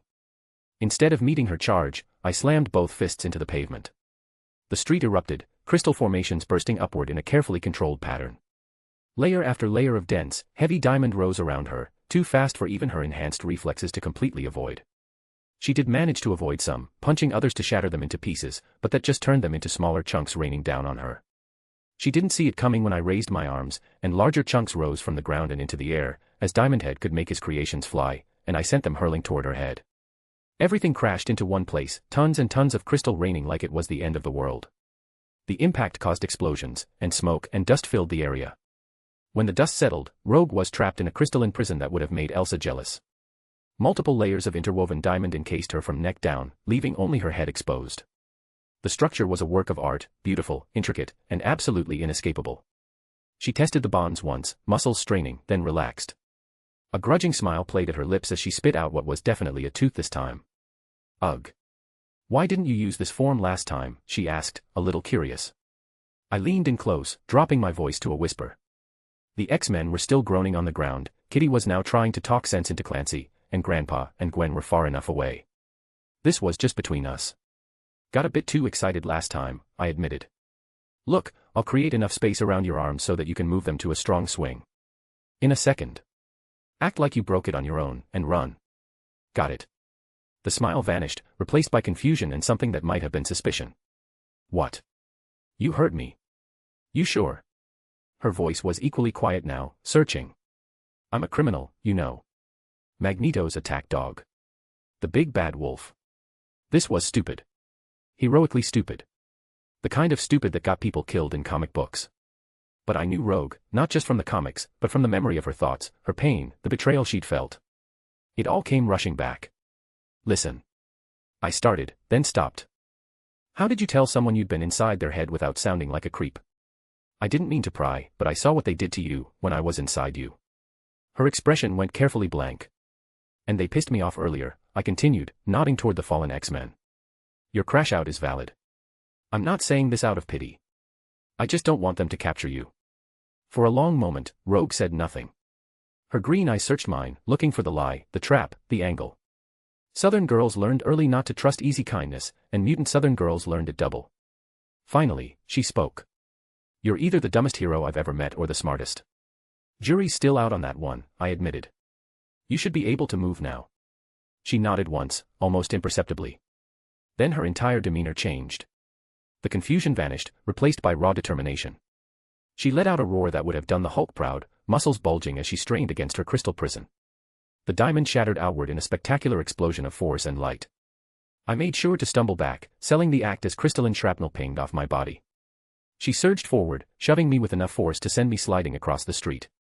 In one fluid motion, she spun and grabbed Clancy by his collar. The poor guy yelped, but she was already moving, powerful legs launching them both toward a nearby rooftop. She landed with cat-like grace, Clancy clutched against her like a sack of terrified potatoes. For a moment, she stood silhouetted against the afternoon sky, looking down at me with an expression I couldn't quite read.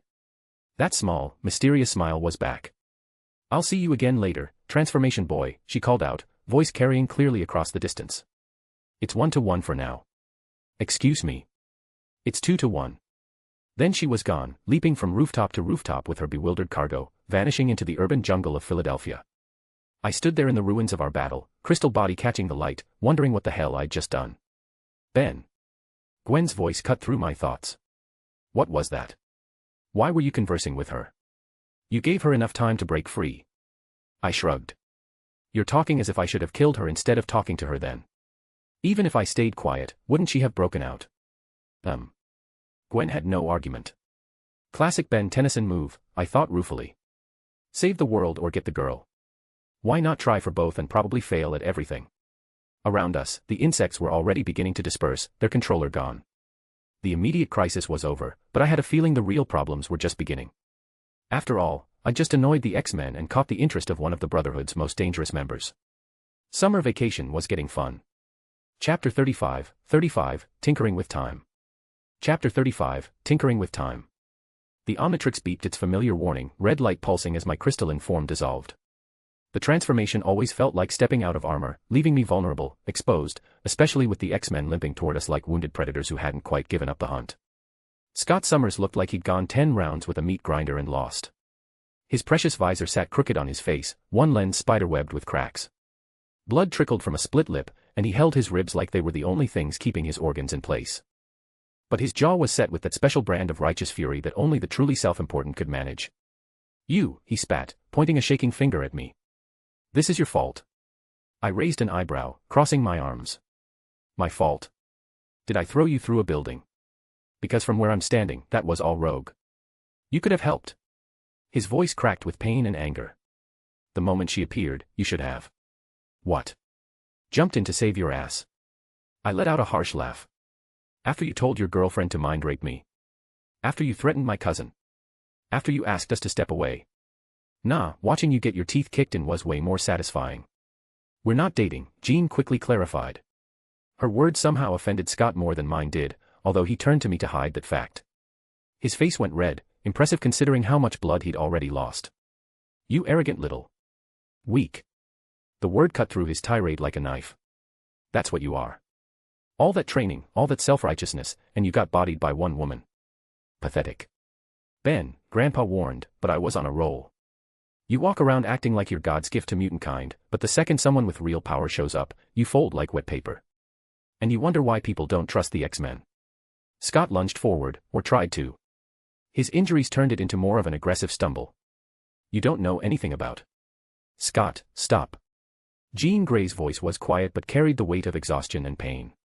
She'd managed to stand, though she swayed like a drunk sailor. Blood had dried under her nose, painting her upper lip rust red. But her green eyes were clear, focused, and filled with something I hadn't expected. Regret. "He's right," she continued, placing a restraining hand on Scott's arm. "We were wrong." The street went silent except for the distant sound of fleeing insects and far-off sirens. Even Kitty, who'd been helping the cocooned councilwoman, stopped to stare. "Jean, you can't be serious," Scott protested. "I am." She turned to face me fully, and I saw what it cost her. Pride was a hell of a thing to swallow, especially when you'd been trained to believe you were always on the right side. "Ben, right. I'm Jean Grey. I apologize. For trying to enter your mind without permission. For treating you like a threat instead of a person. That was wrong of us." I was a little caught off guard. In all my memories of the X-Men, both from comics and movies, genuine apologies were rarer than peaceful solutions. They usually just punched their way through misunderstandings. Grandpa stepped forward, and his weathered face held approval. "Takes guts to admit when you're wrong, young lady. Not many folks your age have learned that lesson." His expression hardened as he looked at Scott. "If you hadn't apologized, I was planning to have some very pointed words with this Charles Xavier of yours. About boundaries. About consent. About what happens when his students threaten my grandchildren." Scott scoffed, the sound wet with blood. "You think you could? Boy," Grandpa's voice dropped to subarctic temperatures, "the world is bigger than you can see through those red-tinted glasses. I'm Maxwell Tennyson, former Magister of the Plumbers, and I've dedicated decades of my life to dealing with threats to this planet since before you were born. Don't test me." Although they hadn't recognized Grandpa's face before, his name made all three of them flinch. The councilwoman passed out on the side. Jean was sweating now, and Scott's lips trembled in shock. Every superhero group worth a dime knew about the Plumbers. Jean squeezed Scott's arm harder, and he subsided with visible reluctance. She nodded at Grandpa, accepting the rebuke with more grace than I'd have managed. "We're extremely sorry, truly, sir. We weren't aware of your identity, your right to be angry," she said. "We violated your trust. The professor taught us better, but I let fear override ethics. There's no excuse for that." "Yes," Grandpa nodded. Both Gwen and I were watching him with glittering eyes. He was so cool. "But this is still going to cause problems," she continued, gesturing vaguely toward where Rogue had vanished. "That mutant, Clancy, he'll be joining Magneto now. The Brotherhood will grow stronger." "And whose fault is that?" Gwen spoke up for the first time, stepping out from behind Grandpa. "If you'd approached him like a person instead of a problem to be solved, maybe he'd have listened." Kitty Pryde approached our group, her young face a mixture of disappointment and resignation. She looked at me for a long moment, those brown eyes searching for something. Understanding, maybe. Or just trying to figure out how someone her age could be so cynical. Finally, she sighed. We really screwed this up, didn't we? She said, definitely recalling how she was yelling at me for help. However, I couldn't blame her for that, given that she was seeing her two teachers getting beaten. Yeah, I agreed simply. You did. She flinched but nodded. Anna is not in the right frame of mind right now. For what it's worth, thanks for not letting her hurt us worse. You could have, but you didn't. I shrugged. I'm not a monster. Just someone who believes in consequences. The X-Men gathered themselves slowly, painfully. Scott needed Jean's support to walk, and Kitty helped the councilwoman they'd freed from Clancy's cocoon. They looked less like Earth's mightiest heroes and more like kids who'd bitten off more than they could chew. As they limped away, Jean looked back one more time. We'll do better, she said quietly. I promise you. I watched them go, feeling satisfied and yet oddly hollow. Victory tasted like ash when it came at the cost of idealism. But that was growing up, learning that the good guys weren't always good, and the bad guys weren't always wrong. Come on, Grandpa said, his hand warm on my shoulder. Let's get out of here before the authorities show up with questions we don't want to answer. We walked back to the rust bucket in silence, each lost in our own thoughts. The crisis was over, but I had a feeling the ripples would spread far wider than any of us could predict. The concoction in my hands looked like someone had liquefied a swamp and added chunks of something. The smell alone made my eyes water, and that was through my still congested sinuses. Grandpa watched expectantly as I raised the mug to my lips. Bottoms up, kiddo. This batch has extra Tiger Balm for potency. The first sip hit like a freight train of awful seaweed, motor oil, and what I desperately hoped wasn't actual tiger.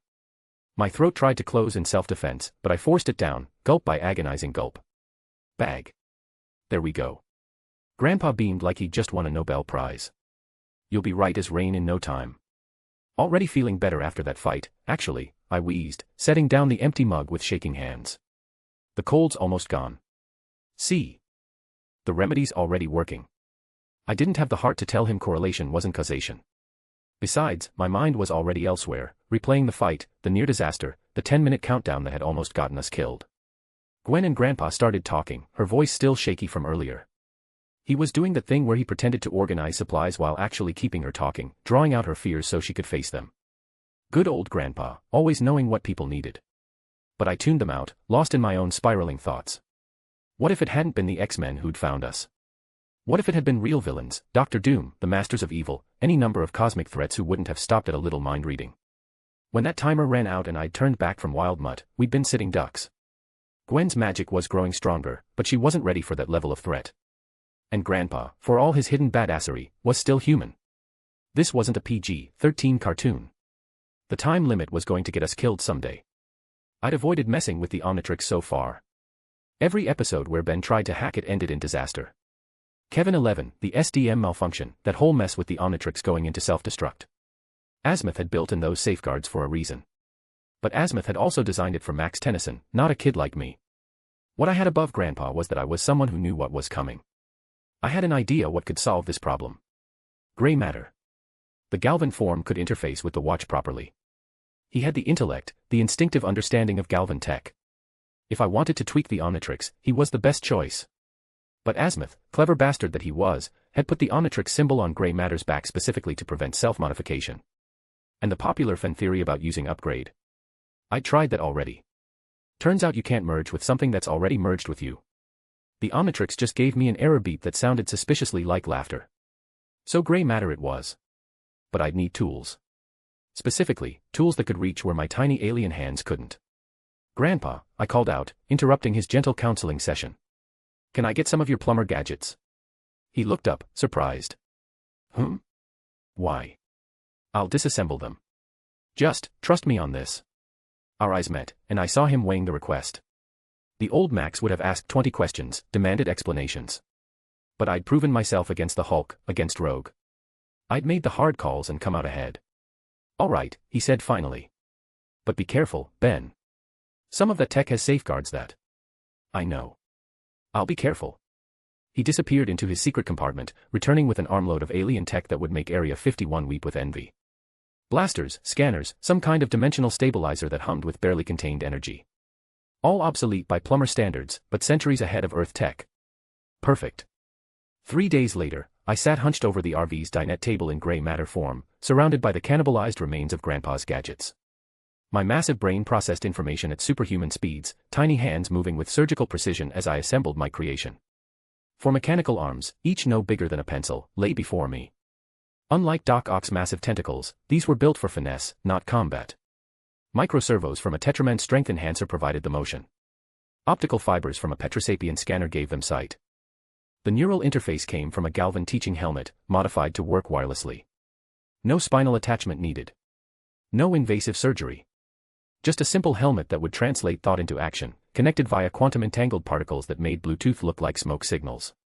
Fascinating, I muttered in gray matter's high-pitched voice, surprised by my own work, making final adjustments to the control helmet. The quantum entanglement should maintain a connection even through dimensional barriers. Theoretical range of 12 parsecs, though power consumption increases exponentially past local space. You're such a nerd, Gwen commented from her spot on the couch, but there was fondness in it. She'd been watching my work with poorly hidden fascination, the Arcamida book forgotten in her lap. Says the girl who's been reading the same page for an hour because she's too busy watching me work. She flushed. I'm making sure you don't blow us up. Please. I'm a super genius in this form. The probability of explosive failure is only 12.3%. Only. I ignored her, activating the neural crown. The mechanical arms twitched to life, responding to my thoughts with beautiful precision. They moved like extensions of my will, each one capable of manipulations too delicate for even gray matter's tiny fingers. Perfect, I breathed, then louder, initiating primary objective. The Omnitrix symbol on my back seemed to pulse with warmth, like it knew what was coming. I directed the arms to reach around, their cameras giving me a perfect view of the device that had changed my life. Alien script flowed across its surface, morphing between languages I somehow understood instinctively. Ben, Gwen's voice was tight with worry. Are you sure about this? What if you break it? What if it self-destructs? What if I die because I can only fight for 10 minutes at a time? I countered, not looking away from my work. What if the next villain doesn't conveniently wait for me to recharge? This limit will get us killed, Gwen. She fell silent. We both knew I was right. The arms moved with perfect precision, accessing panels that my physical form could never reach. The Omnitrix's code flowed past my enhanced vision, beautiful, elegant, impossibly complex. But patterns emerged. Safeguards, limitations, training wheels for a young user. Time seemed to slow as I worked. Sweat beaded on my tiny gray forehead despite the RV's air conditioning. One wrong move, one misplaced command, and I could lock the watch forever. Or worse. Activate self-destruction. But I understood it now. The timeout wasn't a power limitation, it was a safety feature. The Omnitrix could run indefinitely, but Azimuth had limited it to prevent genetic damage to young users. Their DNA needed time to resettle between transformations. Except I wasn't that young. And more importantly, I knew the workaround. My mechanical fingers danced across hidden keypads, inputting codes that existed in my brain like inherited memory. The Omnitrix beeped, questioned, and protested. I answered each challenge with the certainty of someone who'd seen the future. Finally, after what felt like hours but was probably minutes, I found it. The timeout subroutine. A few careful adjustments, a bypass here, a reroute there. Then it happened. Pschu. Done, I whispered. The Omnitrix pulsed once, acknowledging the change. No alarms. No self-destruct. Just acceptance. I waited, hardly daring to breathe. 5 minutes passed. Then 10. Then 15. Gray matter's form held steady. No red warning lights. No forced transformation. Holy shit, I laughed, the sound weird in gray matter's voice. It worked. 20 minutes. 30. I could feel the transformation holding steady without any strain or degradation. I manually triggered the change back to human, landing on my feet with a grin that probably looked manic. It worked. I repeated, staring at the Omnitrix with something approaching awe. No more time limits. Gwen was at my side instantly, smoothie forgotten as she grabbed my wrist to examine the watch. You actually did it. You hacked alien technology. This doesn't make any sense. Fortune favors the bold, I quoted, adrenaline making me giddy. Stop being jealous. Want to see something cool? Before she could protest, I selected a new form. The transformation washed over me, and suddenly I stood before her as Wild Mutt. But this time, there was no congestion, no confusion. My enhanced senses painted the world in impossible detail. I felt Gwen's accelerated heartbeat, the faint ozone smell from my equipment, even the vibrations of insects walking outside the RV. I held the form for a full 20 minutes, just because I could. When I finally changed back, Gwen was looking at me with an expression I couldn't quite read. This is cheating. You're a dumbass, but this watch makes you a genius. Ugh, all my years of study. She said finally, looking defeated. Don't be so dejected, I'll give you the rest of the charms since you've been such a cute cousin so far. Ah, really? Sure, I grinned, but inside, my mind was already racing ahead. No more time limits meant no more running from fights. No more strategic retreats because the watch timed out. I could really be the hero this universe needed, not just for 10-minute intervals, but for as long as it took. The Omnitrix pulsed on my wrist, warm and reassuring. Time to see what this upgrade could really do. Chapter 36, Desert Tensions. Chapter 36, Desert Tensions. The thing about living in a mixed universe is that nothing follows the script you remember. In the cartoon, after the bug incident with Clancy, Vilgax should have shown up guns blazing, ready to rip the Omnitrix from my wrist. Those 2 episodes were back to back, unless I'm remembering wrong. But here? Radio silence from the squid-faced conqueror. Made sense when I thought about it. This wasn't just the Ben 10 universe anymore. This was Marvel 2, where Odin still sat on his throne in Asgard, where the Ancient One protected Earth's mystical borders, where cosmic threats had to think twice before making moves. Even someone as powerful as Vilgax would hesitate before attracting that kind of attention. Still, the lack of alien warlords trying to kill me was a nice change of pace. The Rust Bucket's engine groaned as we climbed another hill, red dust swirling in our wake. Arizona stretched out before us, all mesas and canyons painted in shades of rust and gold. The air conditioning wheezed its last breath somewhere around Flagstaff, so we had the windows down, hot desert air turning the RV into a mobile oven. How's the cold, Ben? Grandpa called from the driver's seat, navigating a particularly nasty pothole. Better, I said, and meant it. My sinuses were mostly clear, though I suspected that had more to do with my enhanced physiology than Grandpa's nightmare remedy. Think I'll live. Told you the San Juan EPN would work. The old man sounded way too pleased with himself. Beside me, Gwen sat cross-legged on the dinette bench, completely absorbed in her new toys. The charms of bezel caught the afternoon light, all 5 of them now strung on a silver chain Grandpa had produced from his seemingly endless supply of random useful items. She'd been playing with them for the past hour, testing each one's limits with the focused intensity of a kid with a new video game. Oh! She suddenly exclaimed, holding up one charm I hadn't seen her use before. It looked different from the others, more organic somehow, with veins of gold running through purple stone. I finally figured out what this one does. I leaned over, curious. The mystery charm speaks. It's the charm of resurrection, she said, eyes sparkling with excitement. Well, that's what it's called in the Gromery, but it's more like super healing. Watch this. She grabbed a cactus spine from the windowsill, we'd been collecting them for some reason I'd already forgotten, and jabbed it into her palm. I winced, but before blood could even well up, purple light flowed from the charm. The wound sealed instantly, not even leaving a mark. That's incredible, I said, meaning it. That could save her life, and that fact instantly relaxed my shoulders. My brilliant cousin, master of not 1, not 2, but 5 magical artifacts. Should I start calling you Sorcerer Supreme? She blushed but played along. Well, I am pretty super amazing. Certainly more amazing than my dweeb cousin who turns into smelly aliens. Harsh.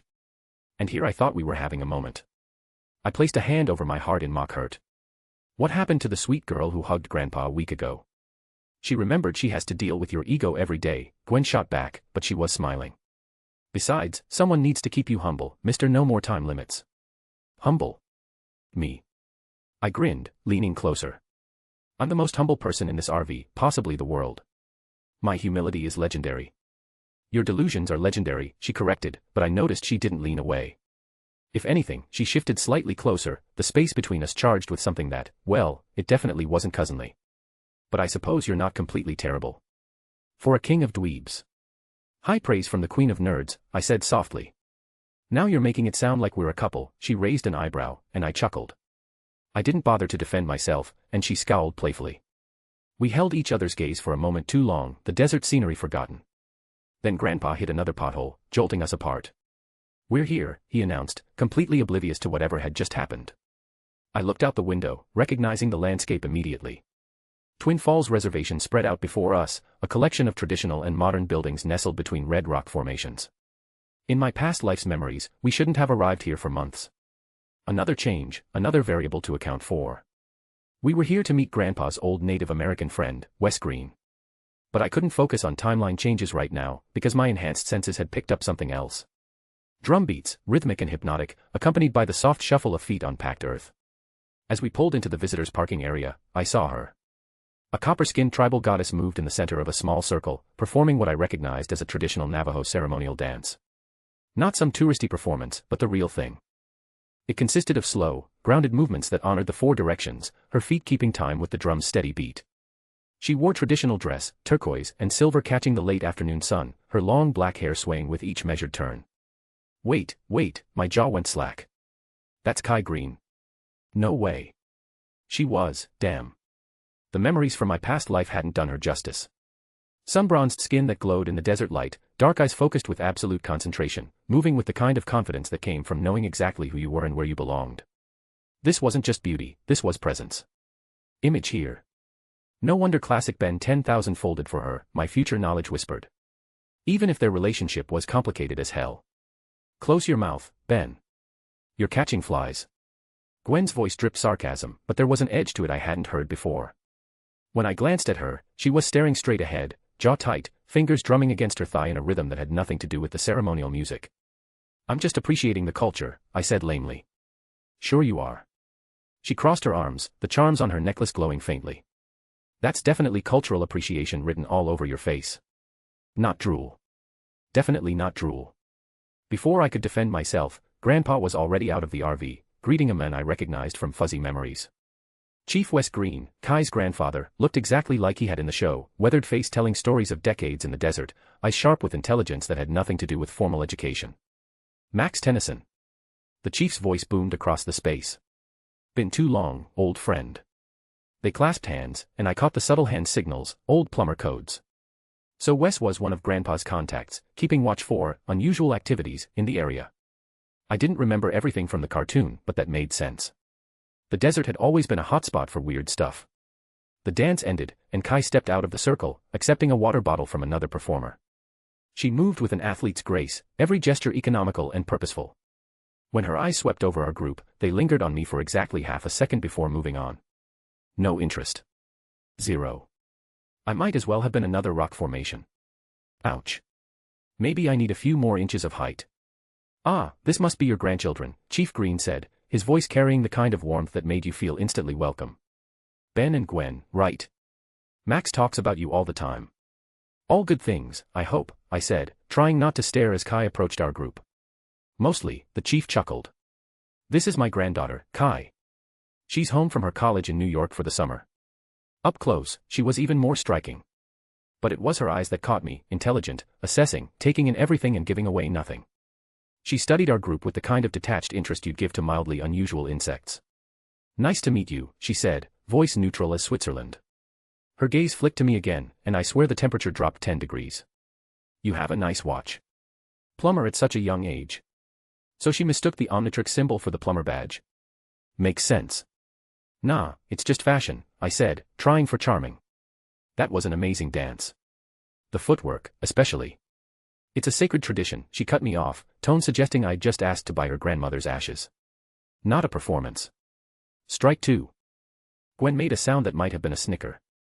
When I glanced at her, she was examining her nails with suspicious intensity, but I caught the satisfied smirk playing at her lips. I didn't mean, I started. The rain's coming, Kai interrupted again, looking at the sky. Dark clouds were gathering on the horizon, moving way too fast to be natural. The temperature was already dropping, and I could taste copper in the air. Grandpa, we should get the tourists to shelter. Rain. Gwen looked up, frowning. In the desert. The forecast said, she paused, eyes widening slightly. Oh no. Did you do a rain dance or something? Kai's expression could have frozen hell. Rain dances aren't real. That's movie nonsense. I was joking, Gwen said, but she was already fingering her charms nervously. Because we could all feel it now. This wasn't normal weather. The air pressure was dropping fast enough to make my ears pop, and the Omnitrix had started humming against my wrist, a low vibration that meant it was detecting something. Thunder rolled across the desert, but it was wrong. Too low, too long, almost like everyone inside. Chief Green's voice cut through the growing wind. Now. But it was too late. The sky opened up like someone had turned on a fire hose. Not normal rain, this came down in sheets, in walls, turning the world gray in seconds. But it was the lightning that made my blood run cold. Purple lightning. Oh shit. Right, it's that episode. A sound split the night, cutting through the thunder like a hot knife through butter. Part wolf howl, part something else entirely. It wasn't just loud, it was wrong on a fundamental level, carrying harmonics that made my teeth ache and the Omnitrix practically seizure on my wrist. Car windows shattered. Coyotes went dead silent. Even Gwen's magical charms flickered like dying light bulbs. What the hell was that? Gwen shouted over the rain. I knew exactly what it was, but before I could answer, someone screamed. Not good, flash flood. The arroyo. I turned to see water, muddy, fast, and violent, racing through the normally dry riverbed. A group of tourists who'd been taking photos were trapped on what had been high ground 30 seconds ago, now a rapidly shrinking island as the water rose. Help! A woman screamed, clutching two kids as the ground crumbled beneath them. Hero time. I hid behind a building and reached for the Omnitrix, already selecting XLR8 as I went to press the watch. Super speed would let me grab them before. The watch sparked, green energy crackling wrong. My modifications, the removed time limit, something were interfering. The selection dial spun wildly, and before I could stop it, I pressed down on a form I'd never used. The transformation hit differently this time. Instead of the usual rush of speed, I felt my body stretching, bones extending, muscles reconfiguring for something aquatic. My skin became scales, tough and hydrodynamic. Gills split open along my neck as my legs fused into a powerful tail. Ripjaws. I roared, the sound coming out as a watery growl. Image here. No time to appreciate the new form or wonder what the fuck did I mess up in the Omnitrix. Ripjaws was a great choice for this anyway. I dove into the raging water, my legs connecting into a tail, my body moving with instinctive grace. The current that would have killed a human was nothing to me now. I could see perfectly in the muddy water, smell the panic pheromones from the trapped tourists, feel every vibration through my lateral line. I reached the family first, wrapping my arms around all three and powering toward shore. The kids screamed, fair enough since I looked like something from their nightmares, but their mother just clutched them tighter. More people, someone shouted as I deposited them on solid ground. The viewing platform collapsed. Back into the water. An elderly couple clinging to debris. A teenager who'd been swept away trying to save his camera. One by one, I pulled them from the flood's grasp, my super-strong alien body perfectly designed for this exact crisis. Then I saw her. Kai had been helping evacuate others when the ground gave way. She hit the water hard, the current immediately pulling her under. Unlike the panicking tourists, she didn't waste energy fighting it, but that wouldn't matter if she couldn't surface. I powered through the water like a torpedo, reaching her just as her lungs must have been screaming for air. My webbed hands found her waist, and I kicked hard for the surface, breaking through in an explosion of spray. She gasped, coughing up water, eyes wide with shock as she took in my appearance. Angular features, huge teeth, black and green scales. I looked like the love child of a shark and a frog. Stay back, she shouted in panic, and I couldn't blame her for it. It's me, I said quickly as I lifted her onto solid ground, pointed at the Omnitrix symbol, my voice gurgling through razor teeth. You're safe. She stared at me still scared as she backed off. I turned to see Gwen helping others now, and realized I wasn't needed anymore. So I clicked the Omnitrix symbol, and a green light flashed. I was back to human now, and looked back at Kai. See. I watched her chest heaving, rain plastering her hair to her face. For a long moment, neither of us moved. Then, slowly, recognition dawned in those dark eyes. The watch, the symbol. She breathed. You're an alien. Not really, it's complicated, I shrugged. We stood there in the rain, mud squelching under our feet, just looking at each other. Something had shifted in her expression. The cold disinterest was gone, replaced by something more complex. She finally looked curious. Thanks, she said quietly, and her voice carried weight. Anytime, I managed. Ben. Gwen's voice cut through the moment. She splashed toward us, charms glowing as she used telekinesis to deflect the worst of the rain. Her eyes darted between Kai and me, and I saw her jaw tighten. Are you okay? Was that fish thing? That was me, and I'm fine, I assured her, but she was already turning to Kai. You're bleeding, Gwen said, and I noticed the cut on Kai's arm for the first time. Without hesitation, Gwen activated the charm of resurrection, purple light flowing over the wound. Kai watched in fascination as her skin knitted back together. Magic, she said, not a question. Something like that, Gwen replied, but her tone was cooler than the healing light had been warm. The rain was already starting to slack off, the purple lightning fading to memory. But as the water receded, it left something behind. Paw prints. Massive ones, easily the size of dinner plates. But these weren't normal tracks, they smoked with residual purple energy, the mud around them crystallized into glass. I knelt beside them, pretending to examine them closely while my future knowledge screamed warnings. The Yenaldushi. The alien werewolf that was here to steal satellites. What was it up to really? What could make tracks like that? Kai asked, crouching beside me. Close enough that I could smell her shampoo mixing with rain and desert sage. Nothing natural, I said honestly. She looked at me then, really looked at me. And for the first time since we'd arrived, she smiled. Just a small thing, barely a quirk of her lips, but genuine. Good thing we've got someone unnatural to help figure it out, she said. Gwen made a sound somewhere between a cough and a growl. When I looked up, she was glaring at the tracks like they'd personally offended her, fingers white-knuckled around her charms. Yeah. This was going to be a complicated few days. Thunder rumbled in the distance, and somewhere in the desert, something howled again. The hunt was about to begin. But first, I had to figure out why Gwen looked like she wanted to strangle someone with her newly enhanced magical powers. Probably me. Definitely me. Why me? Chapter 37, Sacred Ground. Chapter 37, Sacred Ground. Note, here's the double chapter partying face fire. The morning sun painted the canyon walls in shades of rust and gold, the different layers of sediment telling stories older than human memory. I followed Kai along the narrow trail, trying not to stare at how her simple red tee clung to her athletic frame or how her brown shorts showed off legs that could probably outrun me easily. Behind me, Gwen's footsteps crunched on the sandy path with slightly more force than necessary. She'd been like this since breakfast. She smiled a bit too sweetly, laughing too loudly at Chief Green's stories, and for some reason shot me looks that could melt steel whenever I so much as glanced in Kai's direction. Why is she mad? She's my cousin. This area is sacred to my people, Kai said, and her voice carried that same neutral tone from yesterday. The petroglyphs here date back over 1,000 years. All of them tell different stories. She stopped at a section of canyon wall covered in intricate carvings. It was quite an odd collection to look at. Spirals, humanoid figures, and animals danced across the weathered stone. The morning light hit them just right, making the ancient art seem almost alive. Well, these are incredible, Gwen said in a voice full of awe, replacing whatever mood she'd been nursing. She traced her fingers near, but careful not to touch, a complex spiral pattern. This looks like a representation of the cosmic cycle. Birth, death, rebirth. Similar symbols appear in Celtic manuscripts from the same period. Kai turned, eyebrows raised. You know about comparative symbology. She's a nerd, I supplied helpfully, earning myself an elbow to the ribs.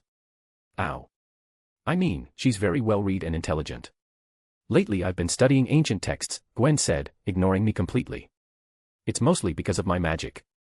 It's pointless to try to hide from you since you saw me use magic yesterday. To research magic, I'm studying mythology and folklore. The patterns across cultures are fascinating. Like how flood myths appear in nearly every civilization, or how the concept of skinwalkers. Yenaldushi, Kai corrected gently. We don't use the other word. It gives them power. Gwen nodded respectfully. Yenaldushi, then. They appear in various forms across indigenous cultures. Shapeshifters who've broken sacred laws, corrupted by dark magic. A smile tugged at Kai's lips. Not the polite tourist smile, but something real. You actually get it. Most people just want to hear scary campfire stories. I felt glad seeing them get along. I had a bad feeling that Gwen would find trouble with Kai because of me, because of the weird way she was acting lately, but my worries seemed needless. What about this one? Feeling in the mood to make some jokes, I pointed to a figure that looked vaguely humanoid with exaggerated features. Isn't that a fertility symbol? The proportions suggest. That's a warrior spirit, Kai interrupted, her tone patient but amused. The exaggerated features you're seeing are ceremonial armor. Common mistake though. Hollywood loves to make everything about fertility or human sacrifice. Gwen snickered, eyeing me funny. Right. Warrior spirit. That's what I meant. I rubbed the back of my neck, pretending to be embarrassed. I already knew what it was because after the flood last night, I transformed into gray matter and did my research on the internet. We continued along the trail, Kai pointing out various carvings while Gwen asked increasingly sophisticated questions. They were getting along like a house on fire, bonding over shared interests while I trudged behind like the third wheel on my own damn vacation. Not that I minded staying quiet, enjoying the fine view. Image here. Oh. Gwen suddenly stopped at a section where the rock face had crumbled, obscuring part of an intricate carving. This erosion, it's destroying the story. Kai's expression turned sad. Climate change, flash floods, vandals. We're losing more every year. My grandfather documents what he can, but maybe I can help. Gwen pulled out the Arcamida book from her backpack, flipping through pages with practiced ease. There's a preservation spell here. Nothing flashy, just encouraging the stone to remember its shape. What? No way. Kai's eyes widened. Magic can do that. Instead of answering, Gwen placed her hand near the damaged stone. Purple light flowed from her charms, seeping into the rock like water into parched earth. The crumbled sections didn't dramatically rebuild, instead, the remaining stone seemed to strengthen, the cracked ceiling, the carved lines becoming clearer. That's, when you said magic earlier, I really thought you meant some plumber tech. But this is. Kai stared at the restored petroglyph, then at Gwen, then back at the wall. You used real magic. To preserve our history. Not to show off or take something, but to help. It's the least I could do, Gwen said softly. These stories deserve to survive. And just like that, I watched Kai Green, Ice Queen of the Desert, crusher of tourist dreams, melt completely. She grabbed Gwen's hands, eyes shining with something between gratitude and wonder. Thank you. Truly. My grandfather, he's going to cry when he sees this. They stood there, holding hands, sharing a moment of perfect understanding while I tried to pretend I was fascinated by a nearby lizard. The little bastard wasn't even doing anything interesting, just sunning himself on a rock like he didn't have a care in the world. Lucky lizard.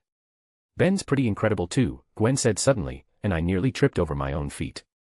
He saved all those people yesterday. Including you. Kai glanced at me, that assessing look back in her dark eyes. The fish creature.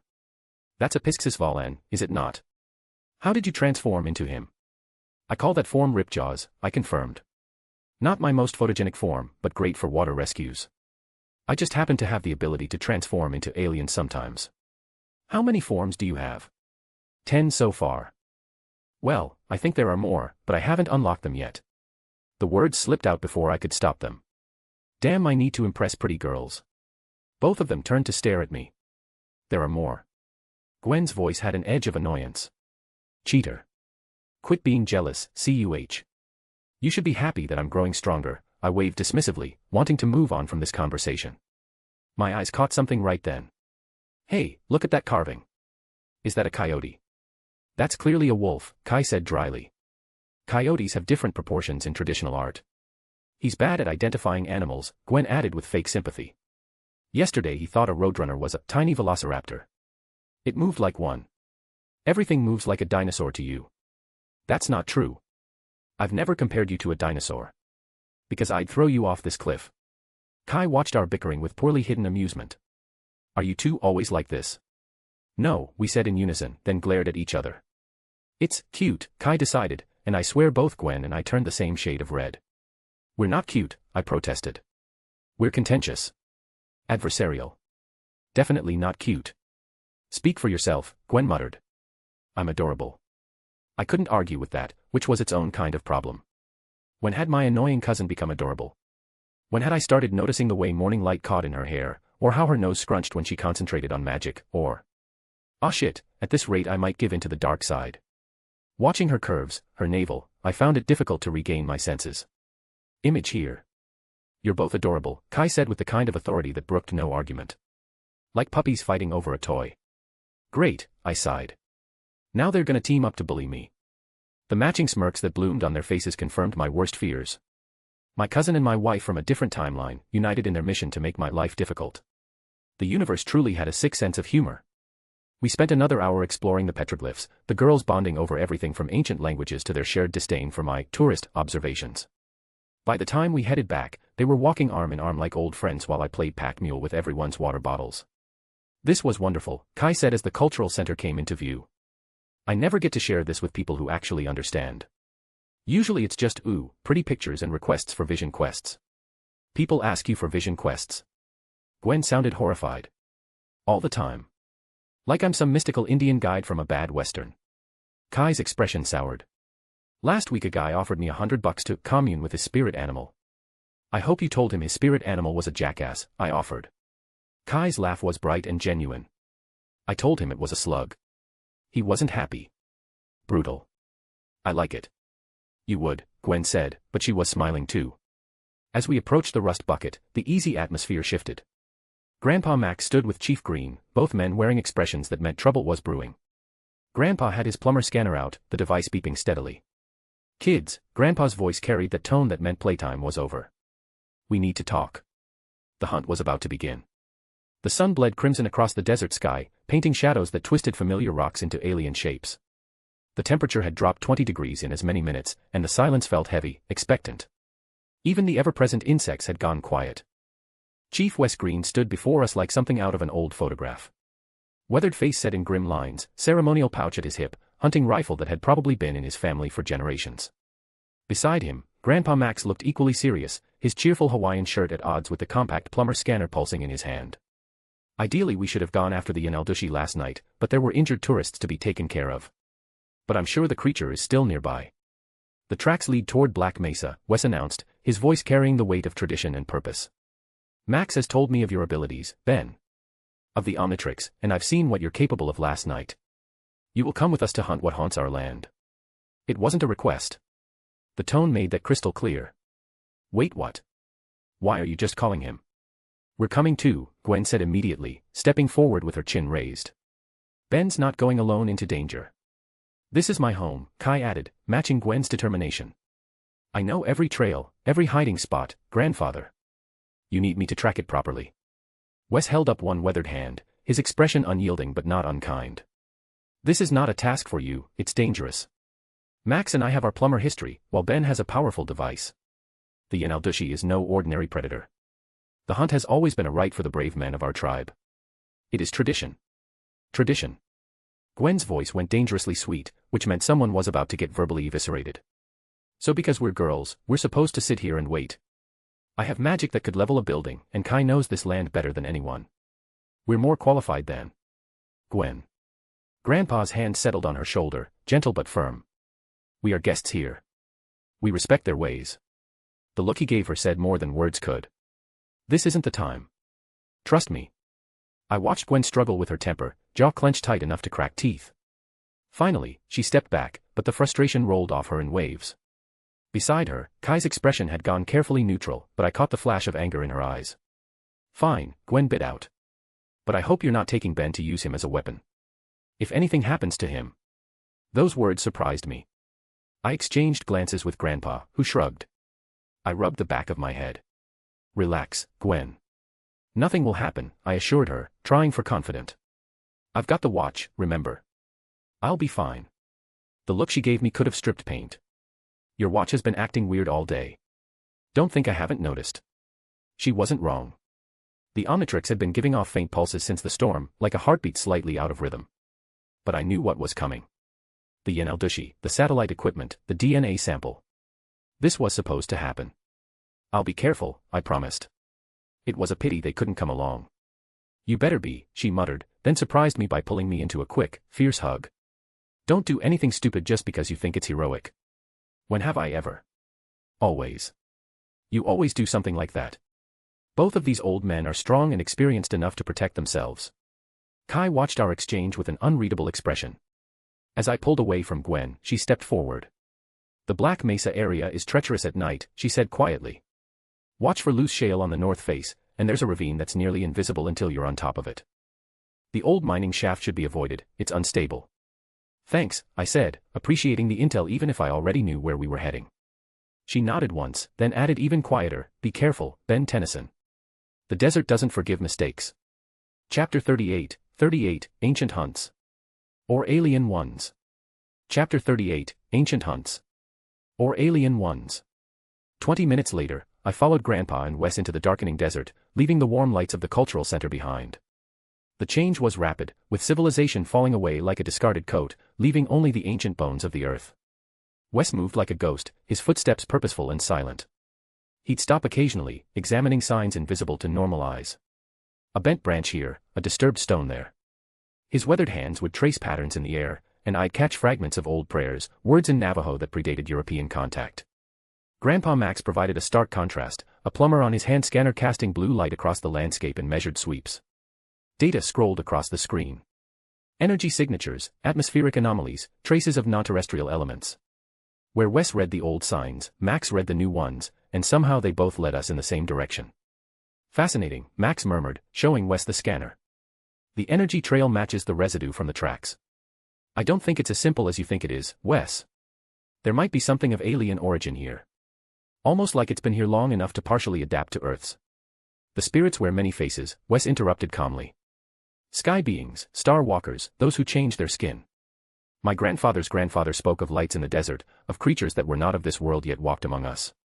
I pretended to stumble over a rock, playing the part of the nervous teenager while my mind raced ahead. They were doing great, following the trail exactly where it needed to go. The volcanic vents weren't far now. Another mile, maybe 2. You're very calm, Wes observed, those sharp eyes studying me in the scanner's glow. Most young men would be frightened, hunting a legend in the dark. I trust you guys, I said, which was true enough. Worst case scenario, I could use wild mud to track myself. Plus, you know, alien watch. Kind of evens the odds. Confidence and power, Wes mused. Dangerous combination in the young. Often leads to, he stopped suddenly, holding up a fist. We froze. In the distance, something howled. Not a coyote. Not a wolf. The sound was wrong, carrying harmonics that made my teeth ache and the Omnitrix pulse with sympathetic vibration. It was the cry of something between worlds, neither fully beast nor fully other. 2 clicks northwest, Max whispered, checking his scanner.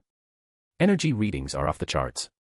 We moved with new urgency now, Wes leading us through a maze of rocks and narrow passages I never would have found on my own. The stars wheeled overhead, cold and distant, offering just enough light to navigate by. Then we found the first piece of evidence that made even my future knowledge feel inadequate. Metal shards, embedded in solid rock like shrapnel from an explosion. But these weren't normal metal. They gleamed with an oily iridescence, and where they touched the stone, the rock had turned to glass. Max ran his scanner over them, frowning at the results. This alloy, it's not in any plumber database. The molecular structure is unlike anything I've seen. It might not be an alien after all. Because it's not from any nearby solar system under the plumbers, I thought but didn't say. The Yenaldushi species were from the horror-themed Worlds of Aner system in the cartoon, but here. Who knew what changes the Marvel Universe had brought to their biology? Maybe they were from the dark dimension or something. More evidence appeared as we climbed higher. Claw marks that had vitrified stone. Patches of ground where the sand had been fused into glass. The air itself felt charged, like the moment before lightning strikes. Finally, we reached the volcanic vents. Steam rose from cracks in the earth, carrying the sulfur stench of the planet's depths. And there, partially hidden behind a cluster of basalt columns, was exactly what I'd expected. A cavern. Small, barely visible unless you knew where to look. Orange light flickered from within. It was not fire, but something artificial. I've got this, I said, already reaching for the Omnitrix. Ben, wait, Grandpa started, but I was already scrolling through the selection dial. 4 arms. Perfect for tight spaces and raw power. I slammed down on the watch face, feeling the familiar rush of transformation. Muscles exploded outward, bones restructured, and suddenly I stood 7 feet tall with crimson skin and enough strength to bench press a bus. 4 arms. The battle cry echoed off the canyon walls. Take it easy, Ben. Yes, Grandpa. I squeezed into the cavern, having to duck and twist to fit my bulk through the entrance. Inside, the space opened up into a rough chamber carved by ancient lava flows. And there, just as I'd known it would be, stood the beacon. Cylindrical, about 4 feet tall, covered in alien script that hurt to look at directly. It hummed with malevolent purpose, orange light pulsing from its core. And hunched over its control panel, typing with clawed fingers.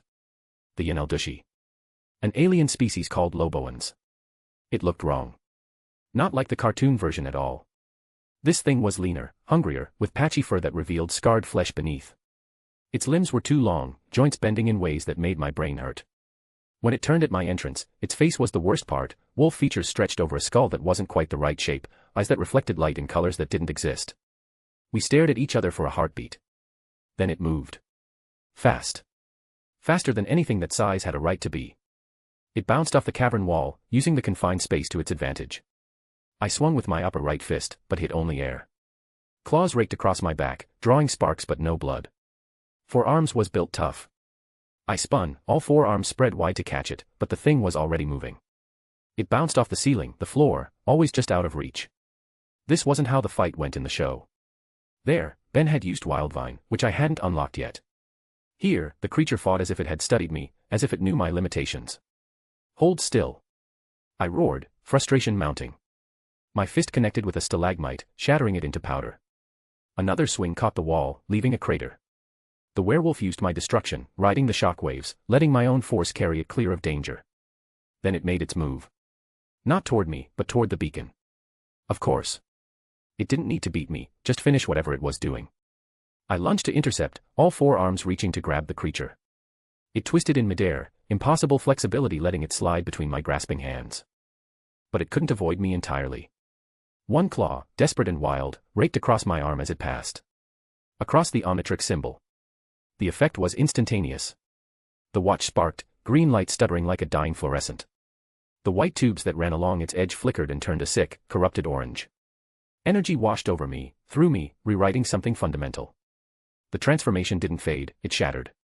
1 second I was 4 arms, the next I was on my hands and knees, human again, gasping as reality reasserted itself. The momentum that should have carried a 9-foot alien forward sent me sprawling instead. This was not good, my human form would get turned into paste by this creature. But, at the same time, I was excited.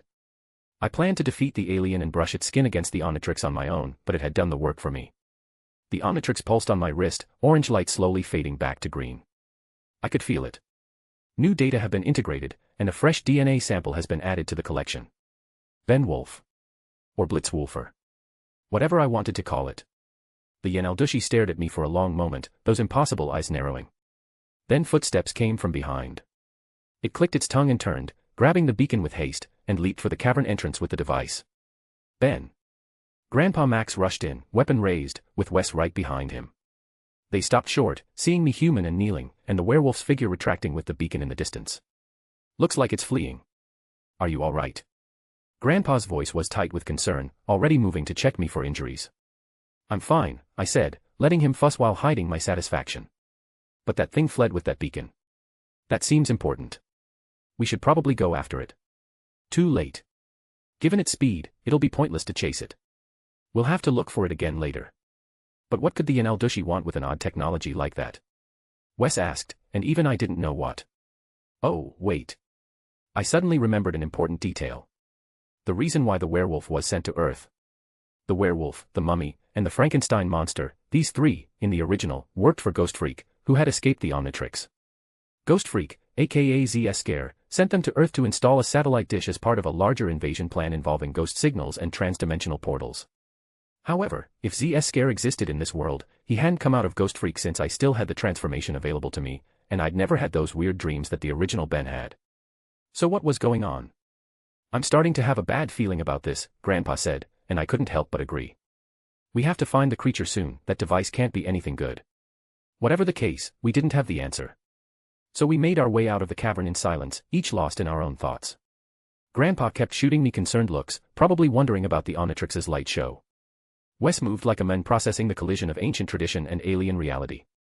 As for me, I flexed my fingers, deciding to worry about this later, and instead feeling the new option humming in the watch's DNA.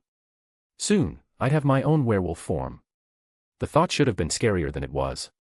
But all I could think about was how cool it'd feel to become a werewolf, and how Gwen and Kai would react when they found out. Chapter 39, Wolf at the Door. Chapter 39, Wolf at the Door. The walk back to the reservation felt longer than the hunt itself.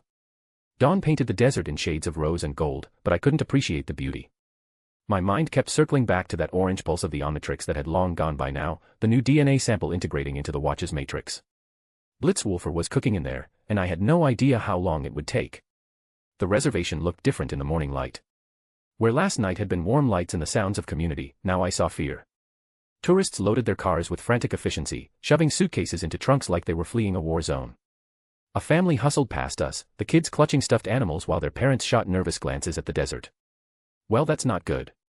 Grandfather, they're leaving, Kai's voice cut through my thoughts. She stood near the cultural center's entrance, watching the exodus with a saddened expression. All those tourists. Wes placed a weathered hand on his granddaughter's shoulder. The storm brought more than rain, little one. Fear has deep roots. But it's not fair, she said, and for the first time since I'd met her, the non-expressive girl sounded young. Vulnerable. We need the tourist revenue. The summer season just started, and if word spreads about a monster. She didn't need to finish. I could do the math. Small reservation, limited income sources, dependent on tourism.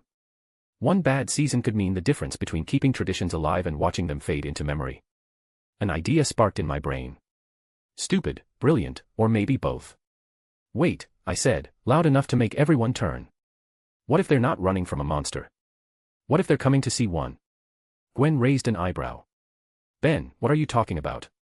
Think about it. I was already pacing, the plan forming as I spoke. People love being scared when it's safe. Horror movies, haunted houses, ghost tours. What if instead of denying the Yenaldushi, we lean into it? Make it an event. The Yenaldushi Festival, come experience the legend for yourself. Kai stared at me like I'd grown a second head. You want to turn our sacred stories into a tourist trap? Not a trap, I corrected quickly. An experience. Controlled, respectful, educational. Use illusions and atmosphere to give people a thrill while teaching them about actual Navajo culture. Turn fear into fascination. The silence stretched long enough that I started to second-guess myself. Then Kai's lips curved into the first real smile I'd seen from her. That's... She paused, searching for words. Actually brilliant. The admiration in her voice made something warm bloom in my chest. Beside me, I felt more than saw Gwen tense. It could work, Wes said slowly, traditionalist hesitation warring with practical wisdom. If done with respect. Our stories have always been meant to teach. Perfect. I raised my wrist, already scrolling through the Omnitrix dial. I'll transform into Ghost Freak, give them a little preview to spread the word. I clicked down on the watch face. Nothing. The Omnitrix remained stubbornly orange, pulsing with that slow, steady rhythm of processing. I tried again, harder this time. Still nothing. Come on, I muttered, tapping the watch like it was a broken TV. Ah damn it, this is embarrassing. Right after that speech. I'd forgotten that unlike the future iterations, the very first alien DNA scan took quite the time to process. His watch needs to recharge, Gwen cut in smoothly, stepping forward with that particular brand of confidence. But that's okay. I'm much better at illusions anyway. The look she gave me was equal parts, I've got your back, and, you owe me big time. I nodded, grateful and slightly embarrassed. First time the watch had failed me when I actually needed it. You can do illusions? Kai asked, interest replacing disappointment. Gwen's smile turned sharp. Oh, honey. I can do a lot more than that. What followed was 6 hours of controlled chaos that would have made P.T. Barnum weep with joy. Gwen, with Kai providing cultural context and authentic details, wove magic through the reservation like a master artist. Petroglyphs glowed with ethereal light, telling stories in moving pictures. Spectral coyotes darted between buildings, close enough to thrill but never to threaten. Ghostly drums echoed from the canyons, keeping time with tourist heartbeats. I played ringmaster, leading groups on tours where I mixed actual Navajo history with carefully sanitized versions of our encounter. The werewolf became a guardian spirit, the flood a cleansing ritual, the hunt a metaphor for facing one's fears. And if you look carefully at the mesa, I told a group of wide-eyed tourists, you might see the Yenaldushi's eyes watching. They say it appears to those pure of heart. Or those who leave generous donations at the gift shop. Nervous laughter rippled through the crowd. Behind them, Gwen made 2 pinpricks of light appear on the distant rocks. The laughter turned to gasps, then excited chatter. Cameras came out. Social media posts were typed. By noon, cars were arriving instead of leaving. The plan was a success. I found myself sitting on some supply crates near the parking area, watching our improvised festival with satisfaction. The fear was gone, replaced by the controlled thrill of a good scare. Families posed for pictures near Gwen's glowing petroglyphs.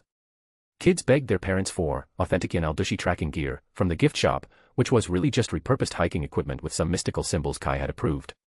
Not bad for a morning's work, I said to myself. You saved us. I turned to find Kai approaching, 2 bottles of water in hand. She offered one to me, then surprised me by sitting on the crate beside me. Close. Closer than necessary. Gwen did all the work, I said, taking a long drink. I just had a dumb idea. Don't do that. Her voice was soft but firm. Don't minimize what you did. You saw a crisis and turned it into an opportunity. You took something that could have destroyed us and made it work 10 times better. She was looking at me differently now. The cold assessment was gone, replaced by something warmer. Something enough to make a young man's pulse quicken. Plus, she added with a small smile, I already thanked Gwen. Extensively. She's very proud of her magical talents. She should be. She's amazing. The words came out before I could stop them. Kai studied me for a moment. You care about her a lot. She's my cousin. Of course I care. The sound was neutral, but her eyes said she'd noticed the way I'd watched Gwen work, the pride in my voice when I talked about her. Family bonds are important. An itch started on my arm, sharp and sudden. I scratched absently, but it only seemed to make it worse. The skin felt hot, oversensitive. You okay? Kai asked, noticing my discomfort. Yeah, I scratched harder, leaving red marks on my skin. Probably just the heat. But even as I said it, I knew something was wrong. The itch was spreading, crawling up my arm like invisible insects. And beneath it, something else. A hunger that had nothing to do with missing breakfast. Oh, is it finally here? Kai's hand covered mine, stopping my scratching. Her touch was cool against my overheated skin. Ben, she said quietly. Your eyes. I blinked, and the world sharpened. Colors became more vivid, sounds more distinct. I could hear individual conversations from 50 feet away, smell the mixture of dust and sweat and something uniquely native girl. What about my eyes? My voice came out rougher than intended. She didn't answer, but the way she was looking at me with part concern, and part something else told me enough. The change was starting. The rust bucket's cramped interior had never felt smaller for Ben Tennyson. He sat at the dinette table, devouring his fourth sandwich in as many minutes. Crumbs scattered across the surface as he tore into the food with an intensity that made everyone else exchange worried glances. Slow down, Ben, Max warned from his position by the stove. You're going to make yourself sick. Can't, Ben mumbled through a mouthful of turkey and cheese. So hungry. It's like there's a hole in my stomach that won't fill. Gwen watched from the couch in a quiet expression, her magic book forgotten in her lap. Her cousin's transformation was accelerating faster than any of them had anticipated. Silver fur had sprouted along his arms, his ears had elongated into points, and when he smiled, which wasn't often now, his canines were noticeably sharper. But it was the height that really threw her off. Ben had shot up at least 6 inches in the last hour, his clothes straining against new muscle mass that seemed to appear between one breath and the next. He looked older, dangerous in a way that made her magic charms pulse with sympathetic warning. Your body is changing to match the Yanaldushi's essence, Wes said solemnly from the doorway. The old chief had brought supplies such as silver pendants, various herbs, and a hand-drawn map of the local canyons. The creature's bite carries old magic. It seeks to make you like itself. How do I tell him?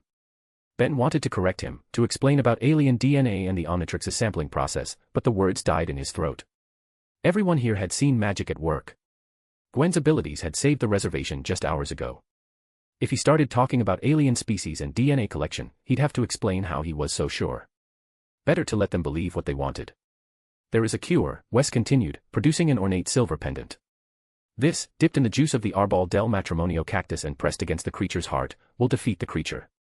When the creature is defeated, Ben's curse will be shattered. Kai leaned forward, interested despite the tension. The marriage tree cactus. But grandfather, those are incredibly rare. They only grow in the deepest parts of the canyon system. Which is why you'll need to find one quickly, Wes replied. Before the transformation completes and Ben loses himself to the beast. I'll go, Gwen said immediately, standing up. My magic can help locate it. You'll need a guide, Kai added, also rising. Someone who knows the canyons. I'll go with her. The two young women looked at each other, an entire conversation passing in that glance. Gwen saw the challenge in Kai's eyes, the unspoken claim. Kai saw Gwen's protective instincts, the cousin who was perhaps more than just a cousin. Fine, Gwen said after a moment. But we move fast. Agreed, Kai replied. Max cleared his throat. While you two search for the cactus, Wes and I will track the Yanaldushi. Ben's condition might actually help. Werewolves can sense their own kind. And it's not as if Ben doesn't have experience fighting with transformed bodies. Ben stood abruptly, the motion fluid and predatory. The table groaned under his grip, wood splintering slightly. I can smell it, he said, his voice deeper, rougher. Faint, but there. Motor oil and ozone and something else. Something wrong. Given how it was messing with technology last time, likely hating all the metal and radiation from those things in his terrain, I think it must be heading for the NASA satellite station nearby, Wes said, checking his map. 20 miles west, isolated. Perfect for whatever it's planning. While they organized further, Kai approached Ben. The others busied themselves with preparation, giving them a moment of privacy. She reached up and up, for he really had grown tall, and touched his face. Your eyes, she said once again, tracing the now slitted pupils with gentle fingers. This time, she finished her words. They're beautiful. She's a furry or what? Instead of talking about the fur covering his body and face, she talked about his eyes. Despite that thought, Ben found himself leaning into her touch, something primal in him responding to her lack of fear. Where others might have recoiled from his changing features, she seemed fascinated. Be careful out there, she whispered, and there was real concern in her voice now. Whatever you're becoming, don't lose yourself to it. Come back to us. Come back to me. The moment stretched between them, charged with possibility. From the doorway, Gwen watched with a sinking heart as Ben's clawed hand came up to cover Kai's, holding it against his cheek. I will, he promised, and his voice carried the weight of an oath.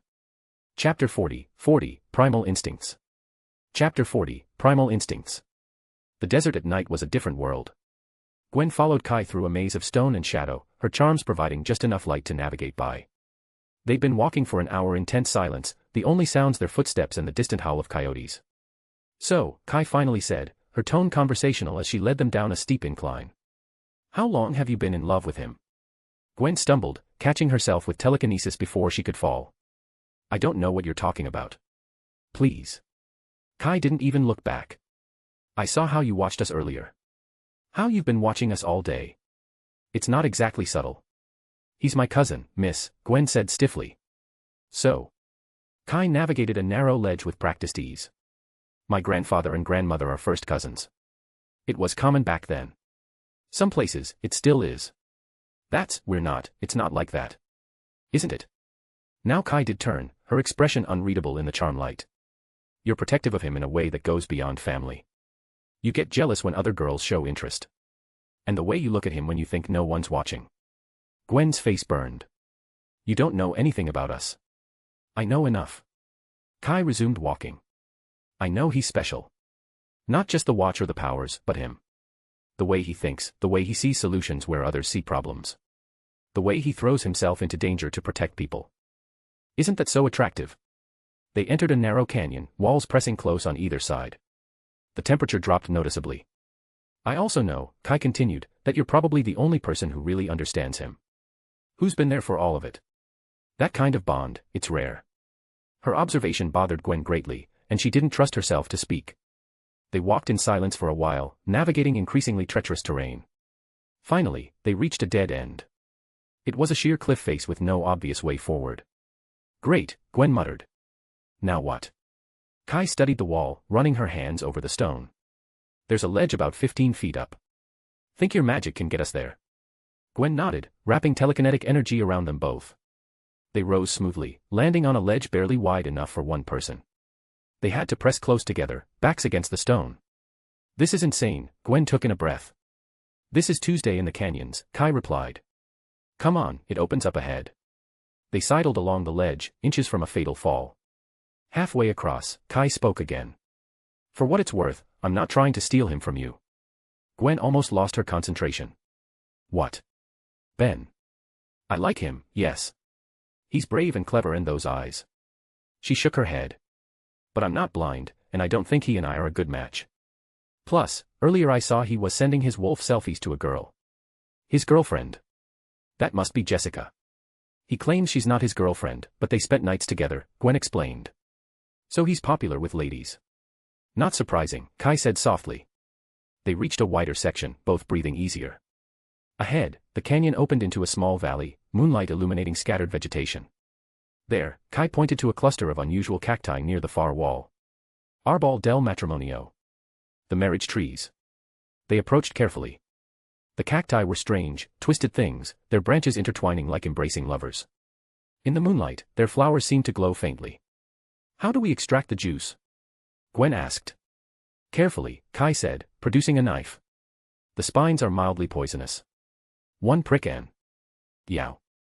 Gwen jerked backward, having sat directly on one of the smaller cacti. She jumped up, telekinetically plucking spines from her posterior. Son of a... Kai bit her lip, clearly trying not to laugh. I was going to say one prick and you'll have an embarrassing rash. Now you tell me, Gwen grumbled, her dignity thoroughly shredded. But as Kai carefully extracted the precious juice into a vial, both women relaxed and were smiling. Perhaps it was the shared danger of the cliff or the ridiculousness of the situation, but it had broken down some barrier between them. You don't need to worry about me, Gwen said quietly. Ben and I are not like that. He's just a brat, after all. Kai stoppered the vial, tucking it safely away. She stared at Gwen for a bit and then smiled. I'm glad my observation was wrong, then. Thank you for not throwing me off the cliff when you had the chance. Now I won't feel guilty talking to him. I thought you said you two aren't a good match, and you'll back off since he has a girl already. Gwen held back a frown, making Kai shrug. We can mend each other and become good matches. As for the other girl, isn't it natural for a fine man to attract multiple possible partners? I just have to win in the competition, Kai grinned. Well, all this is considering we meet again in the future. Gwen stared at her for a moment, but didn't say anything. Then she turned around. Let's go and find them. Night's still young. A howl split the night air. Not a coyote but something deeper, more primal. Both women froze. Ben, they said in unison. Without another word, they ran. Miles away, Ben Tennyson was losing himself. The transformation had accelerated the moment they'd left the reservation. Unlike the usual transformations, his human form felt like a distant memory now, replaced by something caught between man and beast. He loped on all fours when the terrain demanded it, his enhanced senses painting the world in impossible detail. He could smell everything, not as good as wild mutt but not that far off. Max's determination tinged with fear. Wes's calm acceptance layered over old grief. The Yenaldushi's trail was like a neon sign pointing west, alien metal and corrupted flesh and purpose. Ben. Max called from behind. Slow down. We need to stick together. But Ben couldn't slow down. The hunt sang in his blood, an imperative older than thought. His prey was out there, another predator in his territory. The human part of him knew this was wrong, dangerous, but it was drowning under waves of instinct. He crested a ridge and saw it, the NASA satellite station, a collection of dishes and buildings that looked quite fragile under the stars. And there, working at the base of the largest dish, was the Yenaldushi. It had connected its beacon to the satellite systems, alien technology merged with human in a configuration that hurt to perceive. Symbols crawled across the dish's surface like living things, purple energy crackling between connection points. Ben didn't think. He howled high. It was a sound that shattered the desert silence and announced his challenge to the world. Grghh. The Yenaldushi's head snapped up, those impossible eyes meeting his across the distance. It abandoned its work, dropping to all fours in mirror of Ben's stance. They charged. The collision was thunderous. Two monsters of fang and claw and primal fury clashed with incredible power and beastly growls, neither giving ground. Ben wasn't fully transformed yet, but even at 80% he was stronger thanks to the Omnitrix making him the prime of any species. But the Yenaldushi had experience, centuries of hunt and kill encoded in its movements. They rolled across the desert floor, tearing gouges in the earth. Ben's claws raked across alien flesh that bled light instead of blood. The Yenaldushi's teeth found his shoulder, injecting something that burned like acid. Ben. Max and Wes had arrived, the old plumber raising an energy weapon. Get clear. But Ben couldn't hear him over the roar of blood in his ears. He drove his knee into the Yenaldushi's stomach, following up with a haymaker that sent it flying. It hit a boulder with a crack that split stone. The creature rose, shaking its head. Then it did something unexpected. It spoke. "Nu, pup," it growled, the words distorted but understandable. "You don't understand. Must complete mission. Masters demand." "Don't care," Ben snarled back, surprised he could form words. "This is my territory. My people. Get out." They clashed again, but this time Max's weapon spoke. Blue energy wrapped around the Yenaldushi's leg, sending it stumbling. Ben pressed the advantage, driving it back, but he suddenly felt a little weak. The partial transformation was unstable, his human DNA fighting the alien influence. Just as the Yenaldushi prepared a desperate counterattack, two figures appeared on the ridge. "Now!" Gwen shouted. Wes moved with surprising speed for his age, the silver pendant glowing with Kai's cactus juice. He pressed it against the Yenaldushi's chest as it reeled from Ben's assault. Nothing happened. The creature laughed, a sound like grinding metal. "Superstition," it spat. "Your magic means nothing." It backhanded Wes, sending the old man flying. The pendant clattered across the ground, useless. "Grandfather." Kai roared in worry, and that seemed to resonate Ben's rage. He roared in fury but the Yenaldushi didn't look scared. The Yenaldushi advanced, victory in its alien eyes. And then Ben's muscles expanded in with a surge of green light. The partial transformation expanded into something more perfect, replaced by something pure and powerful. Ben felt his consciousness expand as the Omnitrix finally activated. Yes. The new DNA sample was fully integrated. When the light faded, Blitzwolfer stood in the desert. He was magnificent and terrible. 10 feet of muscle and fur and predatory grace, silver-white in the moonlight. The Omnitrix symbol gleamed on a belt around his waist, proclaiming this as a chosen form, not a curse. Aru. The sonic howl that erupted from Ben's throat was weapon and declaration combined. It hit the Yenaldushi like a physical force, sending it tumbling across the ground. "It's not a spirit," Wes whispered from where Max was helping him stand. "It's a Starwalker. He's become an alien." "Hell yeah." Ben reveled in the form, now stabilized by the Omnitrix. Every sense was heightened beyond even the partial transformation. He could hear heartbeats from 100 yards away, smell emotions like colors on the wind. But more than that, he was in control. This wasn't a curse or corruption unlike the others thought. This was power, directed by will. The Yenaldushi rose, fear now mixing with its determination. It tried to howl back, to match Ben's sonic assault, but Ben had already moved. He used the howl strategically, shattering the ground beneath his opponent's feet. When it stumbled, he was there, claws raking across its beacon device. The alien technology sparked and died. No, the creature wailed. The masters, the invasion. Not happening, Ben growled, his voice carrying harmonics that made reality shiver. They fought across the satellite station, but it wasn't really a contest anymore. Ben was faster, stronger, and most importantly, smarter. He used sonic blasts to create barriers, to disorient, to control the battlefield. When the Yenaldushi tried to flee, he hauled it into submission. How could an alien of the space spices defeat Ben Tennyson? Finally, he stood over his defeated foe, one clawed foot on its chest. The Yenaldushi looked up at him with those impossible eyes, and Ben saw something unexpected. The creature had respect in its eyes. "You are true alpha," it wheezed. "I yield." Max approached with weird plumber energy restraints, binding the creature's hands and feet. "Nice work, Ben. You okay in there?" "Absolutely perfect, Grandpa." Ben nodded, then tilted his head back and howled victory to the stars. The sound echoed across the desert, primal and pure. The Omnitrix flashed green, and he returned to his human form now that the battle was done. He stood there in torn clothes, human again, but the wild was part of him now, and everyone could see it. For there was a little change. No, not little.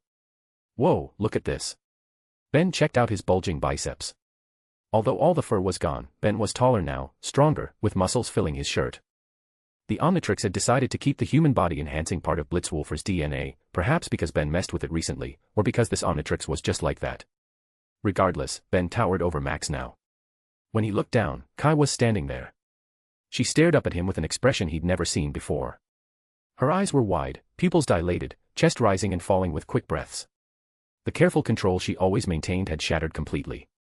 "That," she said, her voice husky with something that made Ben's new instinct sing, "was the most incredible thing I have ever seen." Before anyone could react, she reached up, stretching to her full height, and pulled his face to her level. The kiss was fierce, hungry, full of adrenaline and odd primal attraction. Ben's arms came around her automatically, lifting her off the ground as he kissed her back. For a moment, the desert held its breath. A girl and an odd boy with the shadows of 11 monsters under his feet, silhouetted against the stars, locked in an embrace that defied logic but made perfect sense. A few steps behind everyone, Gwen scowled while her hands clenched into fists. The charms on her necklace flickered with an odd feeling as she questioned if she was really sane or not. Max and Wes exchanged glances, the universal look of adults realizing they were witnessing something beyond their control. "Young people," Wes said finally. "Tell me about it," Max replied. The kiss finally ended, Kai's feet touching ground again. She looked dazed but satisfied, like she'd confirmed something vital about the universe. That she's a crazy freaky furry? Ben thought internally. Chapter 41, Natural Wonders. Chapter 41, Natural Wonders. Kai's lips still burned against mine 4 days later. Not literally, though with the way she'd kissed me after the whole werewolf thing, I wouldn't have been surprised if she'd left permanent marks. No, this was the kind of burn that sat in your chest and could make a lesserman check his phone every 5 minutes like some lovesick teenager. Which I didn't do, of course. No matter how childish I loved to act at times, I still had memories of a past life rattling around in my skull. Regardless, my phone often captured my attention whenever I was free, as I had to juggle 2 DMs at the same time. "Stop being a bum," Gwen said from across the rust bucket, not even looking up from her spellbook. "You've been on that phone for the last hour." "I'm not being a bum," I protested, watching Jessica type. "I'm chilling with my friends." "Girlfriends," she said, as if it were an insult. "You should be ashamed, Ben. Does poor Jessica know you've been cheating on her? You should contemplate how whipped you are." Says the girl who spent 3 hours organizing her charm collection alphabetically, then by color, then by magical resonance frequency. She finally looked up, green eyes narrowing. "That's called being thorough. Unlike some people who kiss random girls in the desert and then pine after them for days. First of all, she kissed me. Second, it's been 4 days, not days. And third, she's the one who, my phone buzzed as a message came. It was from Kai. "Kai, logging off for the day, will be a bit busy. Grandpa sends his regards. Don't forget your promise." Ah, yes, the promise. After the adrenaline wore off and we'd handed the Yenaldushi over to the plumbers, Kai had cornered me before we left. Made me swear I'd visit her at NYU when summer ended, and said she had archaeological finds she wanted to show me. Me, wouldn't miss it.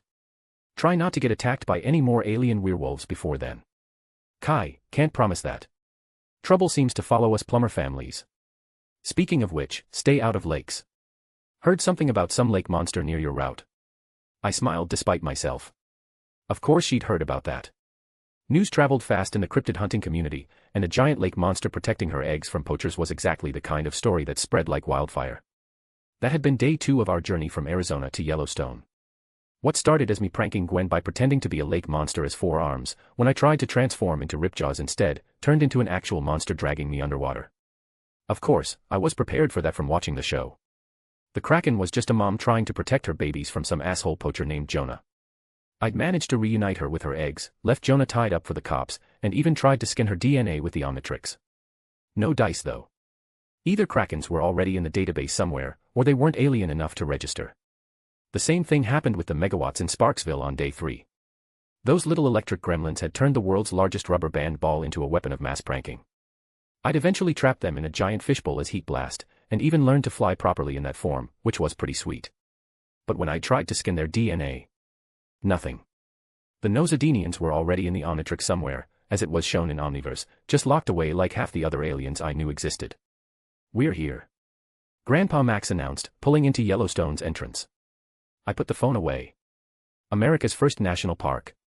2 million acres of pristine wilderness, geothermal wonders, and bears that will eat our faces, I finished. Can't wait. Don't be such a downer, Gwen said, but there was less bite to it than usual. She'd been weird since Arizona. Not quite cold shoulder territory, but different. Watching me more. Getting quiet whenever I mentioned Kai. I wasn't blind. I knew what jealousy looked like. What I didn't know was why my cousin was feeling it. We'd been trading barbs and saving each other's lives all summer, but somewhere along the way, something had shifted. The teasing felt different now. Odd. And the way she'd hugged me before the Yenaldushi hunt. What was I supposed to do with that? Look at this beauty. Grandpa gestured at the landscape rolling past our windows. Pine forest stretched to the horizon, broken by meadows where actual buffalo grazed. Steam rose from random spots in the ground, as if the earth were venting its frustration. We're going to see Old Faithful, the Grand Prismatic Spring, maybe even spot some wolves. I've had enough wolves for one vacation, I muttered, but I had to admit that the place was pretty incredible. Even through my forced teenage apathy, I could appreciate the raw, untamed beauty of it all. Actually, Gwen perked up, I've been reading about Yellowstone's energy convergence points. The geothermal activity creates natural ley lines that could amplify magical resonance. If I can tap into that, you could turn into an even bigger nerd. I suggested, trying to get a reaction from her. She threw her pencil at me. I grinned and caught it without looking, because my reflexes were enhanced slightly after my body's sudden growth. I'm thinking more like supercharging my spells. Imagine what I could do with that kind of power boost. Probably blow something up, I said. You've been getting pretty trigger-happy with those charms lately. Says the guy who turns into a giant moth and crashes into buildings. That was one time. And Stinkfly isn't a moth, he's a you-know-what. Never mind. I stood up, stretching muscles that were still getting used to being bigger. The incident with the Blitzwolfer transformation had left me with an extra 6 inches of height, leaving me at 6 feet 2 inches, and enough muscle mass that none of my shirts fit right anymore. We were soon outside, breathing the fresh air of Yellowstone. Nature truly was beautiful. We roamed the grass for 5 minutes, and then my stomach rumbled. Guys, I'm hungry, I said, beginning to fiddle with my watch. I'm going XLR8 and getting some burgers from Casper. I'm not eating whatever nightmare fuel Grandpa's about to cook up. Burgers?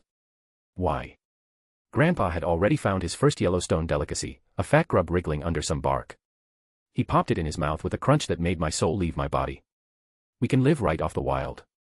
Mix it with some sun-warmed tomato paste, and 2 cheeseburgers, extra pickles, side of onion rings, Gwen said quickly, quick to abandon her cold shoulder act in the face of Grandpa's cuisine. And a chocolate shake. Large. I looked at her. Thought you were mad at me. I'm hungry. There's a difference. Just hurry back. XLR8 delivery service, coming right up. I raised the Omnitrix, already scrolling to my speed demon form.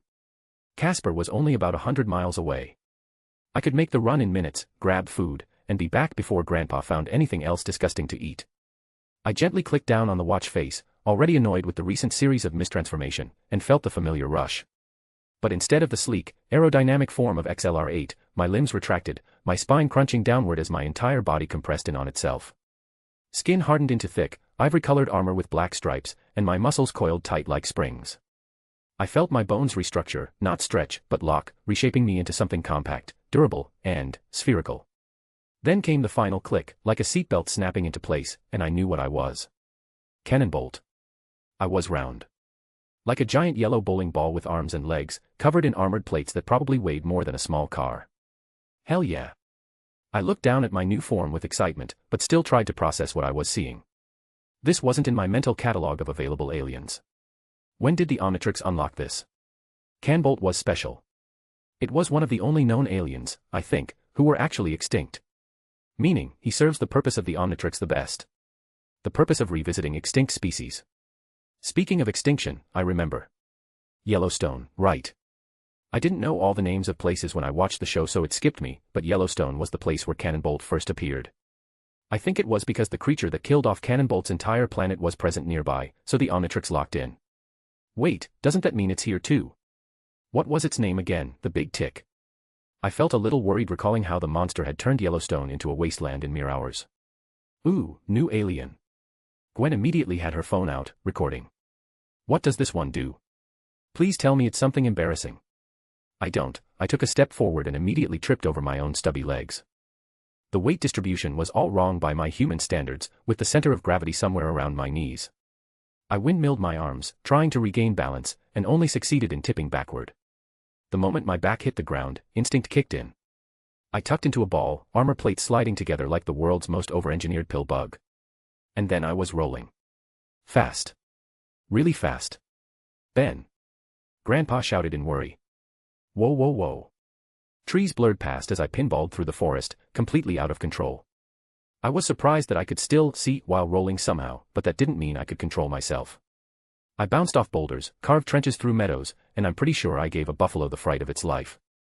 Every impact just added more momentum, turning me into a runaway wrecking ball. Pete Professor. A young voice shrieked somewhere ahead. There's a weird monster here. Oh great. Civilians. Just what I needed. I tried to uncull, to break, to do literally anything besides barrel toward innocent bystanders like a discount Sonic the Hedgehog. No luck. Cannonbolt was really fast, yep. But right now only one direction, wherever physics decided to throw me. I burst through a line of trees into a clearing where a group of teenagers stood frozen in shock. My brain registered details in slow motion. There was camping gear, educational materials, that particular field trip energy of a school group. And leading them, red hair catching the sunlight, was... Oh, you've got to be kidding me. Jean Grey dove to the side as I thundered past, missing her by inches. I hit a rock formation at just the right angle to launch skyward, giving me a perfect view of my impending doom. Old Faithful, preparing for its hourly show, with dozens of tourists gathered around. This was going to make the news in all the wrong ways. At the last second, I managed to shift my weight, changing trajectory just enough to crash into a nearby hill instead of the geyser. The impact finally killed my momentum, leaving me dizzy and disoriented as I uncurled back to humanoid form. Ow, I groaned, trying to remember which way was up. Ben Tennyson. Jean's voice, closer now. Cautious but not hostile. Is that you? I managed to focus on her face. She looked different from our last encounter, less put together, more casual in hiking gear and a Xavier Institute t-shirt. Behind her, I could see other familiar faces approaching. I ignored them for now. Hey, Jean. I tried for casual, like I hadn't just played Demolition Derby with a national park. Fancy meeting you here. She helped me to my feet, surprisingly strong for someone without super strength. Her head snapped to the side, and worry flashed. Magister Tennyson, Miss Tennyson, she called over her shoulder. I'm so sorry about this. We didn't do this, Anne. It's fine, dear, Grandpa said, appearing with Gwen in tow. He had his public face on, the one that made him seem like just another harmless grandfather instead of an intergalactic police officer. No harm done. Ben transformed into a new hero and lost control.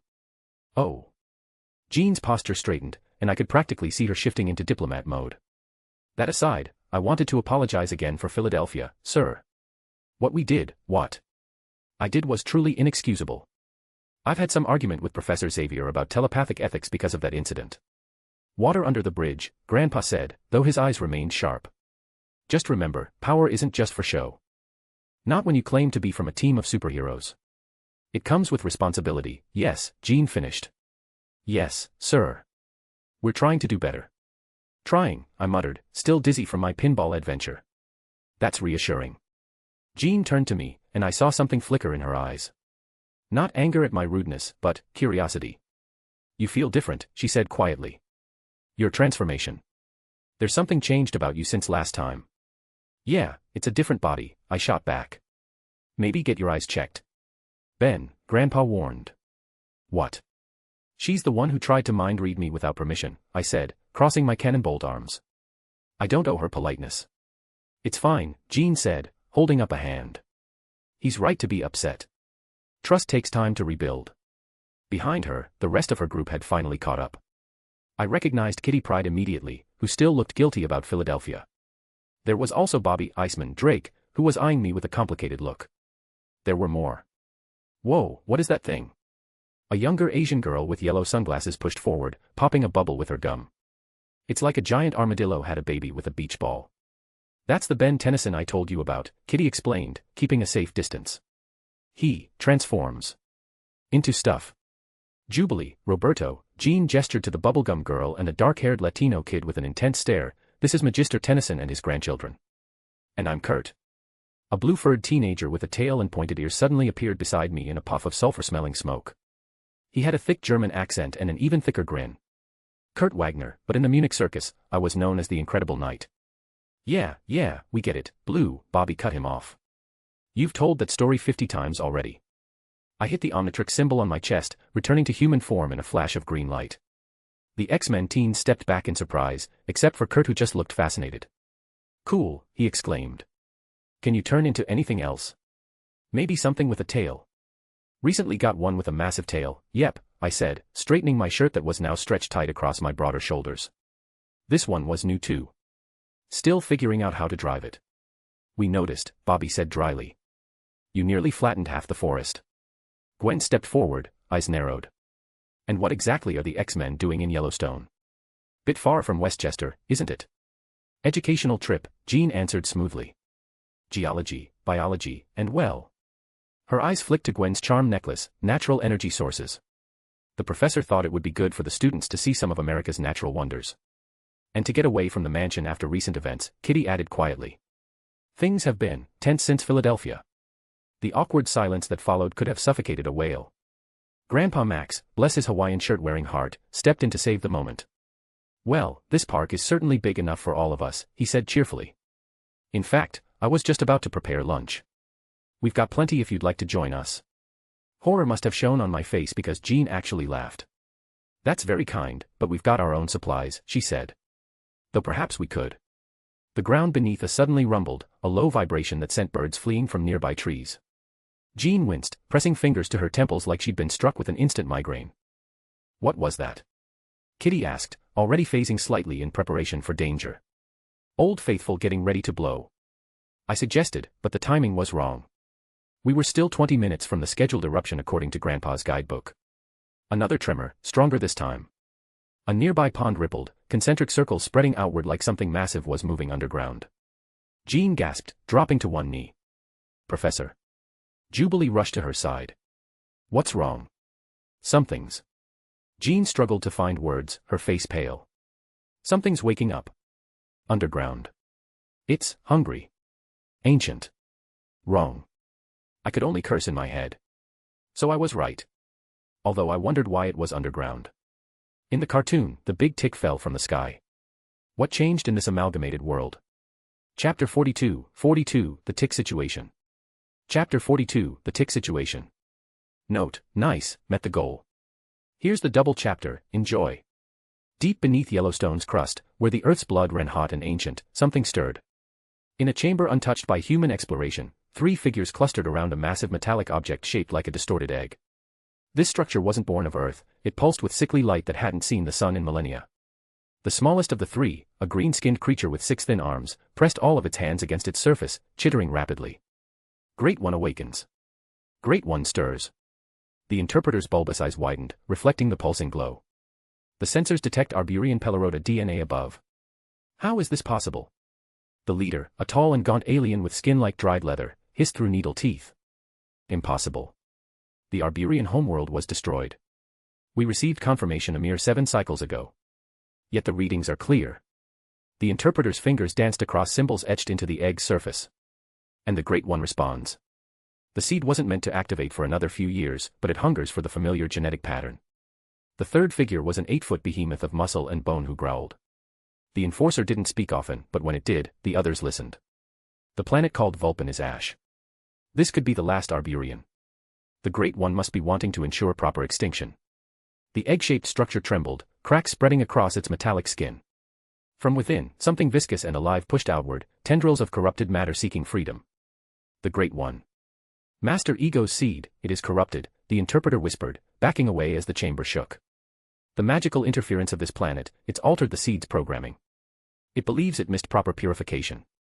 The leader's grimace transformed into a macabre smile. Early activation means our service ends early. We can finally leave this primitive mud ball. Praise be to the Great One, the interpreter squealed, as the chamber's ceiling began to collapse. On the surface, the tremors intensified. Something's wrong with the geothermal activity, Grandpa Max said, professional concern replacing his friendly demeanor.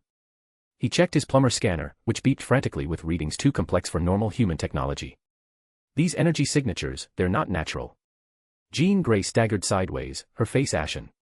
Blood trickled from her nose as psychic feedback hammered her consciousness. So many voices, she gasped. Worship, hunger, consumption, preparing. Oh God, it's thinking about eating the planet. The ground split 20 feet away, steam and scalding water erupting where there shouldn't have been a geyser. Tourist screams echoed across the park as similar eruptions appeared randomly across the landscape.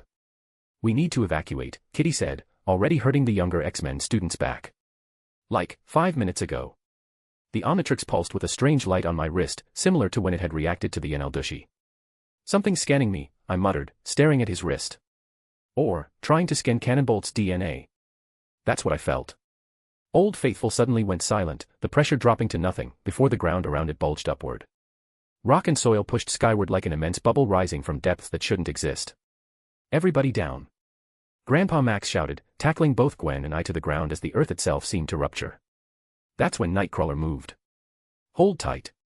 He disappeared in a burst of blue mist every other second, and one by one the people vanished.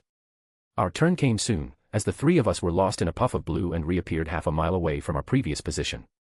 Look there. Gwen pointed. With a thunderous roar that shattered windows for miles, something massive erupted from below Old Faithful. Not falling from space, but rising from beneath, a meteorite in reverse, trailing earth and magma instead of cosmic fire. The object was massive, easily the size of a building, its surface a nightmarish blend of metal and organic matter. As it breached fully into daylight, those who dared look could make out a shape like a bloated tick, pulsing with sickly orange light. The Great One rises, a voice shouted from somewhere behind the fleeing tourists, loud as if to announce to the world itself. The cleansing begins. Grandpa Max's face went slack with recognition and horror. Ah, I know what this is. He said. Studied a case about it about 2 decades ago. This is not good news. He couldn't be more right. In just half a minute, the massive tick-like creature was fully out of the ground, with only its bottom planted on the soil. It wasn't alone. 3 smaller figures burst from the underground crater, rising on individual platforms of twisted metal and organic matter. Even from half a mile away, I could make out their grotesque forms. They were as I remembered them from the cartoon, except the realism made them uglier. One of them was multi-armed and chittering, another tall and skeletal, the third a hulking brute that looked like it could go against Hulk. Those 3 must be the Tick's minions, Grandpa said grimly, his scanner painting their energy signatures in harsh red. They came out of the ground. Who knows how long they've been preparing this for? Years. Decades, maybe. The creatures hovered there, surveying the chaos below like generals reviewing a battlefield. Tourists screamed and scattered in every direction as the ground continued to fracture, geysers erupting randomly across the landscape. As much as I want to beat up those minions and ask them what was going on, we need to get these people out of here, I said, already reaching for the Omnitrix. Agreed, Jean said, struggling to stand despite the psychic feedback hammering her skull. My students and I will. No, Grandpa cut her off with military authority. You're compromised. That thing has absorbed who knows how many planets and civilizations. All those alien souls, voices, they're clearly having an effect on you. Its psychic emanations are interfering with your abilities. Relax, we got this. Ben, get everyone to the north parking area. It's the only stable ground left. On it, Grandpa. I clicked down on the watch face, selecting XLR8 without hesitation. The transformation was like lightning. Everything stretched. My spine snapped upright, limbs elongating and narrowing. Skin turned sleek and obsidian, like polished armor. A tail unfurled behind me and my feet split into two backward-jointed claws. The world tilted as my center of gravity shifted forward. A helmet-like carapace clamped down over my skull, and I heard the whir of turbines spinning up inside my legs. Suddenly the world slowed to a crawl around me. My eyes traced the world. Panicked tourists moved like they were underwater, their screams stretching into low moans. Time to work. I became a blue and black blur across the landscape, a force of nature with a single purpose. A family of 4 huddled near a collapsing gift shop. I scooped them up in one fluid motion, their combined weight nothing to my enhanced strength. 3 seconds later, they were safely deposited in the north parking area, still processing what had happened. Back to the chaos. An elderly couple trapped between 2 spreading fissures. Grab, run, deposit. A group of college kids who'd been taking selfies when the world ended. All 6 of them gathered up and relocated before they could blink. I was efficient, powerful, but definitely not subtle. My speed created sonic booms that shattered windows and my passage left scorched earth where my feet had touched down. But it worked. The main tourist areas cleared in less than a minute. BAMF. Kurt Wagner appeared beside me in a puff of sulfurous smoke, his blue fur singed from the heat. Where I was a wide net, he was a surgical scalpel. He vanished again, reappearing inside a teetering cable car suspended over a newly formed chasm. BAMF. One terrified passenger safely teleported away. BAMF. Another. He was precise, methodical, but honestly limited. Every jump visibly drained him, sweat beading on his blue forehead as he made trip after trip. I watched him appear inside a ranger station with a collapsing roof, grabbing the staff inside one by one. Kurt's burning himself out, I said to Grandpa through the comm system he'd hastily distributed. He can only take. Tour bus. Gwen's voice cut through the radio, sharp with panic. Northwest Ridge. I spun to see the disaster unfolding. A large tour bus, packed with at least a dozen tourists, had swerved to avoid a massive fissure and ended up teetering on the edge of a cliff. The vehicle rocked back and forth, its rear wheels spinning uselessly in empty air while the front bumper scraped against crumbling stone. I started toward it, then stopped. The ground between me and the bus was a spider web of cracks and fissures. If I ran at full speed, the vibrations would trigger a landslide that would send the bus plummeting into the unstable riverbed below. BAMF. Kurt appeared beside the bus, then immediately doubled over, coughing up blood. Can't, too many trips, need a minute. Ice bridge. Bobby Drake shouted, extending his hands toward the chasm. Frozen water began forming a path from solid ground to the bus, but the intense geothermal heat from the fissures below melted it as fast as he could create it. It's like trying to build a snowman in a volcano. The bus lurched forward another inch. Screams came from inside. I've got this. Gwen stepped forward, her charms blazing with purple light. She didn't try to lift the bus since it was too heavy, even for her enhanced telekinesis. Instead, she anchored it in place, invisible force fields creating a web of support beneath and around the vehicle. Her face went tight with concentration, veins standing out on her forehead as she fought against gravity and physics. I can't hold it forever, she shouted, glancing at Jean who was still on the ground, clutching her head in agony. Ben, get them out now. I transformed back to human form and then immediately hit the watch again, this time getting cannon bolt. The armored form was perfect for this.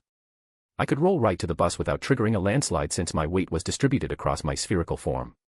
I tucked into a ball and rolled carefully across the fractured terrain, using my momentum to reach the bus without putting too much pressure on any single point. Once there, I uncurled and started pulling tourists through the emergency exits, my enhanced strength making it easy to lift them to safety one by one. Last one. I called out, grabbing the bus driver and leaping clear just as Gwen's telekinetic hold finally gave out. The empty vehicle tumbled into the chasm with a crash that echoed across the park. Area clear. Kurt reported through the comm, having recovered enough to finish evacuating the ranger station. All civilians accounted for. But Grandpa's voice was grim when it crackled through our radios. That's good, but... Ugh, we need to stop this. It's not just feeding, it's terraforming. Look around you.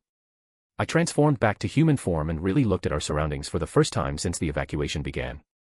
The landscape was changing before our eyes.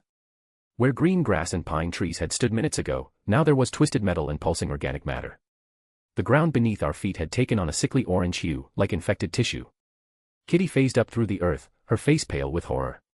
It has weird roots, she gasped. They're spreading like cancer through the entire park. Miles of them, all connected to that thing. The air quality had become horrible.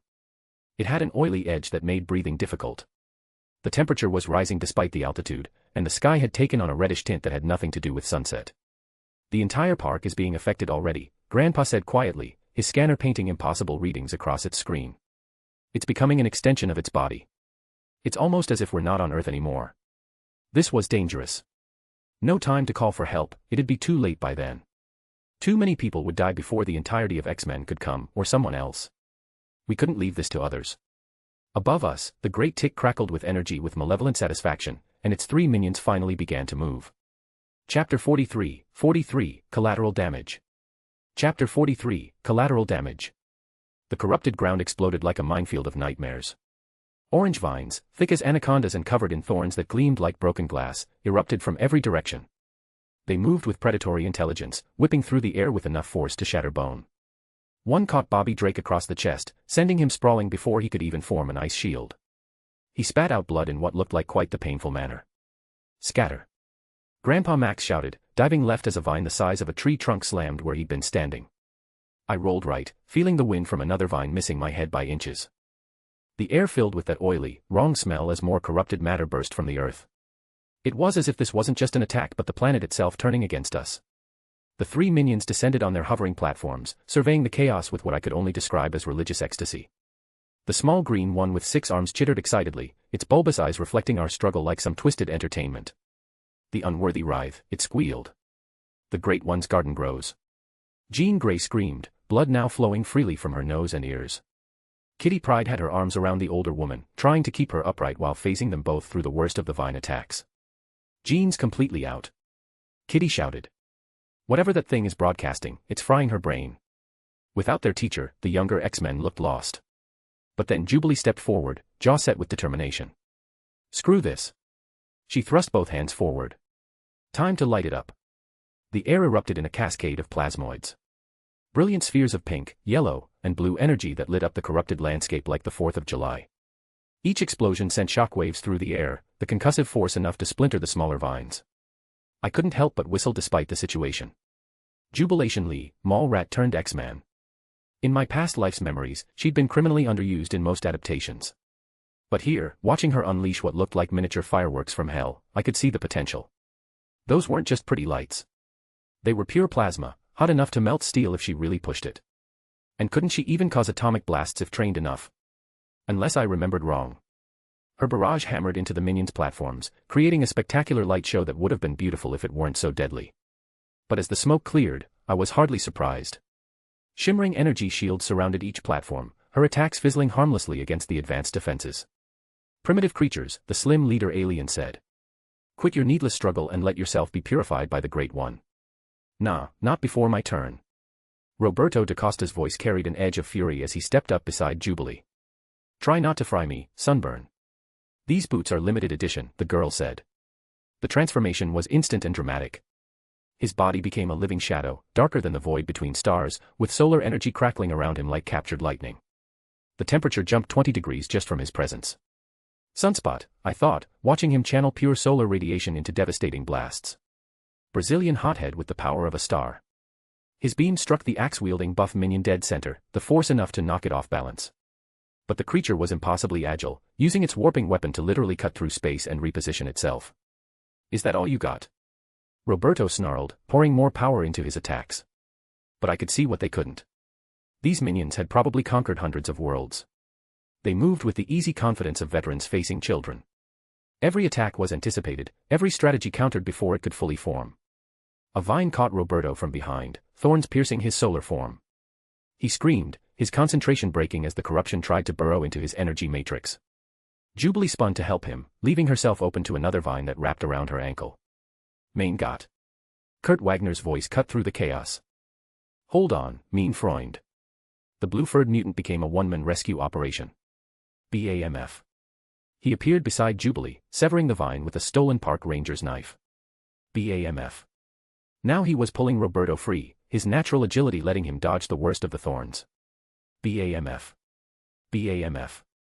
BAMF. Thanks for the assist, Nighty. Remind me to buy you a cho later, Jubilee said, winking at him. Each teleportation left a trail of sulfurous smoke, but Kurt didn't slow down. He'd push himself to the limit and beyond if it meant saving his friends. That was just who Nightcrawler was, the swashbuckling hero with a heart of gold, even if his body was already showing the strain. "I'm ending this," Kurt declared, his golden eyes fixed on the hovering minions. "If we take out their leaders." "Kurt, don't be stupid," I shouted, but he was already moving. BAMF. He appeared directly behind the six-armed interpreter, wrapping his arms around the creature in a flying tackle. The alien shrieked in surprise as they both plummeted from the platform. Kurt teleported away at the last second, leaving the interpreter to crash into the corrupted ground where its own master's vines immediately began to entangle it. One down. Kurt grinned, but I saw what he didn't. The leader alien had already calculated his next move. As Kurt began his teleportation to take out the second target, the creature shot a beam from its forehead at where he was, but at where he was going to be. The beams cut through dimensions themselves, creating a violent spatial disruption right in Kurt's path. The result was catastrophic. Kurt materialized halfway, his teleportation violently interrupted. The backlash sent him flying like a rag doll, his body contorting in ways that made my stomach turn. He hit the ground hard and didn't get up, blue fur matted with blood. "Kurt!" Kitty screamed, but she couldn't leave Jean. "Fall back." Grandpa Max's voice cut through the chaos with military precision. "Form a defensive perimeter. Ben, we need you to." "Yep, I know." I was already moving, slamming my hand down on the Omnitrix. I was curious how strong these kids were. That was why I hadn't intervened yet. I'd seen enough. The transformation washed over me in a wave of expanding muscle and bone. My perspective shot upward as I grew to 12 feet tall, clothes shredding as 4 massive arms burst from my torso. 4 arms. The battle cry erupted from my throat as I intercepted the charging brute enforcer alien. We collided like freight trains, the impact creating a shockwave that flattened the corrupted vegetation around us. This thing was strong. But not as strong as Hulk. While I was the peak version of a Tetramand. I blocked its incoming axe with one hand and yanked it free. I threw it aside and grabbed 2 of its arms with my upper hands while my lower fists hammered into its torso. Every punch sounded like thunder, but the creature just laughed, its hide barely denting. The laughter died when I began to use my upper arms. Behind me, I heard Gwen engaging the leader alien who shot beams from his head. She'd learned from watching the others fail. Instead of brute force, she used precision. Invisible threads of telekinetic energy wrapped around the minion's limbs, not trying to crush but to bind. Smart girl. Grandpa Max reinforced her strategy, firing high-tensile energy binders from his plumber weapon. When did he pull that out? The golden ropes merged with Gwen's telekinetic threads, creating a hybrid restraint that even the alien's powerful beams couldn't easily cut through. But even as we gained ground against the minions, I could see the real problem. The corruption was spreading faster now, reaching for Kurt's unconscious form, creeping toward the injured students. We were fighting the symptoms, not the disease. "They're just keeping us busy," I roared, ducking under the brute's wild swing. "The real problem is that thing." I grabbed the brute with all 4 arms, who were all bruised and bloody now, muscles tight as I lifted it overhead. With a grunt of effort, I hurled it directly at its leading companion. They collided in midair with a satisfying crunch, groaning in pain as the both of them tumbled from the sky. I clicked the Omnitrix and returned to human for a brief second. The Omnitrix was already glowing again as I made my choice. There was only one form that could handle this, one alien with a personal stake in this fight. In the cartoon, Ben had tried all 10 original aliens to break that tick. There was a whole cool sequence scene of him going from one alien to another, but the tick remains unbothered. It had its own offensive capabilities, after all. Although I was 8 years older than the original cartoon Ben, and so my aliens were stronger too, why risk it when I knew the solution to this problem already? Green light washed over me as I shrank down, my body compressing into a spherical shape. Armor plates clicked into place as I became the last son of a murdered world. Cannonbolt. The remaining conscious worshipper, the 6-armed interpreter still struggling in the vines, screamed in a mixture of rage and absolute terror. No. The Arburian Pelorota. It must not defile the Great One. This is blasphemy. Blasphemy. I ignored its cries, tucking into a perfect sphere. The corrupted landscape that had been our enemy became my highway. I bounced off biomechanical spires, using each impact to build momentum. Faster and faster, until I was less a rolling ball and more a guided missile. The great tick loomed before me, a mountain of corrupted flesh and alien technology. Up close, I could see the pores covering its hide, each one secreting acids that hissed and bubbled. But they were also weak points. Entrances into its body. I aimed for the largest one and dove in. The sensation of piercing through its hide was indescribable. Like punching through wet leather filled with battery acid. The smell hit me even through Cannonbolt's alien physiology, decay and ozone, and something fundamentally wrong. But once I was inside, something primal took over. A feeling belonging to Cannonbolt and not quite Ben. This thing had destroyed Arborea. It had murdered every Arborian Pelorota in existence, turning a peaceful species into cosmic history. And here I was, wearing their DNA like a memorial, inside the creature that had committed genocide. The satisfaction that flooded through me wasn't entirely my own. Some part of it came from the DNA itself, a genetic will of justice finally served. I became a pinball of pure destruction. The great tick's interior was a cathedral of horror, full of pulsing organs the size of houses, bioluminescent conduits carrying energy like corrupted blood, walls of flesh that quivered with each impact. I didn't hold back. I ricocheted off what might have been its primary heart, the organ exploding in a shower of orange ichor. My next bound severed a major conduit, sending sparks of alien electricity arcing through the creature's body. Every bloody impact was calculated chaos, using the monster's own anatomy against it. Deeper I went, following some instinct I didn't fully understand. There, at the center of it all, I found it. A massive cluster of neural tissue, protected by rings of bone and metal. The brain, or whatever passed for one in this abomination. I didn't hesitate. Building up as much momentum as possible, I slammed directly into it. The neural cluster exploded like an overripe fruit filled with fireworks. The psychic backlash should have been devastating, but Cannonbolt's simple nervous system just shrugged it off. Around me, the great tick's body began to convulse, its death throes shaking the entire park. I rolled out the way I'd come, bursting from the creature's hide as it began its death spiral. But instead of exploding like I'd expected, it did something else. It shriveled, like a grape becoming a raisin in fast forward. The biomechanical shell cracked and crumbled, turning to dust that scattered on the wind. As the last of it disintegrated, a wave of emerald green energy pulsed outward. Everywhere it touched, the corruption receded. Orange turned back to brown, twisted vines became normal plants, and the very air seemed to clear. In seconds, Yellowstone looked as if the nightmare had never happened. The Omnitrix flashed green, leaving me human and exhausted in the middle of a pristine clearing. I stood on shaky legs, taking in the impossible sight. Where the great tick had been, only a circle of enriched soil remained, already sprouting with new grass. Around me, the surviving X-Men stared in various states of shock. Roberto was helping Kurt sit up, the teleporter conscious but clearly concussed. Kitty still cradled Jean, whose nosebleed had finally stopped. Bobby was already creating ice packs for the injured. And then there was Jubilee. She pushed off from the tree she'd been leaning against, trying to look casual despite the O written across her face. Her yellow jacket was torn, revealing a Dazzler concert tee underneath. She popped her ever-present bubblegum, the sound sharp in the sudden quiet. "So," she said, sauntering over with a confidence that didn't quite hide how impressed she was. That was insanely impressive. She stopped just inside my personal space, close enough that I could smell her strawberry lip gloss mixing with the lingering sulfur from Kurt's teleportation. Her dark eyes traced from the dust that had been a planet killer to my face, a slow smile spreading across her lips. "Got to ask though," she continued, voice dropping to something almost purring as her eyes skid across my newly gained cheek muscles. "What's your number? You know, in case we run into more world-ending monsters." Purely professional interest. The problem was dealt with. The world saved. The Avengers should thank me. Image here. Chapter 44, Campfire Confrontations. Chapter 44, Campfire Confrontations. Note, we did not meet the goal, but I'm posting double chapter anyway to not cliff you guys. Better start voting. Disappointed face, broken heart.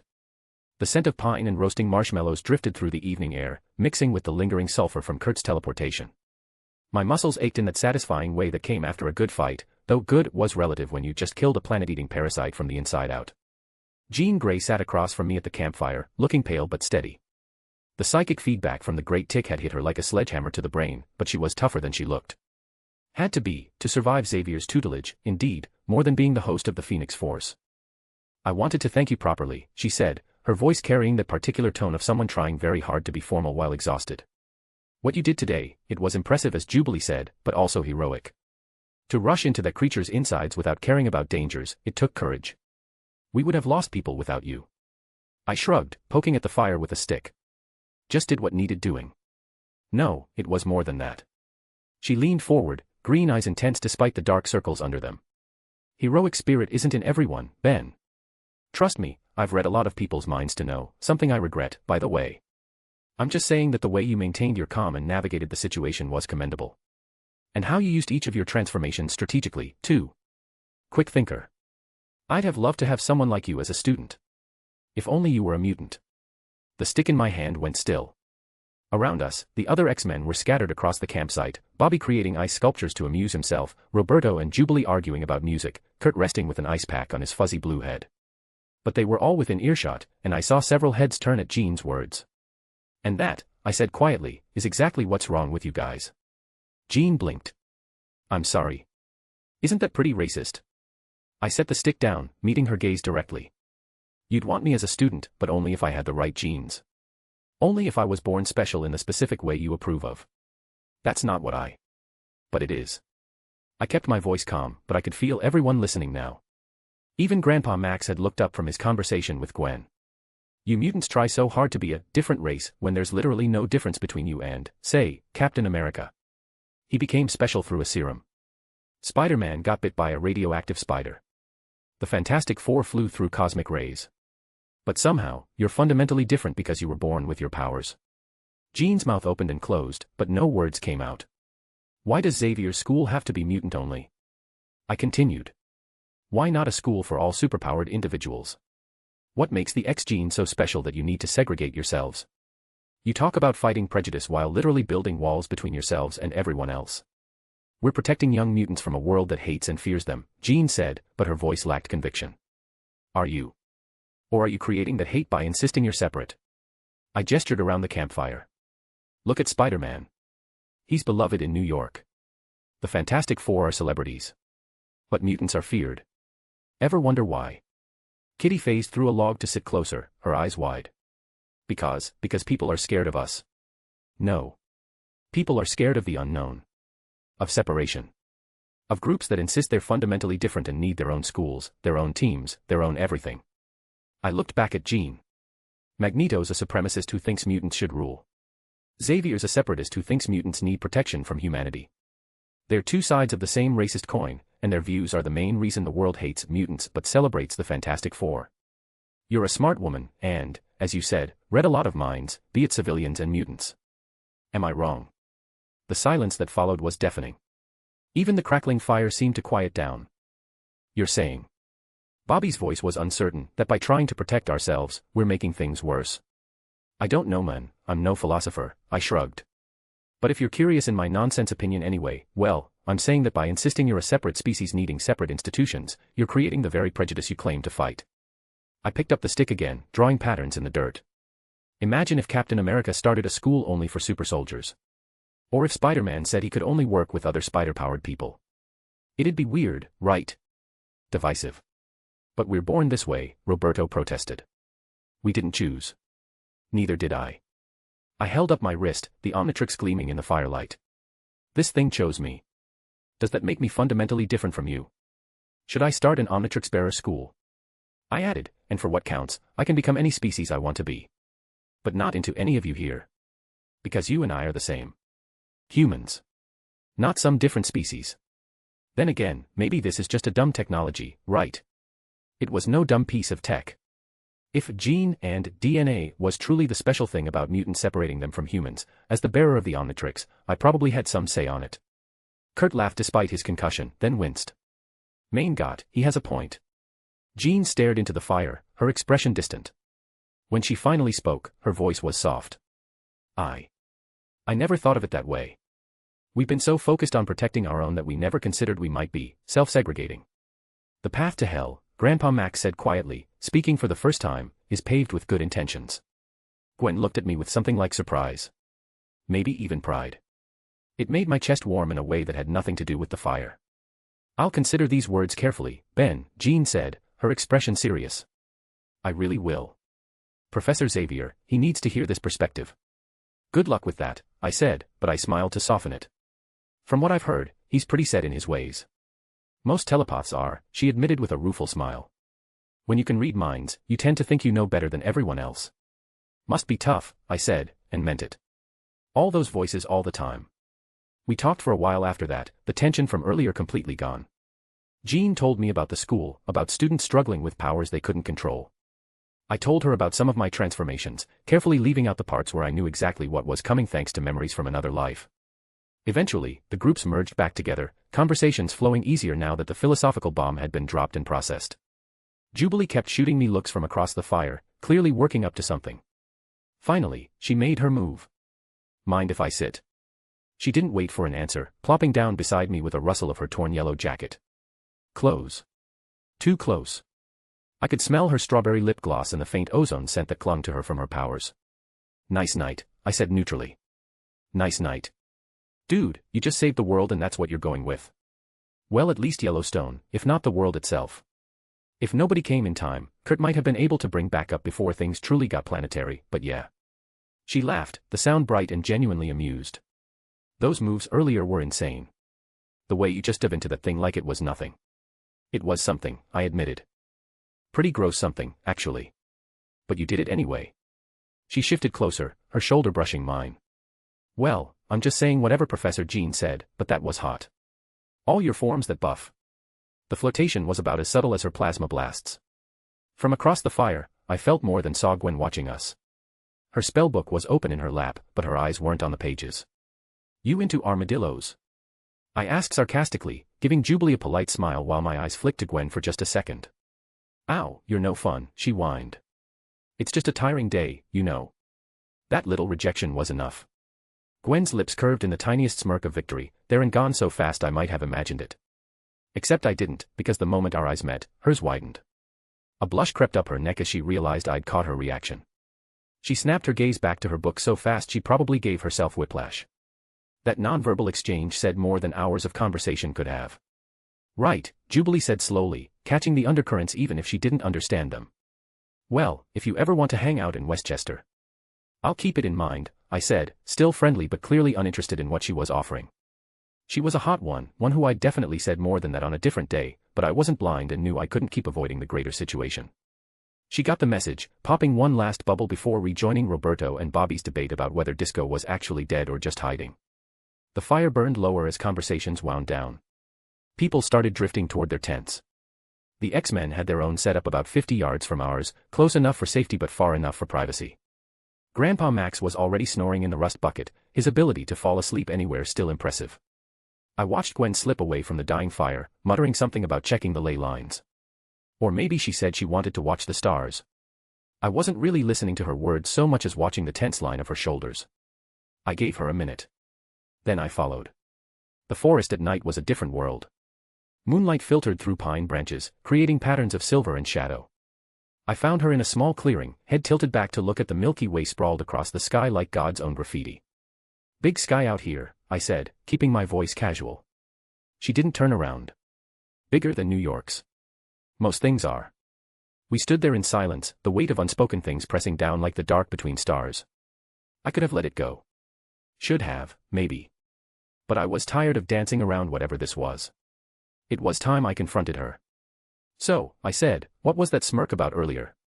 Image here. Chapter 45, Odd Things in the Woods. Chapter 45, Odd Things in the Woods. The moonlight filtered through the pine canopy above, casting dappled silver across the small clearing where we stood. The air was cool, tinged with the earthy scent of moss and the faint smokiness of the distant campfire. So, I said, what was that smirk about earlier? Her spine stiffened. I don't know what you're talking about. You're imagining things. Am I? I stepped closer, not aggressive but not backing down either. Because from where I was sitting, you looked pretty happy when I brushed off Jubilee. That's ridiculous. Is it? Just like it was ridiculous when you got upset about Kai in the desert. Or when you went cold shoulder after the Jessica situation. I kept my voice calm, just laying out facts like evidence in a case. I'm not blind, Gwen. I see the way you react when other girls. She let out a nervous laugh. Are you crazy, Ben? You. Who'd like you, you stupid dweeb? She looked at me with what she thought was a mocking smirk, but it was shaky. I stared into her eyes, and thanks to my recent enhancements, I was looking down at her. Something that had never been the case before since I was quite short. I remained quiet, unwilling to reply to her taunt. She swallowed her saliva, and then an angry look crossed over her face. Look at you acting so cool, she grumbled, eyes blazing in the moonlight. You want to know why I acted like that? Because of you. You're the one who started all this. I blinked, not expecting the accusation. Me. Yes, you. She stepped closer, finger jabbing at my chest. The way you tease me, the way you started looking at me like. She made a frustrated gesture. You act like you want me to be jealous. You can't just flip a switch and expect me to be fine with you flirting with every girl from here to New York. I don't flirt with. Kai kissed you and you didn't push her away. She caught me off guard. And why would I push her away? She's hot. Are you hearing yourself? And, she continued, after the Hulk right. You stay over at Jessica's place and come back with hickeys. That's not, wait, you notice those. Isn't that worse? Hello, Miss Gwendolyn. I accused her back. This is what I'm asking you about. Isn't it crazy for you to be feeling and acting this way toward me? Of course I noticed. Her voice cracked slightly, slow to hear everything I said and only focusing on the first question. I notice everything about you, you stupid, oblivious.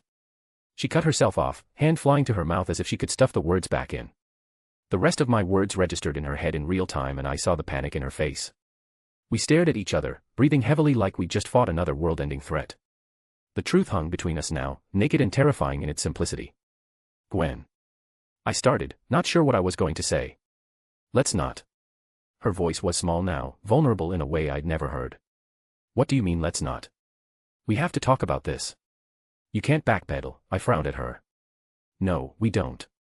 We can pretend this conversation never happened. We can go back to normal. But even as she said it, we both knew that was impossible. There was no normal to go back to. Maybe there never had been. Is that what you want? I asked softly. She laughed, but it sounded more like a sob. What I want. What I want is to not be feeling this way about my cousin. What I want is to not get jealous when other girls look at you. What I want is. She trailed off, shoulders shaking slightly. I closed the distance between us, reaching out to touch her arm. She didn't pull away. What do you want, Gwen? She looked up at me, and in the moonlight, her eyes were liquid silver. I want you to stop making me feel like this. I want you to stop being so. So what? So you. The words burst out of her like a dam breaking. So brave and stupid and heroic and infuriating and. Her breathing was shaky, uneven. I could see her pulse fluttering at her throat, quick as a hummingbird's wings. My hand was still on her arm, thumb brushing the soft skin there. When had I started doing that? Oh my God, she whispered, the full weight of realization crashing down. Grandpa will kill us. Well, I said, my voice rougher than I intended, he doesn't have to find out. Even if he did, I won't let anybody hurt you. Not even Grandpa. The words hung in the air between us, both promise and dare. Something shifted in her expression, fear giving way to something else. Something that made my breath catch. Ben, she said, and my name on her lips sounded like a question and an answer all at once. The world shrank to just this clearing, just this moment. Her hand came up to rest on my chest, right over my heart. I wondered if she could feel how fast it was beating. This is crazy, she whispered. Yeah, I agreed. We shouldn't. Probably not. But neither of us moved away. If anything, we drifted closer, caught in each other's gravity. I could see the exact moment she made her decision. Her eyes flickered to my lips, then back up, and something fierce and determined blazed in her expression. Screw it, she muttered. She grabbed the front of my shirt and pulled. I bent down, she stretched up, and our lips met in the middle. The kiss was hesitant for exactly one heartbeat. Then it was everything. It was every argument we'd ever had, every time we'd saved each other's lives. It was the frustration of weeks of denial and the relief of finally giving in. Her lips were soft and demanding, tasting faintly of the chocolate she'd been sneaking earlier. My hands found her waist, pulling her closer as she made a small sound that shot straight through me. This was Gwen. My cousin. My partner. She bit my lower lip gently, and every rational thought evaporated. There was only this, her body pressed against mine, her fingers twisted in my shirt, the little gasps she made when I tilted my head to deepen the kiss. We broke apart only when oxygen became necessary, both breathing like we'd run a marathon. Her lips were swollen, cheeks flushed, and she'd never looked more beautiful. Well, she said, voice unsteady, that happened. Yeah, I agreed eloquently. We stared at each other, the magnitude of what we'd just done slowly sinking in. Everything had changed. There was no going back from this. What do we do now? She asked. I went quiet for a long moment as I touched her cheek gently, thumb brushing over the soft skin. I don't know. But for starters. What do we do now? She asked. Her mind raced as she stood there, fingers twisting in the hem of her shirt. She could still feel the ghost of Ben's lips on hers, the way they pressed with a hunger that matched her own, a forbidden fire that had been smoldering for weeks. Now, it threatened to consume her entirely. This is wrong. So wrong. Grandpa would lose it. Society would lose it. But. God, Why does it feel so rightfully perfect? Her cheeks burned as she recalled the intensity of that first kiss, the way Ben's hands had gripped her waist like he'd never let go. She shouldn't want this. She couldn't want this. But every fiber of her being screamed for more. Ben's voice broke through her spiraling thoughts, low and rough, pulling her back to the present. I don't know. But for starters. Before she could process what he meant, he stepped closer, his taller frame looming in the dim light. Those extra inches he'd gained from the Blitzwolfer incident made him seem almost otherworldly now, a tower of strength and unfamiliarity all at once. His hand slid up to cradle her jaw, thumb brushing her cheek, and then he kissed her again. Gwen's breath hitched as their lips crashed together, the hesitance of before gone in an instant. This kiss was raw, desperate, like they were both trying to pour every unspoken word into it. Her hands fisted in his shirt, pulling him closer as his tongue brushed hers, sending a jolt straight down her spine. The world around them. The chirping crickets, the rustling leaves. They all faded into a distant hum. All she could feel was him, the heat of his body, the way his fingers tightened on her waist like he was anchoring himself to her. They stumbled slightly, her back brushing against the rough bark of a nearby tree, but neither of them cared. Her nails dug into his shoulders as she pressed herself against him, the need building like a storm inside her. This is crazy. I'm crazy. But I don't want to stop. I can't stop. Every touch, every gasp, felt like it was rewriting the rules they'd lived by their whole lives. Finally, they broke apart, panting, foreheads pressed together. Gwen's voice came out shaky, barely above a whisper. Ben, we can't go further, not here. Not in the middle of nowhere like this. His gorgeous green eyes glinted with a mix of mischief and frustration as he caught his breath. When else? Think with that beautiful head of yours, my cute little nerd. We're always with Grandpa. Sneaking around in the rust bucket ain't exactly private either. Her face flared red at the nickname and at the implication of his words. She crossed her arms, trying to hide how flustered she was, her freckles practically glowing in the moonlight.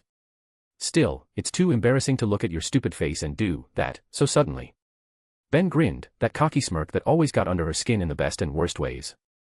You want me to use one of my aliens then? Her eyes shot wide, her voice pitching up in disbelief. My first time with an alien. You're crazy. Well, it's still me, he shrugged, like it was the most obvious thing in the world. The reason I gave those X-Men that whole speech about racism is that I am every race, every alien. It's still me, Gwen. Just with a few extra bells and whistles. She fidgeted, her gaze dropping to her sneakers, scuffing them against the dirt. Her heart was doing somersaults, and she could barely meet his eyes. Well, I guess you're right, we won't get free time anytime soon, so. Sure, she mumbled, barely audible, her fingers twisting nervously in her hair. Ben's grin widened, and before she could second-guess herself, he raised his wrist, the Omnitrix glowing with that familiar green light. A quick tap, a flash, and suddenly he wasn't Ben anymore. He was something else entirely. 4 arms. The roar echoed through the clearing as his body transformed, towering over her at 9 feet of crimson muscle and raw power. Why the hell are you screaming? For massive arms flexed as he rolled his broad shoulders, his alien form dominating the space around them. It's intentional. If people don't come here hearing my scream, it means nobody will hear your incoming moans either. Gwen's eyes shot wide in shock, her mouth dropping open. Moans. Wah, Ben. You want me to, with F4 arms? Are you crazy? He chuckled, a deep, rumbling sound that vibrated through the air, and gave a casual shrug with 2 of his arms while the other 2 crossed over his chest. You fell for me starting with 4 arms, didn't you? Back when I carried you through the forest that first time. And then you fell for me as me, over time. Admit it, Gwen. Her face burned hotter than the campfire they'd left behind as memories flooded back. Him leaping through the trees with her in his arms, the raw strength and protectiveness that had stirred something in her even then. She couldn't deny it, and the way her cheeks flamed up only confirmed his point. Shut up, you big dumb oaf. Relax, I've got you. His voice was a low growl, full of confidence as he stepped closer. With effortless strength, 2 of his hands gripped her waist while the other slid around to support her back. He lifted her off the ground like she weighed nothing, her curves pressed against his hard, alien frame. Gwen squeaked, her hands instinctively grabbing onto his upper arms for balance, feeling the sheer power beneath her fingers. Ben, what are you? Her protest died as his lower hands moved with surprising dexterity, tugging at her shirt and jacket. In moments, her clothes were peeled away, scattered on the forest floor, leaving her bare under the moonlight. She felt like a toy in his massive grip, manhandled with an ease that made her head spin. The cool night air kissed her skin, and she shivered, both from the chill and the intensity of his gaze. 4 arms twirled her around in his grasp, a playful spin that made her yelp, and let out a low whistle. Damn. You're a whole lotta gorgeous. Her blush deepened as she cursed under her breath, arms flying up to cover her chest. You jerk. Stop staring like that. He laughed, a booming sound that shook her to her core, and pulled her closer with two hands while the others gently pried her arms away. Can't help it. You're too pretty to look away from. Before she could snap back, he lifted her higher, settling her onto his broad shoulders like she was nothing more than a feather.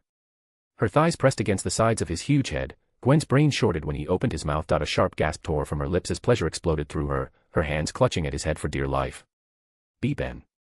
Oh my. His tongue worked with a ferocity that made her vision blur, lapping and sucking at her most sensitive spot with an intensity that had her moaning uncontrollably. Her head tipped back, eyes fluttering shut as waves of heat crashed over her, her body trembling atop him. This is insane. This is, oh God, this is too much. Her fingers dug into his tough red skin as her moans grew louder, echoing through the quiet forest, her mind spiraling as she came hard and fast, her body shuddering against him. Oh, Ben, oh, she choked out, hands grasping for anything to hold as he knew what to do. The roughness of his skin against her thighs was nothing compared to the way he ate her. She bucked, she writhed, and he just gripped tighter. The more she moved, the more he took it. The more he pushed. And Gwen couldn't take it. She barely lasted a minute before she screamed into the night and her whole body stiffened and melted and she once again came so hard she saw stars. Damn, that was quick, forearms rumbled, his voice thick with amusement as he lifted his head slightly, licking his lips. She slumped forward, hands trembling against his head. You do last longer than this usually, right? She couldn't even answer. Her brain was gone. All logic dead. When her senses returned, Gwen's face burned with embarrassment as she tried to glare down at him, though her flushed cheeks and dazed expression ruined the effect. Don't say that, you idiot. It's your fault for being so, ugh. He grinned, pulling her down gently with two hands while the other pair steadied her, bringing her face level with his. Up close, even in this alien form, she could see Ben in those eyes. Mischievous, caring, and completely hers. Well, maybe not completely, yet. Her breath caught, words dying in her throat as he leaned in and kissed her slow and deep. She melted into it, kissing back with everything she had, tasting herself on him and not even caring. I think that's enough. Put it in. She whispered against his lips when they parted, her voice barely audible but dripping with need. Forearms set her down gently on the soft moss, the forest floor cool beneath her heated skin. He stepped back just enough to tug down the tattered remains of his pants, revealing not one, but two thick, alien cocks. What? Gwen's eyes widened, and she jumped back multiple steps, her voice shooting up in panic. I changed my mind. I can't handle that. Gwen's heart thundered in her chest as she stared at the monstrous sight before her, her voice trembling with raw panic. No, Ben, I'll really die. Her wide eyes darted between the two alien appendages, her bare skin prickling with a mix of fear and lingering heat. He rubbed the back of his head. She shuffled back on the mossy ground, hands instinctively covering herself, her freckled cheeks burning under the moonlight. I can't do that. It's too much. Forearms let out a deep, rumbling chuckle that vibrated through the clearing, but his expression softened at her genuine terror. With a casual shrug of two massive shoulders, he tapped the Omnitrix symbol on his upper arm. Green light flashed, and the towering alien form shrank down, muscles compacting, crimson skin fading to familiar skin. Ben stood there, human again, all 6 feet 2 inches of him, with those newly defined muscles still stretching his torn shirt in ways that made her breath catch despite her fear. Whatever my princess wants, he said, his voice low and soothing, but carrying that playful edge she knew so well. He stepped closer, pulling her into his arms with a firmness that made her gasp. His warmth enveloped her, strong hands gripping her bare waist as he held her tight against his chest. I've got you, Gwen. Relax, I won't hurt you.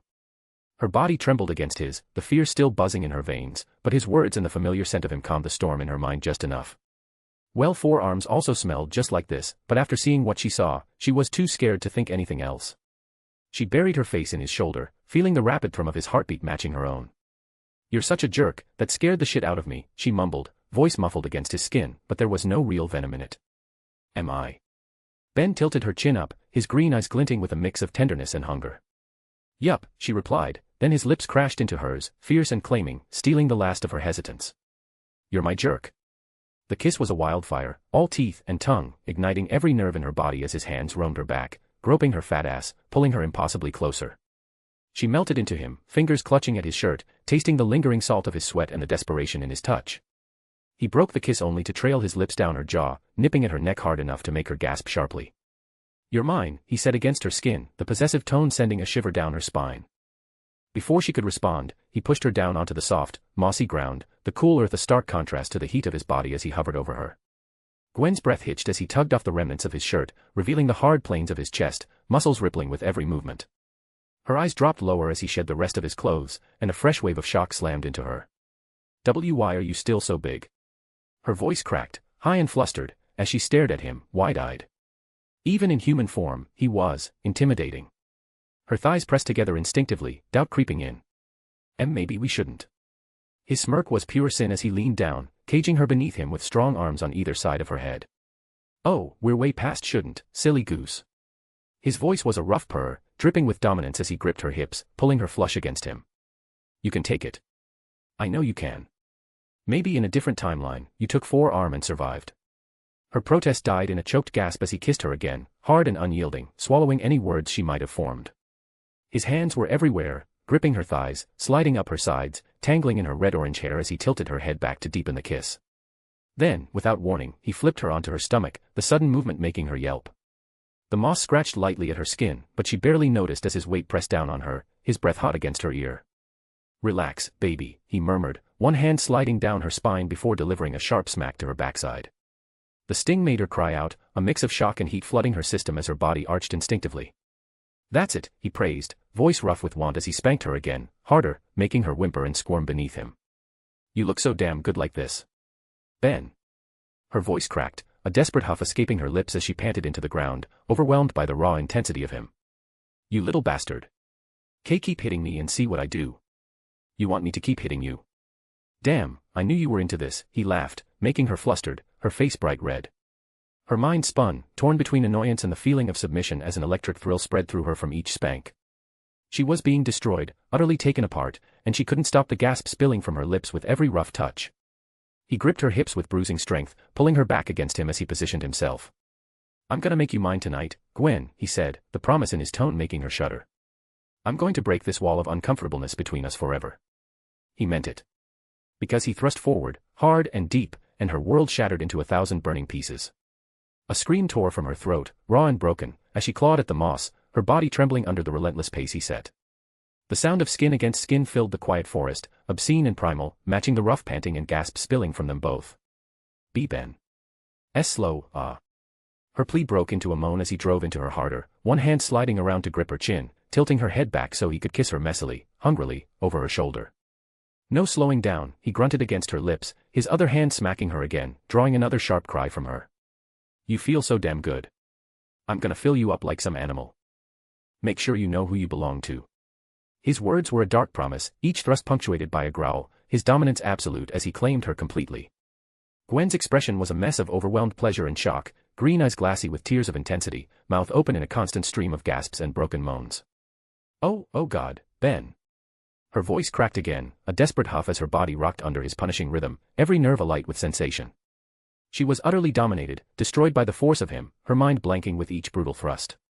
His lips found her neck again, kissing and biting as he growled low in her ear, affectionate even in his roughness. You're perfect. So damn perfect.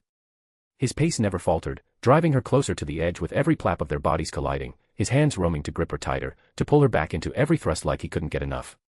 Her gasps turned to ragged panting, her body trembling violently as heat coiled tight in her core. Ben, I love this. Keep going, keep driving into me like that.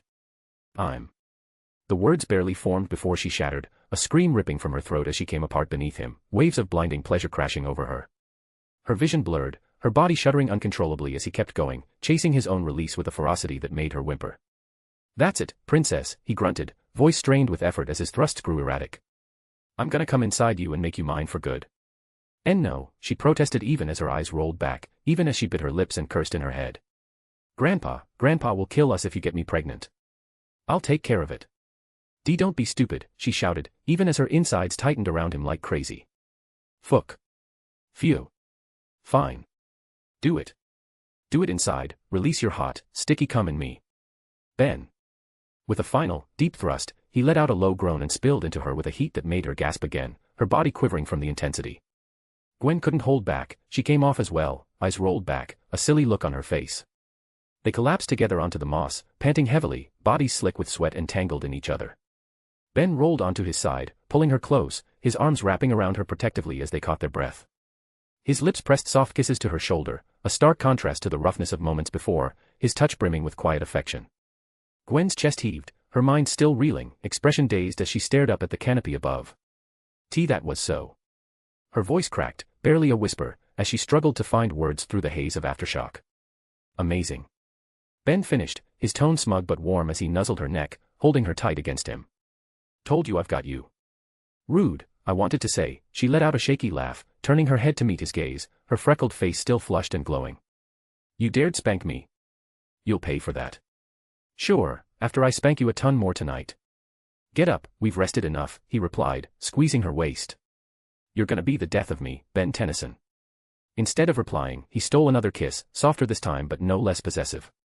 They spent hours in that forest, wrapped in each other, the weight of what they'd done settling over them like the moonlight filtering through the trees. Perhaps drunk in the moment's pleasure, they went a little too far as well. We're one spot higher, which is good. Face with thermometer, same goal as yesterday, #3RD rank. I'll post 2 chapters if we meet it, if not, the next chapter will be the day after next since I doubled today and this week's quite busy for me, unfortunately. Start voting. Chapter 46, SOS. Chapter 46, SOS. Note, while trying to delete an announcement chapter, I accidentally deleted Chapter 46. Had to replace the announcement chapter's content with Chapter 46, so missing all the paragraph comments, and the chapter comments are from the announcement. Anyhow, we've met the goal. Here's the chappy.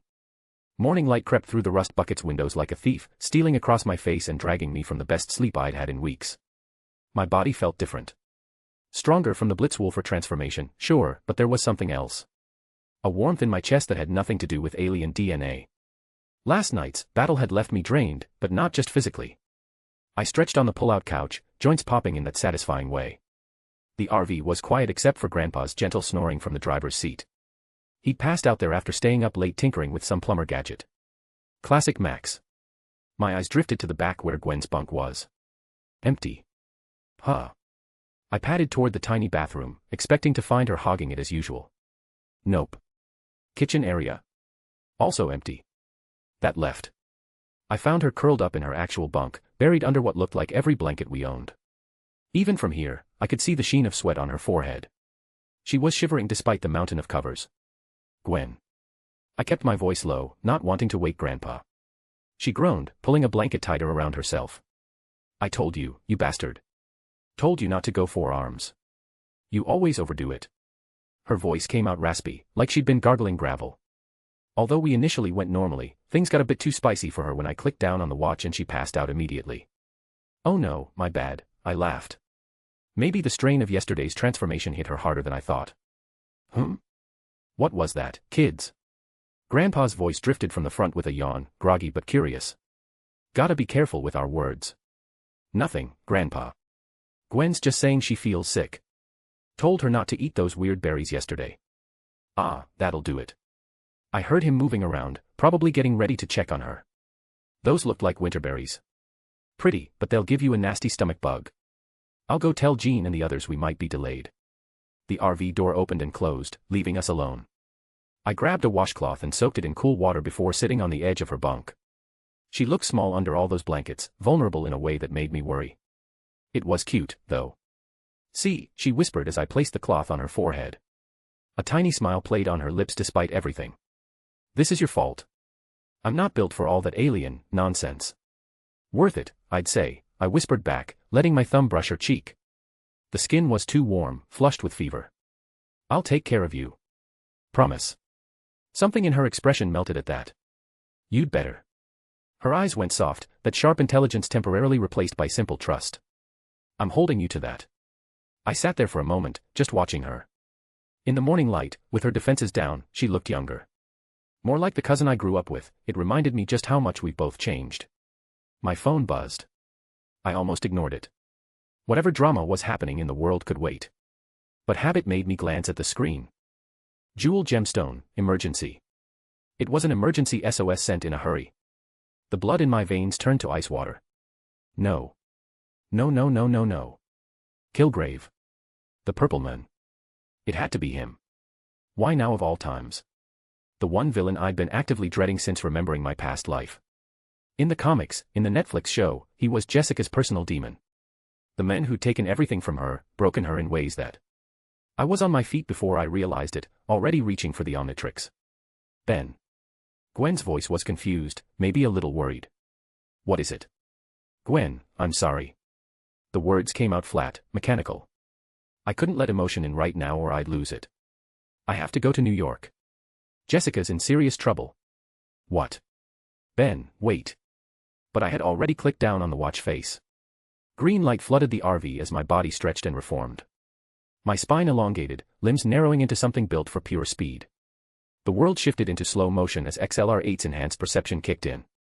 I caught one last glimpse of Gwen's face, shocked, feverish, hurt, before I was gone. The RV door barely had time to swing shut behind me. The landscape blurred past in streaks of color. Trees, rocks, other vehicles, all static obstacles in my high-speed world. I pushed harder, the bio boosters in my legs screaming as I exceeded their recommended output. Didn't matter. Nothing mattered except getting to New York in time. Yellowstone to Manhattan. Over 2,000 miles. For a normal person, that was a day's drive or a few hours by plane. For XLR8 running at maximum speed. 20 minutes, I think. Maybe less if I really pushed it. I really pushed it. Everything had been fine today. The sun was out, which was rare enough for New York in general. Her coffee from the bodega on the corner had been decent, not good, never good, but decent. She'd even managed to stop a mugging without breaking more than one of the guy's ribs. A good day, for a change. Jessica tossed the groaning thug into a dumpster with a satisfying clang. He'd been trying to rob some college kid at knife point. Now he'd be explaining to his buddies how a woman half his size had folded him like bad origami. Maybe try a different career path, she called over her shoulder, already walking away. I hear Uber's always hiring. She turned the corner onto 42nd Street, fishing her phone out to check the time. Maybe she'd grab lunch with Trish, or see if Ben was. That was quite impressive. The voice was calm, cultured, with just a hint of an accent she couldn't place. British, maybe. Jessica looked up to find a man in a simple but impeccably tailored purple suit standing on the corner. He was smiling at her. Not leering, not threatening. Just pleasant. Huh, that's weird. Thanks, she said, instantly wary. In her experience, well-dressed men who complimented her fighting skills usually wanted something. I try. You have a real gift for helping people, he continued, taking a step closer. Not aggressive, just conversational. Like they were old friends catching up. It's rare to see someone use their strength so selflessly. Jessica's danger sense should have been screaming. Some part of her brain was trying to, like an alarm bell wrapped in cotton. But his voice was so reasonable, so sincere. You know, he said, tilting his head slightly, I think you and I should get to know each other better. Come. Join me for a coffee. My treat. Say no. Walk away. Call him a creep. Punch him in his smug face. All perfectly reasonable responses. Instead, she heard her own voice say, sure. That sounds nice. The disconnect was immediate and terrifying. Her mouth had moved, words had come out, but she hadn't chosen them. It was like being a passenger in her own body, watching through her eyes as her legs started walking beside him. What the fuck, what the fuck, what the... Wonderful, he said, and she could hear the satisfaction in his voice now. I know a lovely place just around the corner. The coffee shop was a blur. She remembered sitting across from him, remembered his questions about her life, her powers, her friends. She remembered answering, honestly and openly, the words pulled from her throat like he was mining for gold. Now they were in his apartment. How had they gotten here? When had she agreed to this? The place was minimalist, expensive, and utterly devoid of personality. White walls, white furniture, white everything. The only splash of color was his purple suit, which he hadn't removed despite being home. Kilgrave, the purple man, as he called himself. You're a remarkable woman, Jessica, he said, pouring 2 glasses of water from a crystal decanter. So strong, so beautiful, and so fun to talk to. I think I'd like to see all of you. He turned to face her, and his expression was different now. Hungry. Possessive. Take off your jacket. The word hit her like a sledgehammer. Her hands moved immediately to the button of her jeans, fingers working with mechanical precision. Inside her head, she was still screaming. This wasn't happening. This couldn't be happening. She was strong, she was a hero, she was. Ben. As her hand moved past her pocket, she focused every ounce of willpower she had left. Just one tiny movement. Just her thumb, pressing against the side of her phone. The emergency macro Ben had insisted on setting up with that frog alien of his. Just in case, he'd said with that cocky grin. You never know when you might need backup. Please be the macro button. Please don't be the volume. Please please please. The phone vibrated once. Message sent. Now all she could do was hope he'd get it in time. He was in Yellowstone with his family. Even if he transformed, even with his speed, it would take hours to get here. Kilgrave stood up, taking a step toward her. I think I just heard a sound. Was that your phone? He asked, looking into her eyes. He reached out his hand. Give me that. Jessica didn't want to. But her hand moved and she placed the phone in his hand. He frowned, staring at the screen. You really are impressive, Jessica, he said. To be able to do this despite being Jessica. A voice shouted from outside the door. The voice was distorted, mechanical, but unmistakably Ben's. He's here already. Kilgrave's head turned to the side just in time to see the apartment door explode inward, torn from its hinges like tissue paper. In the doorway stood something she'd seen once before. The creature was sleek, almost reptilian, covered in black skin with blue highlights. Its head was aerodynamic, built for speed, with a visor where eyes should be. It moved with barely contained energy, like it was vibrating at a frequency just outside normal perception. Kilgrave jumped back. His composure cracked for the first time. You. Stop, he sounded nervous. Walk out of here and throw yourself off the nearest bridge. The alien froze. Jessica's heart plummeted. No, this is bad. I shouldn't have called for him. If Ben falls under his control too, then. Jessica's mind raced with guilt and pain. To her surprise, Ben spoke freely. I find that airborne pathogens are ineffective against my kinoceleran physiology, the creature said, its voice crackling with electronic distortion. Especially when my helmet provides a hermetically sealed environment. Nice try, though. Wait. Pathogens. His power was a virus. Kilgrave's face went pale. Jessica, stop him. Kill him. Jessica would never. He was the only person other than Trish who she cared for with all her heart, and she loved him. She'd never hurt him. No, she wouldn't. And yet, her body moved instantly, lunging at the alien with all her enhanced strength. But it was like trying to catch smoke. The creature sidestepped her effortlessly, moving so fast he left afterimages. Sorry about this, Jess, he said, already across the room. Be right back. What happened next took less than a second but would be burned into her memory forever. Ben grabbed Kilgrave by the throat, fingers wrapping around the purple tie. Why you, stop it. Is it money? You want money, women, or what? I'll give you everything. Ben didn't care. He just moved. Not fast but impossibly fast. He dragged Kilgrave's face along the concrete wall at what had to be supersonic speed. The sound was wet and grinding, like someone running meat through a cheese grater. When Ben stopped, Kilgrave's face was gone. Just exposed bone and shredded tissue where features used to be. The body dropped to the floor with a dull thud. The moment Kilgrave died, Jessica felt the strings cut. Her legs gave out, and she collapsed, staring at the corpse. At the blood. At the casual brutality of it. Ben didn't stop there. He has some kind of healing factor, might come back from death, he said, pressing his wheel on Kilgrave's neck. Then he sped up the wheel, staring down as the neck cut clean off, the head rolling on the ground. Jessica stared in shock, trembling, as Ben reverted to human form, green light fading as he rushed to her side. He looked different now, taller, more muscular, but it was undoubtedly him. Ben Tennyson. Jess. Are you okay? Did he hurt you? She swallowed hard, eyes shaky, her throat raw from screaming she didn't remember doing. Yeah, I'm fine. Thanks to you. She looked up at him, seeing the concern in those green eyes. Let's get out of here. I want to, but this is troublesome. He gently let go of her and moved, peering out the destroyed doorway. He pointed to a small red light blinking on the hallway ceiling. Camera caught you entering with him. Caught me arriving. Even if they can't identify my alien form, you're on tape with a dead man. You'd be the prime suspect. Oh, then what do we do? The reality of the situation was starting to sink in. She was in a murderer's apartment. With his corpse. After being seen entering willingly. Ben gave her a reassuring smile, the kind that usually preceded him doing something insane. Don't worry. I got it handled. He hit the Omnitrix again. This time, his body seemed to melt, becoming a flowing mass of green and black biomechanical circuits. The liquid metal being poured itself into the camera's wiring through a tiny gap in the casing. Data loop established, his voice came from the camera itself. The last 5 hours of footage in this entire building will now show an empty hallway and a quiet apartment. Let's go. He flowed back out, reforming into Ben, and then into his speed demon shape. Before she could process what was happening, he'd scooped her up and they were moving. The world blurred into streaks of color and light. Seconds later, they were in her apartment. Safe. Alive. The adrenaline finally crashed, leaving her shaky and exhausted. She slumped onto her couch, staring at her hands. They were steady.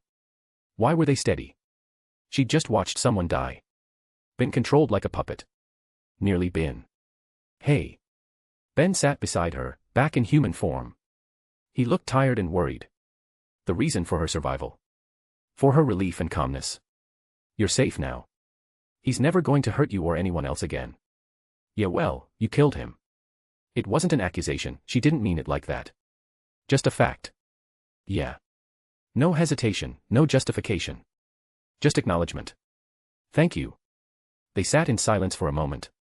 Outside, New York continued its endless hustle, unaware that one of its monsters was dead. How did you know? She asked finally. How did you get here so fast? Ben pulled out his phone, showing her the message. You sent an SOS, and based on how I set it up as gray matter, it sent me your exact location too. I was in Yellowstone, but... He shrugged. XLR8's pretty fast when he needs to be. You came from Yellowstone. In 5 seconds. 4, me. Less than 5, actually. That cocky grin was back, but there was something softer underneath. What are friends for? Friends. Right. That's what they were. Friends who had really great benefits sometimes, but still. Friends. Is that everything he thinks of me? Ben. She leaned against his shoulder, suddenly exhausted. Thanks for setting up that emergency thing. And for, saving me today. His arm came around her shoulders, warm and solid and real. I told you, didn't I? You always have me as a backup. They stayed like that for a while, two people finding comfort in shared silence, one relieved to have survived Kilgrave, and the other relieved he could save her. Outside, the city moved on, unaware that it had one less predator and one more guardian angel. Even if that angel sometimes had a face made of speed. Chapter 47, The Aftermath. Chapter 47, The Aftermath. Silence filled Jessica's apartment, oddly against the buzz outside. Outside, New York carried on its endless symphony. Sirens wailing, horns honking, people shouting about nothing and everything. But inside these four walls, the world had shrunk to just two people and the ghost of what almost happened. Jessica sat on her couch, wrapped in the fuzzy purple blanket Trish had given her last Christmas. The fabric was soft against her skin, a reminder that she could feel things by choice now. Her hands, her own hands again, clutched a mug of chamomile tea that Ben had made without asking. Steam rose from the surface, curling in the afternoon light streaming through her windows. Ben said from the kitchen, his voice carrying that easy confidence she'd come to associate with him, for someone who drinks coffee black enough to strip paint, you've got a surprising amount of herbal tea in here. A small smile tugged at her lips despite everything. Trish's influence. She's always trying to get me to be healthier. Smart woman. He emerged from the kitchen carrying his own mug. As if to make fun of her, it was coffee. Though I gotta say, watching you bench press a car last week kinda suggests you're doing fine in the health department. The normalcy of his teasing felt like a lifeline. Most people would be treating her like glass right now, tiptoeing around what happened. But Ben Tennyson.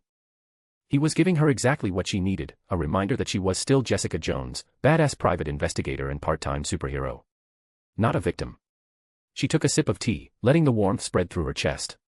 This is a strange world, isn't it? Ben settled into the armchair across from her, close enough to reach but far enough to give her space. How so? So many people with power, and yet. She stared into her mug, watching the liquid swirl. Some of us are so outclassed. He made me like him. Just by telling me to. Made me think I was enjoying the conversation. The words hung between them. She'd been controlled before, but it was more of some criminals taking some hostage and threatening her to do something.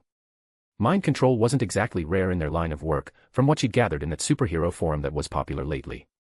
But this had been her first time, and Kilgrave was a lot creepier than the stories she read. He hadn't just puppeted her body, he'd made her want to obey. The violation of it made her skin crawl. Ben set his coffee down, leaning forward with his elbows on his knees. He raised his wrist, and when he spoke, his voice had lost all trace of humor. You know what I realized when I got my powers? She looked up, surprised by the shift in tone. The universe doesn't give a damn about fairness. His green eyes held hers, steady and sure. It hands out abilities like a drunk dealer at a casino. Some people get to fly. Some can read minds. And some. He stared at her with an oddly cold look. Jessica wasn't used to seeing him like that. It was as if he were someone else entirely, far from Ben Tennyson. Some get the power to turn others into slaves. Cheerful thought. But here's the thing. He stood, moving to sit beside her on the couch. Not touching, just there. Parasites like him. They always think they're at the top of the food chain. Right up until something bigger comes along and reminds them they're not. Something like you. Something like us. He corrected gently. You sent that SOS, Jess. Even with him in your head, you fought back. That takes more strength than anything I can turn into. The compliment warmed her more than the tea, even though she knew he was just trying to comfort her. She'd been so focused on how helpless she'd felt that she'd forgotten that crucial moment, her thumb finding her phone, sending out a lifeline despite Kilgrave's control. Still, she said, trying for levity, next time maybe you should see the future or something with that crazy watch of yours and tell me that his power is an airborne pathogen thing. Could have saved me a lot of trouble if I'd known to hold my breath. Ben chuckled. Yeah, sorry about that. Didn't exactly have time for a PowerPoint presentation. How to Avoid Mind Control 101, a comprehensive guide.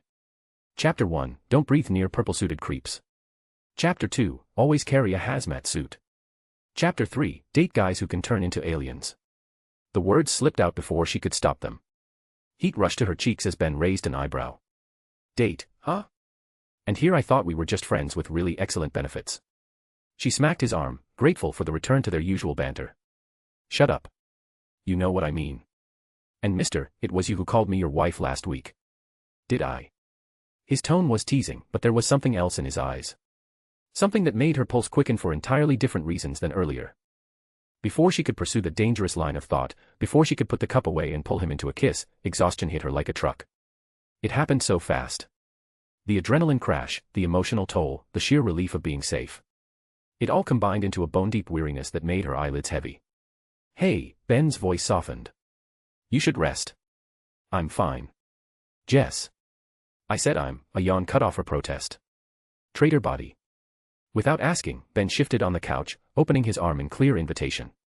Part of her wanted to maintain her walls, to insist she didn't need comfort, to be stubborn and play along with his "you're my friend" statement. But a larger part, the part that had been screaming in terror just hours ago, wanted nothing more than to feel safe. She leaned into him, her head finding that spot between his shoulder and chest that seemed designed for her. He smelled like ozone and something uniquely him, which was, probably whatever alien he'd been before transforming back. This is nice, she mumbled against his shirt. Yeah. You're warm. Like a space heater. Side effect of being handsome, he said, and she could hear the smile in his voice. Comes in handy during New York winters. Practical. Her eyes were already closing. My own personal alien heating system.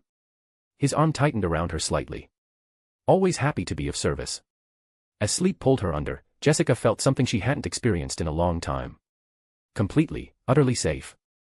Not because she was strong, though she was, or because she could handle herself, though she could, but because someone had her back. Someone who'd cross half a country in seconds just because she needed him. That was worth more than all the superpowers in the world. The lock turned with a familiar click, and Trish Walker breezed into the apartment like she owned it. Which, yes she did, and Jess was the one living with her sister. Jess. You'll never believe what happened at the station today. This caller wanted to know if border hoppers were eligible for citizenship and I had to.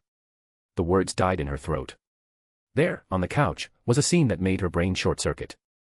Jessica, that tough, independent, walls higher than Everest Jessica, was curled against some guy's chest, sleeping peacefully. And not just any guy. The younger one from that day after the Harlem incident. Ben something. His shirt was torn at the shoulder. Jessica's face showed telltale signs of tears. The whole apartment felt heavy, like the air after a thunderstorm. Trish's protective instincts kicked into overdrive. She approached slowly, her keys held between her fingers like makeshift brass knuckles. Not that they'd do much against someone with superpowers, but the gesture made her feel better. Ben's eyes opened, tracking her movement with an alertness that suggested he'd been awake the whole time. He held her gaze for a moment, then carefully extracted himself from under Jessica, laying her head gently on a throw pillow. She okay? Trish whispered, though her tone made it clear the answer better be yes or things would get unpleasant. He gave a small shake of his head. Not a no, but a not now. His meaning was clear, she'll tell you when she's up. The movement woke Jessica, who blinked blearily before focusing on Trish. Something shifted in her expression, walls crumbling like they were made of sand. Trish. That was all it took. Jessica launched herself off the couch and into her best friend's arms, clinging like Trish was the only solid thing in a world gone mad. The sobs came then, raw and desperate, shaking her whole body. Whoa, hey, it's okay. Trish held her tight, shooting confused looks at Ben over Jessica's shoulder. What happened? Jess, talk to me. Ben moved toward the door, clearly intending to give them privacy. His hand was on the knob when Jessica's voice cracked through the room. You're not leaving tonight, Tennyson. He paused, sighing with exaggerated drama. Yes. Can't leave a princess behind. He turned back, a hint of his usual cockiness returning. Besides, I was thinking I gotta train you a little too. What? Trish's face went red, her imagination clearly taking a scenic route through the gutter. Train? What kind? Ben blinked. Whoa. I can't believe this. Your sister is a crazy freak, Jess. He gestured vaguely at Jessica. I meant power training. Did you know Jess can fly and do a lot more than she shows right now? She needs to know her limits so she can surpass them. Oh. Trish's blush deepened.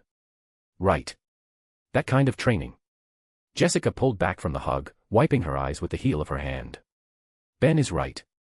Today showed me I'm not nearly as strong as I need to be to continue working this gig, Trish. Even being 1% stronger will benefit me, I think. Today. Trish's eyes narrowed. What happened today? Jessica and Ben exchanged a look. The kind of look that said entire conversations without words. Later, Jessica said finally. I'll tell you everything later. Right now, I need you both here. Is that okay? Trish's expression softened. Of course it's okay. Though someone better explain why this apartment smells like ozone and why there's a dent in the wall shaped suspiciously like a fist. That was from last week, Jessica said quickly. The ozone. Also from last week. Trish clearly didn't buy it, but she let it slide. Well, if we're having an impromptu sleepover, I'm ordering Chinese. And you, she pointed at Ben, are paying.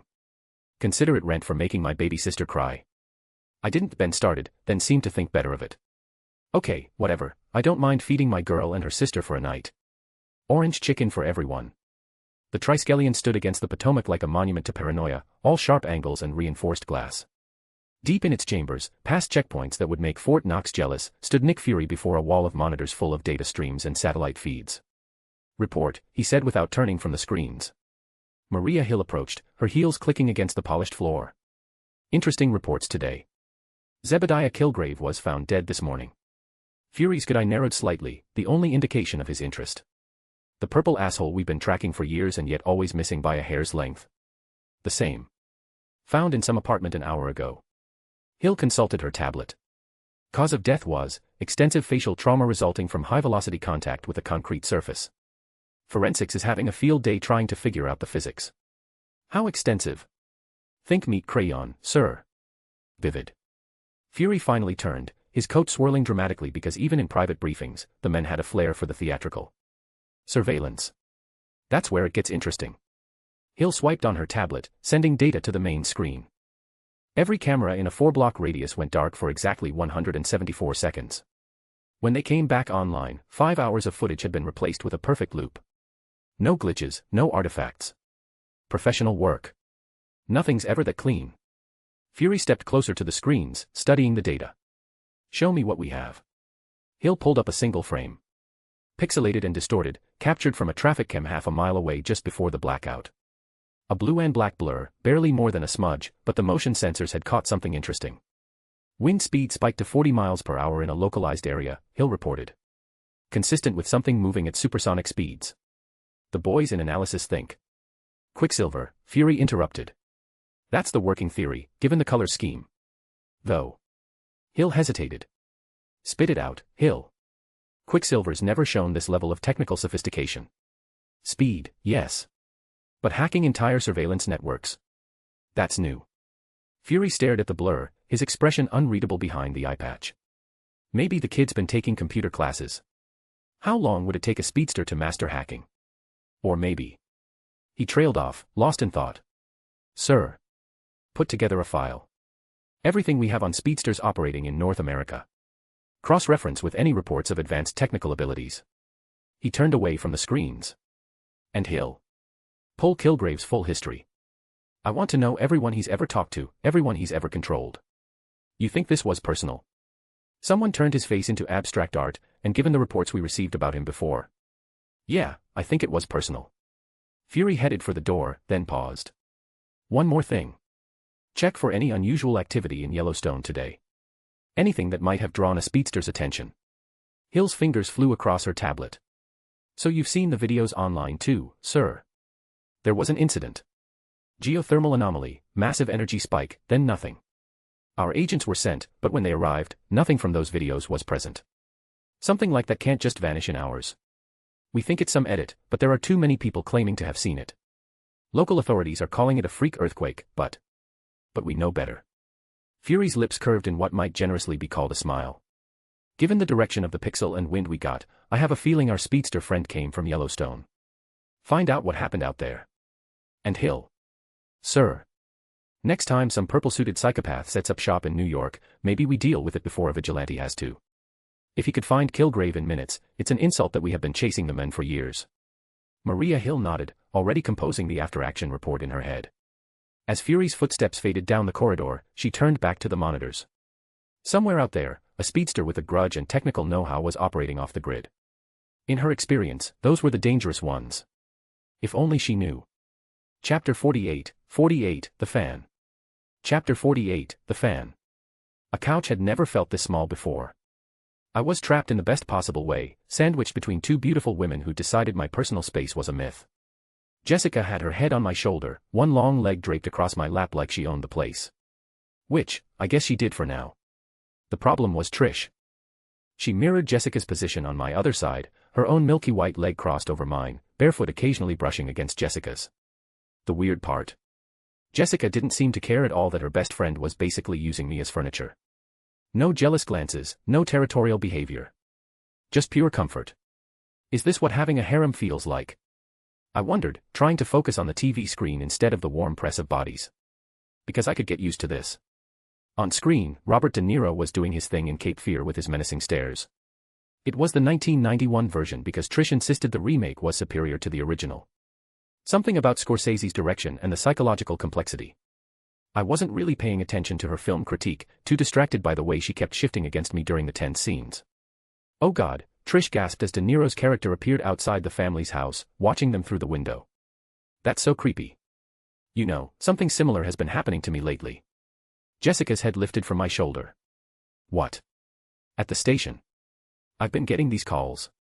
Trish's voice dropped, and I felt her tense against me. This fan who knows way too much. Like, scary too much. About my schedule, what I wore last Tuesday, when I get my coffee. Did you report it? Jessica was already shifting into investigator mode, her body language changing from relaxed to alert. I was going to, but then today. Trish laughed, but it sounded forced. Today I realized who it was. The voice was disguised, but he slipped up. Made a joke about our third date, about the restaurant where I spilled wine on his shirt. Jessica's eyes widened. No way. Will, Trish confirmed. I looked between them, completely lost. Hello, girls. Who's Will? The sisters exchanged a glance, that kind of wordless communication that comes from years of shared secrets. Trish sighed, tucking a strand of blonde hair behind her ear. Will Simpson. We went out 3 times, maybe 4 months ago. He was intense. Charming at first, you know. Good looking, said all the right things. But by the 3rd date, he was already talking about our future kids and what we'd name them. That's not too bad, I muttered. Anyways. So I broke it off. Gently, I thought. But then the flowers started coming. Every day, different types.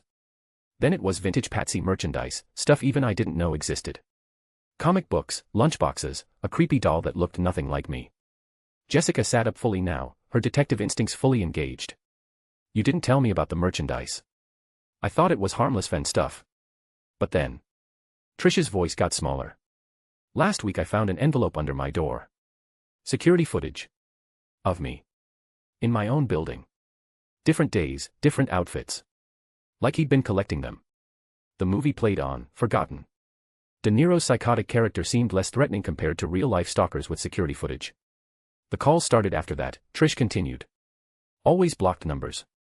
He'd talk about my Patsy days like they were some golden age. How I was pure then, before the city corrupted me.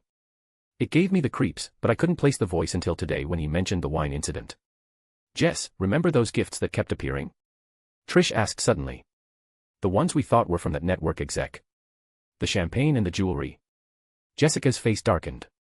That was him too. Has to be. Same handwriting on the cards. I felt Jessica's muscles tense under my arm. She had that look she got right before she punched someone through a wall. Trish, this isn't just creepy fan behavior. This is escalating. The surveillance, the gifts, knowing your schedule. I know, Trish said quietly. I didn't know he was military. Or unhinged. I thought he was just a clingy fanboy with a crush. If I'd known what he really was. Military. I asked, my own alarm bells starting to ring. A trained soldier stalking someone was a whole different level of dangerous than your average creep. Ex-military, technically, Jessica said. Dishonorable discharge, though I never found out why. He mentioned it once when he was trying to impress Trish. Said he'd done things for his country that we couldn't understand. Great. A potentially unstable veteran with combat training and an obsession. This was starting to sound less like a Lifetime movie and more like an actual threat. Jessica and I made eye contact, and I could see her thinking the same thing. She'd just been through hell with Kilgrave. The last thing she needed was her best friend dealing with another dangerous obsessive. Ah shit. It won't be a good look to leave after hearing this, I thought. Besides, it's just some creep. I can deal with it. We should look into this, I said, trying to sound casual. Make sure he's just being creepy and not planning something. Trish looked relieved, hugging my arms with an extravagant show-off. "Aw, you do that for me, handsome." "Of course," Jessica said firmly. "We're not letting another." She trailed off, but we all knew what she meant. Another Kilgrave. Another predator thinking he could take what he wanted. "First thing tomorrow," I added. "We'll check him out, see what he's been up to. Probably just needs a restraining order and a reality check." But even as I said it, I had a feeling it wouldn't be that simple. Nothing ever was in this world of gods and monsters and men who thought they were both. I hadn't watched Jessica Jones' TV show and barely knew some events from YouTube shorts and reels.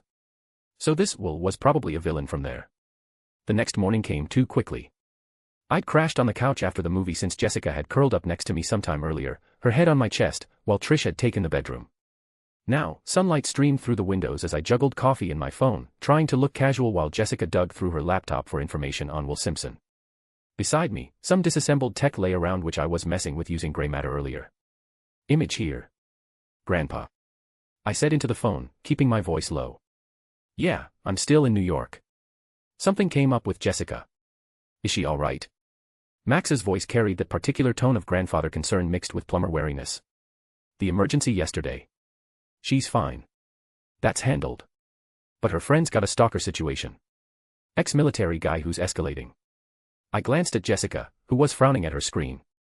"I figure I should stick around, make sure it doesn't turn into something worse." There was a pause. I could practically hear Grandpa thinking, weighing options. "You did the right thing, Ben. In situations like this, your girlfriend comes first." I nearly choked on my coffee. "She's not. Son, I may be old, but I'm not blind. Or deaf.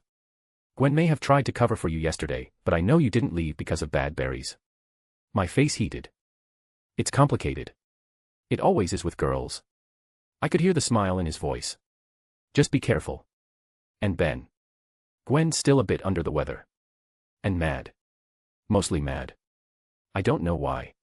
You might want to call her later." "Yeah, I'll." "Ben." Jessica's voice cut through the apartment. "Get over here. Now." I ended the call and rushed to her side. Her face had gone pale, eyes wide as she stared at her phone. "What is it?" "Trish's coworker just called. There's some crazy shit going down at the station. Someone's attacking the building. During the live broadcast." My blood ran cold. "Will Simpson. Has to be." She was already grabbing her jacket. "We need to go. Now." Frank Will Simpson had been a soldier once. A good one. The kind who followed orders, believed in his country, and never questioned why the pills they gave him came in patriotic colors. Red for strength. White for maintenance. Blue to calm down. He'd been off the pills for months, trying to be the man Trish Walker deserved. But watching her from afar, seeing her corrupted by the filth of New York, surrounded by degenerates and liberals and people who didn't understand what America was supposed to be, it had become too much. The red pill dissolved under his tongue as he approached the radio station. His muscles swelled, veins standing out like rope under his skin. The world sharpened into crystal clarity. Every heartbeat was thunder. Every breath was fire. Time to save her. The security guard at the front desk didn't even have time to reach for his radio. Frank's fist connected with his jaw, sending him flying back into the wall with a wet crunch. The receptionist screamed. Frank barely heard it over the pounding in his ears. Where is she? His voice came out gravelly, distorted by the chemicals racing through his system. Where's Patricia?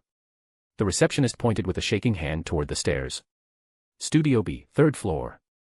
Live on air, talking about movies and feelings and other pointless things when she should be somewhere safe, somewhere clean, with him. Frank took the stairs 3 at a time, leaving cracked concrete in his wake. The red pills were military grade, not the watered-down stuff they sold to wannabe heroes. This was the real deal. The kind that turned good soldiers into weapons. He could hear her voice now, coming through the speakers in the hallway. That perfect voice that had narrated his childhood, back when Patsy Walker represented everything good about America. Before she'd grown up and lost her way. The studio door exploded inward under his boot. Patsy, he breathed, seeing her there behind the glass. Even more beautiful in person than through binoculars. I've come to save you. Trish's eyes went wide with recognition and terror. Will. That's not my name anymore. He stepped through the ruined doorway, glass crunching under his combat boots. I'm Nuke now. Your nuclear option. Your protector. Security. Trish's co-host was screaming into the emergency button, but Frank had already cut the building's communications. Planning. Preparation. Just like the army taught him. He looked at the useless woman. Leave me and Patsy alone. Run. He didn't need to say more. The co-host stood up and fled, leaving them alone in the room. Don't be scared, he said to Patsy, reaching for the studio glass. I'm taking you away from all this. Somewhere clean. Somewhere safe. The farm in Montana I told you about. You'll love it there. No cities. No corruption. Just us. The glass shattered under his enhanced strength. Trish scrambled backward, but there was nowhere to go in the small studio. Please, she said, voice shaking.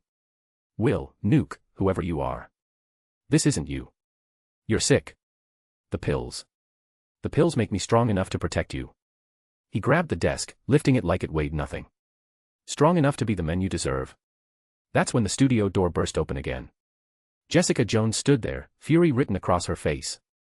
Behind her, a young man Frank didn't recognize. Get away from her, you psycho.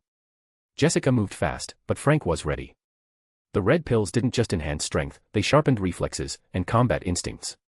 He caught her fist mid-swing, his own hand engulfing hers. Another corrupting influence, he snarled. You're part of the problem. Making her think she doesn't need protection. Making her think she's strong enough on her own. He squeezed. Jessica gasped, bones grinding. She was strong, stronger than normal, but the pills made him stronger. He'd fought superpowered enemies before. The government made sure of that. Let her go, good soldier. The young man stepped forward, hand going to some kind of watch on his wrist. Green light flashed, and suddenly Frank was facing something that definitely wasn't human. 4A. The young man had changed, as had his voice. Shrunk, morphed, and became something else. Plant-like. Vine-covered. His eyes looked confused. What the hell is this thing? Oh man, a new one at this time, the young man grumbled, but it was very low so Frank couldn't hear it.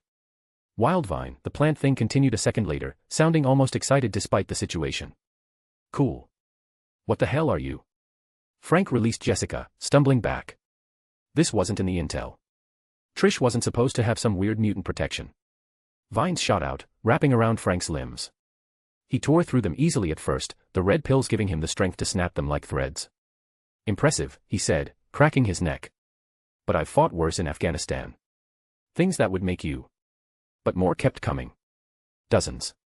Hundreds. Seeds burst from pods on its back, filling the air with some kind of pollen. Frank's eyes watered, his enhanced senses overwhelmed. He couldn't see, couldn't breathe properly. No. He roared, tearing free with pure rage. No. No. I won't let you stop me. She needs me. He charged blindly, following instinct and sound. The plant thing seemed very inexperienced, as if still learning to use his powers, still adjusting to its new form. Frank might have lost if the creature was well trained, but since it wasn't, he could exploit that. He'd been trained to adapt, to overcome. His fist connected with something solid. The creature yelped. Frank pressed his advantage, grabbing what felt like its head and slamming it into the floor. Once. Twice. 3 times. Ben. Jessica's voice. She was coming at him again, limping but determined. Ugh, it's okay, it doesn't hurt much, the creature replied, trying to move its vines. Frank growled. This wasn't good. He was getting ganged. He backhanded Jessica without looking, sending her into the wall. Trish screamed. That perfect voice twisted in fear. Because of him. He was scaring her. I'm sorry, he said, turning to her. This isn't how I wanted it. But you'll understand. Once we're away from here, you'll understand. More vines wrapped around him. The plant creature wasn't down yet. Persistent. Frank respected that, even as he tore through its attacks. But he could feel the red starting to fade. He needed another pill soon, or the crash would. Sirens. Getting closer. Someone had called the police. Time to go. Frank made his decision.